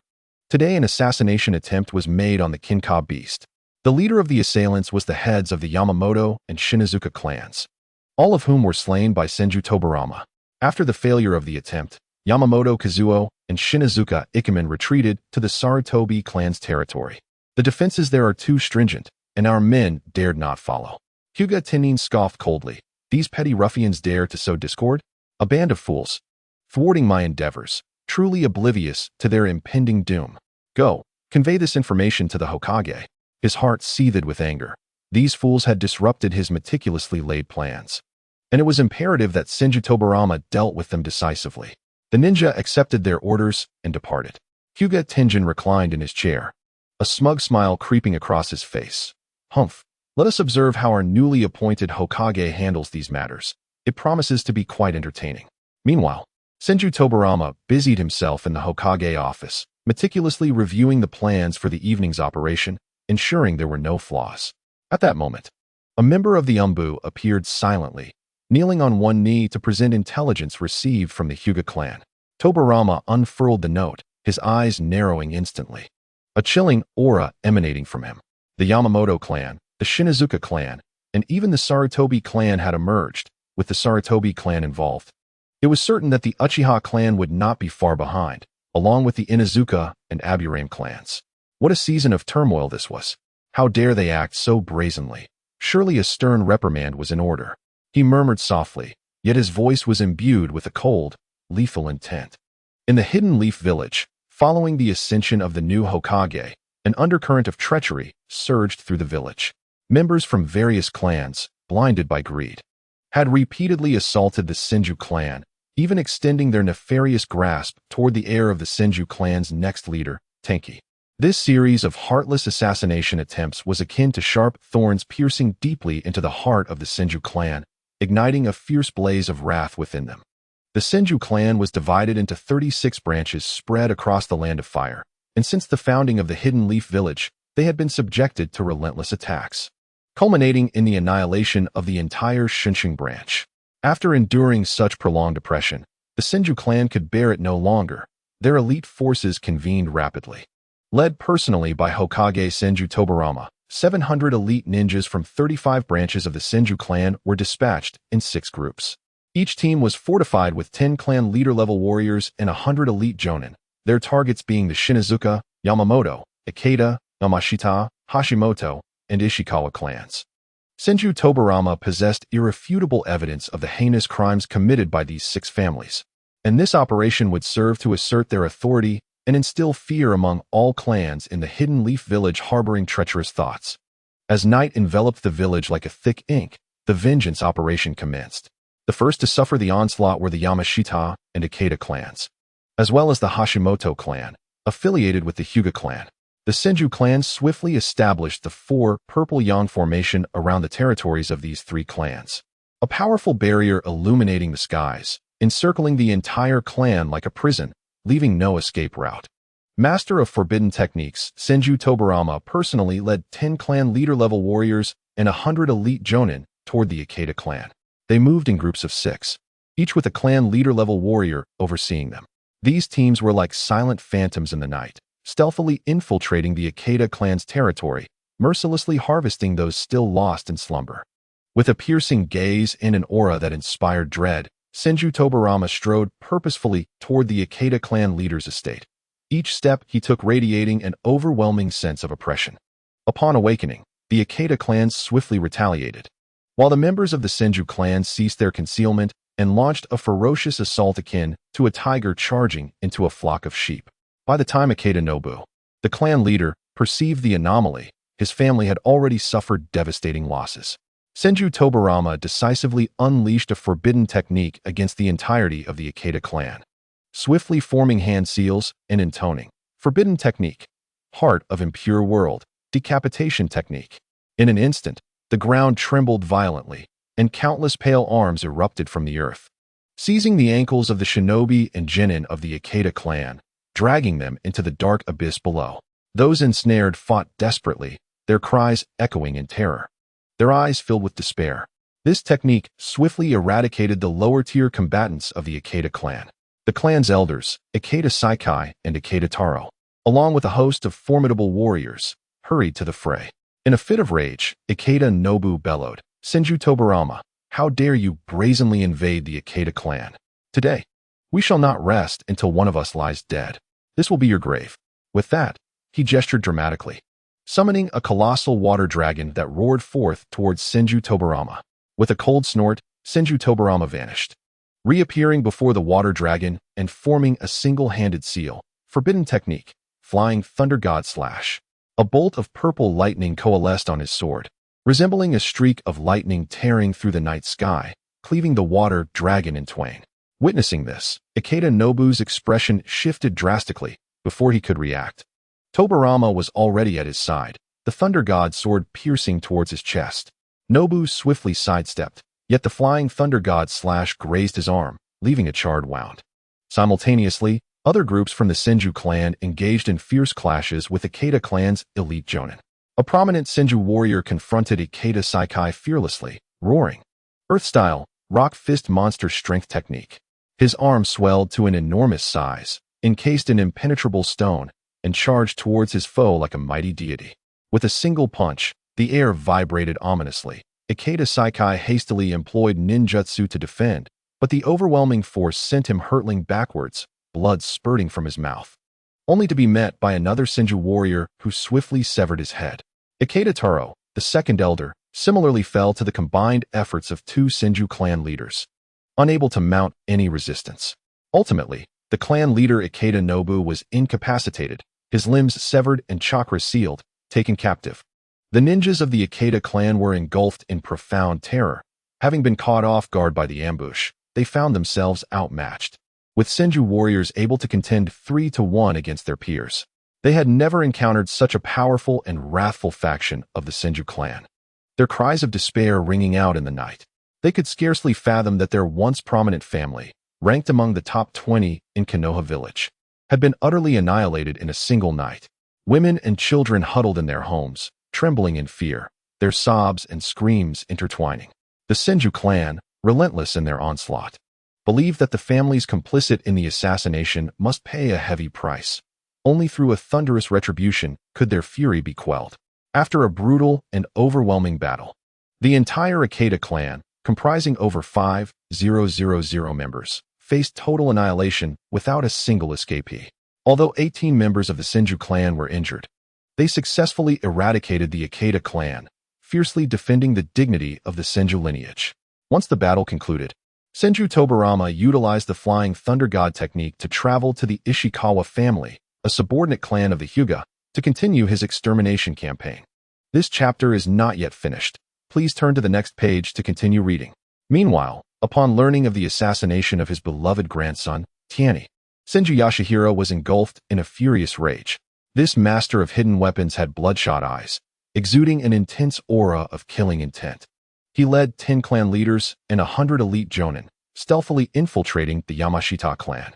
Upon arrival, they first established the 4 Purple Flames formation barrier, then unleashed a massacre from the outside in. By the time the Yamashita clan realized what was happening, they had already suffered significant casualties.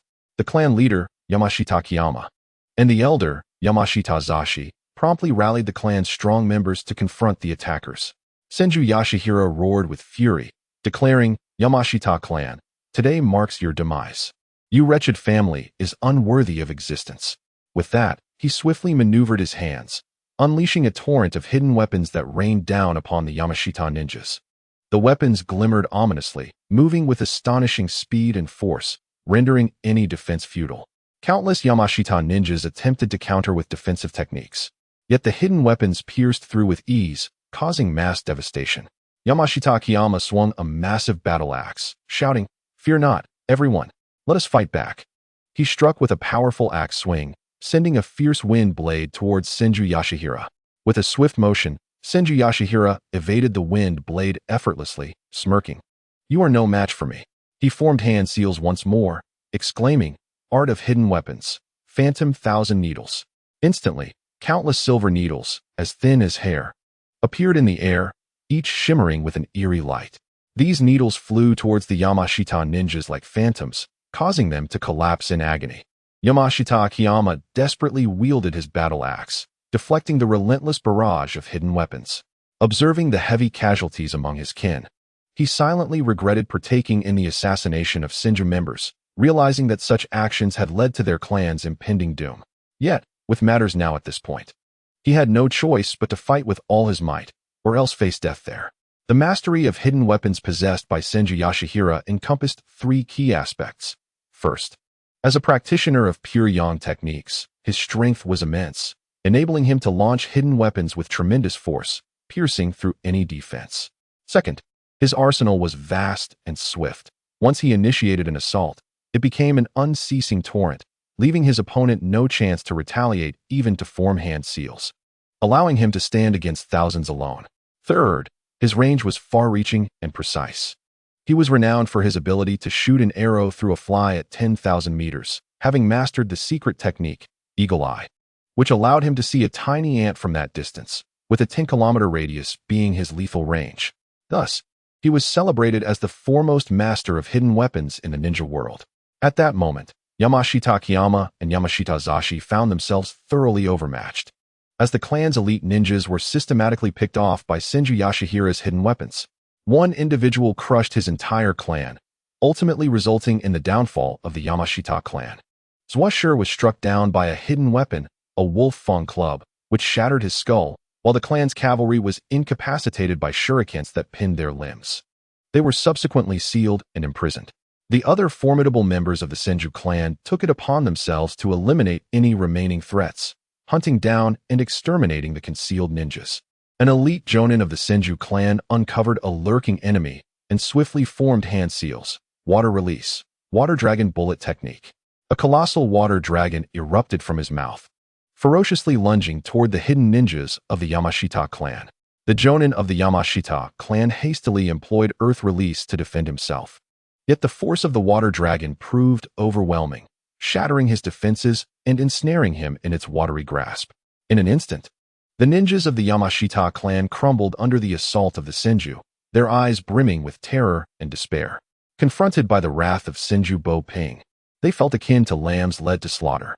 Ultimately, the entire Yamashita clan, comprising over 4,000 individuals, was eradicated, while the Senju sustained only 6 injuries, once more showcasing their formidable strength.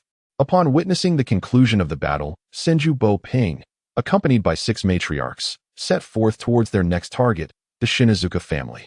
The sealing master, Uzumaki Mizuho, led a contingent into action against the Hashimoto clan, a subordinate family of the Hyuga. Uzumaki Mizuho exuded a powerful chakra, her long red hair billowing like a warrior goddess upon the battlefield. As she entered the territory of the Hashimoto clan, she formed hand seals, secret technique, adamantine sealing. Countless massive adamantine chains materialized in the air, radiating a brilliant light that enveloped the Hashimoto ninjas. Those ensnared by the light felt their chakra swiftly depleting, their bodies growing increasingly frail. The clan leader, Hashimoto Kan, and the elder, Hashimoto Naze, rallied the clan's strongest members to counter the assault. Hashimoto Kan cried out, "Uzumaki Mizuho, do not overstep your bounds. We, the Hashimoto clan, hold no grievances against you. Why must you annihilate us?" Uzumaki Mizuho coldly retorted, "Your involvement in the assassination of the Senju seals your fate." With that, she formed a single hand seal, unleashing the chakra of the Nine Tails. This formidable chakra conjured a tremendous storm, shattering surrounding structures as the golden chains extended further, illuminating the entire Hidden Leaf village as if it were midday. Many powerful families ascended their rooftops, gazing upon the battle, yet those who sought to intervene were thwarted by the ninjas of the Senju clan. In the heart of the Hidden Leaf village, Senju Hashirama stood atop a wooden dragon, surveying the entirety of the village. The Hashimoto clan's warriors attempted to deploy their ninjutsu for defense, but in the face of the Nine Tails' overwhelming chakra, their techniques proved utterly inadequate. The clan leader-level warrior, Hashimoto Naze, endeavored to approach Uzumaki Mizuho, only to be repelled by the Nine Tails chakra, crashing heavily to the ground, where he was subsequently ensnared by the adamantine chains that drained his chakra. The other ninjas of the Senju clan were tasked with purging the survivors of the Hashimoto clan, who were unable to mount any semblance of resistance. In the end, 5 clan leaders were drained of their chakra, leaving only the clan leader alive, while the others met their demise. Under the formidable assault of the Senju clan, the entire Hashimoto family, comprising over 800 individuals, was ruthlessly annihilated, while the Senju suffered no casualties. This shocking outcome reverberated throughout the Hidden Leaf village. Once the battle involving the Hashimoto family had largely subsided, Uzumaki Mito made her way to the Yamamoto clan. However, the conflict was far from over. The 4 purple flames of the Ishikawa clan's barrier had yet to dissipate, and soon the Shinazuka clan activated their own 4 purple flames, followed by the Yamamoto clan. Panic ensued among all the clans of the Hidden Leaf village as they hastily summoned their ninjas for assembly. The Saratobi, Shimura, and Inazuka clans, among others, began rallying their strongest members, each harboring fears that their own clan might become the next target of attack. Hinata Tenrin rushed to Senju Hashirama's side, demanding, "What exactly are you Senju planning? Do you intend to destroy the Hidden Leaf?" His voice was laden with anger and concern, his gaze fixed intently on Hashirama. Uchiha Fujin also approached, exclaiming in fury, "Has the Senju clan lost their minds to commit such acts of genocide?" His face reflected dissatisfaction and dread, fists clenched tightly. Hashirama's voice resonated throughout the Hidden Leaf village, reassuring the clans, "Remain calm within your respective families and pacify your kin. The 6 clans in question have committed heinous acts. Hokage Senju Tobarama possesses irrefutable evidence against them. Shortly, the leaders of all clans will convene at the Hokage building, and the Senju will provide an explanation," he declared firmly. "Any who defy the Hokage's orders and partake in slaughter shall be deemed rogue ninjas by the Hidden Leaf village and will be dealt with mercilessly." His resolute tone spread throughout the village, instilling a sense of his unwavering determination. Hinata Tenrin, narrowing his Byakugan eyes at Hashirama, sneered, "I shall see what kind of explanation the Senju can offer. If it is unsatisfactory, the Hinata clan will depart from the Hidden Leaf." A hint of menace flickered in his eyes, as he resolved that he would not rest until he received a satisfactory answer. Uchiha Fujin echoed, "The Uchiha clan feels the same. Otherwise, we risk annihilation ourselves." His voice was filled with anxiety and trepidation, not wishing for his clan to face such catastrophic consequences. Hashirama smiled, albeit with a hint of resignation, stating, "If after the meeting you still wish to leave the Hidden Leaf, I shall not stand in your way." Inwardly, he pondered how to defuse the impending crisis and restore tranquility to the Hidden Leaf village. The Ishikawa clan's territory had once been a realm of tranquility. Who could have foreseen that the Senju would strike like ravenous wolves, launching a surprise attack? They commenced their assault by purging the Ishikawa members from outside inwards. And by the time the alarm was raised, casualties had already mounted. The alarm pierced the air, awakening the men, women, and children of the Ishikawa clan from their peaceful lives to confront this calamity. The clan reacted swiftly. In the blink of an eye, 3 formidable clan leaders surged forth like blades, positioning themselves at the forefront to withstand the Senju's onslaught. Ishikawa Kuma, a master of earth-style ninjutsu, swiftly formed hand seals and shouted, "Earth-style, rock pillar spear forest." Instantly, the ground trembled violently as countless sharp rock pillars erupted from beneath the earth, resembling a stone forest, aimed directly at the Senju forces. The skilled swordsman Ishikawa Yoshikazu did not show any signs of weakness. He unsheathed his sharp long blade, which shimmered with a faint glow of chakra. In a swift motion, he darted through the gaps in the attacks from the Senju clan like a wraith, every swing of his sword emanating a fierce blade aura, cleaving the air with a sky splitter. With a low shout, a crescent-shaped blade of energy surged forth towards the throng of the Senju, scattering sand and gravel upon impact. Meanwhile, Ishikawa Takeo, adept in fire-release ninjutsu, stood behind him, his hands rapidly forming seals. Fire release, Great Dragon Flame Technique. A colossal fire dragon erupted from his mouth, accompanied by a torrent of heat, charging towards the Senju clan. As the fire dragon soared, the air ignited, producing a cacophony of crackling sounds. On the side of the Senju clan, 3 clan leaders advanced to confront them. In the face of Ishikawa Kuma's barrage of rock pillars, one of the Senju leaders clapped his hands together, invoking water release, water curtain, heavenly splendor. A massive water curtain materialized, blocking the onslaught of rock pillars. The collision between the water curtain and the rock pillars resounded with a tremendous boom, sending a spray of water into the air. Another Senju leader charged at Ishikawa Yoshikazu, unarmed but undaunted by the long blade. With clenched fists, he unleashed a torrent of chakra, proclaiming, "Mighty fist." He roared and delivered a powerful punch towards Ishikawa Yoshikazu. The force of his punch distorted the surrounding air. Yoshikazu hastily raised his sword in defense, the clash resounding with a deafening clang as he was forced back, his arm numbed by the impact. The third Senju leader faced Ishikawa Takeo, sneering as he formed hand seals, wind release, wind blade dance. Countless blades of wind surged forth like razors in a storm, sweeping towards Ishikawa Takeo. In response, Takeo quickly formed seals once more, fire release, fireball storm. A multitude of small fireballs erupted from his hands, colliding with the wind blades, resulting in a dazzling display of flames and a symphony of explosions.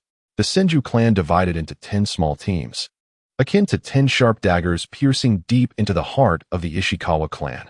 Each team comprised 10 elite jonin and a clan leader, all brimming with chakra and immense physical strength, functioning as living artillery of ninjutsu.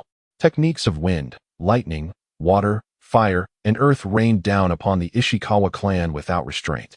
For a moment, the sky above the Ishikawa territory was a tapestry of intertwined jutsu, the deafening explosions echoing through the air.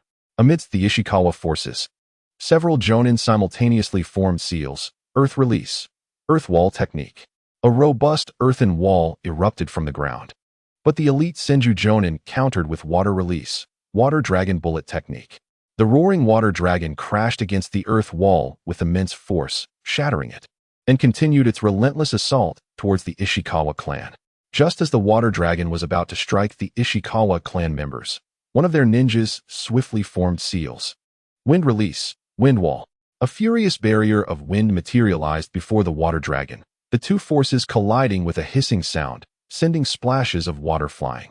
Thus, both sides engaged in an intense back-and-forth exchange, the battle reaching a fever pitch, as neither could easily breach the other's defenses, resulting in a stalemate. However, at that moment, a golden light flashed, and Senju Tobarama arrived on the battlefield via the Flying Thunder God technique.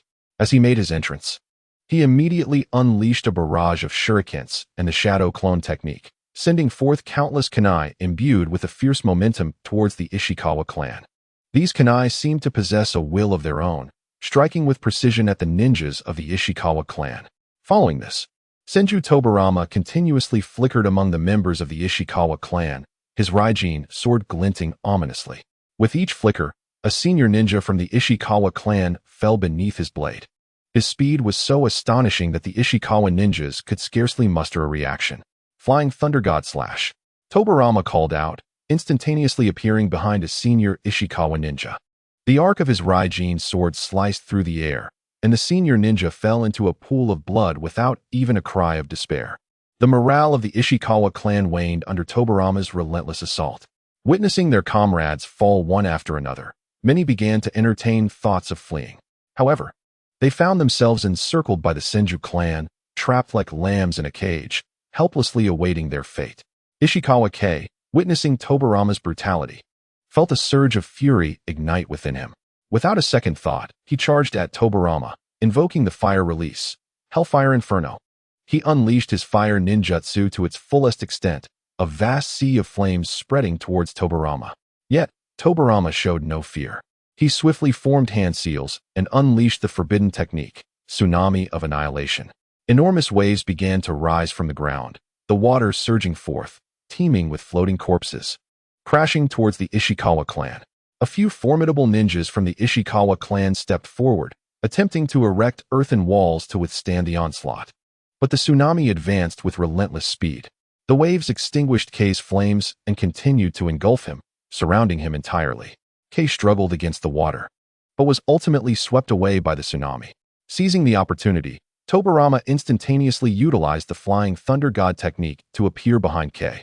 And with a swift stroke of his Raijin sword, Kei was cleaved in two, blood splattering across the ground. On the other side, Ishikawa Kei found himself in dire straits. Encircled by several clan leaders from the Senju clan, with no escape in sight. He swung his long blade, attempting to carve a path through the overwhelming number of foes. Yet, the enemy was simply too numerous. Earth Release, Ground Split Pit. One of the Senju clan's powerful leaders executed a ninjutsu, causing the ground beneath Kei to crack open, and he plummeted into a deep pit. Before he could regain his bearings, the onslaught of the other Senju leader's ninjutsu followed in quick succession: Water Release, Great Waterfall Technique, and Wind Release, Vacuum Great Sphere. Various ninjutsu detonated within the pit, and under the relentless barrage, Kei too met his demise. Ultimately, only the clan leader Ishikawa Kuma remained, besieged by the members of the Senju clan. Though he fought valiantly, his limbs were severed by Tobarama's blade. The Senju clan employed a special sealing technique to bind him, subsequently imprisoning him in a death cell. Thus, the once mighty Ishikawa clan, which had flourished during the Warring States period, was decimated by the Senju clan's assault, reduced to mere dust in the annals of history. In the complex situation surrounding Konoha village, the Shinazuka clan was regarded as one of the top 10 prominent families. Their alliance with the 18 major clans inflated their pride, leading them to act arrogantly, dismissing other families. Yet this time, they found themselves ensnared in an unprecedented predicament. Upon receiving a mental transmission from the Yamamoto clan, Shinazuka Ikaru's complexion paled instantly, his eyes filled with terror and unease. He was acutely aware that the retribution of the Senju clan was imminent, and this time, it threatened to be catastrophic. Without a moment to ponder, he raised his arm and called out, his voice tinged with an unmistakable tremor, rallying the formidable warriors of his clan. In the clan's plaza, the atmosphere was so tense that it felt as though it could ignite the very air around them. 8 clan leaders advanced with solemn expressions and heavy footsteps, their eyes betraying a mix of fear, resentment, and, above all, helplessness. They understood that facing the Senju clan, the odds of survival in this battle were grim. Over 100 elite jonin and 800 shinobi swiftly formed ranks, positioning themselves throughout the clan territory, their hands trembling slightly as they gripped their weapons, sweat trickling down their foreheads. More than 2,000 shunin and over 3,000 genin congregated, their gazes filled with fear and confusion, whispering amongst themselves, consumed by the dread of the unknown. In terms of numbers, the Shizuka clan surpassed the Senju. Yet the severe lack of high-level combat prowess rendered them alarmingly vulnerable in the face of the impending storm. At that moment, the clan found itself encircled by over 100 Senju clansmen, the Shizuka people resembling startled birds, too frightened to charge outward, forced to await the support of the remaining clans in trepidation. Shizuka Ikemen was in a state of desperation, fully aware that he could not place all his hopes on mere waiting. Gritting his teeth, he arranged for over 100 prodigious talents to escape the clan grounds and make their way to the outskirts of Konoha, escorted by 2 clan leaders. Watching the departing figures of the children, he was filled with regret, incessantly chastising himself for allowing his momentary arrogance to plunge the clan into such dire circumstances. Standing atop the clan grounds, he gazed towards the distant 4 purple flames of Konoha, his unease intensifying. Through the spiritual link established with the clan in the mountains, he knew that the leaders and elite jonin of the 18-clan alliance were also mobilizing. However, upon seeing the imposing figure of Senju Hashirama, standing atop a wooden dragon like a deity at the center of Konoha, waves of fear surged within him. He couldn't help but silently exclaim, "Has the Senju clan gone mad? Do they seek the destruction of Konoha?" As the 4 purple flames in the distance extinguished, the Ishikawa clan ignited their own. Ikemen realized that inaction was no longer an option. He resolved to fight with all his might. His voice, strained with tension and fury, became hoarse as he commanded the entire clan to charge forth towards the Sarutobi clan. The 8 clan leaders, steeling themselves, led the charge, followed closely by over 100 elite jonin, launching an assault on the 100-man team of the Senju clan. The Senju clansmen, in the face of the Shizuka clan's onslaught, remained unperturbed. Their eyes radiated confidence and composure, as if the adversaries before them were merely a swarm of ants. With swift hand seals, they unleashed a barrage of powerful jutsu like a tempest. In an instant, towering waves surged forth, threatening to engulf the entirety of the Shizuka clan. Spikes erupted from the ground like bamboo shoots after rain, relentlessly battering the Shizuka forces. The houses in front of the Shizuka clan were reduced to ruins in mere moments under the sheer force of the attack. The Shizuka members were driven back. The Chunin and Jinin left paralyzed with fear, utterly devoid of combat capability. Witnessing this, Ikemen understood that they had reached a critical juncture of life and death. His eyes widened in fury as he concentrated the power of thunder upon his blade, letting out a fierce roar as he leaped into the air, determined to strike with all his strength. A colossal thunder tiger roared as it lunged towards the myriad members of the Senju clan, its presence awe-inspiring. The clan's elder, a formidable force, reacted swiftly, summoning an earthen dragon that surged from the ground to collide with the thunder tiger. The clash of these titans produced a thunderous roar, the tremendous shockwave reverberating through the surrounding air. Ultimately, the earth dragon shattered, yet the thunder tiger pressed on. However, the Senju people were well prepared, erecting a sturdy earthen wall to effectively thwart the beast's assault.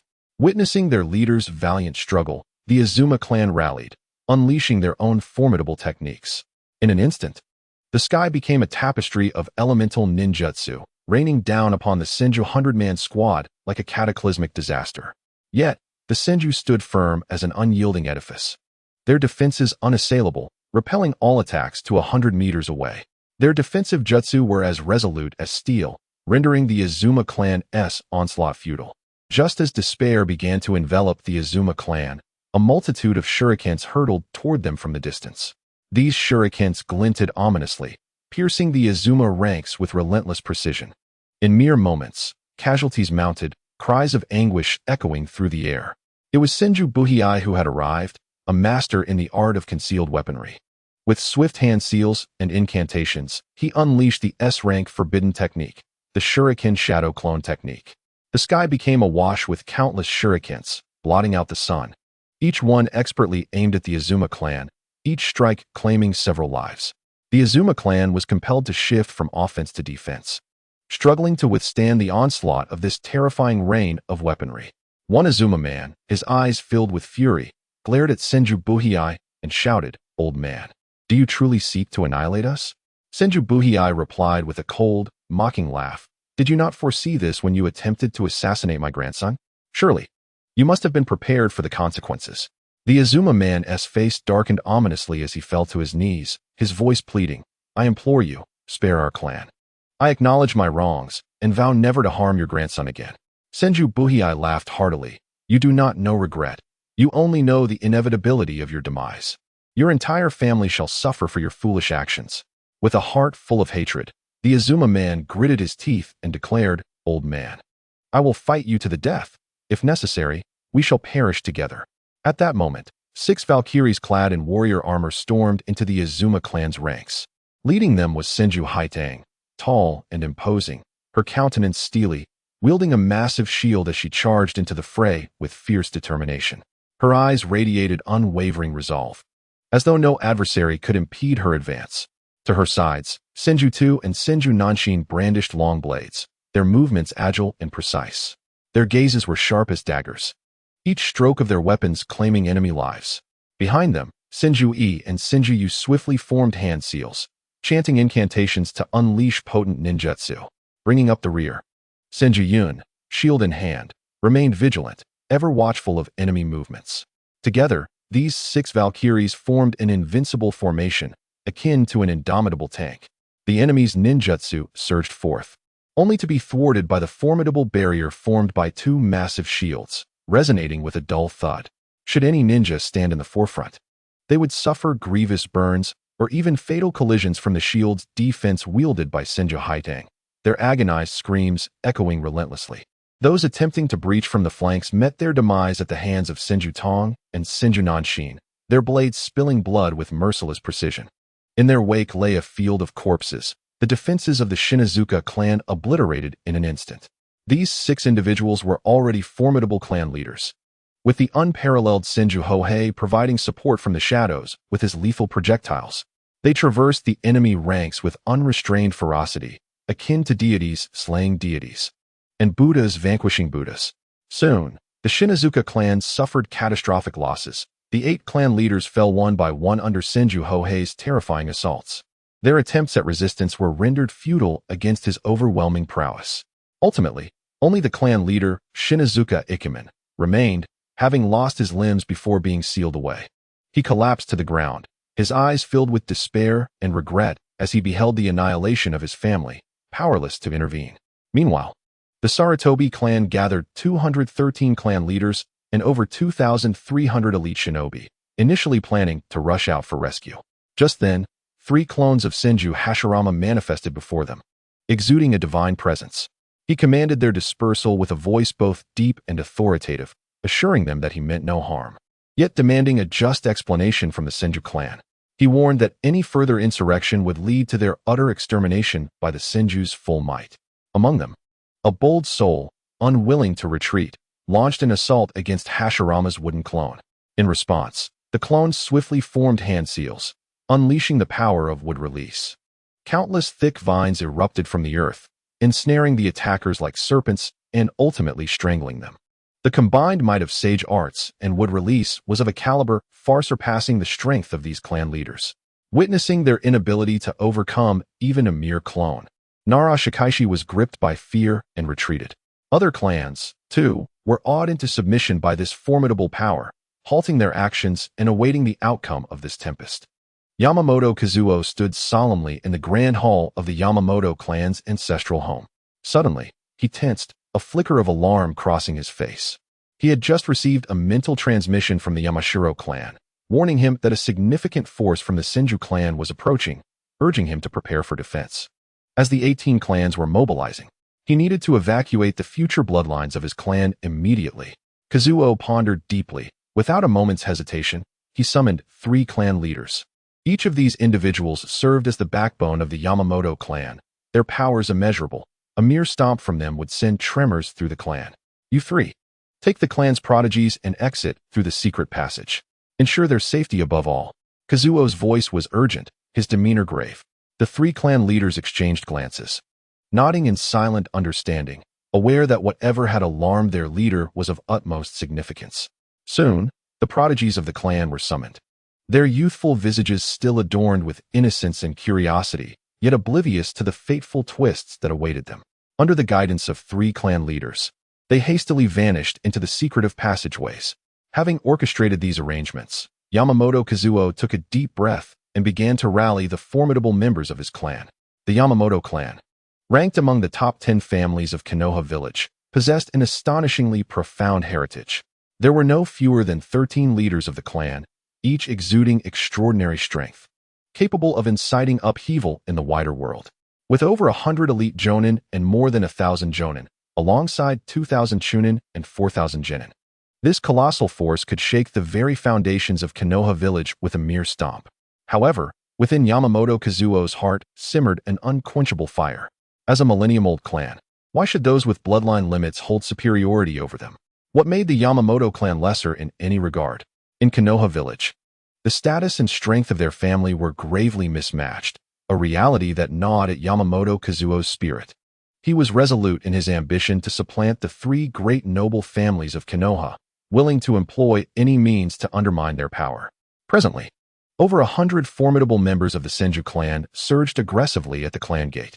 Yamamoto Kazuo, standing atop the high clan wall, surveyed the Senju members below, his brow slightly furrowed, yet his gaze bore no trace of fear. What of the Senju clan? Behind him stood the alliance of 18 clans. The union of 18 great families brought forth an abundance of strength, vastly outnumbering the Senju clan.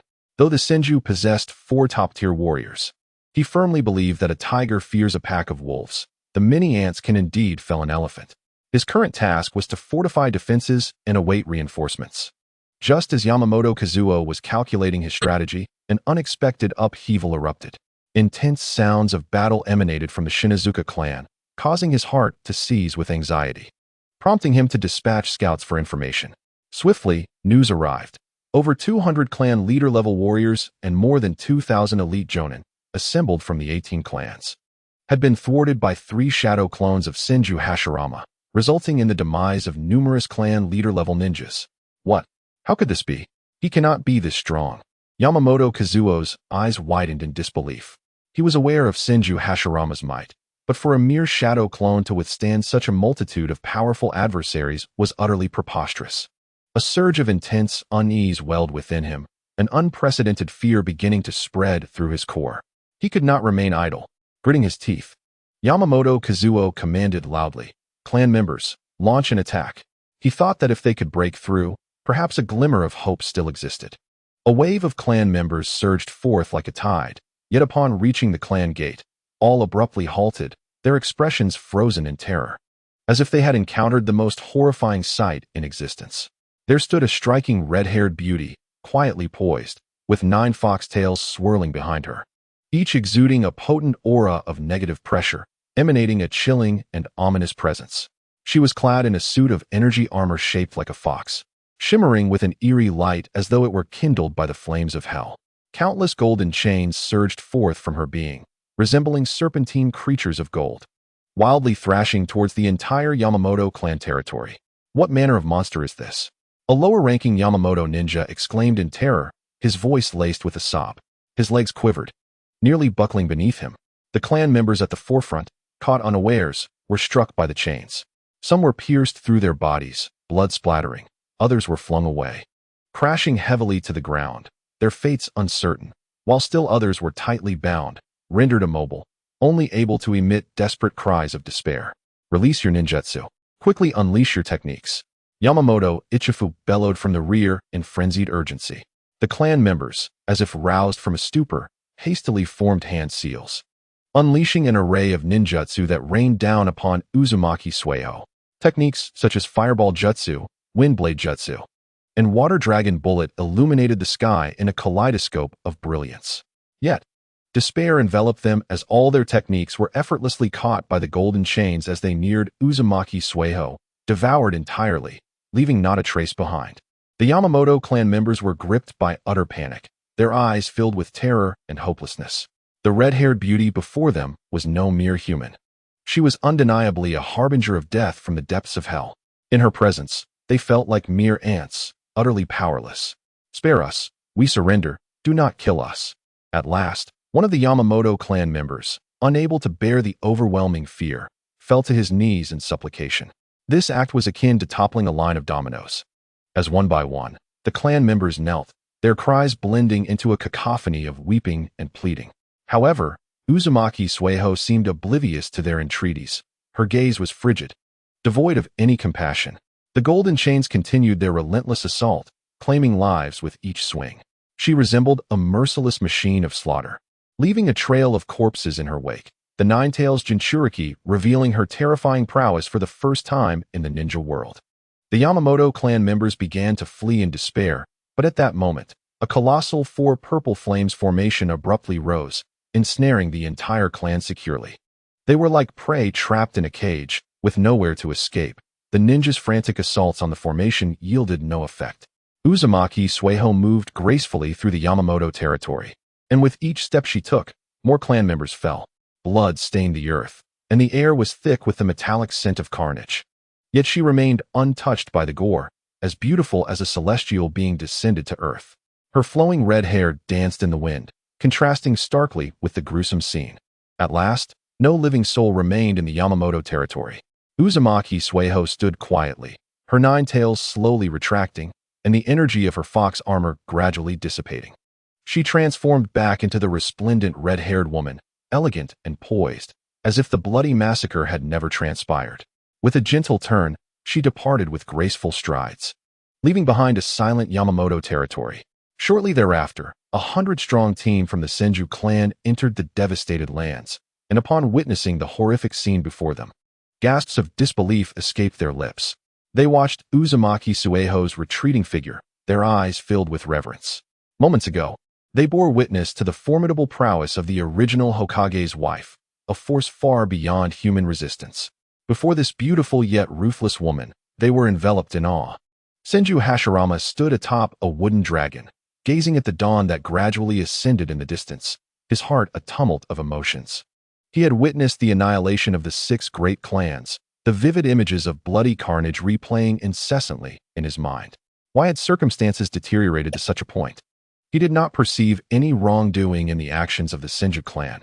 After all, the 6 clans were steeped in heinous crimes, having instigated conflict and assassinated the heir of the Senju clan. Yet, thoughts of the innocents, women and children, who were tragically ensnared and slaughtered filled him with a profound sense of anguish. as if his heart were being relentlessly struck by a heavy mallet. Why could they not coexist in peace? He whispered, his voice laden with helplessness and sorrow. Hyuga Tenrin stood on the rooftop, his eyes shut tight as he endeavored to calm his racing thoughts. However, the horrors he had witnessed today clutched at his soul like the claws of a demon, rendering him incapable of tranquility. The man, usually proud and self-assured, now found himself overwhelmed with shock and fear. The destruction of the 6 clans, including 2 subordinate clans of the Hyuga, felt akin to a resounding slap to his face. What chilled him further was the presence of the 4 super warriors of the Senju clan, each possessing the strength to engage him in battle. With no guarantee of victory on his part, Hashirama's would release effortlessly subdued the alliance of shinobi, an awe-inspiring spectacle reminiscent of divine retribution, Uzumaki Mito's Nine-Tails transformation. A formidable combination of offense and defense left no openings for escape. Senju Tobarama's array of forbidden techniques, eerie and potent, seemed to be derived from the very depths of hell, and Senju Kakashi's hidden weapons rained down like a tempest, relentless and inescapable.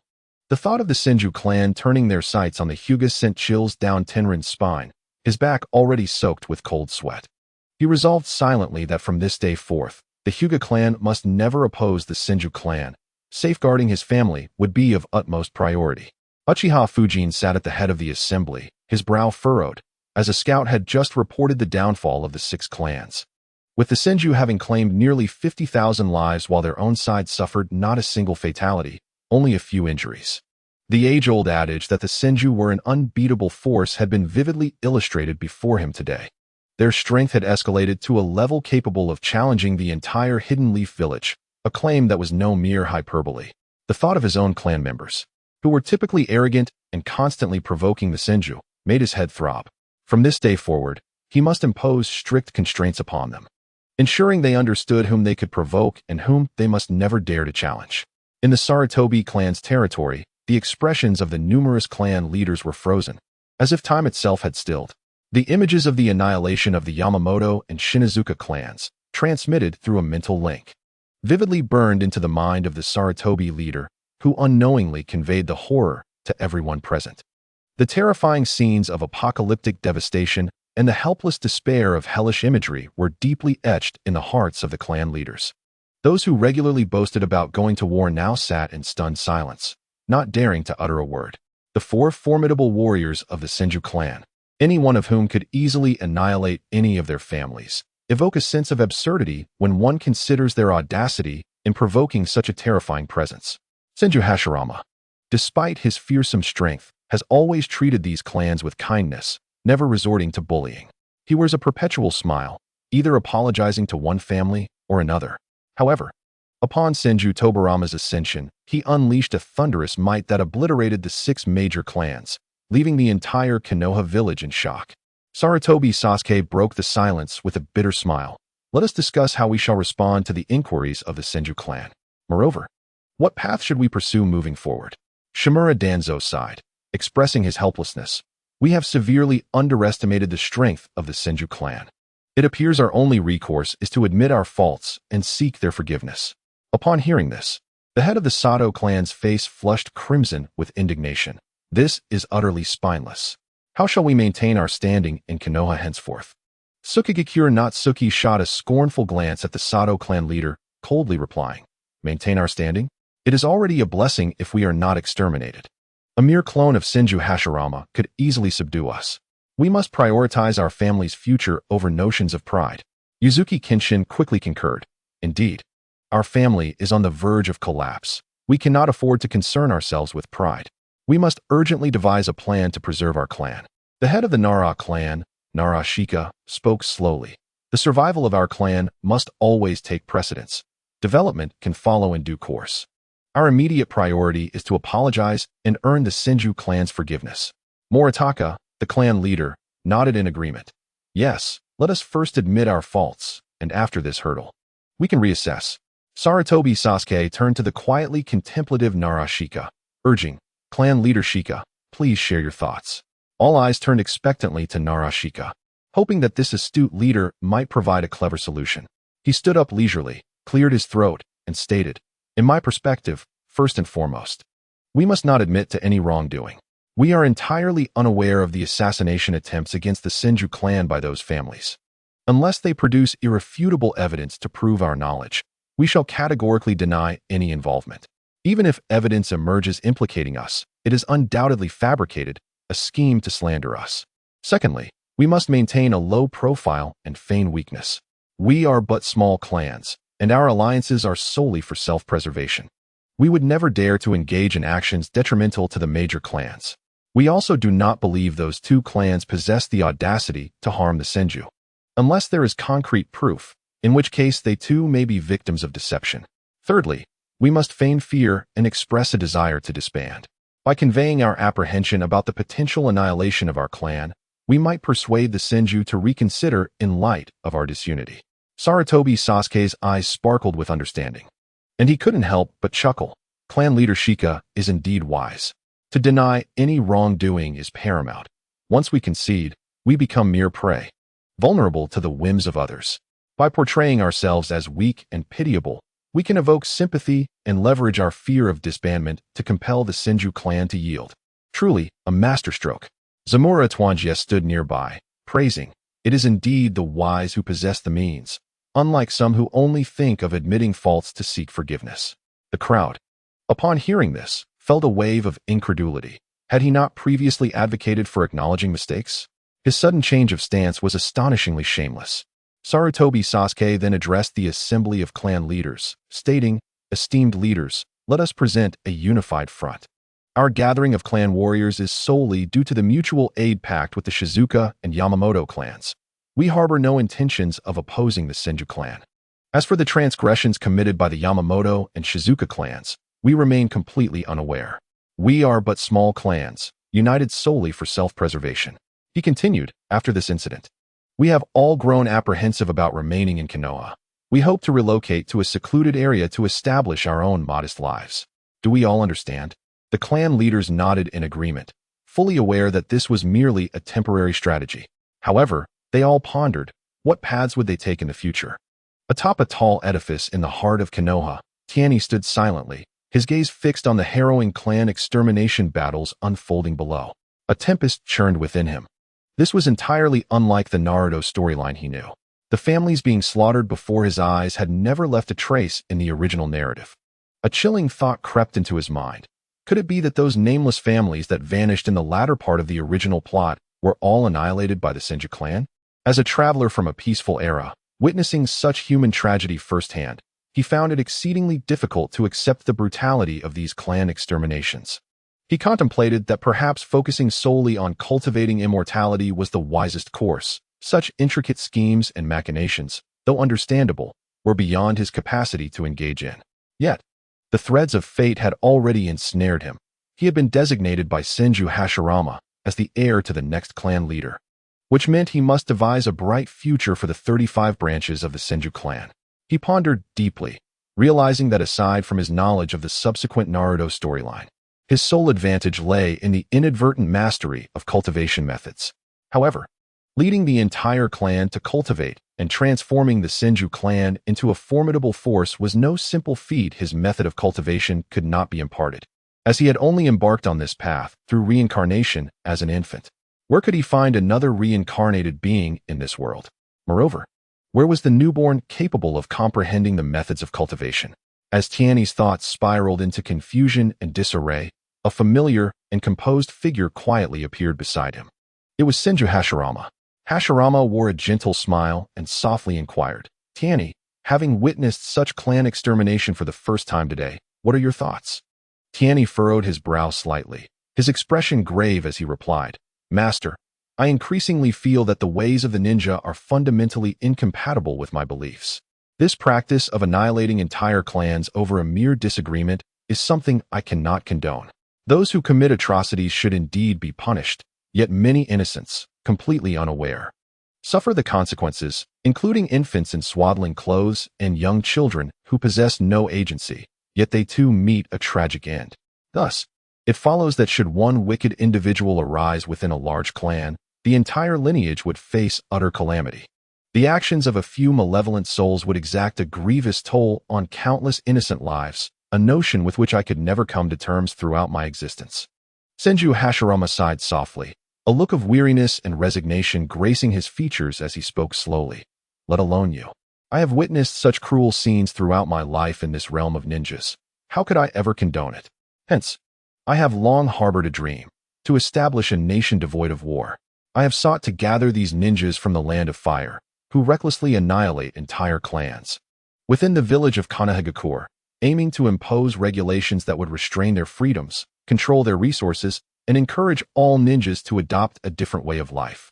One where they no longer act with impunity, treating civilians as mere livestock to be slaughtered at will. Yet, despite a reduction in the violence of the land of fire, the bloodshed in Konoha has never ceased. How many possessing extraordinary powers are willing to lead a life of ordinariness? I disbanded my clan, dispersing my kin throughout the village, concealing their identities, with the intent of transforming the Senju clan into a shackle for the village, binding this potentially uncontrollable beast of a ninja, preventing them from wreaking havoc upon the world. However, to my dismay, the Senju clan has instead become a thorn in their side.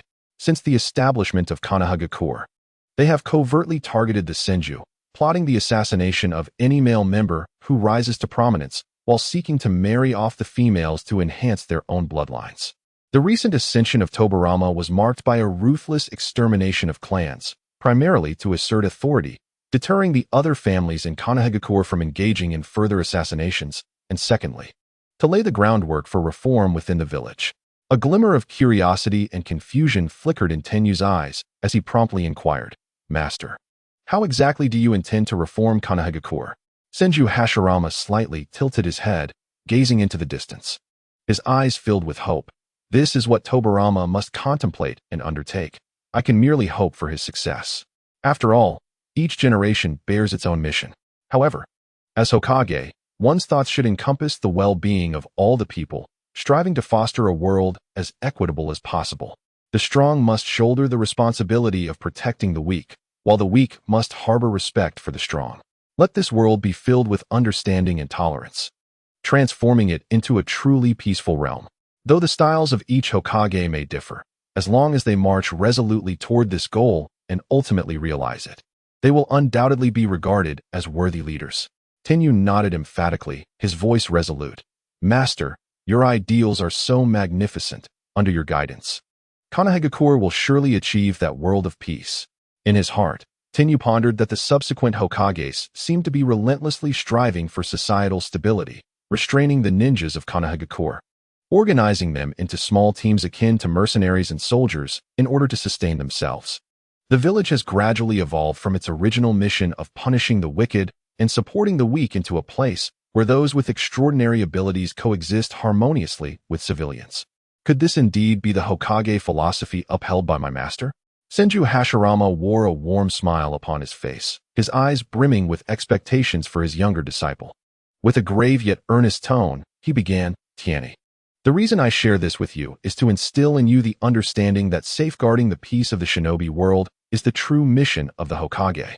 The Hokage bears the weighty responsibility of ensuring the tranquility of all living beings, a duty as heavy as a mountain. He paused momentarily, casting his gaze towards the battlefield still thick with the remnants of bloodshed. His expression turned somber as he continued, Today, I bring you here to witness this tragic spectacle not to instill fear, but to make you acutely aware that the ninja world is a place of profound cruelty. Here, strength is the foundation of all. It determines life and death, right and wrong. If you aspire to realize such a noble ambition of maintaining world peace, you must possess formidable power. Otherwise, regardless of the grand ideals you hold within or the beautiful visions you craft for the future, should you encounter someone far stronger than yourself, everything could collapse in an instant, ruthlessly overturned and obliterated, much like this annihilated clan, vanished without a trace. Tianyi listened intently to every word spoken by Senju Hashirama, deeply moved within. He lowered his head solemnly, bowing respectfully, his demeanor sincere and resolute. Master, I understand. Strength is indeed the cornerstone of realizing one's aspirations, and I shall no longer be lost. Senju Hashirama beamed at the perceptive youth before him, gently patting Tianyi on the shoulder. His broad, warm hand seemed to convey boundless strength and encouragement. Good, that is well understood. Let us return to the Senju clan. From this moment forth, You must devote yourself wholeheartedly to your training. I look forward to seeing you grow into the pillar of the Senju clan, shouldering the weighty responsibility of safeguarding peace in the shinobi world." With that, Hashirama led the way, with Tianyi closely following, their figures gradually fading into the night. As dawn broke, sunlight pierced through the multitude of roofs and lush foliage of Konoha, striving to dispel the shadows of slaughter that had enveloped the village the previous night. Yet, the aura of blood and fear clung to the very depths of the soul like an indelible shadow, not easily erased. The lands of the 6 clans that had been exterminated were now encircled by towering earthen walls, solid and formidable. The damp scent of freshly turned earth lingered, as if recounting the tale of the new barriers. Curious yet apprehensive villagers occasionally approached this mysterious and terrifying area, their eyes filled with seeking and unease, only to be met with the icy glares of the Hokage's Umbu, who coldly deterred them. Clad in black, form-fitting attire and wearing fearsome masks, the Umbu members wielded weapons that glinted menacingly in the morning light, silently warning all that this was a forbidden zone. Within the grand assembly hall of the Hokage building, an atmosphere weighed heavily, stifling and oppressive. The clan leaders of various families entered one after another, their steps heavy, their faces shrouded in a veil of gloom. When they crossed paths, they merely nodded slightly in acknowledgement, the customary pleasantries and small talk absent, replaced by hushed, anxious discussions. This is far too sudden. A clan so vast can be eradicated just like that.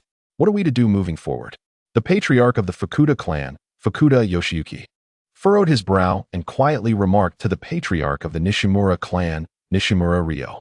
With a bitter smile, Nishimura shook his head, pondering the current situation, which felt even more elusive than during the Great Ninja War. We must first ascertain the reality before proceeding. Meanwhile, Miyamoto clan leader, Miyamoto Masamune, expressed his deep concern, asserting that regardless of the circumstances, we must prioritize the preservation of our families, lest we encounter further turmoil. If necessary, we could leave Konoha and seek a secluded place to live in peace. Kikuchi clan leader, Kikuchi Takuya, spoke gravely. The Senju clan lives up to its reputation as a millennia-old noble family. Just yesterday, from atop my roof, I witnessed the Shinazuka clan, numbering 7,000 or 8,000 ninjas, being confined within their home by a mere 100 members of the Senju clan. Master Senju Hohei wielded his projectiles with such ease that it was akin to slaughtering chickens. 6 women, forming a formation, charged into the Shinazuka clan as if it were an unguarded realm. It was utterly terrifying. Takeda clan leader, Takeda no Bushin, added, "Indeed, my home is not far from the Yamamoto clan, where I personally witnessed the first Hokage's wife single-handedly eliminate over 10,000 of their kin. The entire clan was eradicated, with no young or old spared. It is prudent for our smaller clans to refrain from provoking the larger clans. Otherwise, should we face annihilation, to whom could we appeal for justice?" Inoue clan leader, Inoue Tsukikage, gazed in fear at the figure of the Hokage ascending the platform. Enough of this. The Hokage has arrived. As Hokage Senju Tobarama's imposing form took to the stage and seated himself, the previously murmuring assembly fell into an immediate silence, as if time itself had come to a standstill. The gazes of the clan leaders converged upon Senju Tobarama, their expressions a complex tapestry of emotions. Some sought to curry favor, hoping to demonstrate their loyalty in these tumultuous times. Others felt anger towards the Hokage's sudden and ruthless actions against the 6 prominent clans. And yet others were deep in contemplation regarding their own families' positions and futures amidst this upheaval. Senju Tobarama's piercing gaze swept across the assembly, sharp as an eagle's, seemingly capable of discerning the innermost thoughts of each individual.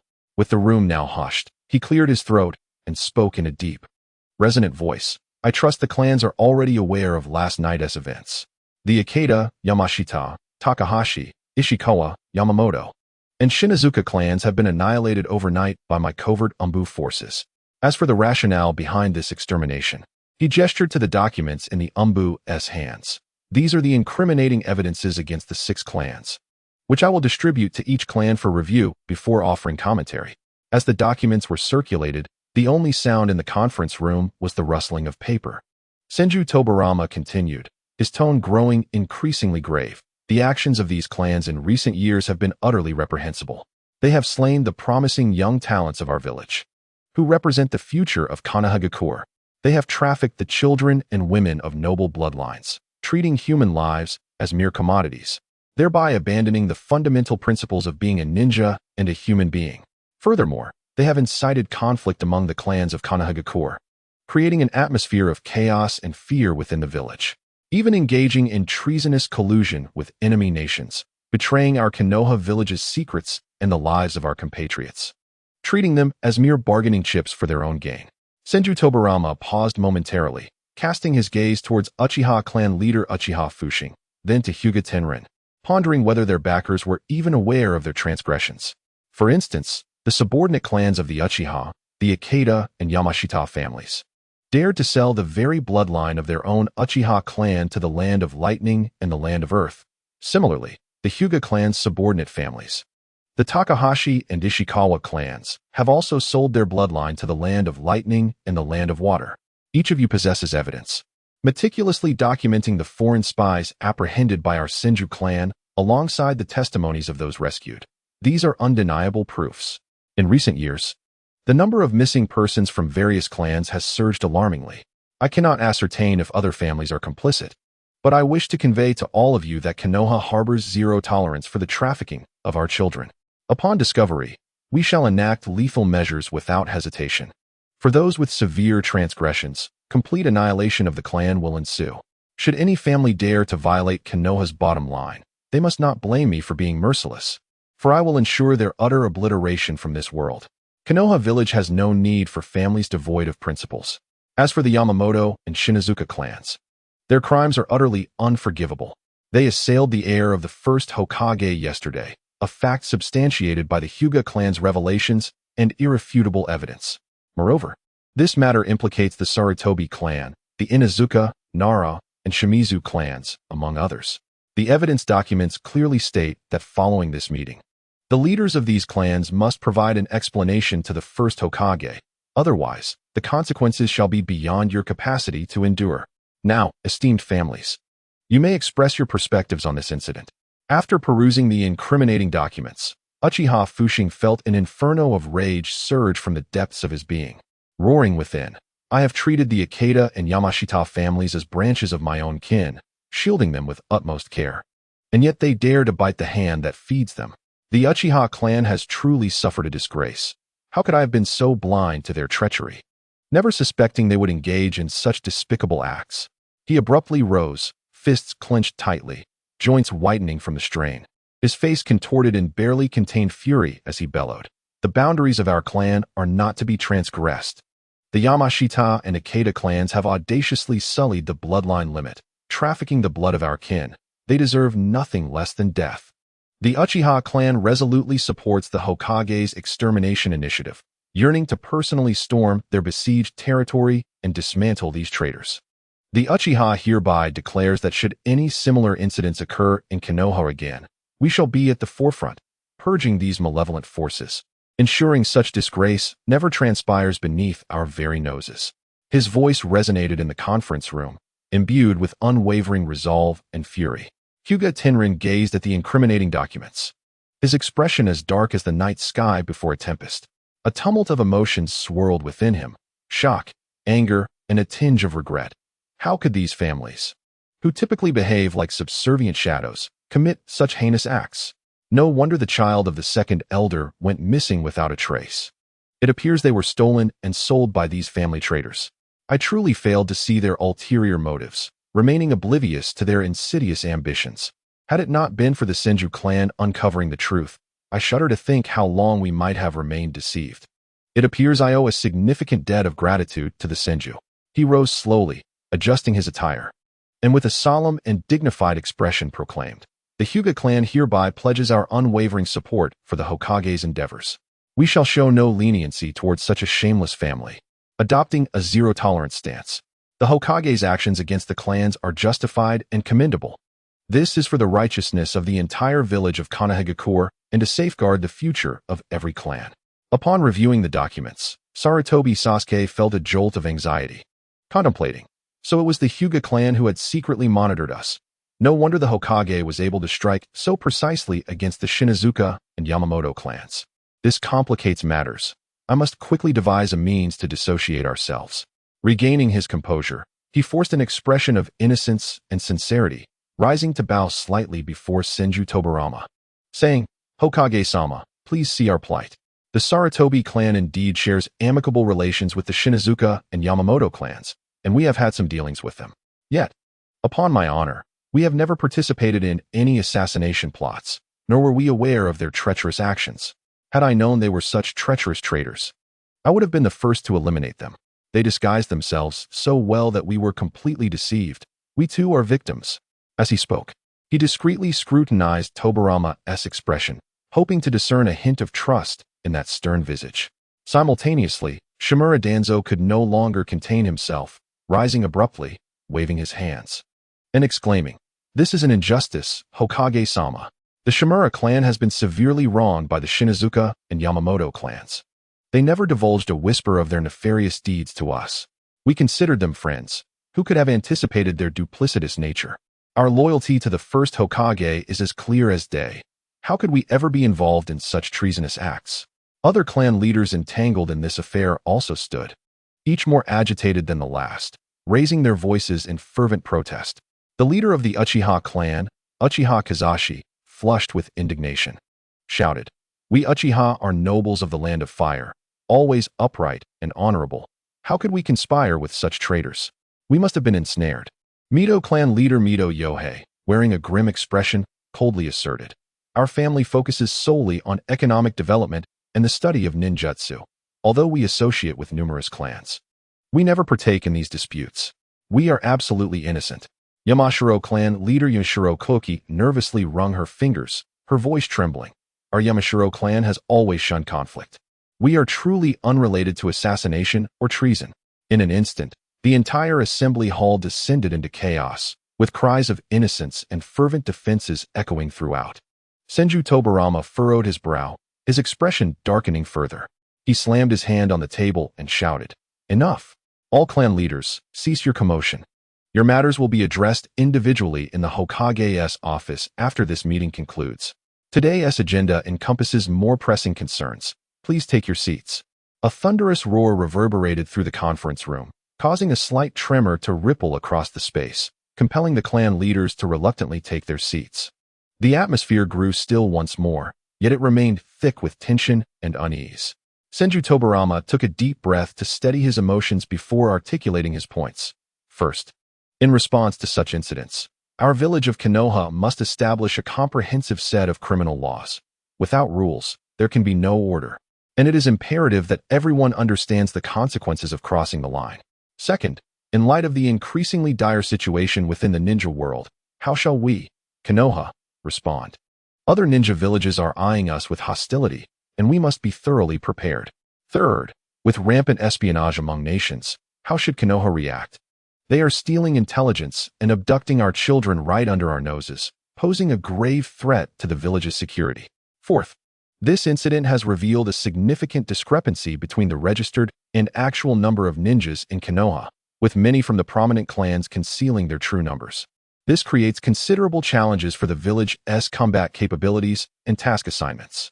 Fifth, regarding the village's barriers, spies can enter and exit Konoha at will, as can the clan ninjas.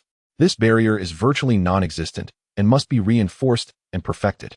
Tobarama continued to present over 100 pressing issues confronting Konoha, each weighing heavily upon the hearts of the clan leaders. In the days that followed, the clan leaders engaged in fervent discussions surrounding these matters. They deliberated on the specifics of the population census, the design and management of entry permits for Konoha, the enhancement and reconfiguration of the village's barriers, and the establishment of a covert organization to address espionage.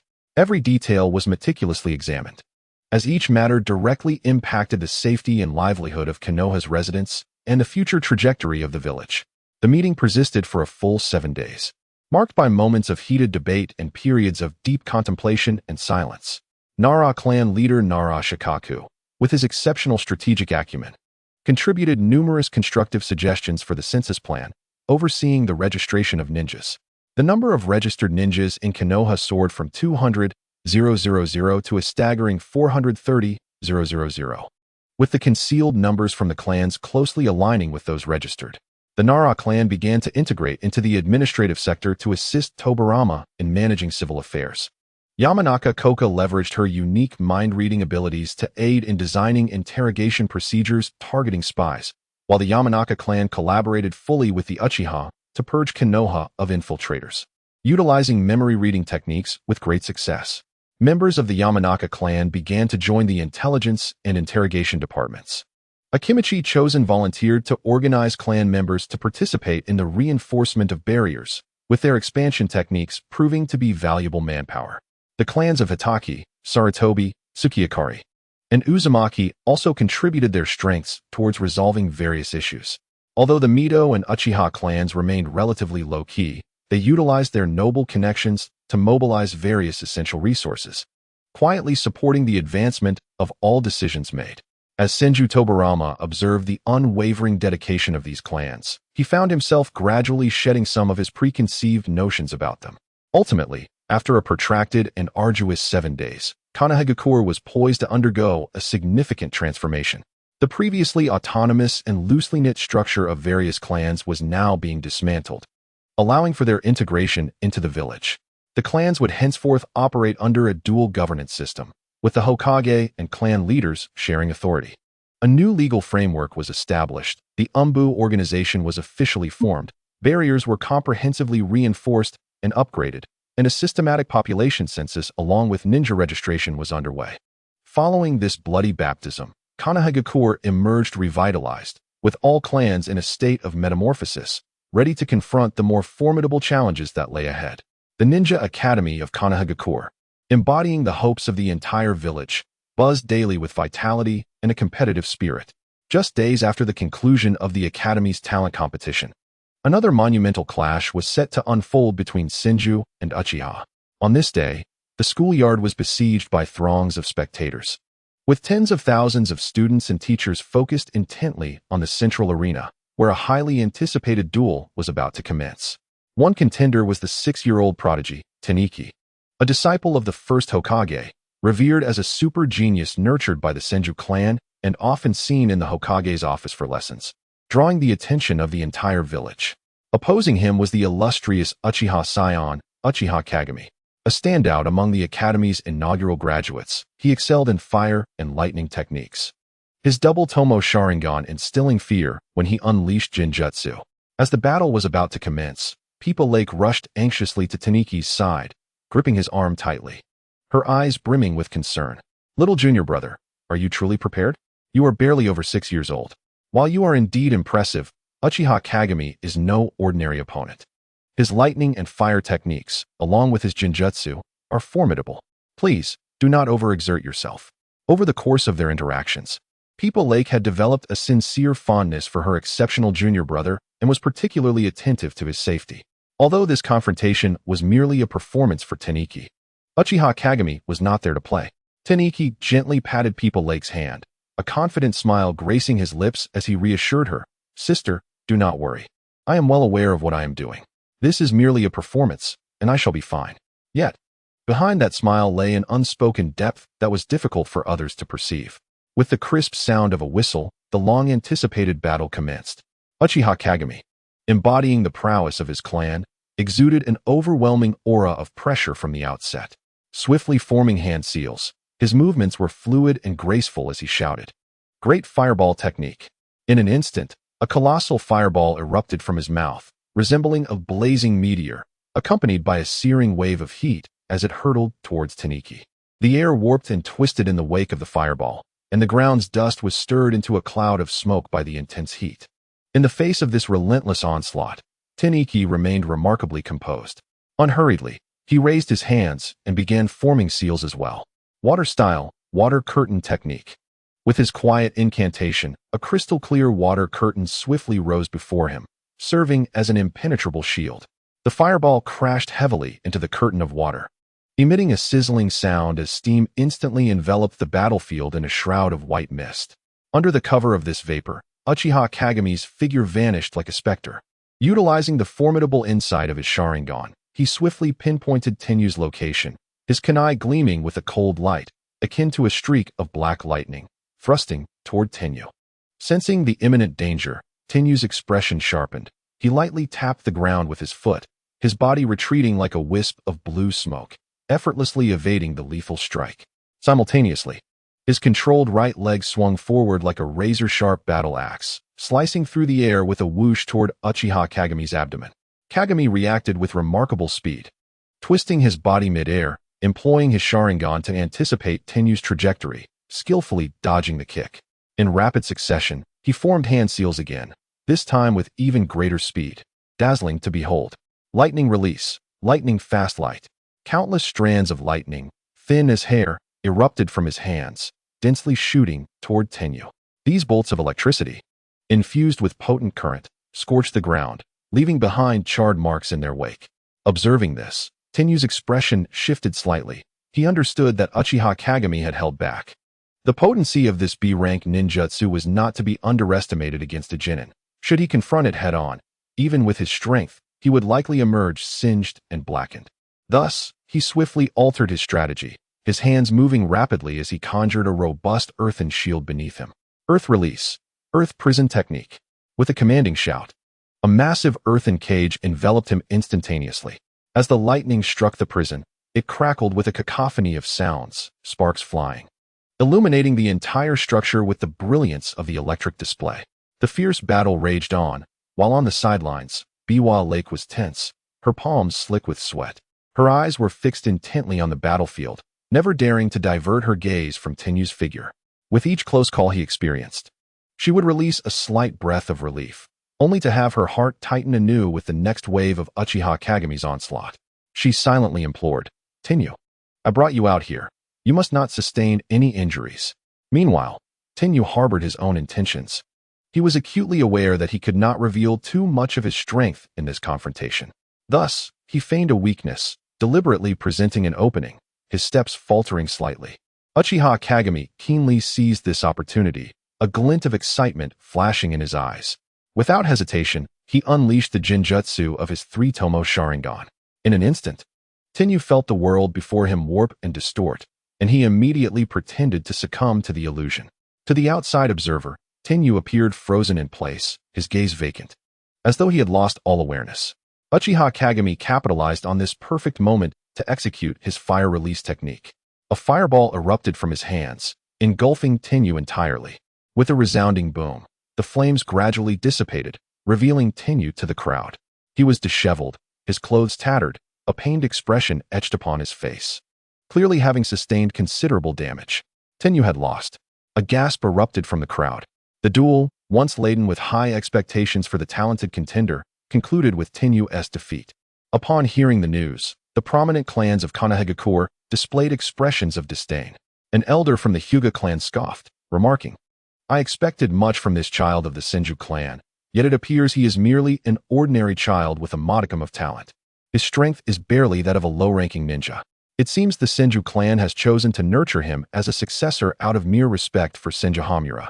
Another elder from the Sarutobi clan echoed the sentiment, stating, "Indeed, this seems to be the case. In the past, the Senju clan was teeming with geniuses. Yet now even their successor is but a child. How times have changed." These mockeries and condescensions pierced the hearts of the Senju clan members like sharp blades.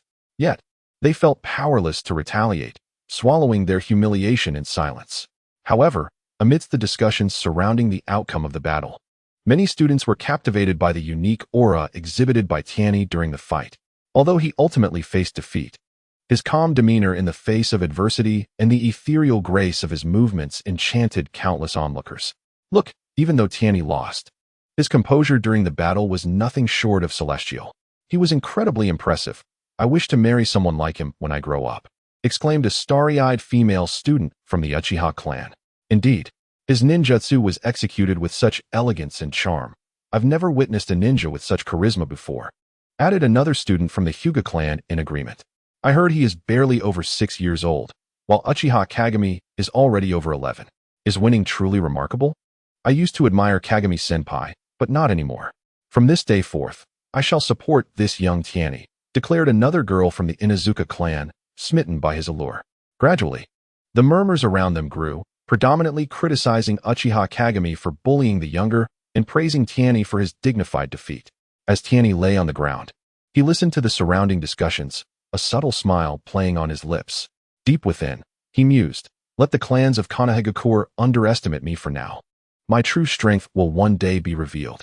This confrontation at the Ninja Academy, seemingly a defeat for him, was, in fact, a deliberate concealment of his brilliance. In a world rife with conflict and intrigue, Tianyi understood that sometimes, hiding one's true power serves as the best form of protection. With a sense of regret, Uchiha Kagami bowed respectfully to Tianyi before turning to leave. Pipa, rushing over, exclaimed, "Little junior brother, why didn't you dodge? Your clothes are burned. Are you injured?" Tianyi replied with a smile, "I'm fine. Please carry me back." The outcome of this contest swiftly spread throughout Konoha, bringing a collective sigh of relief from the various clans. Within the Senju clan, Tianyi often replayed the battle scenes from the day of the massacre in his mind, recognizing that true strength comes with its signature techniques. The elusive presence of Senju Tobarama, coupled with a myriad of forbidden techniques, is matched only by the formidable Nine-Tails mode of Uzumaki Naruto, which seamlessly integrates both offense and defense.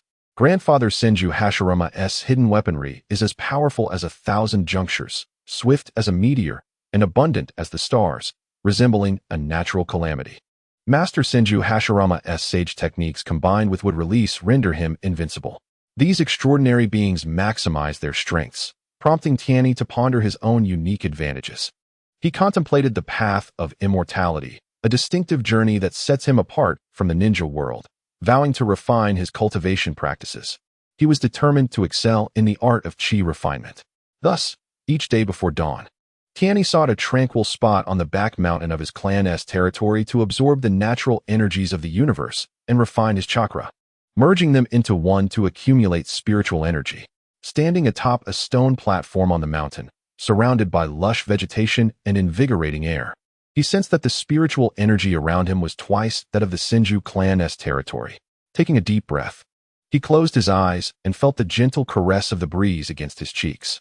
Gradually, he entered a state of profound emptiness, perceiving the ethereal and agile spiritual energy in the air, akin to countless twinkling specks of light drifting around him. Initially, these luminous points behaved like mischievous children, resisting his attempts to capture them. The more he tried, the quicker they eluded him. However, Tianyi possessed experience in engaging with them. He calmed his mind, focused his spirit, and gradually guided the energy closer to himself, as if pulling them with an invisible thread. Slowly, the spiritual energy began to converge, penetrating his body through his mouth, nose, and pores, bringing a cool, tingling sensation accompanied by an indescribable freshness. As more and more natural spiritual energy entered his being, it initially resembled a herd of unruly beasts, rampaging through his meridians without the guidance of mental focus. Tianyi recognized that it was time to refine this energy, merging it with his physical and mental strength. He summoned every muscle in his body, tensing and relaxing, feeling the latent power within him awaken with each exertion. Simultaneously, he divided his mental energy into 999 portions, infusing them into his physical strength to form chakra energy, which he then guided through specific meridians in a complete cycle, merging chakra energy with the natural energies around him. Once nourished by this potent energy, the spiritual energy blazed like a roaring flame, growing ever more fervent. The initial phase of fusion proved challenging, as the physical and mental energies resisted one another, repelling the natural spiritual energy. Tianyi felt cold sweat bead on his brow, as if multiple blades were stirring within him. Yet, he gritted his teeth and persevered, continuously adjusting the amalgamation of the three energies. Gradually, they began to intertwine, with the natural spiritual energy enveloping the physical and mental forces, forming an energy sphere that spun and compressed relentlessly.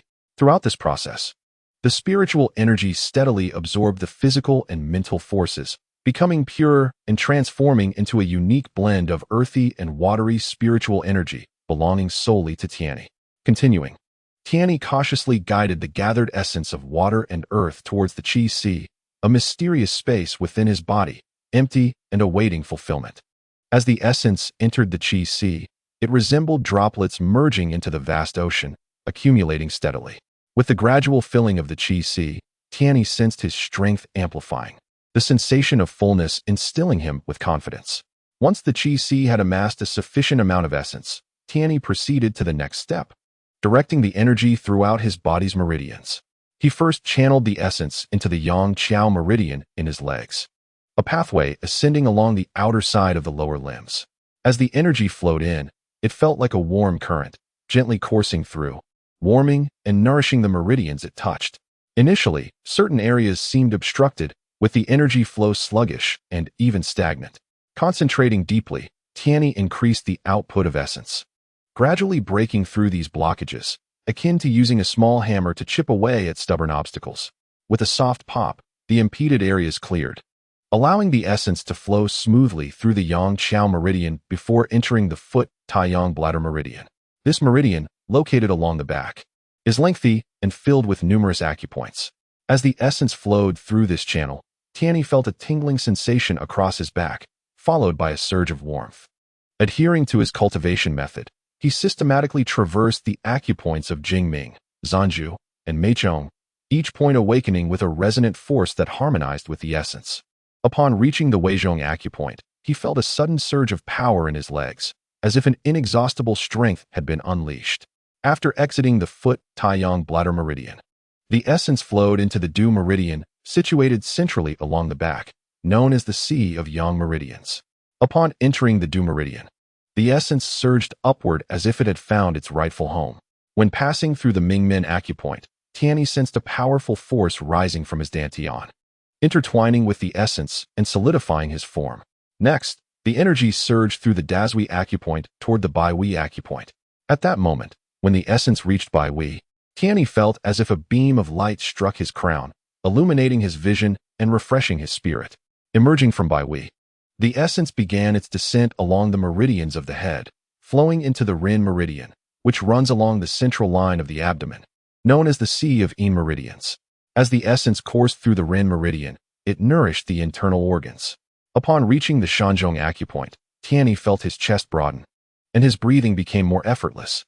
Ultimately, the essence returned to the Qi Sea, completing a full cycle. Within the Qi Sea, a new sphere of Tianyi's unique celestial essence had formed. In just 7 days, Tianyi had opened the acupoints of the Zhou Tian, enabling the essence to circulate within him. Upon the stone platform atop the mountain, a 6-year-old boy named Tianyi sat cross-legged, his brow furrowed in concentration. Yet, in his eyes shone a fervent light as he intently studied the cultivation realm chart he had meticulously crafted based on the celestial novels of his past life. With no guidance in this world of cultivation, he resolved to adhere strictly to the chart's dictates. The transformation of spiritual energy into liquid signified the foundation establishment stage, where liquid coalesced into the golden core, which then evolved into the nascent soul, followed by the spirit transformation, void return, Tao integration, and ultimately, the tribulation crossing. As he softly recited these stages, he instinctively licked his parched lips, his expression one of rapt fascination, as if those profound realms were tantalizingly within reach. Yet, he lamented the stark reality. He was the sole cultivator in this world, rendering it impossible to ascertain his current level. With a sigh of resignation, a fleeting look of helplessness crossed his face. But this moment of despair was swiftly supplanted by determination. Clenching his fists tightly, his knuckles turned pale from the effort. He thought resolutely, regardless, I am currently in the Qi refinement stage. I shall wholeheartedly enhance my spiritual energy.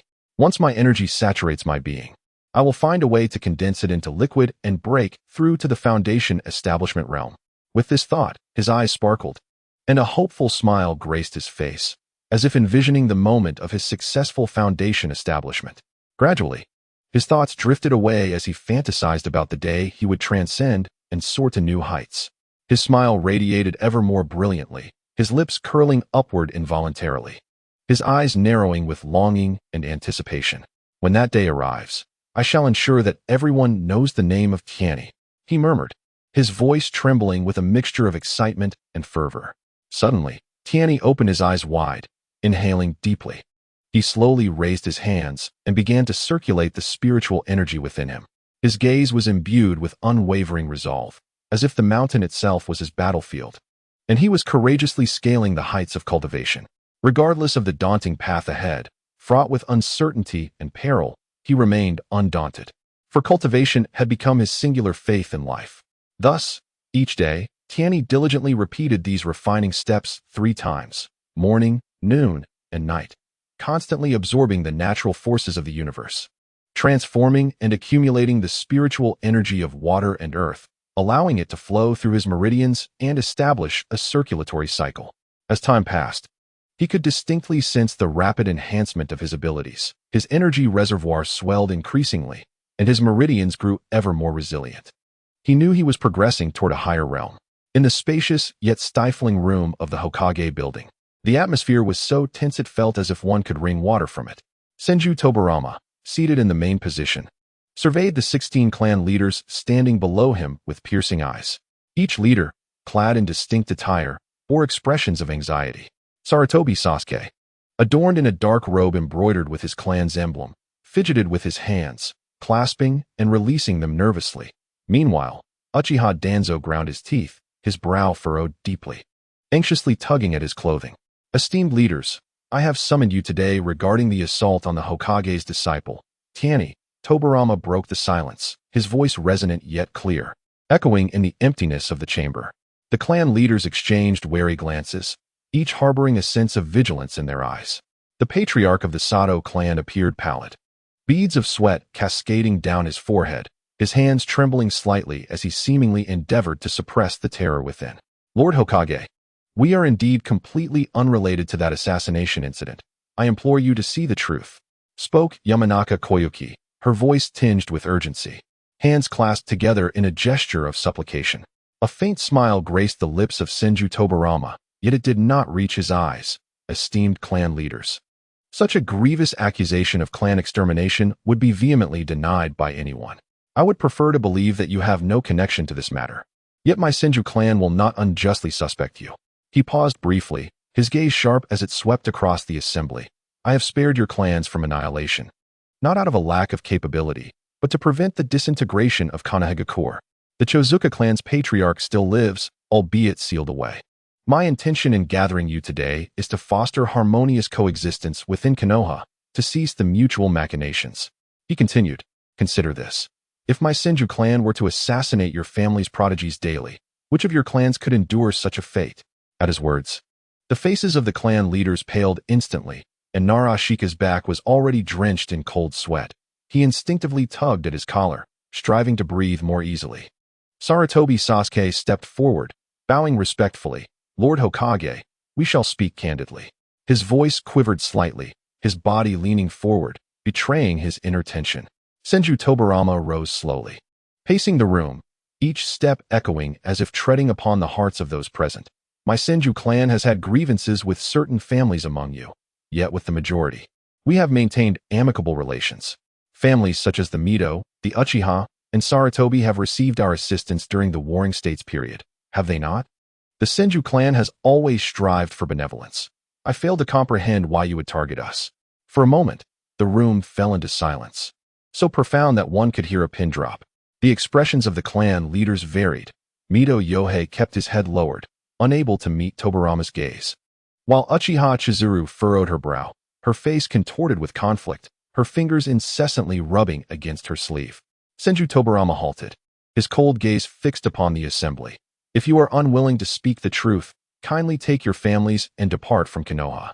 My Senju clan is in its prime, unafraid of any external threats, yet wary of betrayal from within. Konoha shall remain a sanctuary for those genuinely devoted to its welfare.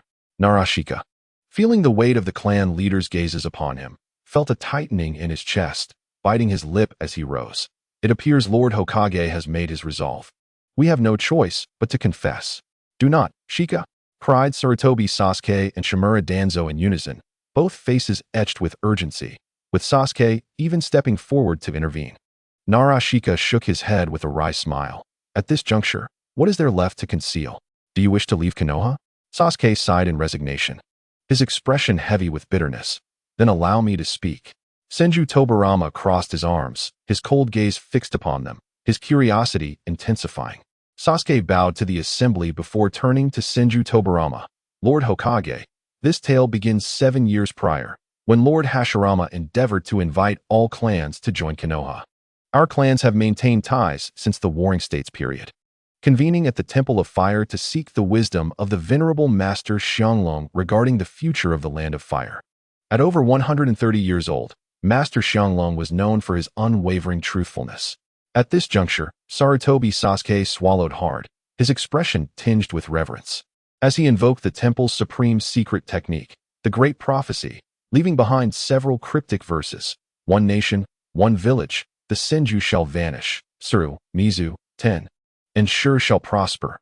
Calamity descends, a great tribulation approaches. The prophesied one emerges to save the multitude. Subsequently, the master entered eternal rest. Senju Tobarama furrowed his brow slightly, his demeanor focused as he listened intently.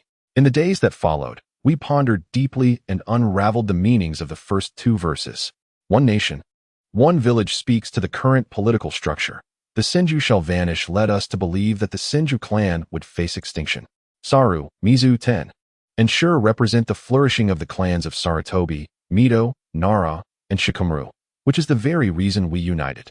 Sarutobi Sasuke paused, a hint of guilt crossing his face, acknowledging that our intentions toward the Senju clan stemmed from a desire to prevent their monopolization of the Hokage position. When Lord Hashirama invited all to build Konoha together, he promised a rotation of the Hokage position. Meritocracy would reign. This encapsulates the matter.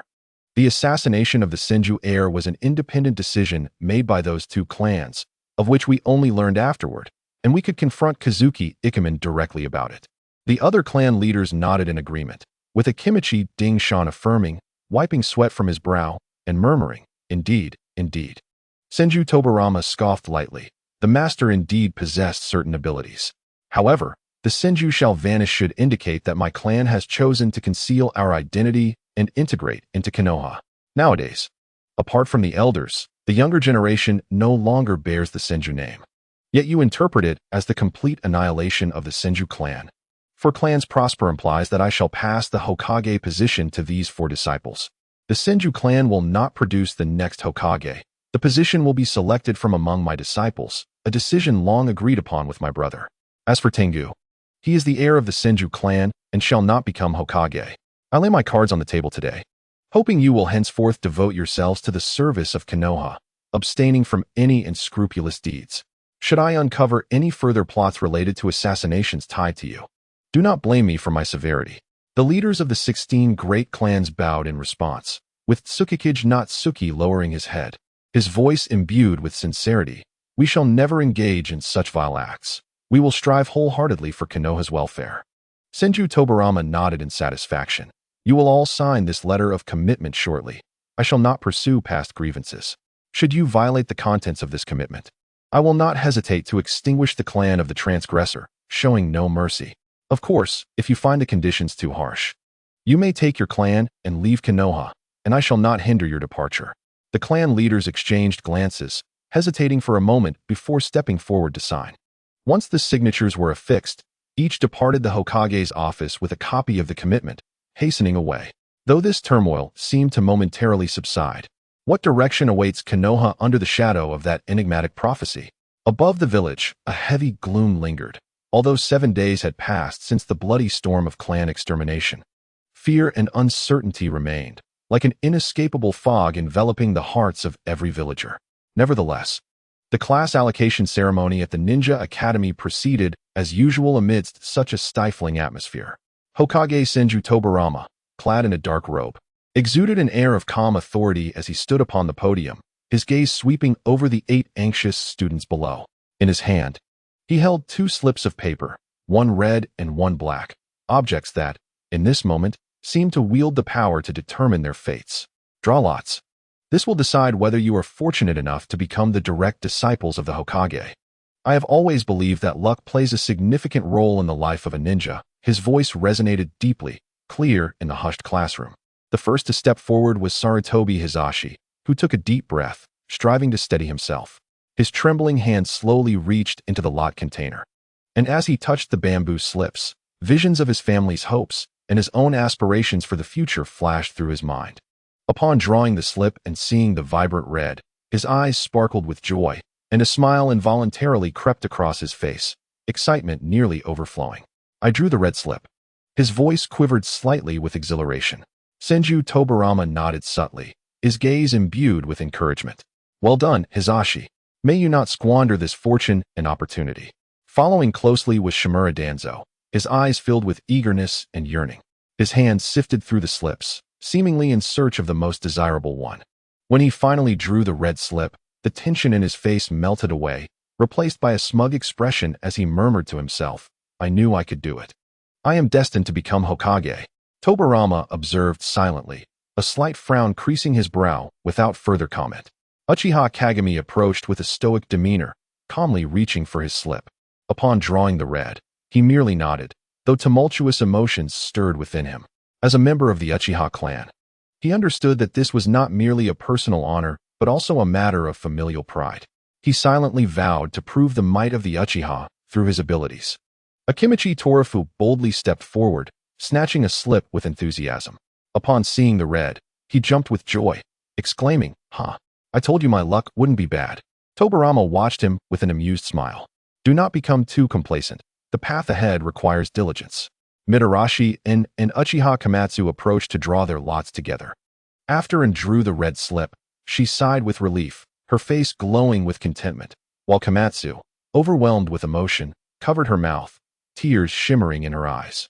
They exchanged glances, each reflecting the joy and anticipation for what lay ahead. However, the fates of Uchiha Nanin and Aburame Kyogen diverged sharply. As Uchiha Nanin stepped forward, a flicker of stubbornness and defiance shone in his eyes. Drawing the slip slowly, when he beheld the black, his body stiffened, and the color drained from his face.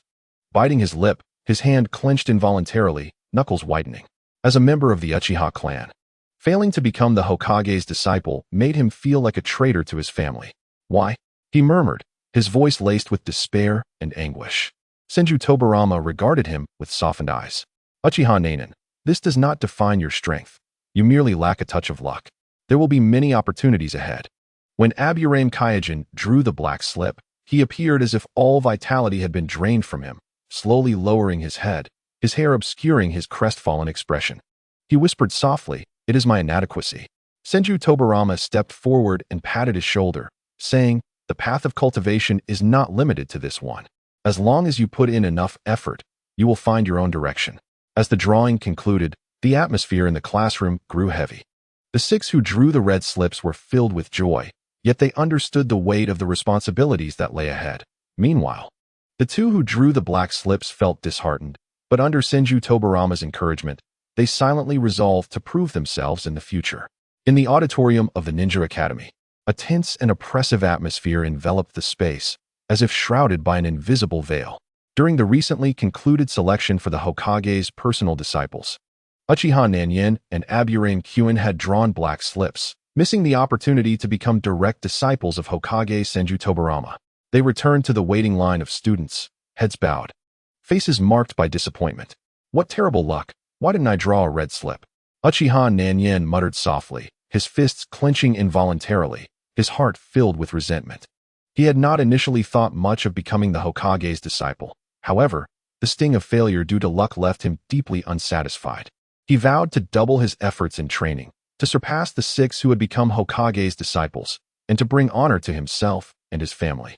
For now, he could only hope that the ordinary class division would not hinder his progress. Aburame Kyogen remained silent, his slightly trembling shoulders betraying his inner turmoil.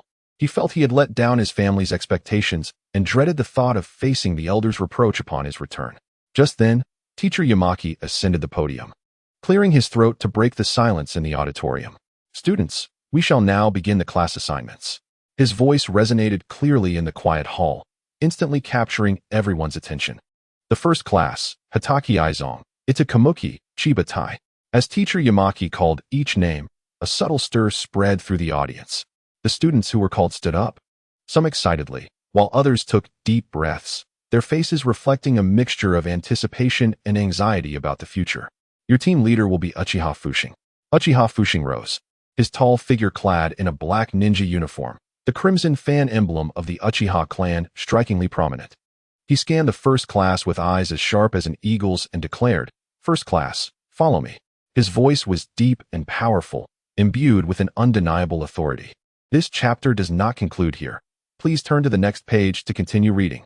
Hatake Aizong's cheeks flushed with excitement as he stood, his legs trembling slightly as he struggled to compose himself. He whispered to Itu Kamuki beside him, "I am finally going to become a true ninja. Our team leader is actually the Uchiha clan head. I feel both eager and a bit fearful. What about you?" Itu Kamuki swallowed hard, his voice tight. "Me too. I wonder how difficult the training will be." Before he could finish, Uchiha Fushing's stern gaze fell upon them, prompting the two to quickly silence themselves and hasten to join the group. Watching them depart, the remaining students in the auditorium grew even more anxious, their eyes fixed intently on the list in teacher Yamaki's hands. The three students of the second class are Aoki Chuan, Hyugaze, and Muranzi. Your team leader will be Hyuga Tenin. Hinata Tenrun, as the leader of the Hyuga clan, possessed the clan's distinctive white eyes. At this moment, he approached the students of Class 2 with a gentle smile and said softly, "Welcome to my class. From now on, you all will be a team. So do support each other." Aoki Chuan scratched his head, feeling a bit shy as he asked, "Teacher, will our missions be very dangerous?" Hinata Tenrin tenderly ruffled his hair, offering reassurance. "With me around, there is no need for excessive worry. As long as you diligently practice and master your ninjutsu, you will be able to protect yourselves and your comrades." As class after class was announced, the number of students in the auditorium gradually dwindled. For Class 3, the students were Uchiha Nanyin, Moonlight Baiching, and Toranaka Yagumi. Teacher Yamaki's voice resonated, announcing, "Your leading teacher will be Moonlight Natsuki." Upon hearing his name, Uchiha Nanyin abruptly lifted his head, a complex emotion flickering in his eyes, relief at being assigned to a class, yet a twinge of regret for not being chosen as the direct disciple of the Hokage. Moonlight Natsuki, slender in form and perpetually adorned with a large conical hat that obscured his expression, approached the students of Class 3, his voice low, "Follow me." Curiously, Moonlight Baiching leaned forward and inquired, "Teacher, why do you always wear that hat?" After a moment of silence, Moonlight Natsuki replied slowly, "When you become strong enough, you will naturally understand. For now, focus on your training." In Class 4, the students included Arima Mufon, Yuyueshu Yuen, and Hinata Daoi, with their leading teacher being Shimura Tokai. Upon hearing his name, Yuyueshu Yuen paused briefly before rising silently to join the line. Shimura Tokai, a robust man, addressed the students of Class 4 with a booming voice. "From this day forward, you are my students.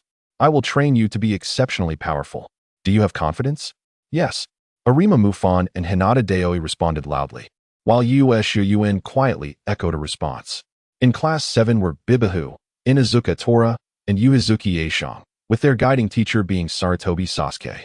Today, Sarutobi Sasuke was particularly elated, for his son had become the Hokage's direct disciple, and the daughter of the first Hokage was now his apprentice.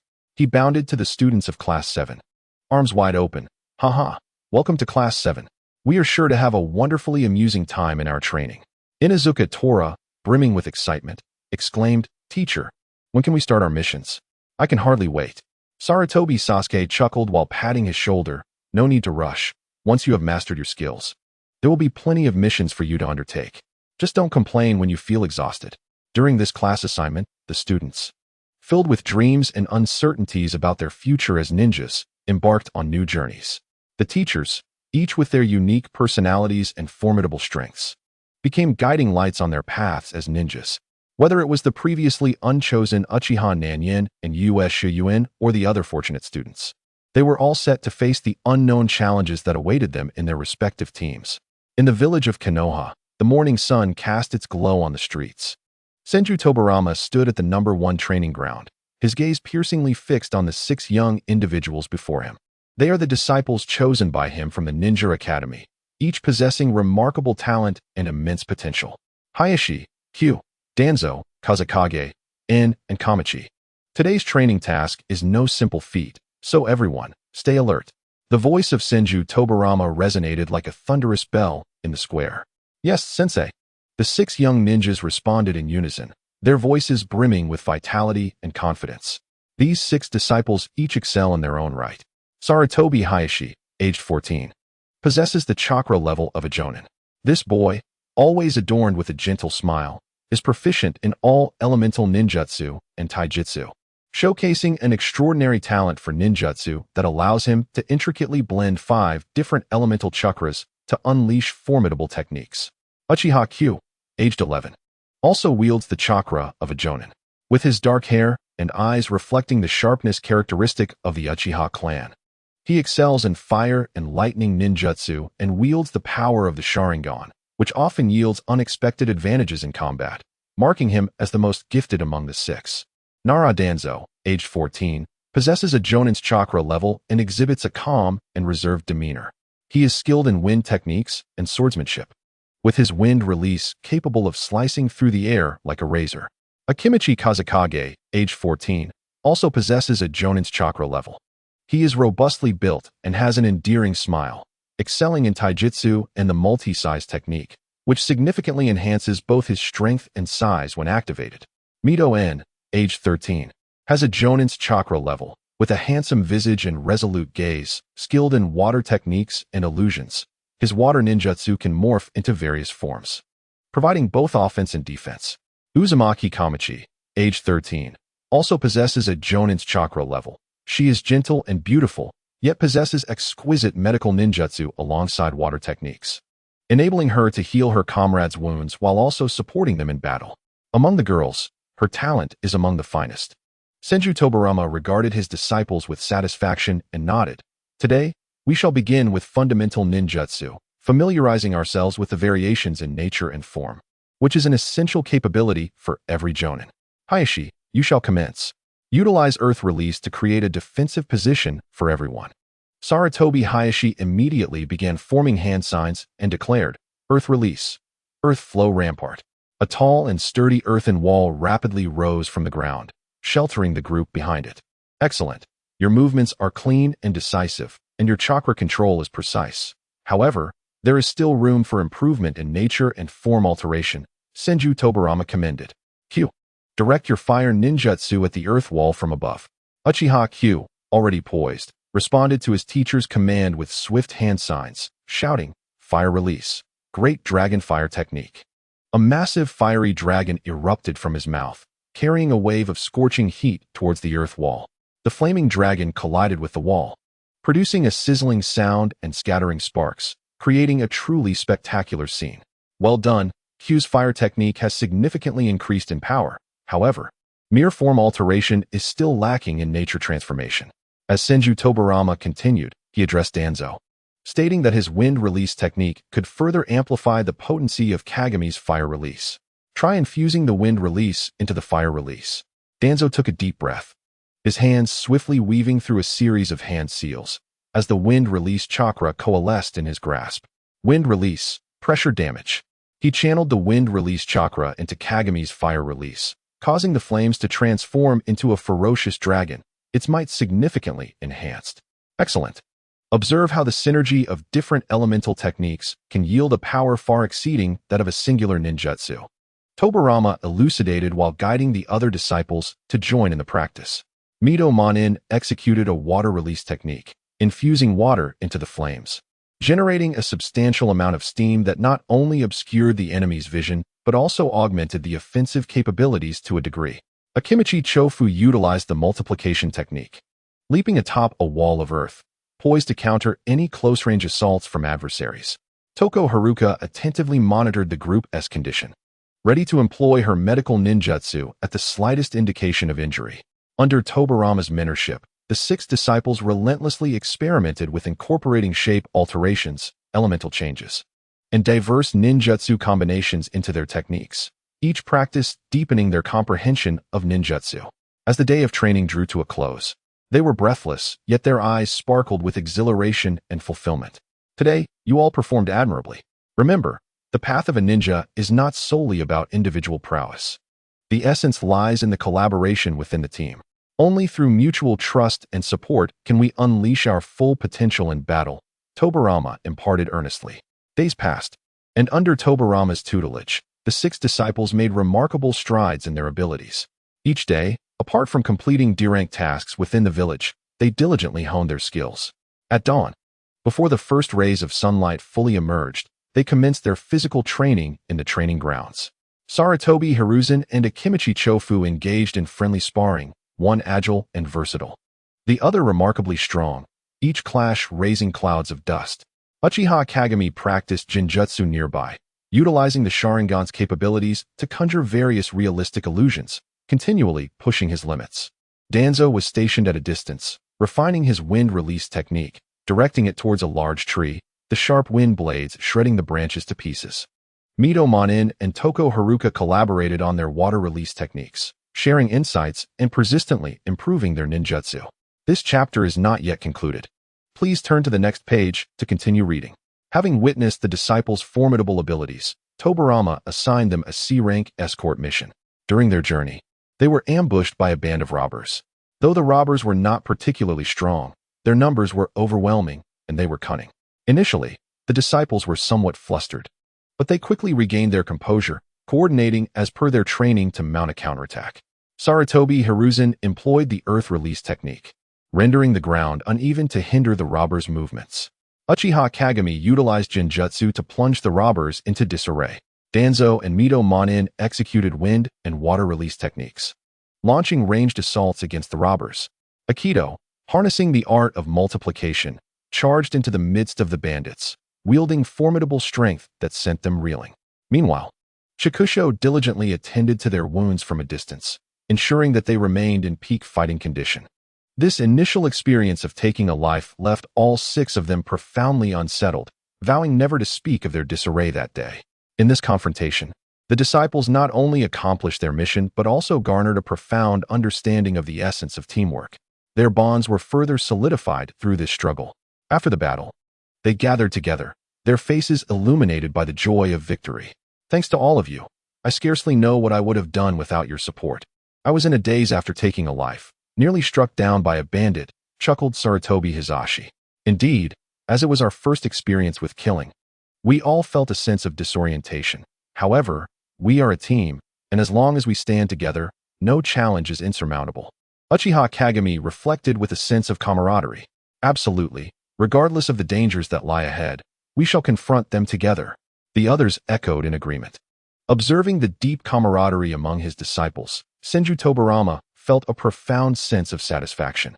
He recognized that these young individuals were gradually evolving into true ninjas, forging the deepest of bonds. On a tranquil evening, Senju Tobirama convened his disciples. Gazing at their youthful, vibrant faces, he softly inquired, "Children, do you understand the essence of the will of fire?" The disciples shook their heads, their expressions rife with curiosity. Tobirama lifted his gaze to the luminous moon, articulating, "The will of fire is the very backbone of our hidden leaf village. It embodies hope, inheritance, and guardianship. Much like this flame, it is passed down through generations, never to extinguish. As ninjas of the hidden leaf, we must constantly uphold the will of fire, dedicating ourselves to the protection of our village and the land of fire, safeguarding those we hold dear, regardless of the cost, even our lives." The disciples listened intently, their faces reflecting a grave demeanor. From Tobirama's words, they seemed to sense an intangible strength. "Teacher, we understand. We will certainly remember the will of fire and strive to become exemplary ninjas of the leaf." Sarutobi Hizashi declared resolutely, "Yes, we will protect the hidden leaf village." The other disciples affirmed in unison. Tobirama beamed at the unwavering determination etched in their eyes, replying, "Very well, I have faith in you. From this day forward, engrave the will of fire deeply within your hearts and embody it through your actions." Thereafter, the disciples dedicated themselves to rigorous training. They continually enhanced their skills in ninjutsu and taijutsu while steadfastly remembering the will of fire. They understood the immense responsibility of safeguarding the hidden leaf village and refused to indulge in even a moment of complacency. As time progressed, the 6 disciples emerged as inheritors of the will of fire, each attaining a minimum rank of elite jonin. Sarutobi Hizashi and Uchiha Kagami even reached the combat prowess of clan leaders. Their prestige within the village soared, establishing them as paragons for the younger generation of ninjas.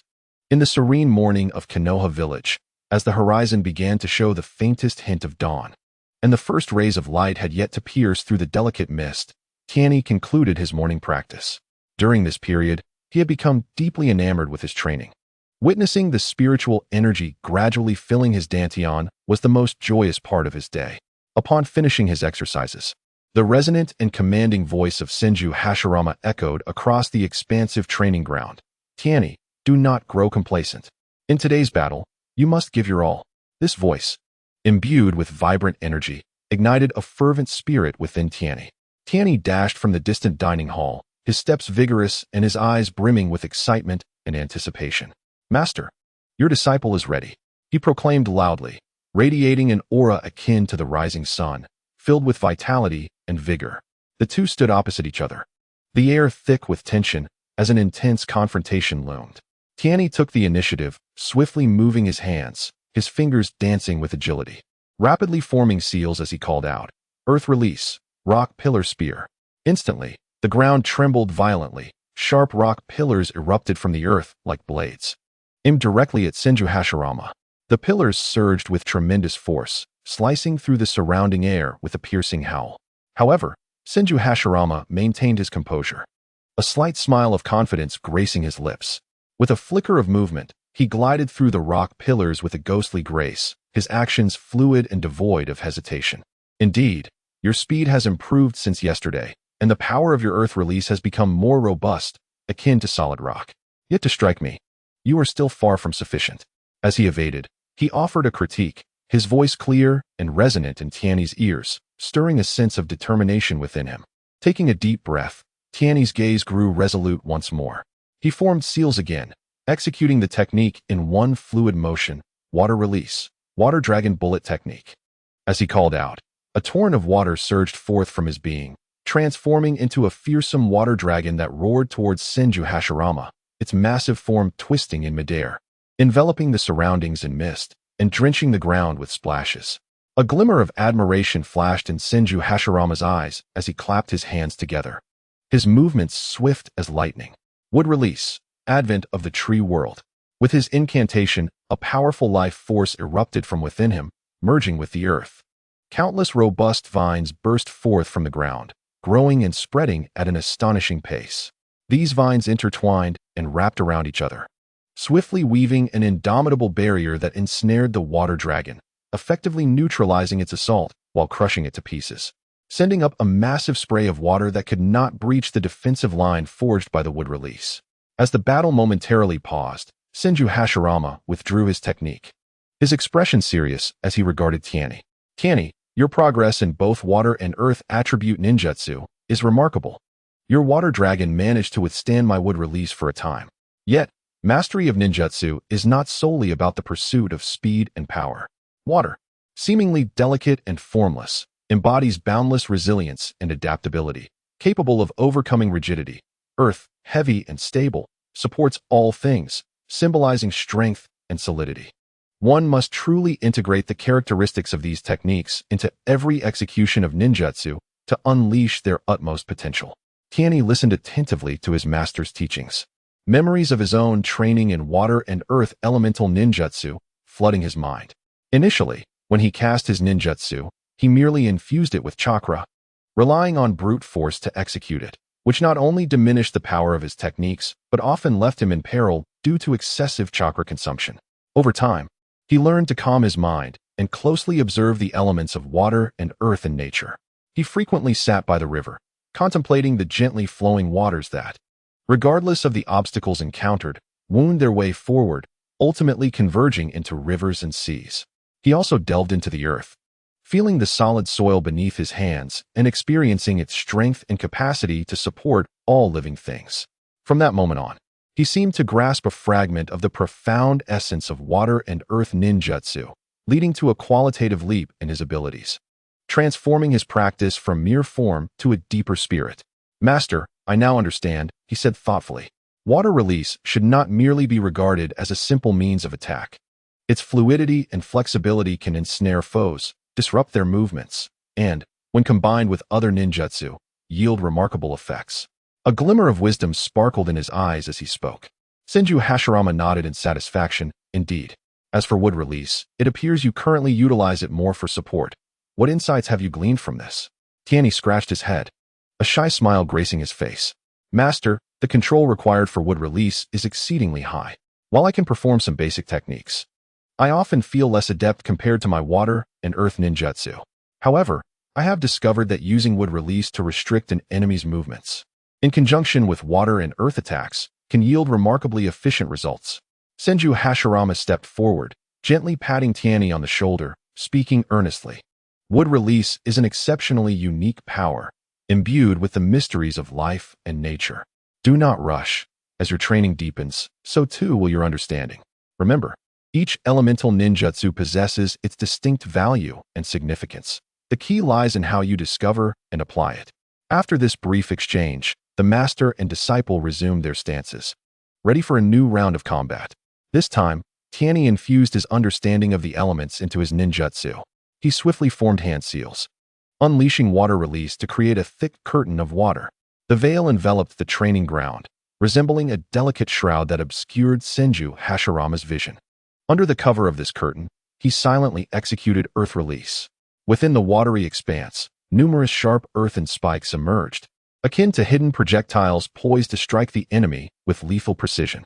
Feeling the threat emanating from the water curtain, Senju Hashirama's gaze sharpened with focus and vigilance. He swiftly maneuvered through the veil, evading the dangers while continuously unleashing wood release to sense and counter the concealed earthen spikes. In an instant, the training ground was illuminated by the brilliance of ninjutsu, shrouded in mist, with the incessant sounds of battle echoing through the air. In terms of physical prowess, Tianyi demonstrated astonishing progress. His figure moved like lightning, each punch accompanied by a whooshing sound, as if infused with boundless strength.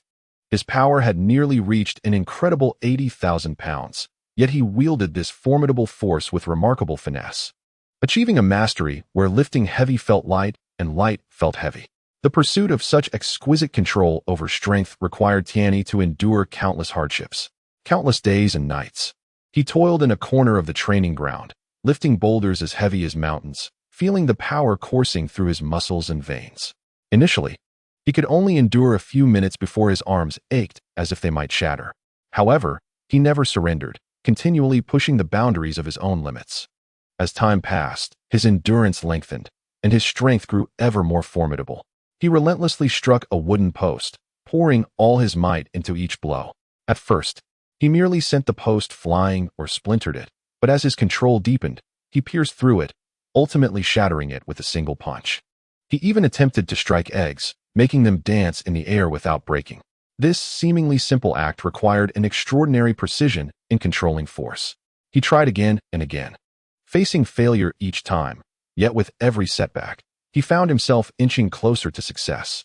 After countless practices, he finally mastered the technique, effortlessly making the eggs flutter in midair, untouched.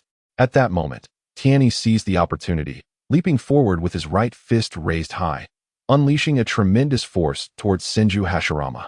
Sensing the might of the punch, Hashirama did not dare to be careless. He swiftly sidestepped, the punch grazing the edge of his clothing. Yet the powerful wind from the strike carved a deep crater into the ground. What a remarkable advancement in your physical skills, Hashirama exclaimed with a smile, his eyes filled with pride and satisfaction. Tianyi, however, remained humble and grounded, aware that his journey on the path of cultivation was far from over. While striving for immense power, he also continuously explored his own path of ninjutsu. He understood that both ninjutsu and physical techniques were merely tools to achieve one's goals, while what truly mattered was the conviction deep within and the understanding of the mysteries of the universe. As the sun dipped below the horizon, painting the sky in hues of orange and red, the duel between master and disciple came to a close. Though weary, both wore expressions of contentment. In this training ground, filled with sweat and fervor, they were not just master and disciple, but also dear friends. Tianyi's growth was so rapid that Hashirama found himself with little left to teach, seeing in Tianyi the reflection of his younger self and of Madara. In the dawn of Konoha, a busy and vibrant day slowly unfolded.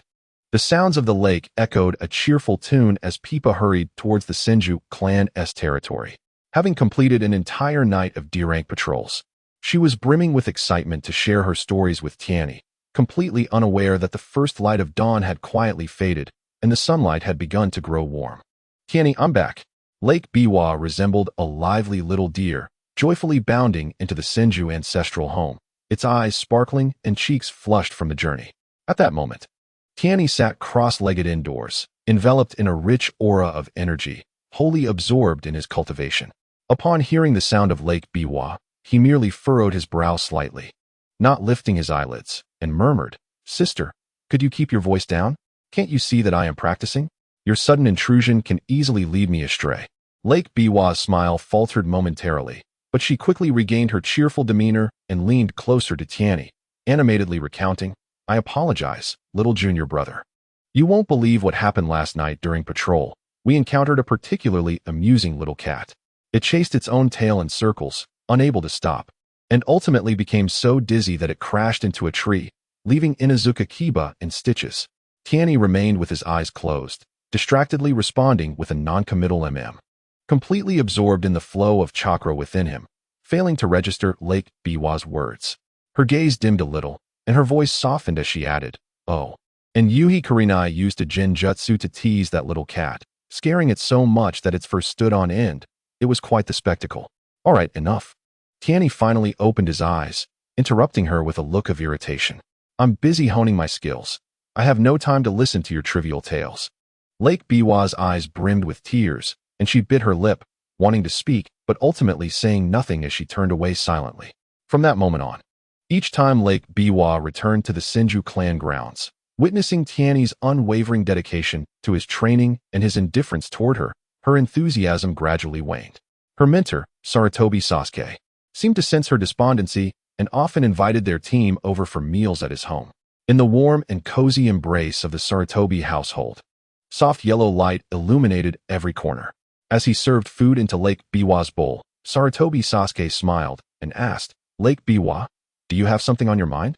With a sigh of disappointment, she replied, I have a little brother who is quite adorable, but whenever I want to play with him, he is always busy training and scolds me for disturbing him if I don't practice. What should I do, Teacher Sarutobi? Sarutobi Sasuke chuckled. You must be referring to Lord Hashirama's disciple, Tianyi. Don't take it too much to heart. That boy is wholeheartedly devoted to his training under Lord Hashirama and tends to overlook those around him. Matters of the heart require mutual affection and care. If you pour your heart into someone who doesn't reciprocate, that won't do. Seek someone who truly values you to find genuine happiness. Lake Biwa lowered her head, stirring her food pensively. At that moment, Sarutobi Hizashi approached with a steaming plate of dumplings, gently placing it before her while saying, I made this especially for you. Do taste it, and see if it suits your palate. His eyes were filled with concern, forming a stark contrast to Tianyi's indifference. As the days passed, Sarutobi Hizashi's attentiveness to Lake Biwa grew ever more meticulous. Every morning, he would eagerly await at the path leading to Lake Biwa, holding a meticulously prepared breakfast in his hands. Upon seeing the lake, a radiant smile would illuminate his face as he hurriedly approached, exclaiming, Good morning, Lake Biwa. Here are your favorite red bean buns, still warm. Do enjoy. Whenever they embarked on joint missions, Sarutobi Hizashi exhibited unparalleled care for Lake Biwa. On one occasion, they encountered a band of cunning rogue ninjas. Amidst the fierce battle, one rogue seized an opportunity, brandishing a long knife and viciously aiming it at Lake Biwa. In a flash, Sarutobi Hizashi positioned himself in front of her, sustaining a cut on his arm that gushed blood. Hizashi, you're hurt. Lake Biwa cried out anxiously, her eyes brimming with concern. Yet, Hizashi, with a carefree smile, reassured her, it's nothing, just a minor injury. As long as you're safe. That's all that matters. In that moment, an extraordinary warmth surged within Lake Biwa's heart. Simultaneously, her bond with her teammates, Inuzuka Kiba and Yuhi Kurenai, deepened considerably. After completing a mission, they rested together by a small river in the village.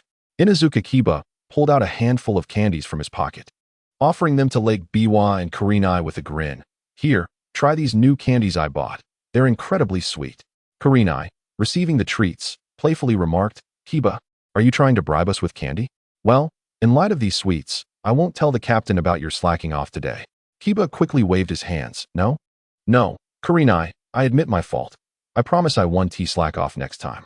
Lake Biwa was amused by their banter, momentarily casting aside her previous worries. As time passed, Lake Biwa's visits to the Senju clan decreased, and unbeknownst to her, her feelings for Sarutobi Hizashi began to evolve. One starry night, Hizashi invited Lake Biwa beneath the cherry blossom tree in the village. A gentle breeze wafted through, causing the blossoms to fall like snow, enveloping them. Taking a deep breath to muster his courage, Hizashi gazed into Lake Biwa's eyes and earnestly confessed, Lake Biwa, I have liked you for quite some time. From the first moment I saw you, your smile has been etched in my heart. Each day spent with you fills me with indescribable joy. Would you do me the honor of being my girlfriend? Before the chapter could conclude, Lake Biwa's cheeks flushed crimson, and she lowered her head, softly replying, Hizashi, actually, I have feelings for you too. In that instant, it felt as if the entire world had fallen silent, leaving only the two young hearts drawn closer by sweet affection. However, Tenyu, immersed in the joys of his training, suddenly realized that Lake Biwa had not returned to the Senju clan for quite some time, stirring a sense of inexplicable loss within him. Inquiring about her whereabouts, he learned that she was with Sarutobi Hizashi, leaving him with an indescribable sensation. Though he did not harbor romantic feelings for Lake Biwa, his mature perspective on relationships, shaped by 2 lifetimes, allowed him to appreciate the vibrant, youthful girl, provided she did not interrupt his training. Had Lake Biwa ultimately chosen to be with him, surely she would find happiness, Tianyi mused to himself, resolved to seek out People Lake for clarification. After all, these families had consistently schemed against the Senju clan, and recently, People Lake had declared that she could only ever belong to him, thus he could not allow her to be exploited. Upon arriving outside the Senju clan, he spotted People Lake walking jovially alongside Sarutobi Hizuchi. Senior sister, may I have a word with you? Tianyi approached with a smile. People Lake glanced at him, then at Sarutobi Hizuchi, hesitating for a moment before following Tianyi to a quieter spot. Senior sister, are you truly together with Sarutobi Hizuchi? Tianyi asked directly. People Lake met his gaze, a flicker of complex emotions crossing her features. She took a deep breath and replied, Tianyi, do you remember our days together? I eagerly awaited the chance to share my life with you, but you seemed only to care for your cultivation, indifferent to my feelings. I too require care and companionship. Hizuchi is different. He values every word I say and is always there when I need him. Little junior brother, I believe our age difference creates a gap between us, making us unsuitable. Tianyi recalled how People Lake had often sought him out for conversation, yet he, engrossed in his own cultivation, had little interest in the romantic pursuits of a young girl. His life's quest was to attain longevity, and he pondered if People Lake would indeed find happiness with Sarutobi Hizuchi over following him. I apologize, senior sister. I have been so absorbed in my cultivation that I overlooked your feelings. Sarutobi Hizuchi is indeed a commendable person. Congratulations on finding your true love. I sincerely wish you happiness, he murmured. People Lake regarded him with a hint of reluctance, yet her resolve quickly strengthened. Tianyi, you are still quite young. What is past is past. I am very happy with Hizuchi now, and when you grow older, you too will find your own happiness. With that, she turned and returned to Sarutobi Hizuchi's side. Tianyi watched their departing figures, reflecting on how they were indeed a destined pair in the original narrative. Despite his presence as a variable, it seemed they would ultimately revert to the foreordained storyline. He called out to People Lake's retreating silhouette, Senior sister, you will surely find happiness. If I discover that you are treated poorly by Sarutobi Hizuchi, I shall not hesitate to confront him. A smile graced People Lake's lips as the burdens in her heart finally lifted. She thought to herself that her little junior brother was too absorbed in his training to even consider romantic entanglements. Sarutobi Hizuchi, taken aback, replied loudly, rest assured. I would never allow People Lake to endure even the slightest grievance. From that moment on, Tianyi dedicated himself to his training with renewed fervor. He aspired to elevate his strength, aiming to reach the pinnacle of chi refinement before breaking through to the foundation establishment stage. According to his master, the chakra he possessed was of Jonin caliber, with his physical prowess exceeding that of a clan leader. His overall combat effectiveness was at the level of a clan leader as well. His path diverged from that of the ninjas in this world, and it differed from the cultivation practices he had heard about in his past life. It represented a novel synthesis of 2 distinct cultivation systems, driven solely by his own exploration and determination. The early morning in Konoha village was tranquil and beautiful. After finishing breakfast, Tianyi did not rush off to practice ninjutsu as he usually did. Instead, he waited somewhat awkwardly for his mentor, Kushina Uzumaki. His heart fluttered with a blend of nervousness and excitement, akin to a little rabbit, as he repeatedly thought to himself, today, I shall finally begin learning the art of sealing. I wonder if it will be difficult. Kushina noticed Tianyi's unusual demeanor and asked with a smile, Little Tianyi, why haven't you gone to practice ninjutsu today? Do you have something special to share with your master? Scratching his head, Tianyi revealed a shy smile and replied, Master, I would like to learn sealing techniques from you today, if that's all right. My teacher mentioned that he has no more ninjutsu to teach me for now and suggested I learn from you. He even said that your sealing techniques are the best in the world. Kushina chuckled, her eyes filled with affection, and said, of course. My dear Tianyi can learn anything he wishes. Come, let us go practice sealing techniques in the quiet room. The two ambled through the courtyard and corridors, with Tianyi curiously gazing around, his mind brimming with fantasies about sealing techniques. What could they possibly be like? Would they be particularly impressive? Upon reaching the quiet room, Kushina spread a special piece of paper on the ground and skillfully drew 7 symbols upon it.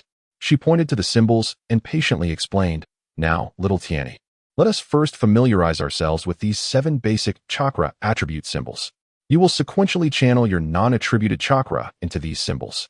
Taking a deep breath, Tianyi cautiously extended his hand towards the first symbol. As soon as the chakra flowed into it, a whirlwind erupted from the symbol. Kushina elaborated. This is the wind attribute symbol, a mark established by the natural laws of the world for wind. It was derived from the traces left by wind eroding rocks, a concept understood through generations of research.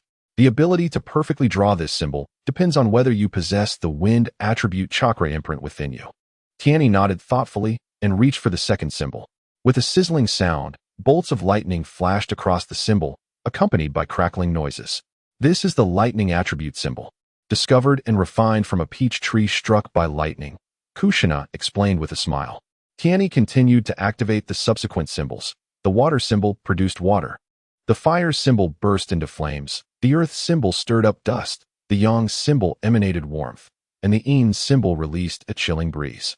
As Kushina observed, she provided detailed explanations of each symbol's history and evolution. Tianyi listened intently, his eyes fixed on the symbols, marveling at the stories hidden behind them. The art of sealing was truly enchanting. Kushina then presented Tianyi with over a dozen variations of the water attribute symbol, simultaneously channeling chakra and explaining, look, these symbols can represent the various states of water in nature. Ice, mist, droplets, rushing water, gentle streams, murky water, clear water, water in different colors, and even toxic water. Each situation alters the symbol. Tianyi absorbed the information with great seriousness, his eyes gleaming with determination as he thought to himself. These symbols are like keys that can unlock the doors to different worlds. I must master them. With a remarkable memory honed over 2 lifetimes, he memorized the runes after only a few readings and articulated their meanings with precision. Uzumaki Mizuho gazed at Tianyi in astonishment, unable to suppress his admiration. Little Tianyi, you truly possess an extraordinary talent. It is no wonder that in just half a year, Hashirama found little left to teach you. Now, proceed to infuse the runes I have drawn with formless chakra and observe any changes. Tianyi complied, yet the wind, lightning, and fire runes remained unresponsive. Observing this, Uzumaki Mizuho chuckled and elucidated. This is the inherent characteristic of the runes. Without the corresponding chakra attribute, the drawn runes cannot be activated. A ninja's mental energy leaves an imprint when generating chakra. Without the corresponding chakra, the runes remain dormant. Tianyi nodded earnestly, pondering to himself. It seems I must hasten to develop the other 3 chakra attributes. The development of chakra is neither overly difficult nor exceedingly simple. It is akin to my initial endeavor in cultivating with chakra. The first step involves establishing the corresponding chakra veins within the body, followed by the birth of chakra within these veins using the principles of mutual generation and restraint. Generally, elite ninjas can cultivate new chakra attributes. Yet many merchants hesitate to do so. The reasons are twofold. First, the development of new attributes consumes chakra and mental energy, hindering the enhancement of one's skills. Second, individuals typically prefer to strengthen their strengths rather than possess a plethora of abilities without mastery. After all, ninjas pursue ninjutsu primarily for combat, not for ease in daily life.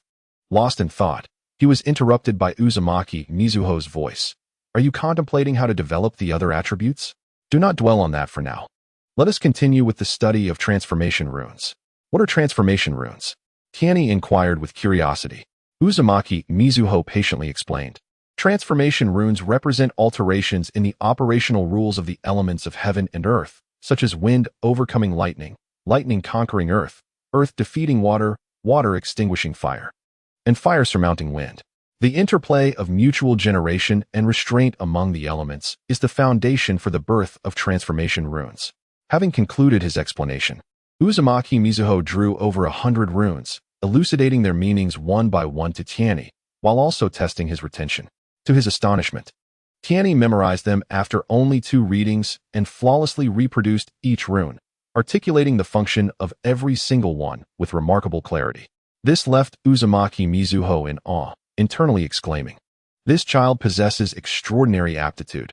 He is destined for greatness."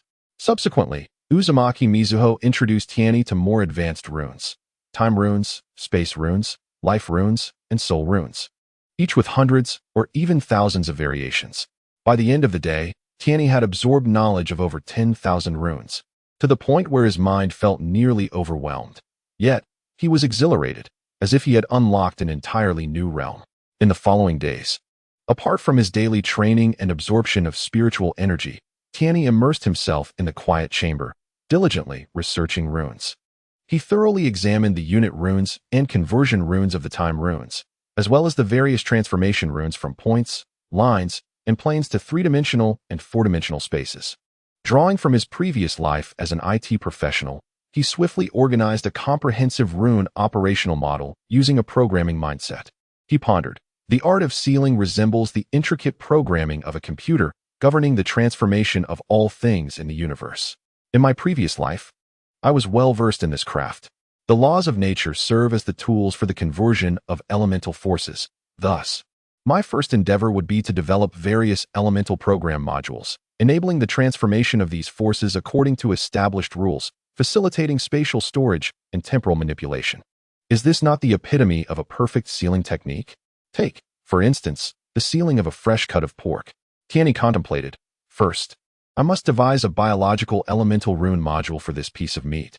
Then effectuate the transformation of the elemental forces to convert the meat into water runes or its intrinsic runes, sealing it within a custom-designed spatio-temporal realm. The dimensions of this realm and the flow of time can be tailored by the master of sealing, contingent upon their mastery of the elemental forces and the laws governing them. The method to activate this realm lies within the rune techniques of elemental transformation." With this realization, Tianyi felt a surge of excitement, nearly leaping from his seat, as if he had uncovered the key to the art of sealing. Like a man possessed, he fervently absorbed various elemental runes from the Vortex Water Master.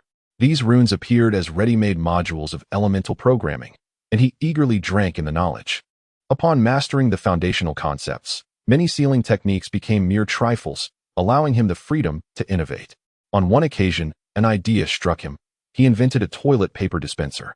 By merely placing a hand beneath it, the box would sense the motion, illuminating the wood attribute rune, and toilet paper would flow endlessly.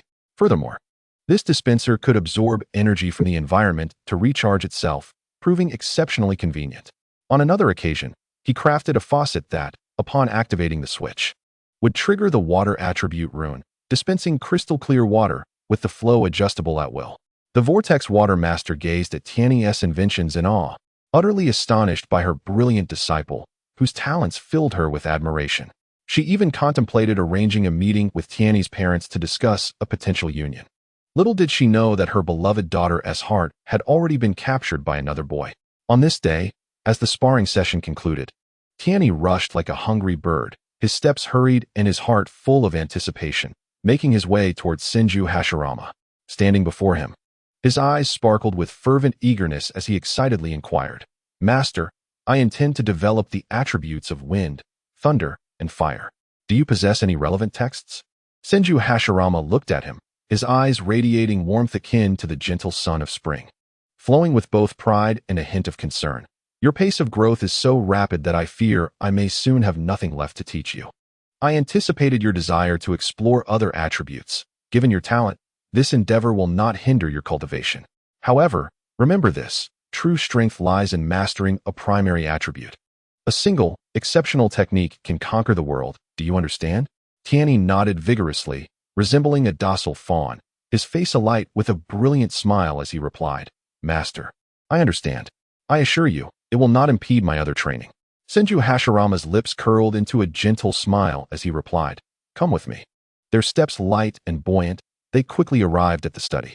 After searching through the bookshelf, Senju Hashirama retrieved 3 volumes and handed them to Tianyi, stating, "The development of elemental attributes primarily relies on the powerful chakra to open the meridians. These 3 books detail the characteristics of fire, lightning, and wind attributes, as well as the methods to channel them. This should not pose a challenge for you. Delve into the texts and ponder them at your leisure." "Thank you, Master," Tianyi exclaimed, receiving the books with an enthusiasm akin to that of one who has acquired the most precious treasure in the world. He clutched them tightly, eager to find a quiet corner to immerse himself in study. With the knowledge of development methods in hand, Tianyi, filled with excitement and anticipation, made his way to the back mountain. He cautiously opened the books, his eyes shimmering with focus, as he meticulously read each word and sentence. The texts conveyed that the 5 elemental attributes of the world are interdependent and antagonistic, akin to a perfectly meshed gear, forming a flawless cycle. Fire, fervent and unrestrained, brims with boundless energy, nurturing the earth as molten lava cools into solid ground. Earth, heavy and steady, silently upholds all things, giving rise to water. Much like the fresh springs emerging from the depths of the earth, water, gentle and dynamic, embraces all in its formless essence. Earthing wind, akin to ripples stirred on a tranquil lake by a gentle breeze. Wind, free and untamed, penetrates all, fueling fire as a bellows stokes the flames. Fire, in its utmost eruption, can also birth thunder, reminiscent of the collision of the most tempestuous forces in existence. The development of attributes must proceed in the order of the 5 elements to open the meridians within one's body. Having already mastered the attributes of water, earth, and wood, Tianyi understood that the next sequence, following the cycle of generation, would be wind, fire, and lightning. However, recalling the 5 elements from his previous life as metal, wood, water, fire, and earth, he contemplated and resolved to develop the spiritual attributes based on those memories. Taking a deep breath, Tianyi slowly closed his eyes, his expression growing serious and focused. He concentrated all his spirit, channeling the inner spiritual energy as if he were a general commanding countless troops, directing the energy towards the fire attribute meridians. He felt the spiritual power within him awaken like a slumbering giant, surging forth under his guidance with an unstoppable momentum. This energy tore through the fire attributes' corresponding heart meridian with the force of a battering ram. In an instant, he sensed the spiritual energy within him ignite like a spark, kindled with a newfound intensity of fiery power, flowing more smoothly through his meridians like a blazing flame. Each pulse brimming with vigor, radiating a searing warmth, as if destined to incinerate all in its path. Subsequently, Tianyi, following the order of fire-generating earth and earth-generating metal, began to impact the metal attribute meridians. This time, he mobilized the fire attribute energy he had just acquired, harmonizing it with his inherent spiritual force. His gaze revealed determination and persistence, beads of sweat forming on his forehead, unnoticed in his fervor. The spiritual energy flowed like a relentless golden river, gradually navigating towards the lung meridian corresponding to the metal attribute. As the energy surged, a tingling sensation coursed through the lung meridian, reminiscent of countless tiny currents traversing, or perhaps like myriad fine needles gently pricking. The sensation was a curious blend of pain and novelty. Before long, a crisp crack echoed as the metallic meridians were successfully connected. At that moment, a wondrous transformation occurred within him. His spiritual energy took on a newfound sharpness and an aura of lethal intent, as unyielding as metal itself. This essence seemed capable of slicing through the very air, intertwining with the previous fire attribute power, yet achieving a remarkable equilibrium, as both energies melded within him while maintaining their distinct characteristics. After a brief respite, Tianyi could scarcely catch his breath before he tirelessly commenced the process of channeling his spiritual energy through the wind attribute meridians. The wind, intangible and formless, was ubiquitous. It symbolized freedom and embodied vitality. He furrowed his brow, biting his lip, as he concentrated intently on rendering his spiritual energy delicate and agile, akin to a gentle breeze caressing his face, imbued with a sense of comfort and tranquility. The energy transformed into wisps, reminiscent of willow fluff dancing in the spring breeze, seeping toward the wind attribute meridians. This endeavor was no simple task. The wind meridians exhibited a unique resistance to his energy, resembling a stubborn fortress steadfastly defending its territory. Yet, Tianyi did not yield in the slightest. He persistently adjusted the form and flow of his spiritual energy, attempting time and again. Each failure only strengthened his resolve, each modification drawing him closer to success. At last, through his relentless efforts, the spiritual energy successfully traversed the wind attribute meridians. Instantly, he felt his internal energy become lighter, infused with a vibrant essence, as if a gentle gale could erupt from his being at any moment, granting him the freedom to soar through the realms. At last, only the thunder attribute meridians remained. Thunder, harboring immense power and a sense of devastation, is among the most ferocious forces of nature, exuding an intimidating presence. Tianyi gathered the spiritual energy he had previously fused from the other attribute meridians. This energy now possessed multiple attributes, rendering it extraordinarily potent. Akin to an ocean teeming with the confluence of countless rivers, unfathomable in depth. He compressed this energy again and again, each compression akin to harnessing an impending cataclysmic storm. Then, with a sudden surge, he propelled himself toward the thunder attribute meridians. Surrounding the meridians, bolts of electricity flickered, mounting a fierce counterattack against the invading energy, as if countless lightning serpents clawed and writhed, fiercely assaulting the encroaching force. In that moment, Tianyi felt as if his body were pierced by innumerable needles, the pain excruciating and deeply rooted, as though it sought to rend his very soul. Yet, he gritted his teeth, his complexion pale as parchment, veins bulging upon his forehead, summoning all his strength to channel his energy. After a fierce struggle, his spiritual energy finally breached the defenses of the thunder attribute meridians and successfully connected. In an instant, he felt an infusion of thunderous power within him, a force coursing with electric currents, causing his body to tremble slightly, as if he had become the sovereign of thunder in the realm.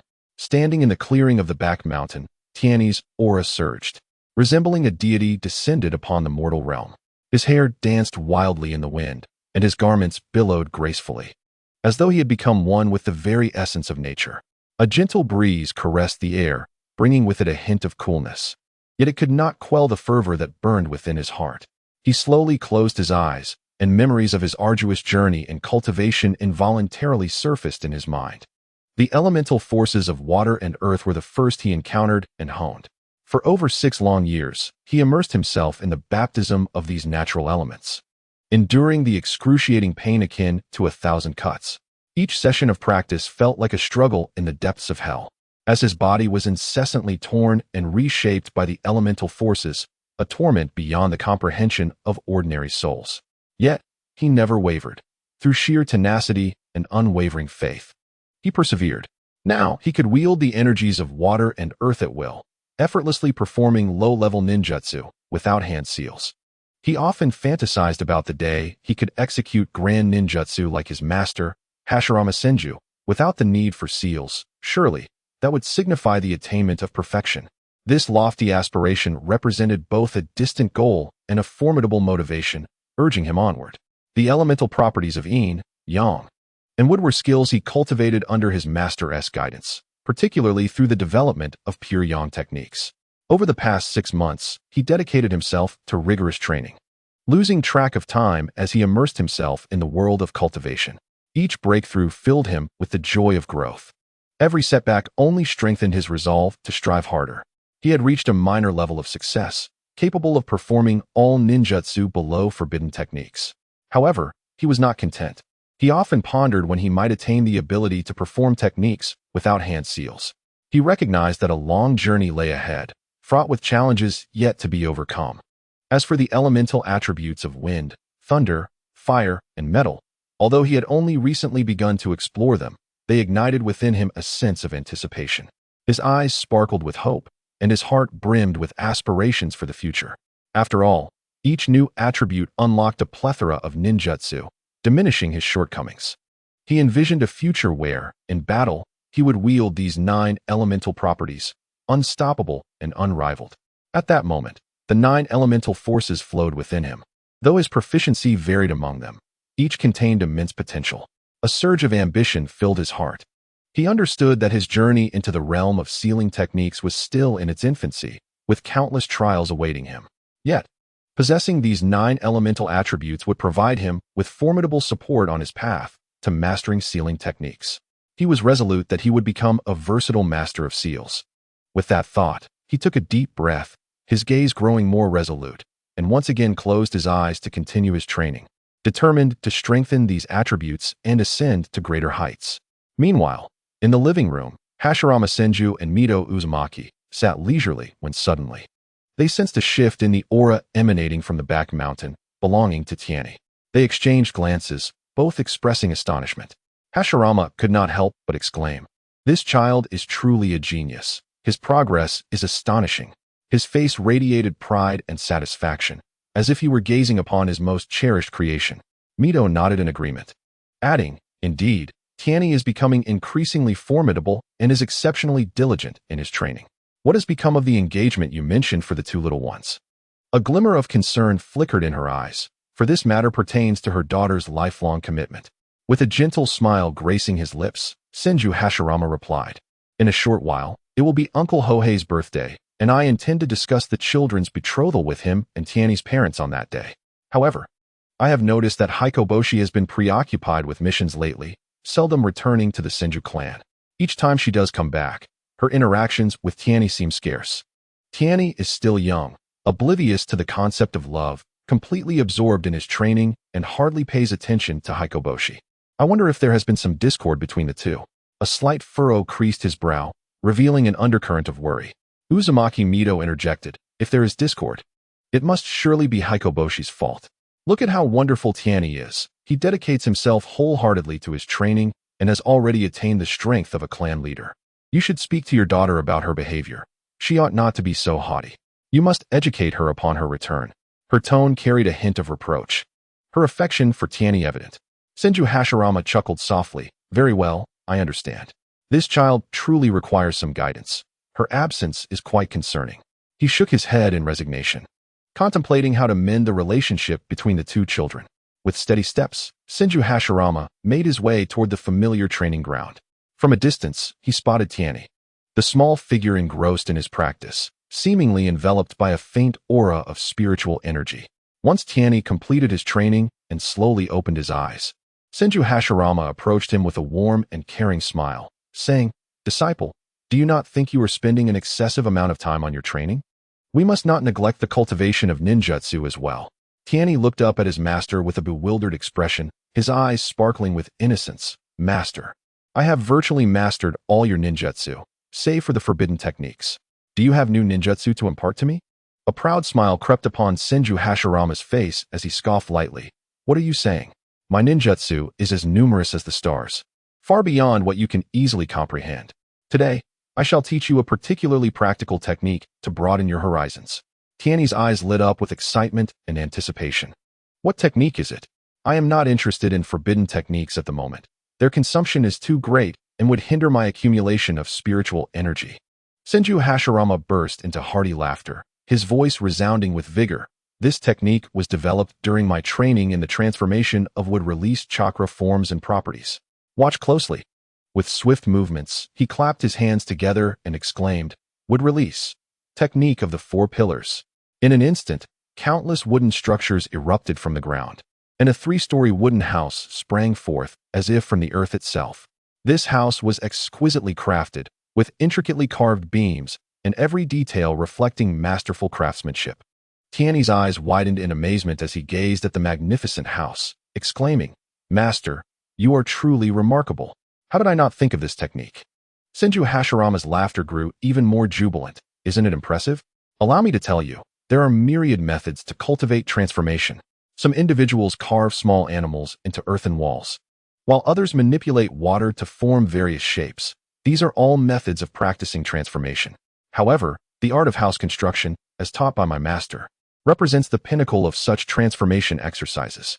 In the initial stages, crafting a simple square wooden house is relatively straightforward. Yet as one progresses, the complexity of buildings, intricate carvings, and elaborate wooden structures can be sculpted to resemble the creations of the finest carpenters in real life. This demands years of diligent practice. Now, I shall impart this technique to you, which will serve as an excellent opportunity for you to refine your wood release skills.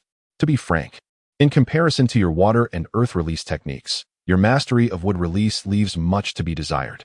Tianyi nodded earnestly, determination gleaming in his eyes. Master, I shall practice diligently. Senju Hashirama explained patiently. This technique requires precise chakra output.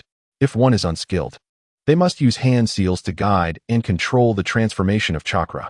Ultimately, one must employ mental focus to delineate the specific image of the house they wish to construct. The more exquisite and perfect your outline, the more refined, flawless, and sturdy the resulting house will be. This is the essence of practicing nature transformation. Eagerly, Tianyi embarked on his first attempt, successfully constructing a simple wooden house. Excitement sparkled in his eyes as he endeavored to build higher. 1 story, 2 stories, 3 stories. Yet upon reaching the 10th floor, the house collapsed with a thunderous crash. Undeterred, Tianyi closely observed his master's architectural structure. The house appeared to be a seamless creation, as if carved from a single piece of wood. Adorned with intricate patterns and lifelike human figures, reminiscent of a masterpiece by a top-tier sculptor. Inspired, Tianyi began to emulate his master, meticulously refining the house. This technique seemed to possess a kind of enchantment, captivating Tianyi deeply. After all, who wouldn't wish to construct their dream home with their own hands? From that day forward, Tianyi dedicated himself to building houses on the hillside each day. Once completed, he would use his technique to flatten and rebuild, seeking the purest joy in this cycle of creation and destruction. It felt like an engaging game to him, striving for perfection in every house he constructed. The hillside often echoed with resounding crashes, and everyone knew it was Tianyi practicing his wood release construction. One day, at the breakfast table, Senju Hashirama looked at Tianyi with concern and inquired, "Tianyi, how is your practice of the 4 pillars house technique progressing?" Tianyi furrowed his brow slightly, a hint of confusion on his face, and replied, "Master, I feel as though something is missing.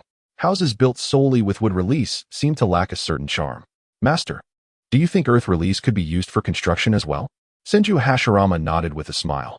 "As long as you can master earth release to the point of fluidity, you too can construct houses. However, earth release does not possess the same malleability as wood release. Its rigidity makes it less suitable for intricate operations compared to wood release." From that day forth, the hillside resonated once more with tremendous roars. In the beginning, Tianyi constructed a rock house using earth manipulation techniques. Though exceptionally sturdy, capable of reaching a height of 60 stories without collapsing, the house was too rigid and failed to meet her aesthetic standards. At that moment, memories of concrete structures built from steel and cement in her past life surfaced in her mind. Thus, she devoted herself to researching a ninjutsu that combined water and earth, ultimately creating a cement house. The plasticity of the cement house far surpassed that of the rock house, yet its sturdiness was inferior, and its aesthetic appeal paled in comparison to wooden houses. Tianyi found herself lost in deep contemplation, meticulously analyzing the characteristics of the 3 ninjutsu forms: the beauty and versatility of wood manipulation, the solidity of earth manipulation, and the unique properties born from the fusion of water and earth. How could she perfectly integrate their advantages? After countless attempts and failures, enlightenment struck her. By using hard rock as the foundation of the house, she could ensure it remained tall and resilient.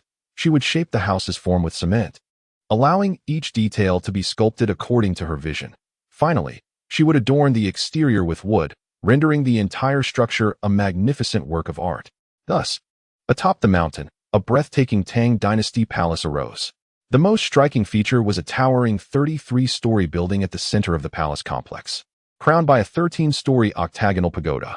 The entire structure boasted a modern architectural style, grand and imposing, exuding an extraordinary presence.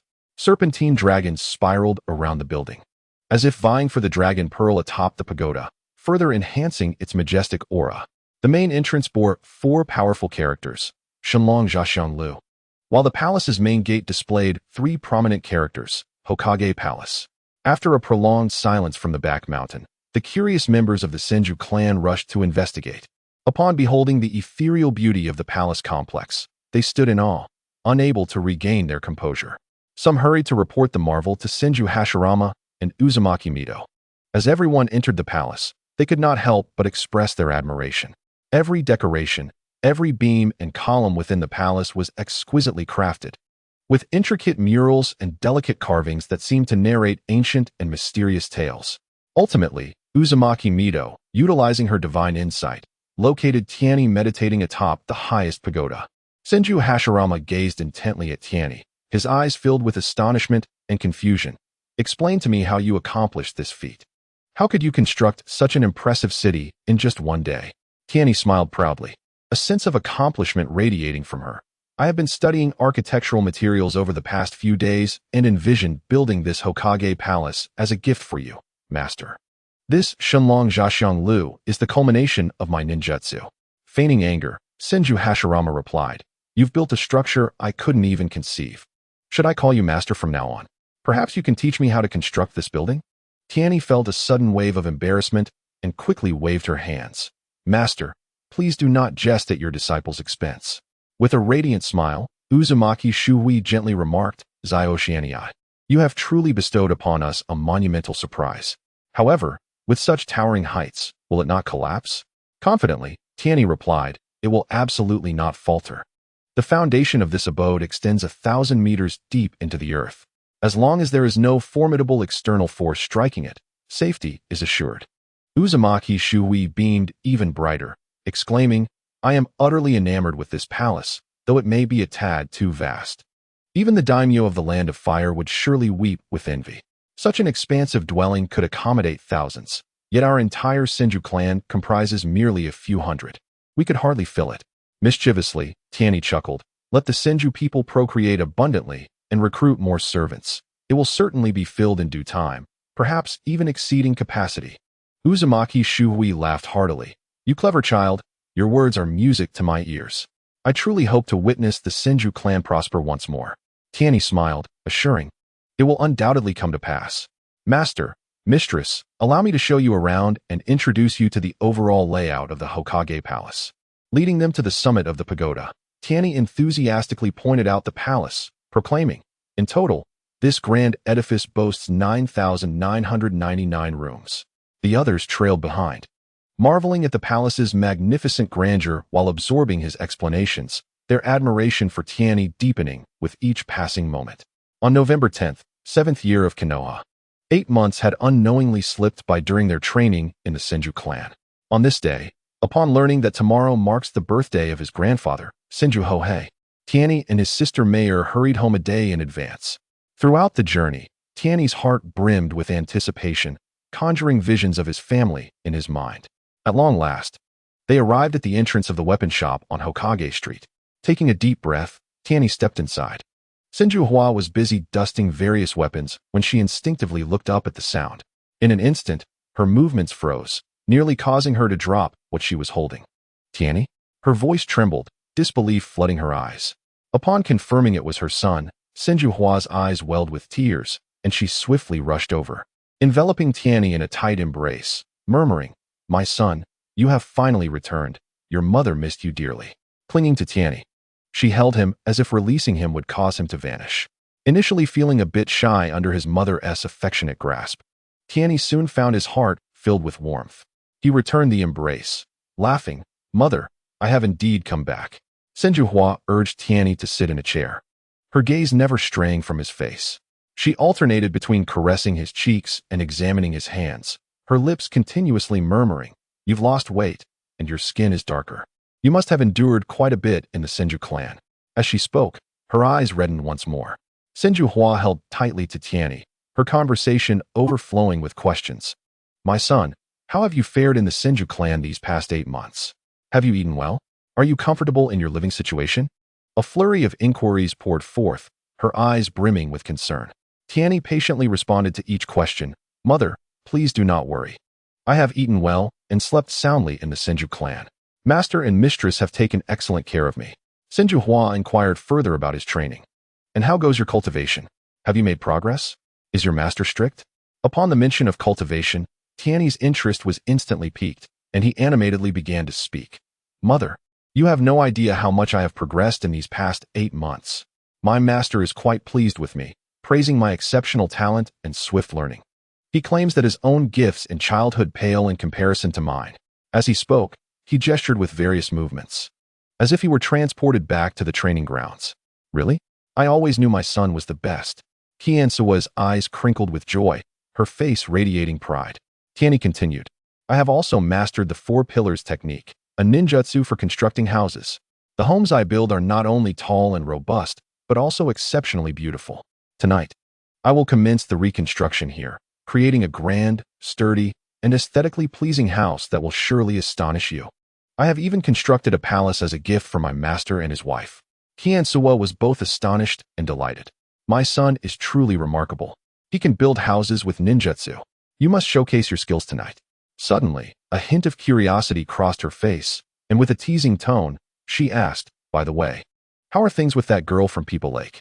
Is your relationship blossoming? At this, a flicker of discomfort crossed Tianyi's face as he scratched his head. Mother, please don't fret unnecessarily. I'm only a little over 6 years old. It's far too early for romance. Besides, People Lake has her eyes set on Sarutobi Hisashi. Kiansuwa was somewhat taken aback. When did that girl become involved with the Sarutobi boy? I always thought you two would. She let out a gentle sigh, followed by a smile. But it's fine. Children have their own ideas. As long as you both are happy. Thinking of People Lake brought a tender reminiscence to Kiansua's gaze. The girl was lively and sweet-tongued, always addressing her as auntie with endearing affection, which made her utterly lovable. The mother and son engaged in lively conversation, discussing everything from mundane matters to progress in their training, and even touching upon emotional concerns, with no hint of estrangement between them. Unbeknownst to them, dusk gradually descended, and the golden rays of the setting sun streamed through the window, casting shimmering light across the floor. Grandfather and 6 aunts soon arrived home, filling the space with warmth and joy. The family gathered together, creating a vibrant atmosphere. Seated in the main position, Grandfather wore a gentle smile, his eyes brimming with affection for Tianyi. The aunts encircled him, their gazes equally filled with concern. Tianyi found himself enveloped in a cocoon of love. Tianyi, you've finally returned. I've missed you dearly, Grandfather Qinsho Baoping said, extending his hand to affectionately ruffle Tianyi's hair. His rough palm bore the warmth of time and deep longing. Aunt Qinsho Tong quickly pulled Tianyi over, placing a plate filled with treats into his hands. Child, you must not have eaten well in the Qinsho clan. You look so thin. Her words were laced with tenderness. The family exchanged warm inquiries about Tianyi's well-being, filling his heart with a comforting warmth. After a while of casual conversation, Kiansuwa and the aunts turned to discuss their respective businesses, and the atmosphere shifted to a more serious tone. Madame Qinsho Tong wore a troubled expression as she lamented, My restaurant is suffering due to the newly opened establishment by the Chodao family. Their luxurious decor and attentive service have drawn customers away, leading to a significant decline in my business. With a soft sigh, she conveyed a sense of helplessness in her eyes. Grandpa Qinsho Baoping furrowed his brow in agreement. My pharmacy is facing similar challenges. The Nara family's diverse range of new medicines and effective marketing strategies have resulted in dwindling customers for me. I find myself at a loss regarding what to do. His gaze revealed confusion and anxiety, as the crisis facing his long-established pharmacy left him feeling overwhelmed. Sister Qinsho offered a bitter smile. The facilities at the Sarutobi clans surpass mine, and their prices are more reasonable. Many of my rooms remain unoccupied. There was a hint of disappointment in her tone, as she had invested considerable effort into her inn, yet could not compete with her rival's advantages. When Sister Qinsho Yun mentioned the Sato family's casino, her expression mirrored that of the others. The Sato Casino offers a variety of attractions and events, and my customers have all been drawn to them. My small casino is on the verge of collapse. Mother Qinsho Hua expressed her concerns regarding the Uchiha family's weapon shop, noting, the Uchiha weapons are of superior quality and well-known, making it increasingly difficult for our shop to succeed. As the elders shared their grievances, Tianyi recalled some business strategies from his previous life, and a spark of inspiration ignited within him. Actually, we could approach our businesses from a different angle. Are you familiar with supermarkets, large shopping malls, grand restaurants, 5-star hotels, chain stores, celebrity entertainment, and real estate? The group looked at him with puzzled expressions, shaking their heads in unison. Tianyi continued to elucidate. Supermarkets and large shopping malls concentrate a variety of goods in one location for sale, offering a comprehensive selection for customers who prefer one-stop shopping. We could also implement promotional activities, such as discounts and special offers, to attract more shoppers. Grandpa nodded thoughtfully, intrigued by the idea. as it promised to cater to diverse customer needs and undoubtedly draw them in. Sister Chinsho inquired curiously, what about chain stores? Chain stores operate identical establishments in various locations, with uniform decor, management, and pricing. This model can expand business scale and enhance visibility. For instance, if Madam's restaurant were to launch a chain, we could introduce our culinary delights to a wider audience, Tianyi patiently explained. Madam's eyes brightened at this notion. That's excellent. Even if one location struggles, the others could sustain us. As for celebrity entertainment, we could nurture talented individuals to perform or host competitions, which would not only generate income but also elevate our reputation, Tianyi continued. Sister Chinsho Yun was intrigued. That sounds promising. My casino could invite celebrities to perform, undoubtedly attracting more patrons. Real estate involves purchasing land to construct homes for sale or rent, allowing us to collect rental income. We could tailor different types of housing, villas, apartments, and standard residences to meet various needs. Moreover, I have recently acquired a ninjutsu for building that is both efficient and aesthetically pleasing, Tianyi elaborated. Grandfather clapped his hands in excitement, exclaiming how marvelous the ideas were. Tianyi, you truly are our family's lucky star. Soon, you shall demonstrate your house-building ninjutsu for us. Tianyi further shared some management strategies, emphasizing the importance of employee training to cultivate a commendable service attitude. He also stressed the necessity of conducting market research to comprehend customer needs, thus perpetually enhancing our products and services. The aunts and grandfather listened attentively, occasionally posing questions which Tianyi addressed one by one. Unbeknownst to them, the day had grown late, yet the fervor of their discussion within the room remained undiminished. Under Tianyi's inspiration, the elders seemed to have unlocked new avenues of commercial thought, brimming with confidence for future ventures. Father Qian Xiaodianfu and younger brother Tianming returned home from their special training sessions, both undertaking rigorous daily practices, primarily because Tianming had been bullied by other students at the Ninja Academy. Upon learning the circumstances, Tianyi realized it was all due to him. Following his feigned defeat against Uchiha Kagami during their duel at the academy, he had inadvertently thrust Tianming into the maelstrom of public scrutiny. From that day forth, opinions about Tianyi at the academy polarized into two extremes. The female classmates would gather, cheeks flushed, to discuss Tianyi with admiration, marveling at how, at just 6 years old, he bravely faced the 11-year-old Uchiha Kagami. Despite his loss, they deemed him incredibly courageous and handsome. Indeed, and he has caught the eye of the first Hokage. His future is undoubtedly bright. Their eyes sparkled with affection, as though uttering Tianyi's name alone could evoke his ethereal charm. Conversely, the male classmates exhibited a starkly different demeanor, often sporting derisive smiles, critiquing Tianyi with scorn. Thought Tianyi was exceptional. He merely lost to senior Uchiha Kagami. What does it matter if he was taken under the Hokage's wing? Challenging a senior beyond his means, he is merely a defeated clown, so ludicrous. Such harsh words spread like wildfire throughout the campus. Tianming, having recently entered the ninja school, idolized his brother. At home, everyone praised Tianyi's extraordinary talents, heralding him as the pride of the family. In Tianming's eyes, Tianyi was the family's celebrated prodigy, chosen as a disciple by the Hokage, embodying the family's great expectations. Tianming had secretly emulated his brother, diligently practicing both physical and ninjutsu skills. However, upon first hearing those boys mock his brother, his once clear eyes ignited with fury. His small fists clenched tightly, knuckles whitening from the strain. After school, when Tianming spotted those boys ridiculing his brother, he charged forth without hesitation, shouting, "You shall not mock my brother any longer." The boys paused momentarily before erupting into laughter. One taller boy jeered, "What? You little runt wish to defend your brother?" Tianming did not falter, launching himself at the boy with all his might, striking with his still innocent fists. However, outnumbered, he was quickly surrounded. Fists and feet rained down upon him. He was knocked to the ground but stubbornly arose time and again, continuing to resist. Tianming bore bruises and welts, his face marred and body marked with the footprints of his assailants. In the evening, battered and bruised, Tianming limped back home. Upon seeing his condition, his grandfather's eyes filled with concern, and he hurriedly fetched the finest healing ointment from the pharmacy, gently applying it to Tianming's wounds while murmuring, "My dear child, how did this happen?" Meanwhile, his mother, after listening to Tianming's account, wiped away her tears and softly chided him. "You reckless child, have you gotten hurt? Let them mock you as they please. You must strive to grow stronger to protect your brother. Such impulsive actions will only lead to your own injury and cause your family worry. Do you understand? Yet, Tianming bit his lip, remaining silent, his eyes still radiating defiance. That night, lying on the tatami mat, despite the excruciating pain from his wounds, his mind was filled with visions of his brother. He recalled his brother's resolute expression while lying in the hospital bed and the confident smile that graced his face when he was praised by the family after his recovery. He silently vowed to become stronger so he could protect his brother and prevent others from mocking him again.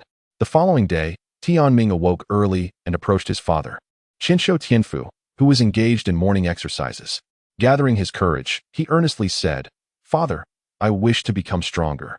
I no longer want to be bullied, nor do I want to hear others ridicule my brother. Will you train me?" Qinshu Tianfu, observing the determination in his son's eyes, felt both pride and a twinge of sorrow in his heart. He nodded and agreed to Tianming's request.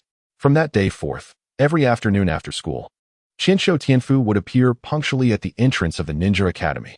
Clad in a black ninja outfit, he exuded an air of authority. The moment Tianming spotted his father, excitement would light up his eyes, and he would rush towards him, ready to head to the training grounds in Konoha. At the training grounds, Qinshu Tianfu set stringent expectations for Tianming. "Focus. Your chakra control must be precise," he commanded loudly. Tianming, drenched in sweat with a flushed face, diligently followed his father's instructions. He practiced throwing shurikens repeatedly and attempted to master various ninjutsu. Despite the fatigue and soreness in his arms, he never entertained a thought of giving up. During breaks, Tianming would listen to his father's stories about his brother's rigorous training in the Qinshu clan, envisioning his brother's dedication. He longed to be as exceptional as his brother and earn his admiration. Observing his son's focused demeanor, Qinshu Tianfu felt a surge of hope.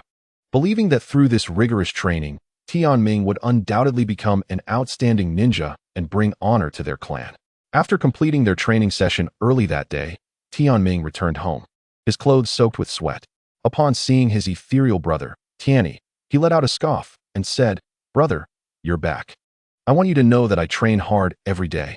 I will soon avenge your defeats and mockery." Tianyi smiled gently, his expression like a warm breeze that effortlessly dispelled the shadows of worry in one's heart. He replied softly, "Then I must thank my dear younger brother." At that moment, Senju hurried over to her son Tianming and said, "The family is waiting for you to eat. Quickly wash up and join us." Soon, the family gathered around the dining table to indulge in dinner. The situation in Konoha became the focal point of their conversation. Under the formidable reforms instituted by Senju Tobarama, Konoha village underwent a remarkable transformation, becoming harmonious and stable. The families that had previously covertly undermined the tranquility of Konoha were ruthlessly suppressed by Tobarama's iron-fisted measures. Gradually, the various clans shifted their focus from assassination and conflict to the development of their respective commercial enterprises. While this was a positive development, it significantly impacted Konoha's existing economic market, igniting fierce competition among businesses. Concern was etched on the faces of the family members. Senju Tianfu furrowed his brow, pushing rice around in his bowl as he remarked, "With such intense commercial competition outside, will our family's industry be greatly affected? I've heard that many families are undercutting each other with various tactics." Senju sighed softly. "Indeed, business at our shop has noticeably declined lately. Many of our loyal customers have been lured away by the new establishments opened by the Uchiha clan. I worry about how we will manage if this continues." Tianyi, observing the worried expressions of his family, set down his chopsticks and spoke with earnestness. "Everyone, let us not be overly troubled. Allow me to analyze the commercial landscape of Konoha.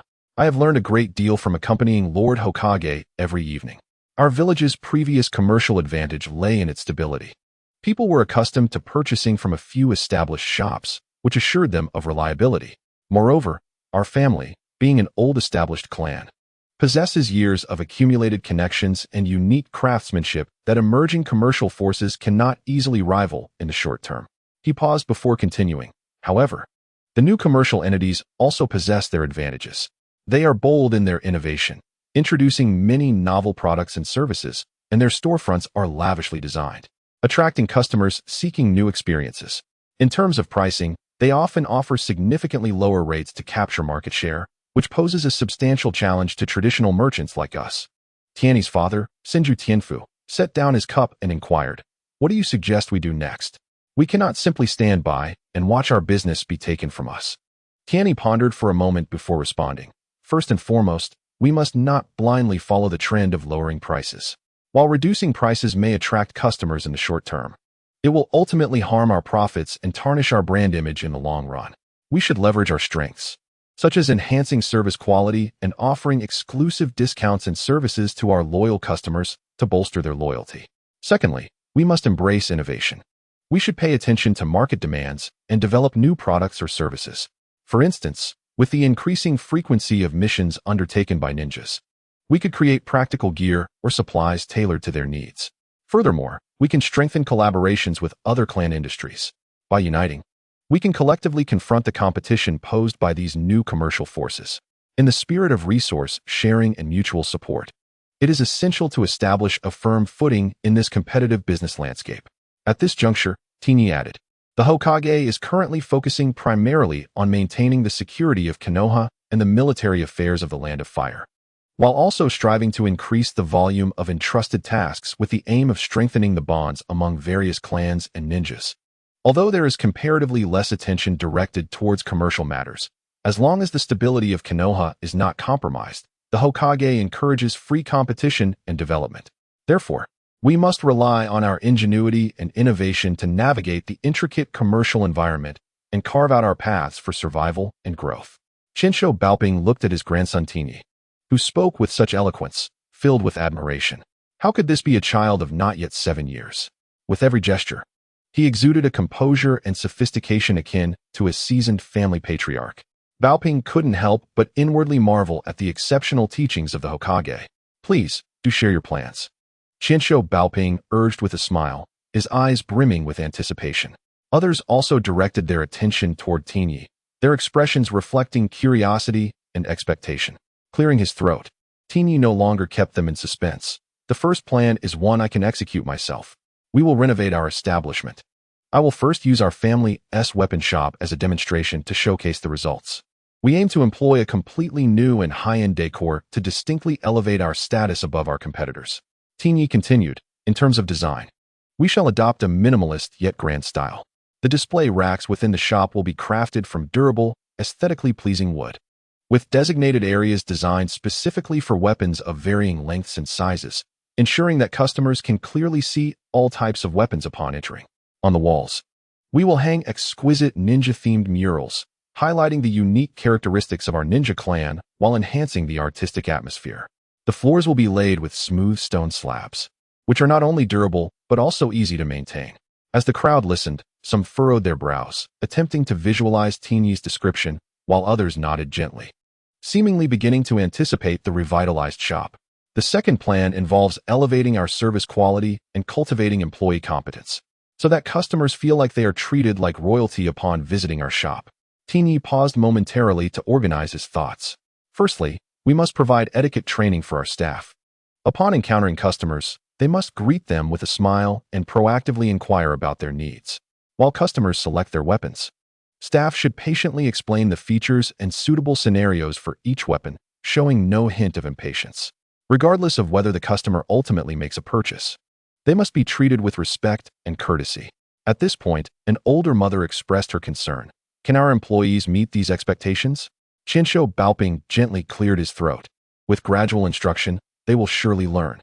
Furthermore, we must offer thoughtful value-added services, such as free weapon maintenance and regularly scheduled seminars on weapon usage techniques, inviting skilled ninjas from the village to share their expertise. In this way, customers will not only acquire their desired weapons, but also gain practical knowledge, naturally fostering a sense of fondness and reliance on our shop." The crowd's expressions shifted from initial surprise to contemplative consideration as they began to ponder the feasibility of these plans. The third plan centers on ensuring product quality, providing only exquisite services, and cultivating the reputation of a venerable brand, followed by extensive promotion to enhance visibility. With the establishment of brand recognition, we can command higher prices for similar products, and there will still be customers willing to pay. Tianyi spoke with unwavering confidence. "Regarding product quality, we must meticulously oversee every production stage. From the procurement of raw materials to the forging and polishing of weapons, dedicated personnel must supervise each process. Only weapons that have passed stringent inspections shall be available for sale in our store. Concurrently, we must create our own brand emblem, imprinting it on each weapon, allowing customers to instantly recognize our products. Qinshu Baoping's eyes glimmered with appreciation as he nodded slightly. In terms of promotion, we can post flyers in high-traffic areas of the village, showcasing our exquisite weapons and superior services. We can also seize opportunities during missions undertaken by ninjas to advertise our store to ninjas from other villages. Once our store gains a certain level of fame, we can organize a weapon exhibition and sale event, inviting representatives from major ninja clans and villages to participate, further elevating our brand's prominence. As the discussion unfolded, although the crowd felt a stirring within, they had yet to experience a tangible sensation. Qinshu Baoping decisively stated, "Xiao Yi, we understand what you are saying, but we lack the expertise to execute it. Our sole proficiency lies in maintaining quality control. However, my grandfather is a man of great resolve, and I hereby appoint you as the chief commander, fully responsible for the transformation and upgrade of our family business. Everyone will follow your lead. What do you think?" The mothers nodded in agreement, their faces radiating trust and anticipation towards Tianyi. Tianfu, however, slapped his forehead, exasperated. "Tianyi is so young, and you all place such faith in him? Though he articulates well, are you truly unconcerned about potential issues?" Upon hearing this, Qinshu Baoping raised his hand and gently tapped Tianfu's head. "You know nothing. Just follow orders and refrain from unnecessary chatter. Besides, what could possibly go wrong? Grandfather is here to oversee him. If something arises, we can halt it without consequence." Tianfu, resigned, pursed his lips and fell silent, yet doubts still lingered in his mind. Inspired by Tianyi's words, Tianming's eyes sparkled with enthusiasm as he declared, "Brother, you are right. We must boldly innovate. I wish to contribute to the family as well." In a warm and resolute atmosphere, the family concluded their dinner and began to clear out everything from the weapons shop. With sealing scrolls at hand and being ninjas, the task was completed swiftly. Tianyi first transformed into the likeness of Qinshu Zhujian, fully aware that discretion was paramount to avoid attracting the attention of the prominent clans in Konoha. Once prepared, he took a deep breath, a glimmer of determination flashing in his eyes, and commenced the use of ninjutsu to flatten the sizable wooden courtyard, marking the beginning of a new establishment. Tianyi's expression remained calm and confident as his hands swiftly formed seals, each gesture embodying his exquisite control over chakra. With a powerful shout, he unleashed a rank ninjutsu. Earth release, swallowing earth technique. In an instant, an invisible yet overwhelming force surged from his palms into the ground, reminiscent of an ancient beast lurking in darkness, opening its colossal maw to devour all. The surrounding air seemed to warp under the influence of this force, as the ground began to tremble violently. The expansive wooden courtyard, covering nearly 10 acres, swayed precariously like a solitary boat adrift amidst tumultuous waves. Almost immediately, the ground rippled like the surface of water, but these ripples were depressions, slowly drawing the courtyard into the depths of the earth. Accompanied by the spine-chilling creaking sounds, it vanished entirely, leaving behind a vast pit. Without a moment's pause, Tianyi swiftly altered his hand seals once more, earth-style, ground-leveling technique, a B-rank ninjutsu. A gentle yet orderly wave of chakra radiated outward, smoothing the previously uneven terrain as if caressed by an invisible hand. The depressions and protrusions were swiftly leveled, the soil appearing almost animated as it flowed and melded together.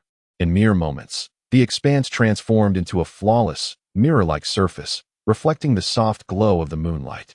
Then, with a surge of chakra enveloping him, Tianyi clapped his hands together and shouted, "Earth-style, rock transformation technique, an A-rank ninjutsu." Chakra surged from his being, radiating outward. Upon contacting the ground, the soil seemed enchanted, hardening and changing color instantaneously, transforming the smooth terrain into a robust rock structure, exuding an aura of cold strength. The seamless execution of 3 ninjutsu left the onlookers, family members, intrigued neighbors, and fellow ninjas, dumbfounded, their faces a canvas of astonishment and disbelief. Murmurs of admiration rippled through the crowd, marveling at the prowess displayed. Such skillful and precise chakra manipulation was a testament to the prowess of the First Lord.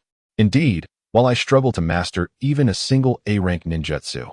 The First Lord performed them effortlessly in succession, with the adjacent houses remaining completely unscathed. Ignoring the crowd's awe, Tianyi immersed himself once again in the art of ninjutsu. His hands flew through the seals as he recited, Earth style, for pillars house technique. Countless sturdy stone pillars erupted from the ground, interlinking to form the structure of a building, the entire edifice appearing as one cohesive entity. Next came the water and earth style, cement shaping technique.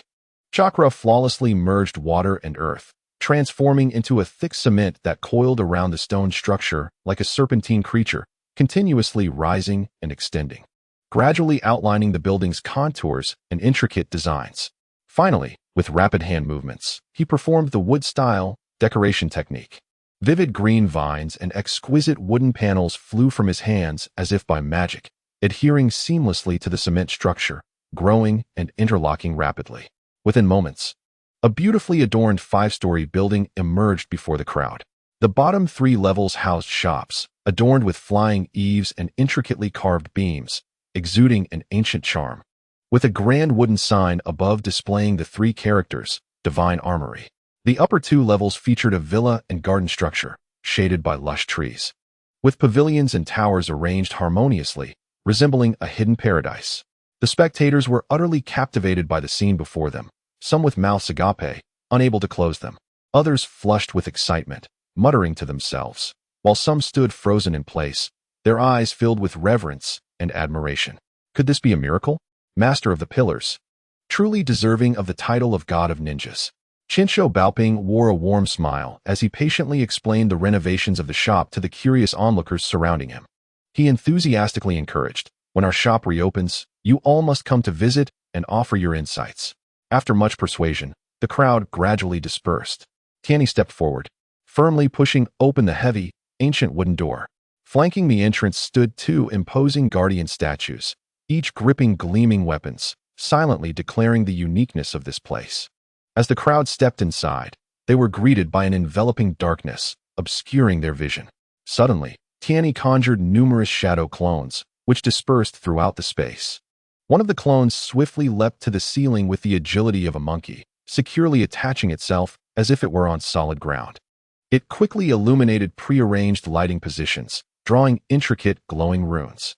As each rune flickered to life, the entire divine weapon pavilion was magically transformed, instantly radiant as daylight. Wow, this is incredible, exclaimed the youngest, Tianming, breaking the stunned silence. The onlookers widened their eyes in amazement, their astonishment palpable. They had anticipated a mere renovation of an ordinary weapon shop, only to be awestruck by the enchanting method of lighting and the exquisite decor. Once their eyes adjusted to the brightness, they began to discern the interior of the shop. Upon entering, they encountered a reception desk, and above it, a vividly crafted dragon ceiling, radiating light from its mouth, casting a gentle glow across its entire body. The aesthetic was both grand and captivating, prompting many to murmur in admiration, contemplating that with such decor, this place would surely thrive. Anyone visiting Konoha village would consider it a missed opportunity if they did not experience the divine weapon pavilion. As they rounded the reception area, they were met with rows of exquisitely designed weapon display racks. The wooden, intricately carved grids, painted in a soothing light blue, were illuminated by rune lights, instantly evoking an atmosphere of mystery and sophistication. Placing weapons upon these racks elevated their allure, making them appear even more refined. The crowd meandered between the displays, occasionally reaching out to touch or examine various items, murmuring about the meticulous attention to detail even in the display racks. This initial level was exceptionally spacious, expanded to more than 10 times the size of the previous shop. As they wandered, they discovered various distinct sections.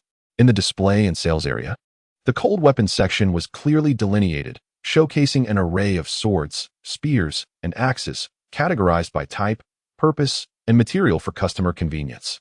Chincho Tong picked up a wooden sample sword, gently drawing it from its sheath. The blade glinted ominously, startling young Tianming into retreat. This wooden sword is so sharp.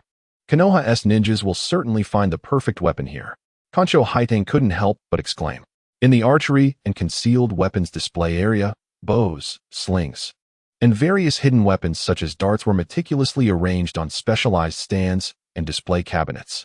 A crowd gathered, whispering in admiration of the intricate craftsmanship of these wooden contrivances, secretly appreciating the ingenuity of Tianyi. In the armor display section, human models donned helmets, armor, and shields, attracting onlookers who reached out to touch the ornate patterns of the armor. Even the wooden samples exuded a sense of weightiness, allowing them to envision themselves clad in such attire, exuding majesty on the battlefield. In the weapon accessories area, small display racks and counters overflowed with wooden scabbards and sword hilts. Little Tianming picked up an exquisite sword hilt, scrutinizing it repeatedly, imagining how splendid it would be to pair it with his sword. Moving to the experience zone, the trial cutting area featured wooden posts and sandbags, surrounded by protective barriers and warning signs. In the strength testing section, Qianshou Nanshin fiddled with props simulating combat scenarios, reveling in the various applications of the weapons, thoroughly enjoying herself. In the custom design studio, tables, chairs, and drawing tools were neatly arranged. The curious crowd peered inside, envisioning the scenario of collaborating with designers to customize a unique weapon, finding the experience particularly novel. The forging and processing area boasted a complete array of professional equipment, including furnaces, forging tables, anvils, and polishing stones. Although no craftsmen were at work at the moment, merely gazing at the equipment instilled a sense of the extraordinary weaponry that was destined to emerge from this place. In the resting area, furnished with tables, chairs, and a drinking station, Qin Shouyun sank into a chair after a tiring tour. Tianyi poured her a glass of water, which she gratefully accepted and sipped, reflecting on how thoughtfully designed the shop was. Even the resting space was made so comfortable. The water was produced using sealing runes, exuding an air of sophistication and elegance. At the center of the shop lay an imposing staircase, which led the crowd upstairs to the second floor. This area showcased exquisite weaponry, where only top-quality items were deemed worthy of display, and the decor was nothing short of opulent. Each weapons exhibit was accompanied by an introduction detailing its origin, materials, and forging techniques. As they gazed at the uniquely crafted wooden masterpieces, their eyes widened in awe, and they exclaimed, "Now this is what true weaponry looks like. The design, the texture, remarkable." They wished fervently that these were actual weapons. The display racks and lighting on the second floor were even more refined than those below, enveloping the space in an aura of nobility, making each weapon seem priceless. It was noteworthy that these were all divine arms from Tianyi's past life in an online game, now crafted from wood for display. The second floor also featured a spacious auction room, brightly lit and organized with rows of chairs. They imagined the bustling scene of an auction, with divine weapons being sold, and excitement filled the air. Finally, they ascended to the third floor, known as the Divine Armory, where only weapons of divine caliber could reside. Each divine weapon had its own elegantly arranged room, with the weapons meticulously placed on specially designed display stands, surrounded by glowing runes and exquisite carvings. The crowd cautiously stepped into the various rooms, their breaths held in reverence as they gazed upon the wooden divine artifacts, filled with awe. They wandered through the Hall of Divine Weapons, circling repeatedly, unable to quench their thirst for the opulent decor and the diverse array of settings, eagerly anticipating the day the shop would officially open. The lavish decoration alone surpassed that of any competitor by leaps and bounds. How could such a venture not thrive? The family was brimming with confidence in Tianyi's vision. As Tianyi led them to the fourth floor, a breathtaking garden terrace unfolded before their eyes. The warm wooden floor harmonized beautifully with the surrounding natural scenery. Before them lay a riot of colors, where an array of exotic flowers bloomed abundantly, fiery reds, rosy pinks, and pure whites, each petal quivering gently in the breeze, releasing a delightful fragrance that wove together a fragrant feast for the senses. Towering trees, lush with foliage, allowed moonlight to filter through their branches, casting a mosaic of delicate shadows on the ground. Nearby, the swimming pool sparkled like a massive sapphire, its crystal-clear waters glimmering under the sun's rays. A few lounge chairs adorned the poolside, complemented by vibrant umbrellas, exuding an air of relaxation. Not far off, an intricately shaped rockery featured boulders interspersed with meandering streams that cascaded into a small pond below, sending up shimmering droplets that danced in the air, accompanied by a melodious sound, adding a touch of vivacity to the entire space. The entertainment area was warmly and playfully arranged, with soft sofas, bookshelves filled with literature, and tables for chess and card games, offering endless enjoyment for leisure reading or playful competition. At the heart of this garden stood a two-story villa, its modern design strikingly impressive. Smooth lines and expansive glass facades, crafted from the unique fire and earth techniques, ensured exceptional natural light and seamlessly integrated the outdoor beauty into the interior.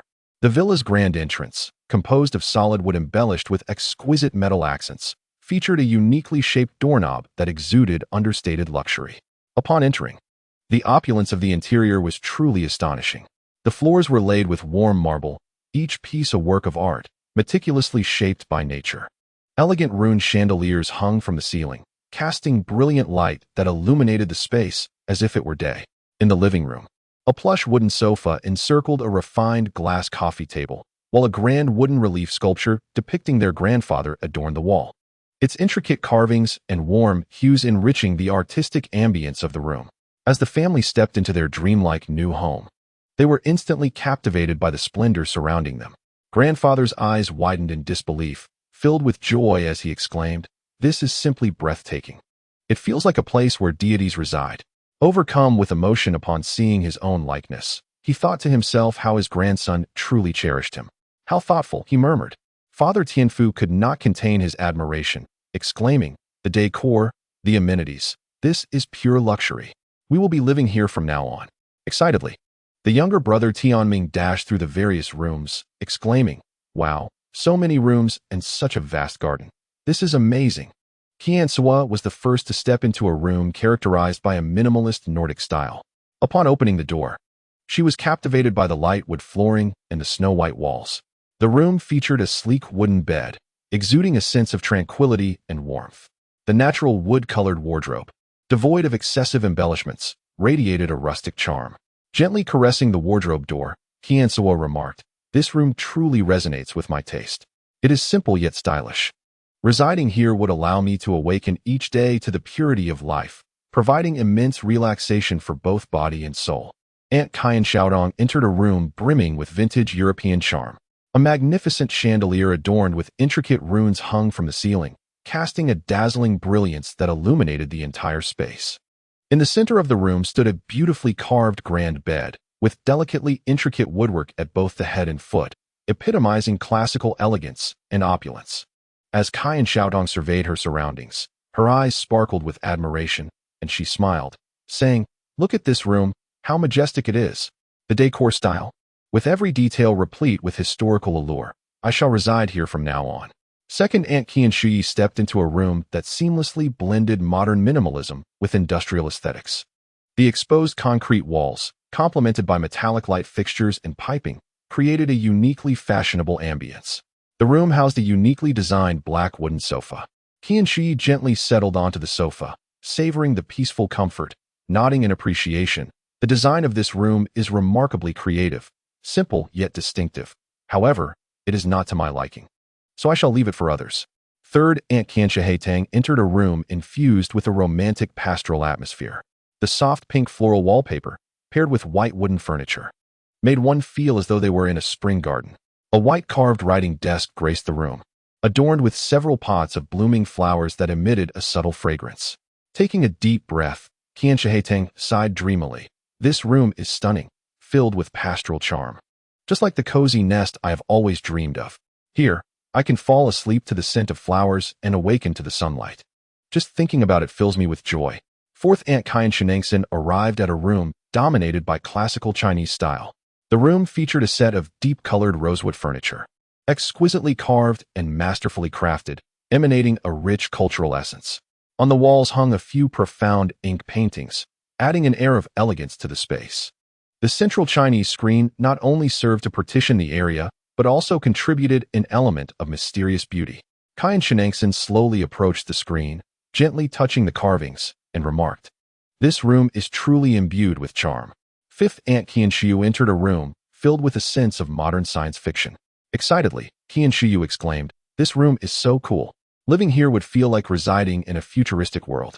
This chapter is not yet complete. Please click on the next page to continue exploring the captivating content.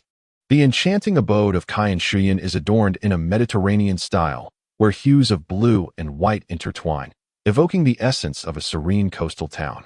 The blue arched doorways, pristine white walls, and floors are complemented by decorations of shells and starfish, creating an ambience of romance and leisure.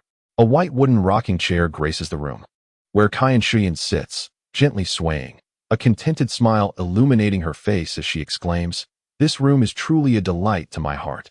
It instills a profound sense of relaxation and ease. Here, I can feel the essence of the sea every day, and my spirits are lifted remarkably." The seven mothers traverse the various rooms, continually sharing their preferences and sentiments, filling the villa with joyous laughter and an atmosphere of happiness. Tianyi, adorned with a gentle smile, observes the mothers with pride and confidence in her eyes, stating, "Chakra is a wondrous thing. However, ninjas solely harness chakra for combat. In reality, the application of chakra in daily life can bring greater happiness to people. Ladies, if you have chosen your preferred room and wish to alter the decor or add elements, do not hesitate to share your desires with me. For me, it is merely a matter of casting a jutsu or drawing a rune." As the mothers enter the living room, they are immediately captivated by the softly glowing rune lamps. The lights sway gently, adapting to the atmosphere and the mother's sentiments, allowing chakra to alter the brightness and color of the lamps. When they desire a warm ambience, the light can be adjusted to a comforting yellow, reminiscent of the winter sun. For a relaxed and joyful environment, it can shift to a soft blue, akin to a clear summer sky.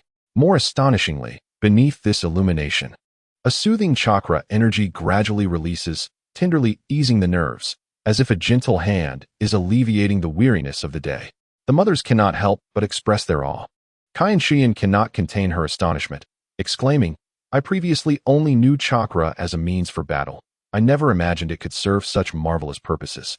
This light possesses a healing illusion effect, truly materializing happiness." Upon entering the bathroom, the enchanting rune faucet becomes the focal point. A gentle twist of the tap releases a stream of crystal-clear water, imbued with a subtle, refreshing aroma. Washing their hands and faces with this water leaves their skin feeling nourished and smooth, as if every pore rejoices. This is no ordinary water. It is akin to celestial nectar. Shinsho Nin marvels. Using such water for daily ablutions makes one feel rejuvenated. The prospect of utilizing this nourishing essence is almost unfathomable. In the kitchen, the fire rune stove also inspires admiration. With simple gestures and a modest infusion of chakra, the stove ignites into a roaring flame. With precise control over the heat, whether slow simmering or rapid stir-frying, it accommodates effortlessly. Previously, igniting a fire for cooking was a laborious task, often fraught with challenges in controlling the temperature. This fire rune stove is indeed a tremendous boon.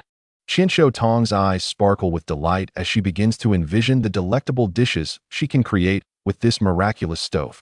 Yet, the most awe-inspiring feature of the villa resides in the top-floor training arena. Every stone slab on the ground is inscribed with intricate runes and barrier formations, with mysterious light flickering and dancing between the symbols. Tianyi explained that these runes can withstand formidable attacks at the level of a clan leader, ensuring absolute safety for training and sparring in this place. The family envisioned practicing in such a secure environment, free from the need to queue for positions at the Konoha training grounds, their hearts brimming with contentment and anticipation. Reflecting on other areas of the village, where residents still fretted over basic living facilities, the contrast with this villa, replete with advanced rune technology, was stark and profound. The family felt immense gratitude towards Tianyi. This beautiful life, created through ninjutsu and sealing techniques, was a happiness they had never dared to dream of. They continued to wander through the villa, exploring the surprises each rune unveiled, their laughter echoing throughout this enchanting home. As night descended upon Konoha village, silence enveloped the surroundings, disturbed only by the gentle breeze rustling through the treetops. Tianyi transformed into Senju Hashirama and, accompanied by her family, arrived at the old-fashioned inn at the end of Hokage Street, operated by Senju. This traditional inn, while spacious, lacked any remarkable advantages. During this period, the business had been largely seized by the Sarutobi clan, engaged in a fierce price war. "Today you lower the price, tomorrow I lower the price." Senju instructed the staff to kindly ask a dozen guests to step outside, claiming they were about to witness a miraculous event. Subsequently, Tianyi entered the inn and sealed everything inside with her sealing technique. The moment to witness the miracle had arrived. Tianyi took a deep breath, feeling her chakras surge, and swiftly formed hand seals to activate her ninjutsu. In an instant, the entire inn was consumed by the earth, which sprouted countless rocks that transformed into a 30-story building. Various colors of sand and clay enveloped the structure, sculpting it into a beautiful form. Then, from the earth emerged countless wooden materials to adorn the exterior of the building, followed by a multitude of glass-like trees encircling the edifice. Various glass birds soared among the branches, while 6 phoenixes perched atop the building, poised to take flight, each displaying a unique posture, exquisitely crafted. In the center of the building, for glass characters read 100 birds to the phoenix. Next, Tianyi created numerous shadow clones, each entering the building to inscribe runes and embellish the interior. Before long, the entire structure was illuminated by vibrant colors. The phoenixes on the roof and the birds outside sparkled as if alive. This transformation attracted countless villagers and ninjas from Konoha to gather and observe. The surrounding grounds blossomed with flowers, trees, and meticulously paved marble pathways, adorned with various rockeries, water features, and lifelike sculptures of animals. This architectural marvel seemed to have stepped out of a dream, with its facade constructed of a glass wall resembling a forest, crystalline and infused with the essence of nature. Upon closer inspection, the glass was intricately engraved with 100 different forms of birds, seemingly alive, striving to soar toward the rooftop.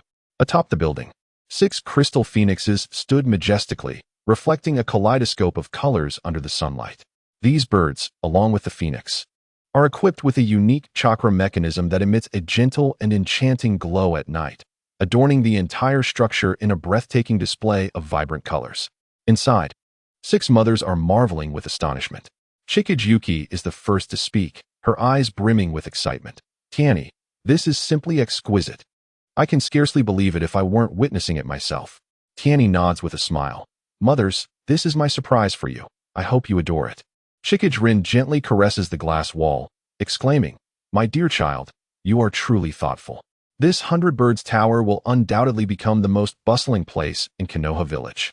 On the first floor, Chikage eagerly takes Tianyi's hand. Being an avid lover of hot springs, she opened a hot spring establishment. Now, witnessing the opulence that surpasses her dreams of a hot spring resort, she beams radiantly. My precious Tianyi, is this hot spring resort situated across the first, basement, and sub-basement levels? I must manage it well. It is simply too luxurious. But if there are no springs, how is the water heated? Tianyi replies with a grin. With sealing techniques and runes, everything can be resolved. Moreover, the water quality is pristine and can be changed daily. It includes rose pools, lavender pools, mint pools, medicinal baths, and several other types of hot spring pools. There are also massage areas, dry and wet steam rooms, resting areas, high-speed slides, and a water drifting zone encircling the entire hot spring resort, a children's play area, luxurious changing rooms, and a merchandise shop. Should you have any other ideas in the future, feel free to share. I am always ready to assist with renovations. Chikage is grinning from ear to ear. At this point, it is already perfect, truly a paradise on earth, with an abundance of food, drink, and entertainment.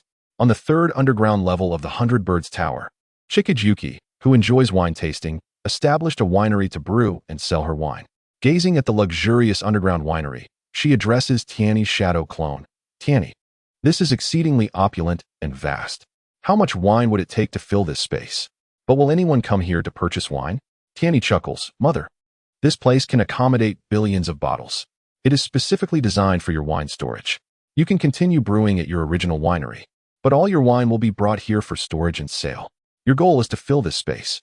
As for selling, just look upstairs. There's a resort, casino, and restaurant. Do you think your wine will struggle to find buyers? At that point, I fear your brewing pace may not keep up with the sales. He adds a suggestion. It seems your winery needs to expand its production capacity. On the 2nd floor of the 100 Birds Tower, Chikage Nanshin addresses Tianyi's shadow clone. Little Tianyi, this is overwhelmingly luxurious and spacious. Is it not too grand? My previous shop was not even 1% of this size. With just my 8 maidens, I can hardly oversee it all. Tianyi responds with a smile. Mother, if we lack manpower, we shall hire more. For now, we can divide this space into 8 areas. The first will be the office area. This will serve as your workplace for daily operations with your subordinates. Next is the design area, the workspace for designers, predominantly featuring the exhibition zone dedicated to showcasing the history, culture, classic products, and the latest design achievements of your brand. Each garment is afforded its own display space, emphasizing an aesthetic of high-end luxury and elegance. I have crafted wooden mannequins to serve as models for each display area. Additionally, there is a sample room designated for storing various product samples of the brand. The conference room is intended for internal meetings, while the training room is for staff development. The accessories section offers customers an immersive shopping experience. Furthermore, the storage area is utilized for the safekeeping and dispatching of products. Your 8 attendants can adeptly manage these 8 zones. Senju Nanshin nodded in approval, expressing, I have already started contemplating how to proceed. The products here will surely captivate the people of Konoha. Tianyi remarked with a smile, it will not only enchant the villagers of Konoha, but this place will become a coveted destination for the entire land of fire and even the whole shinobi world. Owning one of your creations will be a matter of pride for all. Senju Tong, wandering through the opulently adorned 3rd and 4th floors of the restaurant, was filled with anticipation. With such a splendid venue, I am certain I can create the finest eatery in all of Konoha. I shall conquer all with exquisite cuisine that will leave everyone in awe. Tianyi guided the elder Senju Tong to the entrance of a sample room for dishes, saying, Please, do step inside, esteemed elder. Upon opening the door, Senju Tong was astonished to find numerous display racks filled with an array of delectable dishes, each accompanied by the necessary ingredients and cooking methods on the walls behind them. In his previous life, Tianyi had a profound passion for gastronomy, which led him to explore countless recipes and cooking videos. Here lay every dish template and recipe he had ever envisioned, even those he had merely dreamed up. As a culinary enthusiast, Senju Tong was overwhelmed with emotion, tears welling in her eyes. I cannot believe there are so many exquisite dishes in this world that I have yet to taste or see. I must replicate them all and present them at my restaurant. This room would henceforth be the most confidential part of our establishment. Except for you and me. No one else shall enter. Tianyi responded with a smile, I will inscribe sealing techniques on the door, granting us exclusive access. He added, Oh, and the top floor will also be your restaurant, featuring an outdoor garden dining area. We shall explore that shortly. Senju, standing in the luxurious reception hall on the 1st floor, embraced Tianyi's shadow clone with satisfaction, stating, From the 5th to the 28th floors, there are guest rooms. I will manage them with utmost care, ensuring every guest feels at home. Tianyi replied with a grin, In the future, you will welcome guests here, and they will ascend to their rooms using the rune elevators. However, the rune elevators are not yet fully developed and require a ninja to operate them. Therefore, we will need to recruit 12 ninjas to manage the 12 elevators. Once I refine the design further, perhaps human operation will no longer be necessary. On the 29th floor, Senju Yun examined a series of gambling tools she had never encountered before, engaging in merriment with Tianyi. With her exceptional skills in gambling, she quickly grasped these new games. The interior decoration of the 100 Birds in Phoenix City is equally opulent. The lobby floor is adorned with luxurious marble, polished to a mirror-like sheen, reflecting the brilliance of the crystal chandelier above. The elevator doors, crafted in gold, are intricately engraved with exquisite floral and avian patterns. Each corridor on every floor is embellished with various artworks and rare wooden and stone artifacts made by Tianyi, showcasing an air of elegance. Having left a shadow clone behind at the 100 Birds in Phoenix Tower, the real Tianyi accompanied his grandfather to the latter's apothecary, assisting in organizing the various supplies within. Subsequently, he employed his ninjutsu, causing a traditional Chinese loft to rise from the ground. Named the Apothecary King Pavilion, its appearance is a quintessential Chinese structure, featuring sweeping eaves and intricate wooden brackets, inspired by the famed Tungwang Pavilion from his past life. The entire building comprises 5 stories, with Tianyi also setting up rune lights outside, casting a mysterious glow that illuminated the night sky. In front of the grand entrance, a couplet stands out prominently. May there be no illness in the world. Let the medicine in the pavilion gather dust. His grandfather, Qinsho Baoping, stood before the Apothecary King Pavilion, his eyes slightly moist with emotion, exclaiming, Tianyi, you have transformed my apothecary into such a magnificent Apothecary King Pavilion. I am truly overjoyed. Tianyi responded respectfully, Grandfather, You have dedicated half your life to the creation of Shinsho secret medicines and have operated a herbal business for many years, mastering pharmacology. This Apothecary King Pavilion is a tribute to you. The interior of the Apothecary King Pavilion is adorned with an antique elegance. The solid wood medicine cabinets exude a subtle fragrance, with each drawer engraved with the names of medicinal herbs. Various meridian diagrams and portraits of his grandfather grace the walls.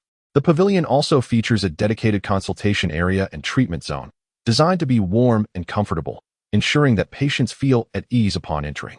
Shinsho Baoping gazed in amazement at the lavish decor within, as if in a dream, realizing this was the realization of his lifelong aspirations. The following day, the appearance of these three luxurious buildings on Hokage Street instantly captured the attention of Konoha Village. Countless villagers flocked to witness the spectacle, their exclamations of awe echoing through the air. Whispers circulated that these three edifices had been conjured overnight by the first Hokage using ninjutsu, and soon the news spread fervently throughout the village, becoming a topic of admiration among the locals. Only Tianyi's family understood that the miraculous transformation was the result of Tianyi's dedication and extraordinary abilities. In the bustling Hokage Street of Konoha Village, the tranquility of the night was shattered. The three luxurious buildings rose like miracles from the earth, their translucent white glass facades kissed by the morning light, radiating a gentle brilliance. The exquisite carvings along the edges of the doors and windows seemed to tell ancient and mysterious tales. The architectural design, with its sweeping eaves and brackets, resembled divine birds poised for flight, exuding an extraordinary presence. These three buildings undoubtedly became the new landmarks of Konoha Village. As various villagers passed by, their eyes sparkled with envy and admiration. Upon learning that these were the masterpieces of the first Hokage, Shinsho Hashirama, the entire village erupted in excitement, each person secretly contemplating how they might be fortunate enough to invite the first Hokage to construct a grand edifice for themselves. Today marks the 60th birthday of Shinsho Baoping.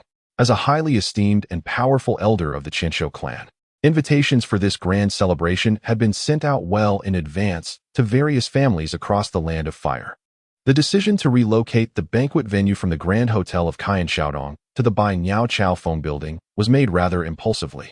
The family toiled tirelessly throughout the night, yet their spirits remained buoyant, for today marked the inaugural celebration that would establish the reputation of Bai Niao Chao Phone. The Shinsho clan mobilized all available manpower from their household enterprises and even borrowed a significant number of ninjas from Hokage Shinsho Tobarama to ensure public safety and cater to every esteemed guest in attendance. At this moment, the village of Konoha was adorned with lights and decorations, bustling with the fervor of a grand festival. The doors of the Medicine King Pavilion and the Divine Arms Pavilion were firmly shut, with vibrant red lanterns inscribed with the character for longevity prominently displayed, seemingly whispering the significance of this auspicious banquet to passers-by. In front of Bai Niao Chao Phone, a magnificent scene unfolded, with crimson silk ribbons cascading gracefully from the rooftop, dancing in the breeze, as if to welcome each arriving guest. The stone guardian at the entrance was draped in celebratory red fabric, exuding both majesty and charm. The announcement of the 3-day complimentary access to the hot spring entertainment complex sent waves of excitement through Konoha, with men, women, and children eagerly queuing, forming a lively serpentine line that extended from the entrance. Security measures were meticulously implemented, exuding an air of strict vigilance from the outset. Every 5 steps, a guard was stationed. Every 10 steps, a lookout stood watch. Each position was manned by elite ninjas, clad in uniform attire, their eyes sharp as hawks, scanning their surroundings with heightened alertness. These ninjas had been rigorously selected from the ranks of Konoha's finest, endowed with formidable jutsu and keen observational skills. Among the throngs of people, they navigated like nimble fish, deftly maintaining order without causing the slightest disruption. Should anyone deviate from the designated path or display unusual behavior, they would quietly approach, offering gentle reminders, ensuring an atmosphere of decorum with both politeness and efficiency. The villagers of Konoha were equally cooperative, their faces radiant with joy as they adhered to the prescribed routes. Those heading to the hot spring entertainment complex formed an orderly line, engaging in light-hearted conversations about their anticipation for the facilities as they progressed at a leisurely pace. Children bounded excitedly within the queue, while adults chuckled softly, creating a vibrant yet orderly scene. The distinguished guests attending the banquet, being of noble status, naturally accessed the hotel entrance of by Niao Chao Feng. This pathway was quieter and more spacious than that leading to the hot spring complex, with security measures more stringent. Elite ninjas stood in pairs along the sides of the passage, with several concealed in the shadows, poised to respond to any unforeseen circumstances. The dignitaries arrived in splendid carriages or were escorted by dedicated personnel. Upon disembarking, they were respectfully guided by the ninjas, proceeding with dignified grace into the hotel interior, their every gesture exuding elegance and nobility. The third and fourth floors of the Grand Hotel were particularly bustling today. Qinshu Tianfu donned a resplendent black brocade robe, intricately embroidered with golden cloud patterns, the collar and cuffs revealing pristine white silk lining. His hair was meticulously gathered atop his head, adorned with an exquisite jade crown. His countenance amiable, and his eyes shimmering with joy. In a delicate lavender gown adorned with intricately embroidered peonies at the hem, Senju Hua exudes elegance, complemented by a matching sash that cinches her waist, from which hangs a lustrous jade pendant. Her long hair cascades like a waterfall down her back, secured with a golden hairpin set with a dazzling ruby. Accompanied by Senju Tianming, who dons a pristine white ninja outfit emblazoned with the crest of the Senju clan, and a finely crafted short blade at his side, they stand at the entrance of the restaurant, graciously welcoming guests from all directions. As patrons arrive, Senju Tianfu enthusiastically extends his hand in greeting, while Senju Hua performs a respectful bow, and Tianming respectfully inclines his body in salutation. Meanwhile, Senju Tong and Tianyi have already ventured out before dawn, leading a team to procure fresh ingredients for new dishes. They navigate through the bustling marketplace, meticulously selecting each item. Senju Tong directs the taijutsu ninjas to gather seafood and fish, clad in deep blue short coats that reveal their muscular arms. Their expressions serious as they scrutinize every cut of meat and every fish. Tianyi organizes the female attendants, who, petite and nimble in their green attire, flit about like lively birds. They are responsible for selecting the freshest and most succulent vegetables and fruits, placing their finds in bamboo baskets. Upon their return, Senju Tong and Tianyi immerse themselves in the kitchen, overseeing the preparations. The kitchen is alive with steam and the clattering of pots and pans on the stove. Senju Tong instructs the chefs, who skillfully slice the meat with precision and speed, ensuring each piece is uniformly cut. Meanwhile, Tianyi busies himself with the concoction of various sauces, his hands moving deftly among the spices, and soon, a rich aroma fills the air.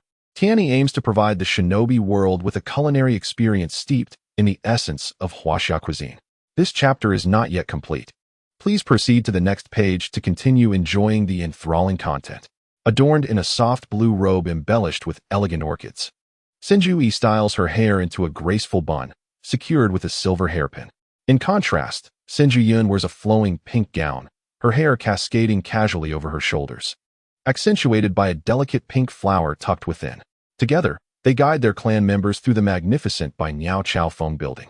At each stop, Senju elaborates on the building's intriguing runic features, while Senju Yun provides additional insights into the construction details. The clan members follow closely, expressing their awe and admiration for the opulence and intricacy of the structure.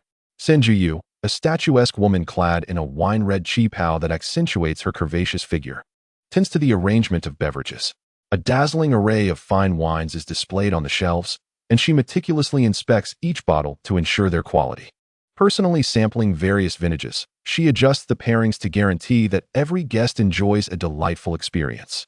With a beautiful visage and a gentle demeanor, Senju Haidang wears a pale yellow dress adorned with subtle daisies at the hem. She takes on the role of guiding guests, always greeting them with a warm smile. Whenever a new patron enters the restaurant, she swiftly approaches, inquiring sweetly about their name and identity, before arranging for a server to escort them to an appropriate seat. Should a distinguished guest arrive, she would personally lead them, her steps light and movements graceful, imparting an exquisite sense of care. Qinshu Nanshin is a composed and capable woman, clad in a sleek black ensemble that exudes a sharp elegance. She meticulously orchestrates the waitstaff, dividing them into various teams, each responsible for tasks such as serving dishes, replenishing tea, and clearing tables. She continuously surveys the different areas, ensuring that every aspect runs smoothly. Upon discovering any issues, she promptly addresses them, safeguarding the quality of service throughout the celebratory banquet. The prominent clans of Konoha village gather to pay their respects.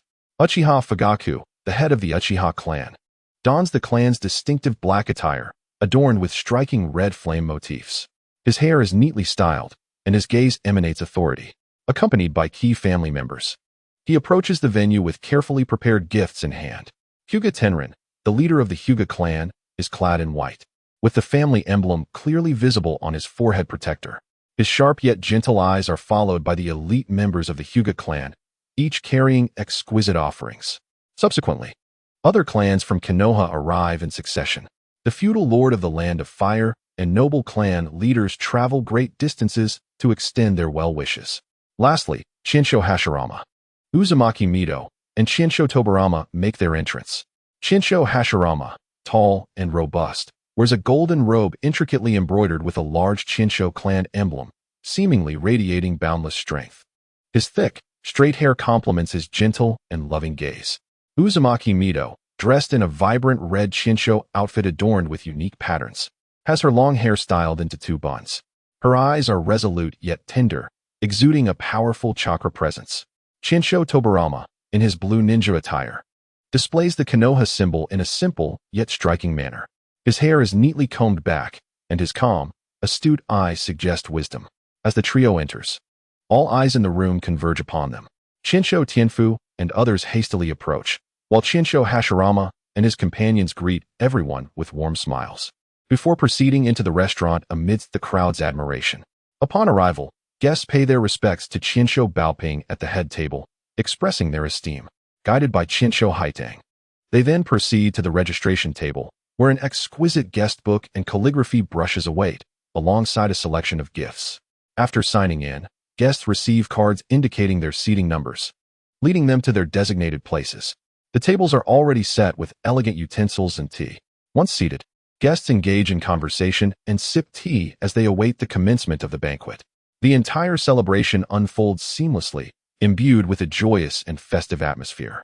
When all have taken their seats, Shinsho Tianfu stands at the front of the hall, clearing his throat, his face beaming with genuine warmth as he expresses heartfelt gratitude to every guest present. His voice resonates throughout the banquet hall, each word imbued with profound affection for family, friends, and the village. Shinsho Baoping, seated at the head table, gazes around at the lively scene, his expression filled with pride and contentment. He reflected on the passage of time. This banquet was not merely a personal celebration, but a message of unity and prosperity from the entire Hidden Leaf village. The atmosphere at the banquet was lively and vibrant. The third and fourth floors were filled to the brim with guests, their laughter and chatter intertwining in a harmonious symphony. Exquisite crystal chandeliers, adorned with intricate carvings, cast a warm golden glow that illuminated the faces of the guests, revealing smiles that ranged from friendly warmth to polite cordiality. After Senju Tenbu delivered his speech, Tianyi, clad in a finely tailored crimson robe, exuded an elegant presence as he confidently approached the podium. In his hand, he held a rune-imbued amplifier that emanated a soft luminescence, enveloped in an aura of mystery, adding a touch of enchantment to the solemn occasion. Upon reaching the podium, Tianyi slightly lifted his gaze, surveying the audience with a calm and composed demeanor. His eyes sparkled with sincerity, imbued with just the right measure of enthusiasm and respect, allowing every guest who met his gaze to feel their presence was genuinely valued. Esteemed elders, dear friends and family, Tianyi began, his voice resonating through the rune amplifier. Clear and compelling, on this splendid day, I extend my heartfelt gratitude and warmest welcome to each distinguished guest who has taken the time to join us. He inclined his body slightly, executing a graceful bow, his movements fluid and elegant. My grandfather is the spiritual pillar of our family, a guiding star on our journey through life. With a lifetime of wisdom, kindness, and resilience, he has sheltered us from the storms and led us toward growth. At this moment, a gentle light flickered in Tianyi's eyes, and an involuntary smile graced his lips. Today, we gather in celebration of his 60th birthday, and I hope this joy shines upon each of our hearts like the warm glow of these lights. A wave of enthusiastic applause erupted, with guests nodding and beaming with expressions of goodwill. Tianyi paused briefly, allowing the applause to subside before continuing. let the feast commence. Please bring forth the dishes. With each course, he announced the name of the dish, detailing its ingredients and preparation. Soon, servers wheeled in carts laden with culinary delights, and the first dish, a cold platter symbolizing longevity, was presented. The exquisite arrangement, artistically crafted from cucumbers and carrots, resembled a pine crane, astonishing the guests. Senju Hashirama marveled. This is not merely food, it is a masterpiece. Sitting at the same table, Uzumaki Naruto echoed, such intricate dishes are truly a sight to behold. Next, the steaming Buddha jumps over the wall was served, its rich broth brimming with abalone, sea cucumber, and fish fins, releasing an irresistible aroma. Having never tasted it before, a guest from the land of fire praised its robust flavor and fresh ingredients, declaring, "Every bite is a burst of freshness." The lord of the land nodded in agreement. Indeed, the flavors of each ingredient blend perfectly. I have never experienced anything so delightful. As the oil-braised prawns were presented, their tender flesh enveloped in a rich sauce. Uchiha Fugaku remarked, "These prawns are impressively large, and the meat is so firm." The lady of the Uchiha clan, seated beside me, delicately picked up a shrimp and remarked, "The essence lies in this exquisite sauce, perfectly balanced between salty and sweet, enhancing the shrimp's natural flavor." A meticulously crafted squirrel-shaped fish was presented at the table, and as it was placed down, a tangy sauce was poured over it, sizzling delightfully. Uchiha's daughter, Uchiha Ing, clapped her hands in excitement, exclaiming, "Wow, it truly resembles a little squirrel." Next to her, Hinata's daughter, Hinata Muyen, smiled and commented, "This dish is both visually appealing and delectable." The clear broth of the crab soup was served, its aroma tantalizing. "This soup is so fresh it could make one's eyebrows fall off," exaggerated a kimchi dingshan. Nearby, Yamashiro Koyo jested, "Then you must be careful with your eyebrows." Laughter erupted among the table. The succulent lion's head meatballs melted in the mouth, and an elder from the Senju clan savored them slowly, nodding in approval. This dish, known as lioness head, is prepared to perfection, tender and fragrant, with impeccable seasoning. I haven't tasted anything this delightful in ages. The others at the table expressed their agreement. The longjing shrimp, infused with the fragrance of tea, was served next. The shrimp pristine white against the vibrant green tea leaves. This dish is refreshing and elegant, a harmonious blend of tea aroma and shrimp sweetness, offering a unique flavor, remarked a noblewoman from the land of fire. Her companion nodded in affirmation, saying, "Indeed, it is delightfully refreshing." The spicy and flavorful Kung Pao chicken arrived, its peanuts delightfully crunchy. This dish, Kung Pao chicken, is thrillingly spicy, and the peanuts are exceptionally crisp, declared Uchiha Shana, who relished spicy food. Uchiha Ing furrowed her brow slightly. "It's a bit too spicy for me, but the flavor is undoubtedly good." The fragrant beggar's chicken, wrapped in clay and roasted, revealed its savory aroma as the server cracked open the clay and unveiled the lotus leaf. "Wow, it smells divine," exclaimed the guests. Senju Tobarama smiled, saying, "This beggar's chicken retains the chicken's most authentic flavor. It is a truly unique cooking method, unlike anything I have seen before." The nourishing turtle egg soup, rich in flavor, was served.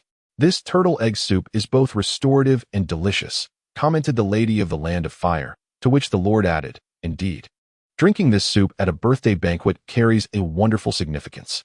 The corn rib soup, with the sweetness of corn infused into the broth, was enjoyed by Hinata Muyen, who looked utterly adorable as she savored it. Hinata Tenrin chuckled, ruffling her hair, "If you like it, drink more." The fragrant mushroom chicken soup, enriched by the aroma of mushrooms, was also served. This mushroom chicken soup is robust in flavor. Upon finishing, one feels pleasantly warm all over, noted Saratobi Sasuke. The others at the table agreed that the soup was indeed comforting. The delicately crafted tempura, with its crispy exterior, was finally a dish I had encountered before. At last, a dish I have tasted. This tempura is fried to perfection, with a thin and crispy coating, praised Shimura Danzo. The others nodded in agreement, noting, "The ingredients are exceptionally fresh, allowing one to savor the essence of each component." The chapter does not conclude here. Please click the next page to continue reading. The sizzling grilled meat, exuding an enticing aroma, looked utterly mouth-watering. A kimchi dingshan eagerly grabbed a pair of tongs, lifting a slice of meat. "Do try it. Paired with this special sauce, it must be fantastic," Moonlight Not Suki encouraged. The ultra-thin sashimi, accompanied by delectable soy sauce and wasabi, was presented. This sashimi is sliced so thinly. It appears remarkably fresh, one remarked. Xiaochun, with utmost care, dipped a bit of wasabi soy sauce and relished it in her mouth, her eyes gently closing in delight. Ah, how fresh and smooth, simply exquisite. The tender and flavorful grilled eel, along with the crispy yet succulent roasted fish, followed suit, eliciting incessant praise from the guests as they savored the unique flavors. When the rich aroma of the hearty beef stew with potatoes wafted in, it once again sparked a chorus of admiration. The beef is tender and infused with flavor, and the potatoes have soaked up the savory broth. Absolutely delectable, remarked Sarutobi Hisashi. As dish after dish graced the table, the banquet hall was enveloped in the joy of gastronomic indulgence, with laughter and accolades resonating throughout, contributing to the joyous and splendid atmosphere of the celebration.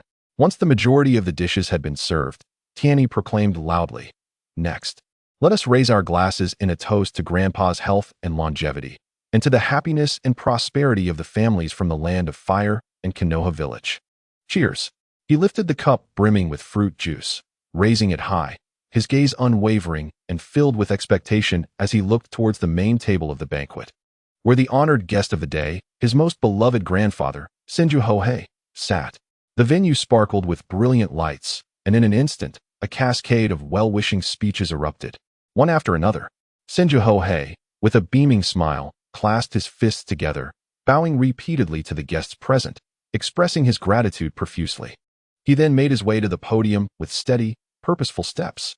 Tianyi promptly handed him the rune microphone, which he graciously accepted, lightly tapping it to test the sound.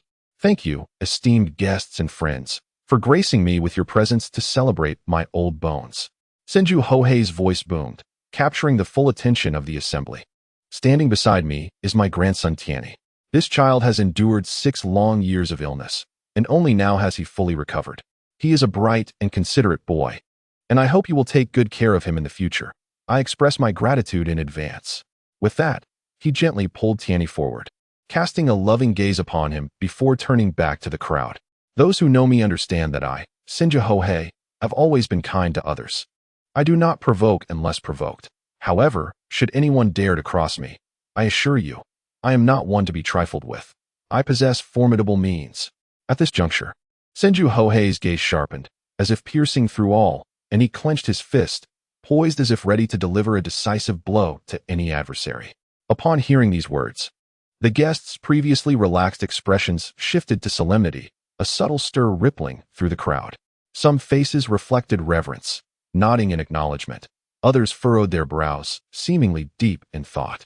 "I am a man forged through the fires of the Warring States period." Senju Hohei tilted his head slightly, his gaze profound, as if traversing time back to the tumultuous era. "In my lifetime, I have 2 passions. One is to save lives, and the other is to take them." His voice trembled slightly, laden with the weight of countless souls lost at his hands. "Thus, I have many enemies," he sighed softly. A look of weariness etched on his face. "In my life, I have 7 sons, each a dragon among men, truly extraordinary." As he spoke of his sons, Senju Bo Ping's eyes glistened with unshed tears, his voice choked with emotion. 6 of them had sacrificed their lives for the family. He raised his hand to wipe away the moisture at the corners of his eyes, inhaling deeply as he endeavored to regain his composure. Now, only his youngest son and his family remained. He sought nothing more than for them to lead a life filled with peace and joy. The guests listened intently, their faces reflecting deep emotion. Some of the women could not help but quietly weep. Whispers rippled through the crowd. It was unimaginable that the Senju family had endured such a tragic past. Indeed, it evoked both admiration and sorrow. Thus, our lineage chose the path of commerce, aspiring to be respectable merchants of the land of fire and good citizens of Konoha. Senju Bo Ping's tone gradually steadied. Yet some individuals persisted in disturbing our tranquility. A flash of anger flickered in his eyes as he slammed his hand upon the table. Recently, an attempt had been made on the life of this child beside me. He instinctively shielded Tianyi behind him, as if the threat still lingered, forcing our elderly and vulnerable to once again take up arms. A wave of astonishment swept through the assembly, with hushed conversations buzzing amongst the guests, all incredulous that anyone would dare to assassinate a member of the Senju clan. Such audacity was indeed foolhardy. This would surely provoke the wrath of the Senju family. The Shizuka and Yamamoto clans paid dearly for their recklessness, having been entirely annihilated. Senju Bo-ping's voice was cold and devoid of emotion. I knew there were still remnants evading capture, but I truly wished to avoid complete extermination. He slowly closed his eyes, weariness etched on his face. I only hope that henceforth, no one will attempt to harm my kin. Could we not coexist in peace, living together in this beautiful village of Konoha? Senju Bo-ping paused, a serene smile gracing his features. Since the founding of Konoha, I resolved to lay down my weapons and become a healer. Therefore, let bygone grievances be carried away by the winds. A wave of enthusiastic applause erupted from the audience, with guests nodding in approval. Senju Bo-ping truly understood the greater good. Indeed, letting go of hatred is no simple task.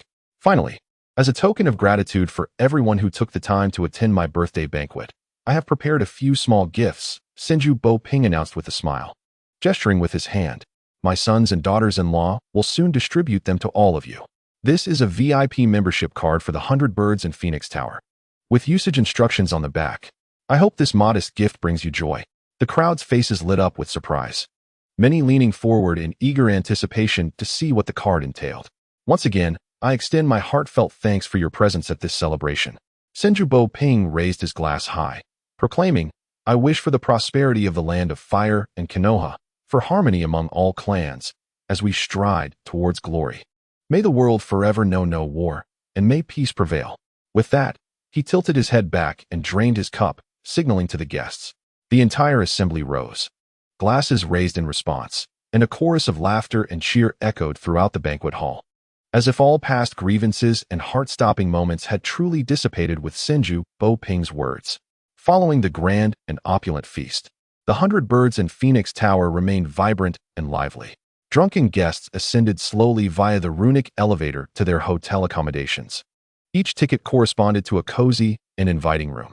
Meanwhile, those captivated by excitement and eager for games of chance hurried to the casino on the 29th floor, seeking the thrill of clashing dice and chips. Others, in search of relaxation, meandered down to the first floor to immerse themselves in the warmth of the hot springs, washing away their fatigue. Some made their way directly to the second floor, delighting in the pleasure of shopping for coveted items in luxury boutiques. Atop the Bai Niao Chao Feng building, the open-air garden restaurant basked in gentle sunlight, casting a warm glow in every corner. Adults gathered together, holding exquisite glasses, engaging in lively conversation about recent happenings in the village, from the completion of ninja missions to future development plans, with topics flowing seamlessly. Tianyi, being a mere 6 years of age, was naturally assigned to the children's section. He played with Tianming and a dozen other children under 10. However, possessing the mind of an adult, he found little interest in the mundane ninja games favored by the younger ones. Instead, he reclined on a lounge chair, relishing the sun's warmth and the gentle caress of the breeze. At that moment, a lively 9-year-old girl approached with sprightly steps, dressed in soft blue attire. Her hem fluttered with her movements, and her long, dark hair cascaded gracefully down her back. Her bright eyes sparkled with curiosity, resembling a clear spring. She stood before Tianyi, a sweet smile adorning her face, and softly introduced herself. Hello, I am Hinata Mayan, the daughter of Hinata clan's leader, Hinata Tennin. What is your name, little brother? Tianyi smiled back at the girl, who bore a resemblance to the future Hinata Hyuga, feeling a sense of warmth in his heart. He replied gently, Hello, my name is Tianyi. Is there something you seek from me? Hinata Mayan's eyes sparkled with admiration as she exclaimed, I know you. The little brother who dared to challenge Elder Uchiha Kagami. My father has mentioned you. When you spoke on stage just now, I thought you were so impressive and handsome. Why don't you want to play ninja games with us? As Tianyi pondered how to respond, a fresh voice interrupted from the side. What else could it be? You look down on us, can't you tell? You're getting more foolish by the day. Turning towards the voice, Tianyi saw a little girl with a high ponytail standing with her hands on her hips, clad in the Uchiha clan's distinctive black attire. Adorned with a red fan pattern at the collar, her eyes bore a hint of pride and disdain. Hinata Mayan, upon hearing this, puffed up in indignation. Her face flushed crimson, eyes wide as she retorted defiantly, Uchiha-ing, what are you doing here? You're the foolish one. Uchiha-ing took a couple of steps forward, her chin slightly raised, wearing a mocking smile. I merely passed by and overheard you asking silly questions. If he wanted to play, he would have joined us long ago. Clearly, he finds our games too childish. Tianyi chuckled helplessly, sitting up to address the two girls. You both are misunderstanding. I do not harbor any disdain for you, nor do I find the game juvenile. It is merely that I feel a bit fatigued today and wish to rest for a while. Furthermore, I am genuinely intrigued by the ninja game you play, though I am yet to master it. Upon hearing this, Hinata Muyan's eyes glimmered with surprise. Really? I can teach you. It's so much fun. We will divide into different teams, mimicking ninjas as we carry out missions and evade enemy attacks. Uchiha Ing, somewhat tempted yet feigning indifference, scoffed. Just him? Can he even learn? I hope he doesn't hinder us. Tianyi, amused by the two girls' banter, decided to tease them. Oh, I believe I learned things quite swiftly. However, if I do master it, which team should I join? This is quite a dilemma. Muyan is so eager to teach me, but Ing is formidable as well. If I join Muyan's team, will Ing be upset? Conversely, if I join Ying's team, will Muyan be disheartened? Upon hearing this, Hinata Muyan quickly exclaimed, Of course, you should join my team. I promise to teach you better than she can. Uchiha Ing was not one to back down easily. Humph, just based on that? Join my team, and I'll lead you to defeat them effortlessly. Observing that the two were on the verge of another quarrel, Tianyi hastily intervened. All right, no need to argue. How about this? Once I have learned, you can split into two teams for a fair duel, and I will act as the judge. Whichever side performs more splendidly will have me join them. How does that sound? The two little girls exchanged glances, both finding the suggestion agreeable, and thus paused their dispute. They began to organize their friends into two teams for the ninja game. Uchiha Ying's team represented the Leaf Ninja team, while Hinata Muyan's team mimicked the invading enemy's dark forces, dubbed the Mysterious Dark Squad. As the game commenced, the squad leader of the enemy forces, Hinata Muyan, commanded her teammates to disperse swiftly. Some crouched low, mimicking stealthy movements, while others utilized the garden-esque shrubs as cover, carefully approaching the adversary. The Leaf Ninja team was equally determined. Uchiha Ing dispatched several little scouts who climbed the garden trees to observe the opponent's movements. Among them, a child named Tian Ming imitated the ninja hand signs, chanting, Shadow Clone Technique. He pretended to create several clones and charged at the Leaf Ninja team. The other children enthusiastically participated, making various sound effects for their techniques. Water style, water dragon jutsu, fire style, great fireball technique. Some mimicked evading attacks, creating a lively spectacle. And soon the invaders were vanquished. Dear Master, there is more to this chapter. Please click the next page to continue reading. It gets even more exciting. Hinata Muyan grasped Tianyi's hand, exclaiming with excitement, Little brother, did you see that? This is how we play. Isn't it fascinating? Have you learned it? Uchiha Ing approached as well. Humph, that was just a warm-up. Our team just won, so little brother must join us. We will undoubtedly be stronger. Tianyi observed the innocent and joyful faces of the children, feeling their enthusiasm and vitality, and was deeply touched by their shared joy.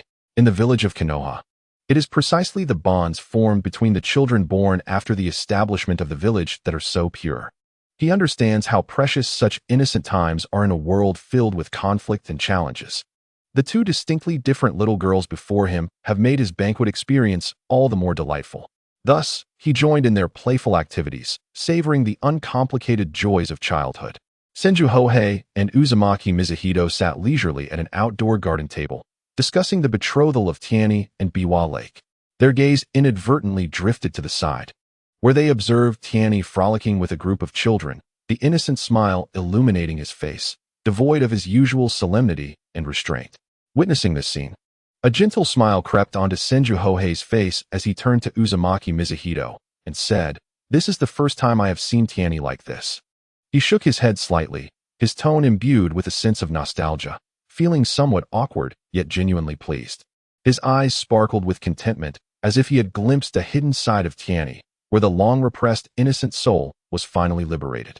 Uzumaki Mizuhito, upon hearing this, also directed her gaze towards Tianyi, a tender smile gracing her lips as she softly remarked, Indeed, in the Senju clan, there are no children of Tianyi's age. Thus, he immerses himself in training daily. Although he is but a child, he lacks the unique naivete and joy that accompanies childhood. She sighed gently, a flicker of concern passing through her eyes. Whenever I converse with him, I cannot help but perceive him as an adult. Memories of their days together flooded her mind. Recalling his small figure that possessed extraordinary resilience and determination, yet it was this precociousness that deprived him of many childhood pleasures. Senju Hohei nodded gently, still wearing a smile, yet abruptly shifting the tone of the conversation. As for Biwa Lake, I am genuinely pleased. I wholeheartedly support their betrothal. However, there is a matter you may not yet be aware of. His voice took on a serious note, and a hint of concern flickered in his gaze. Uzumaki Mizuhito, upon hearing this, felt a wave of confusion wash over her. She furrowed her brow slightly, a glimmer of perplexity in her eyes. What matter do I not understand? She looked intently at Senju Hohei, attempting to decipher the answer from his expression. Senju Hohei took a deep breath and slowly articulated. Are you aware that Tianyi intends to take 7 wives upon reaching adulthood? He paused, seemingly weighing his words carefully.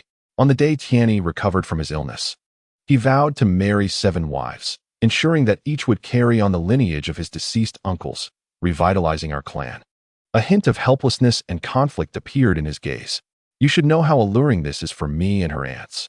The sparse population weighs heavily on our hearts. The Senju clan is devoted in love.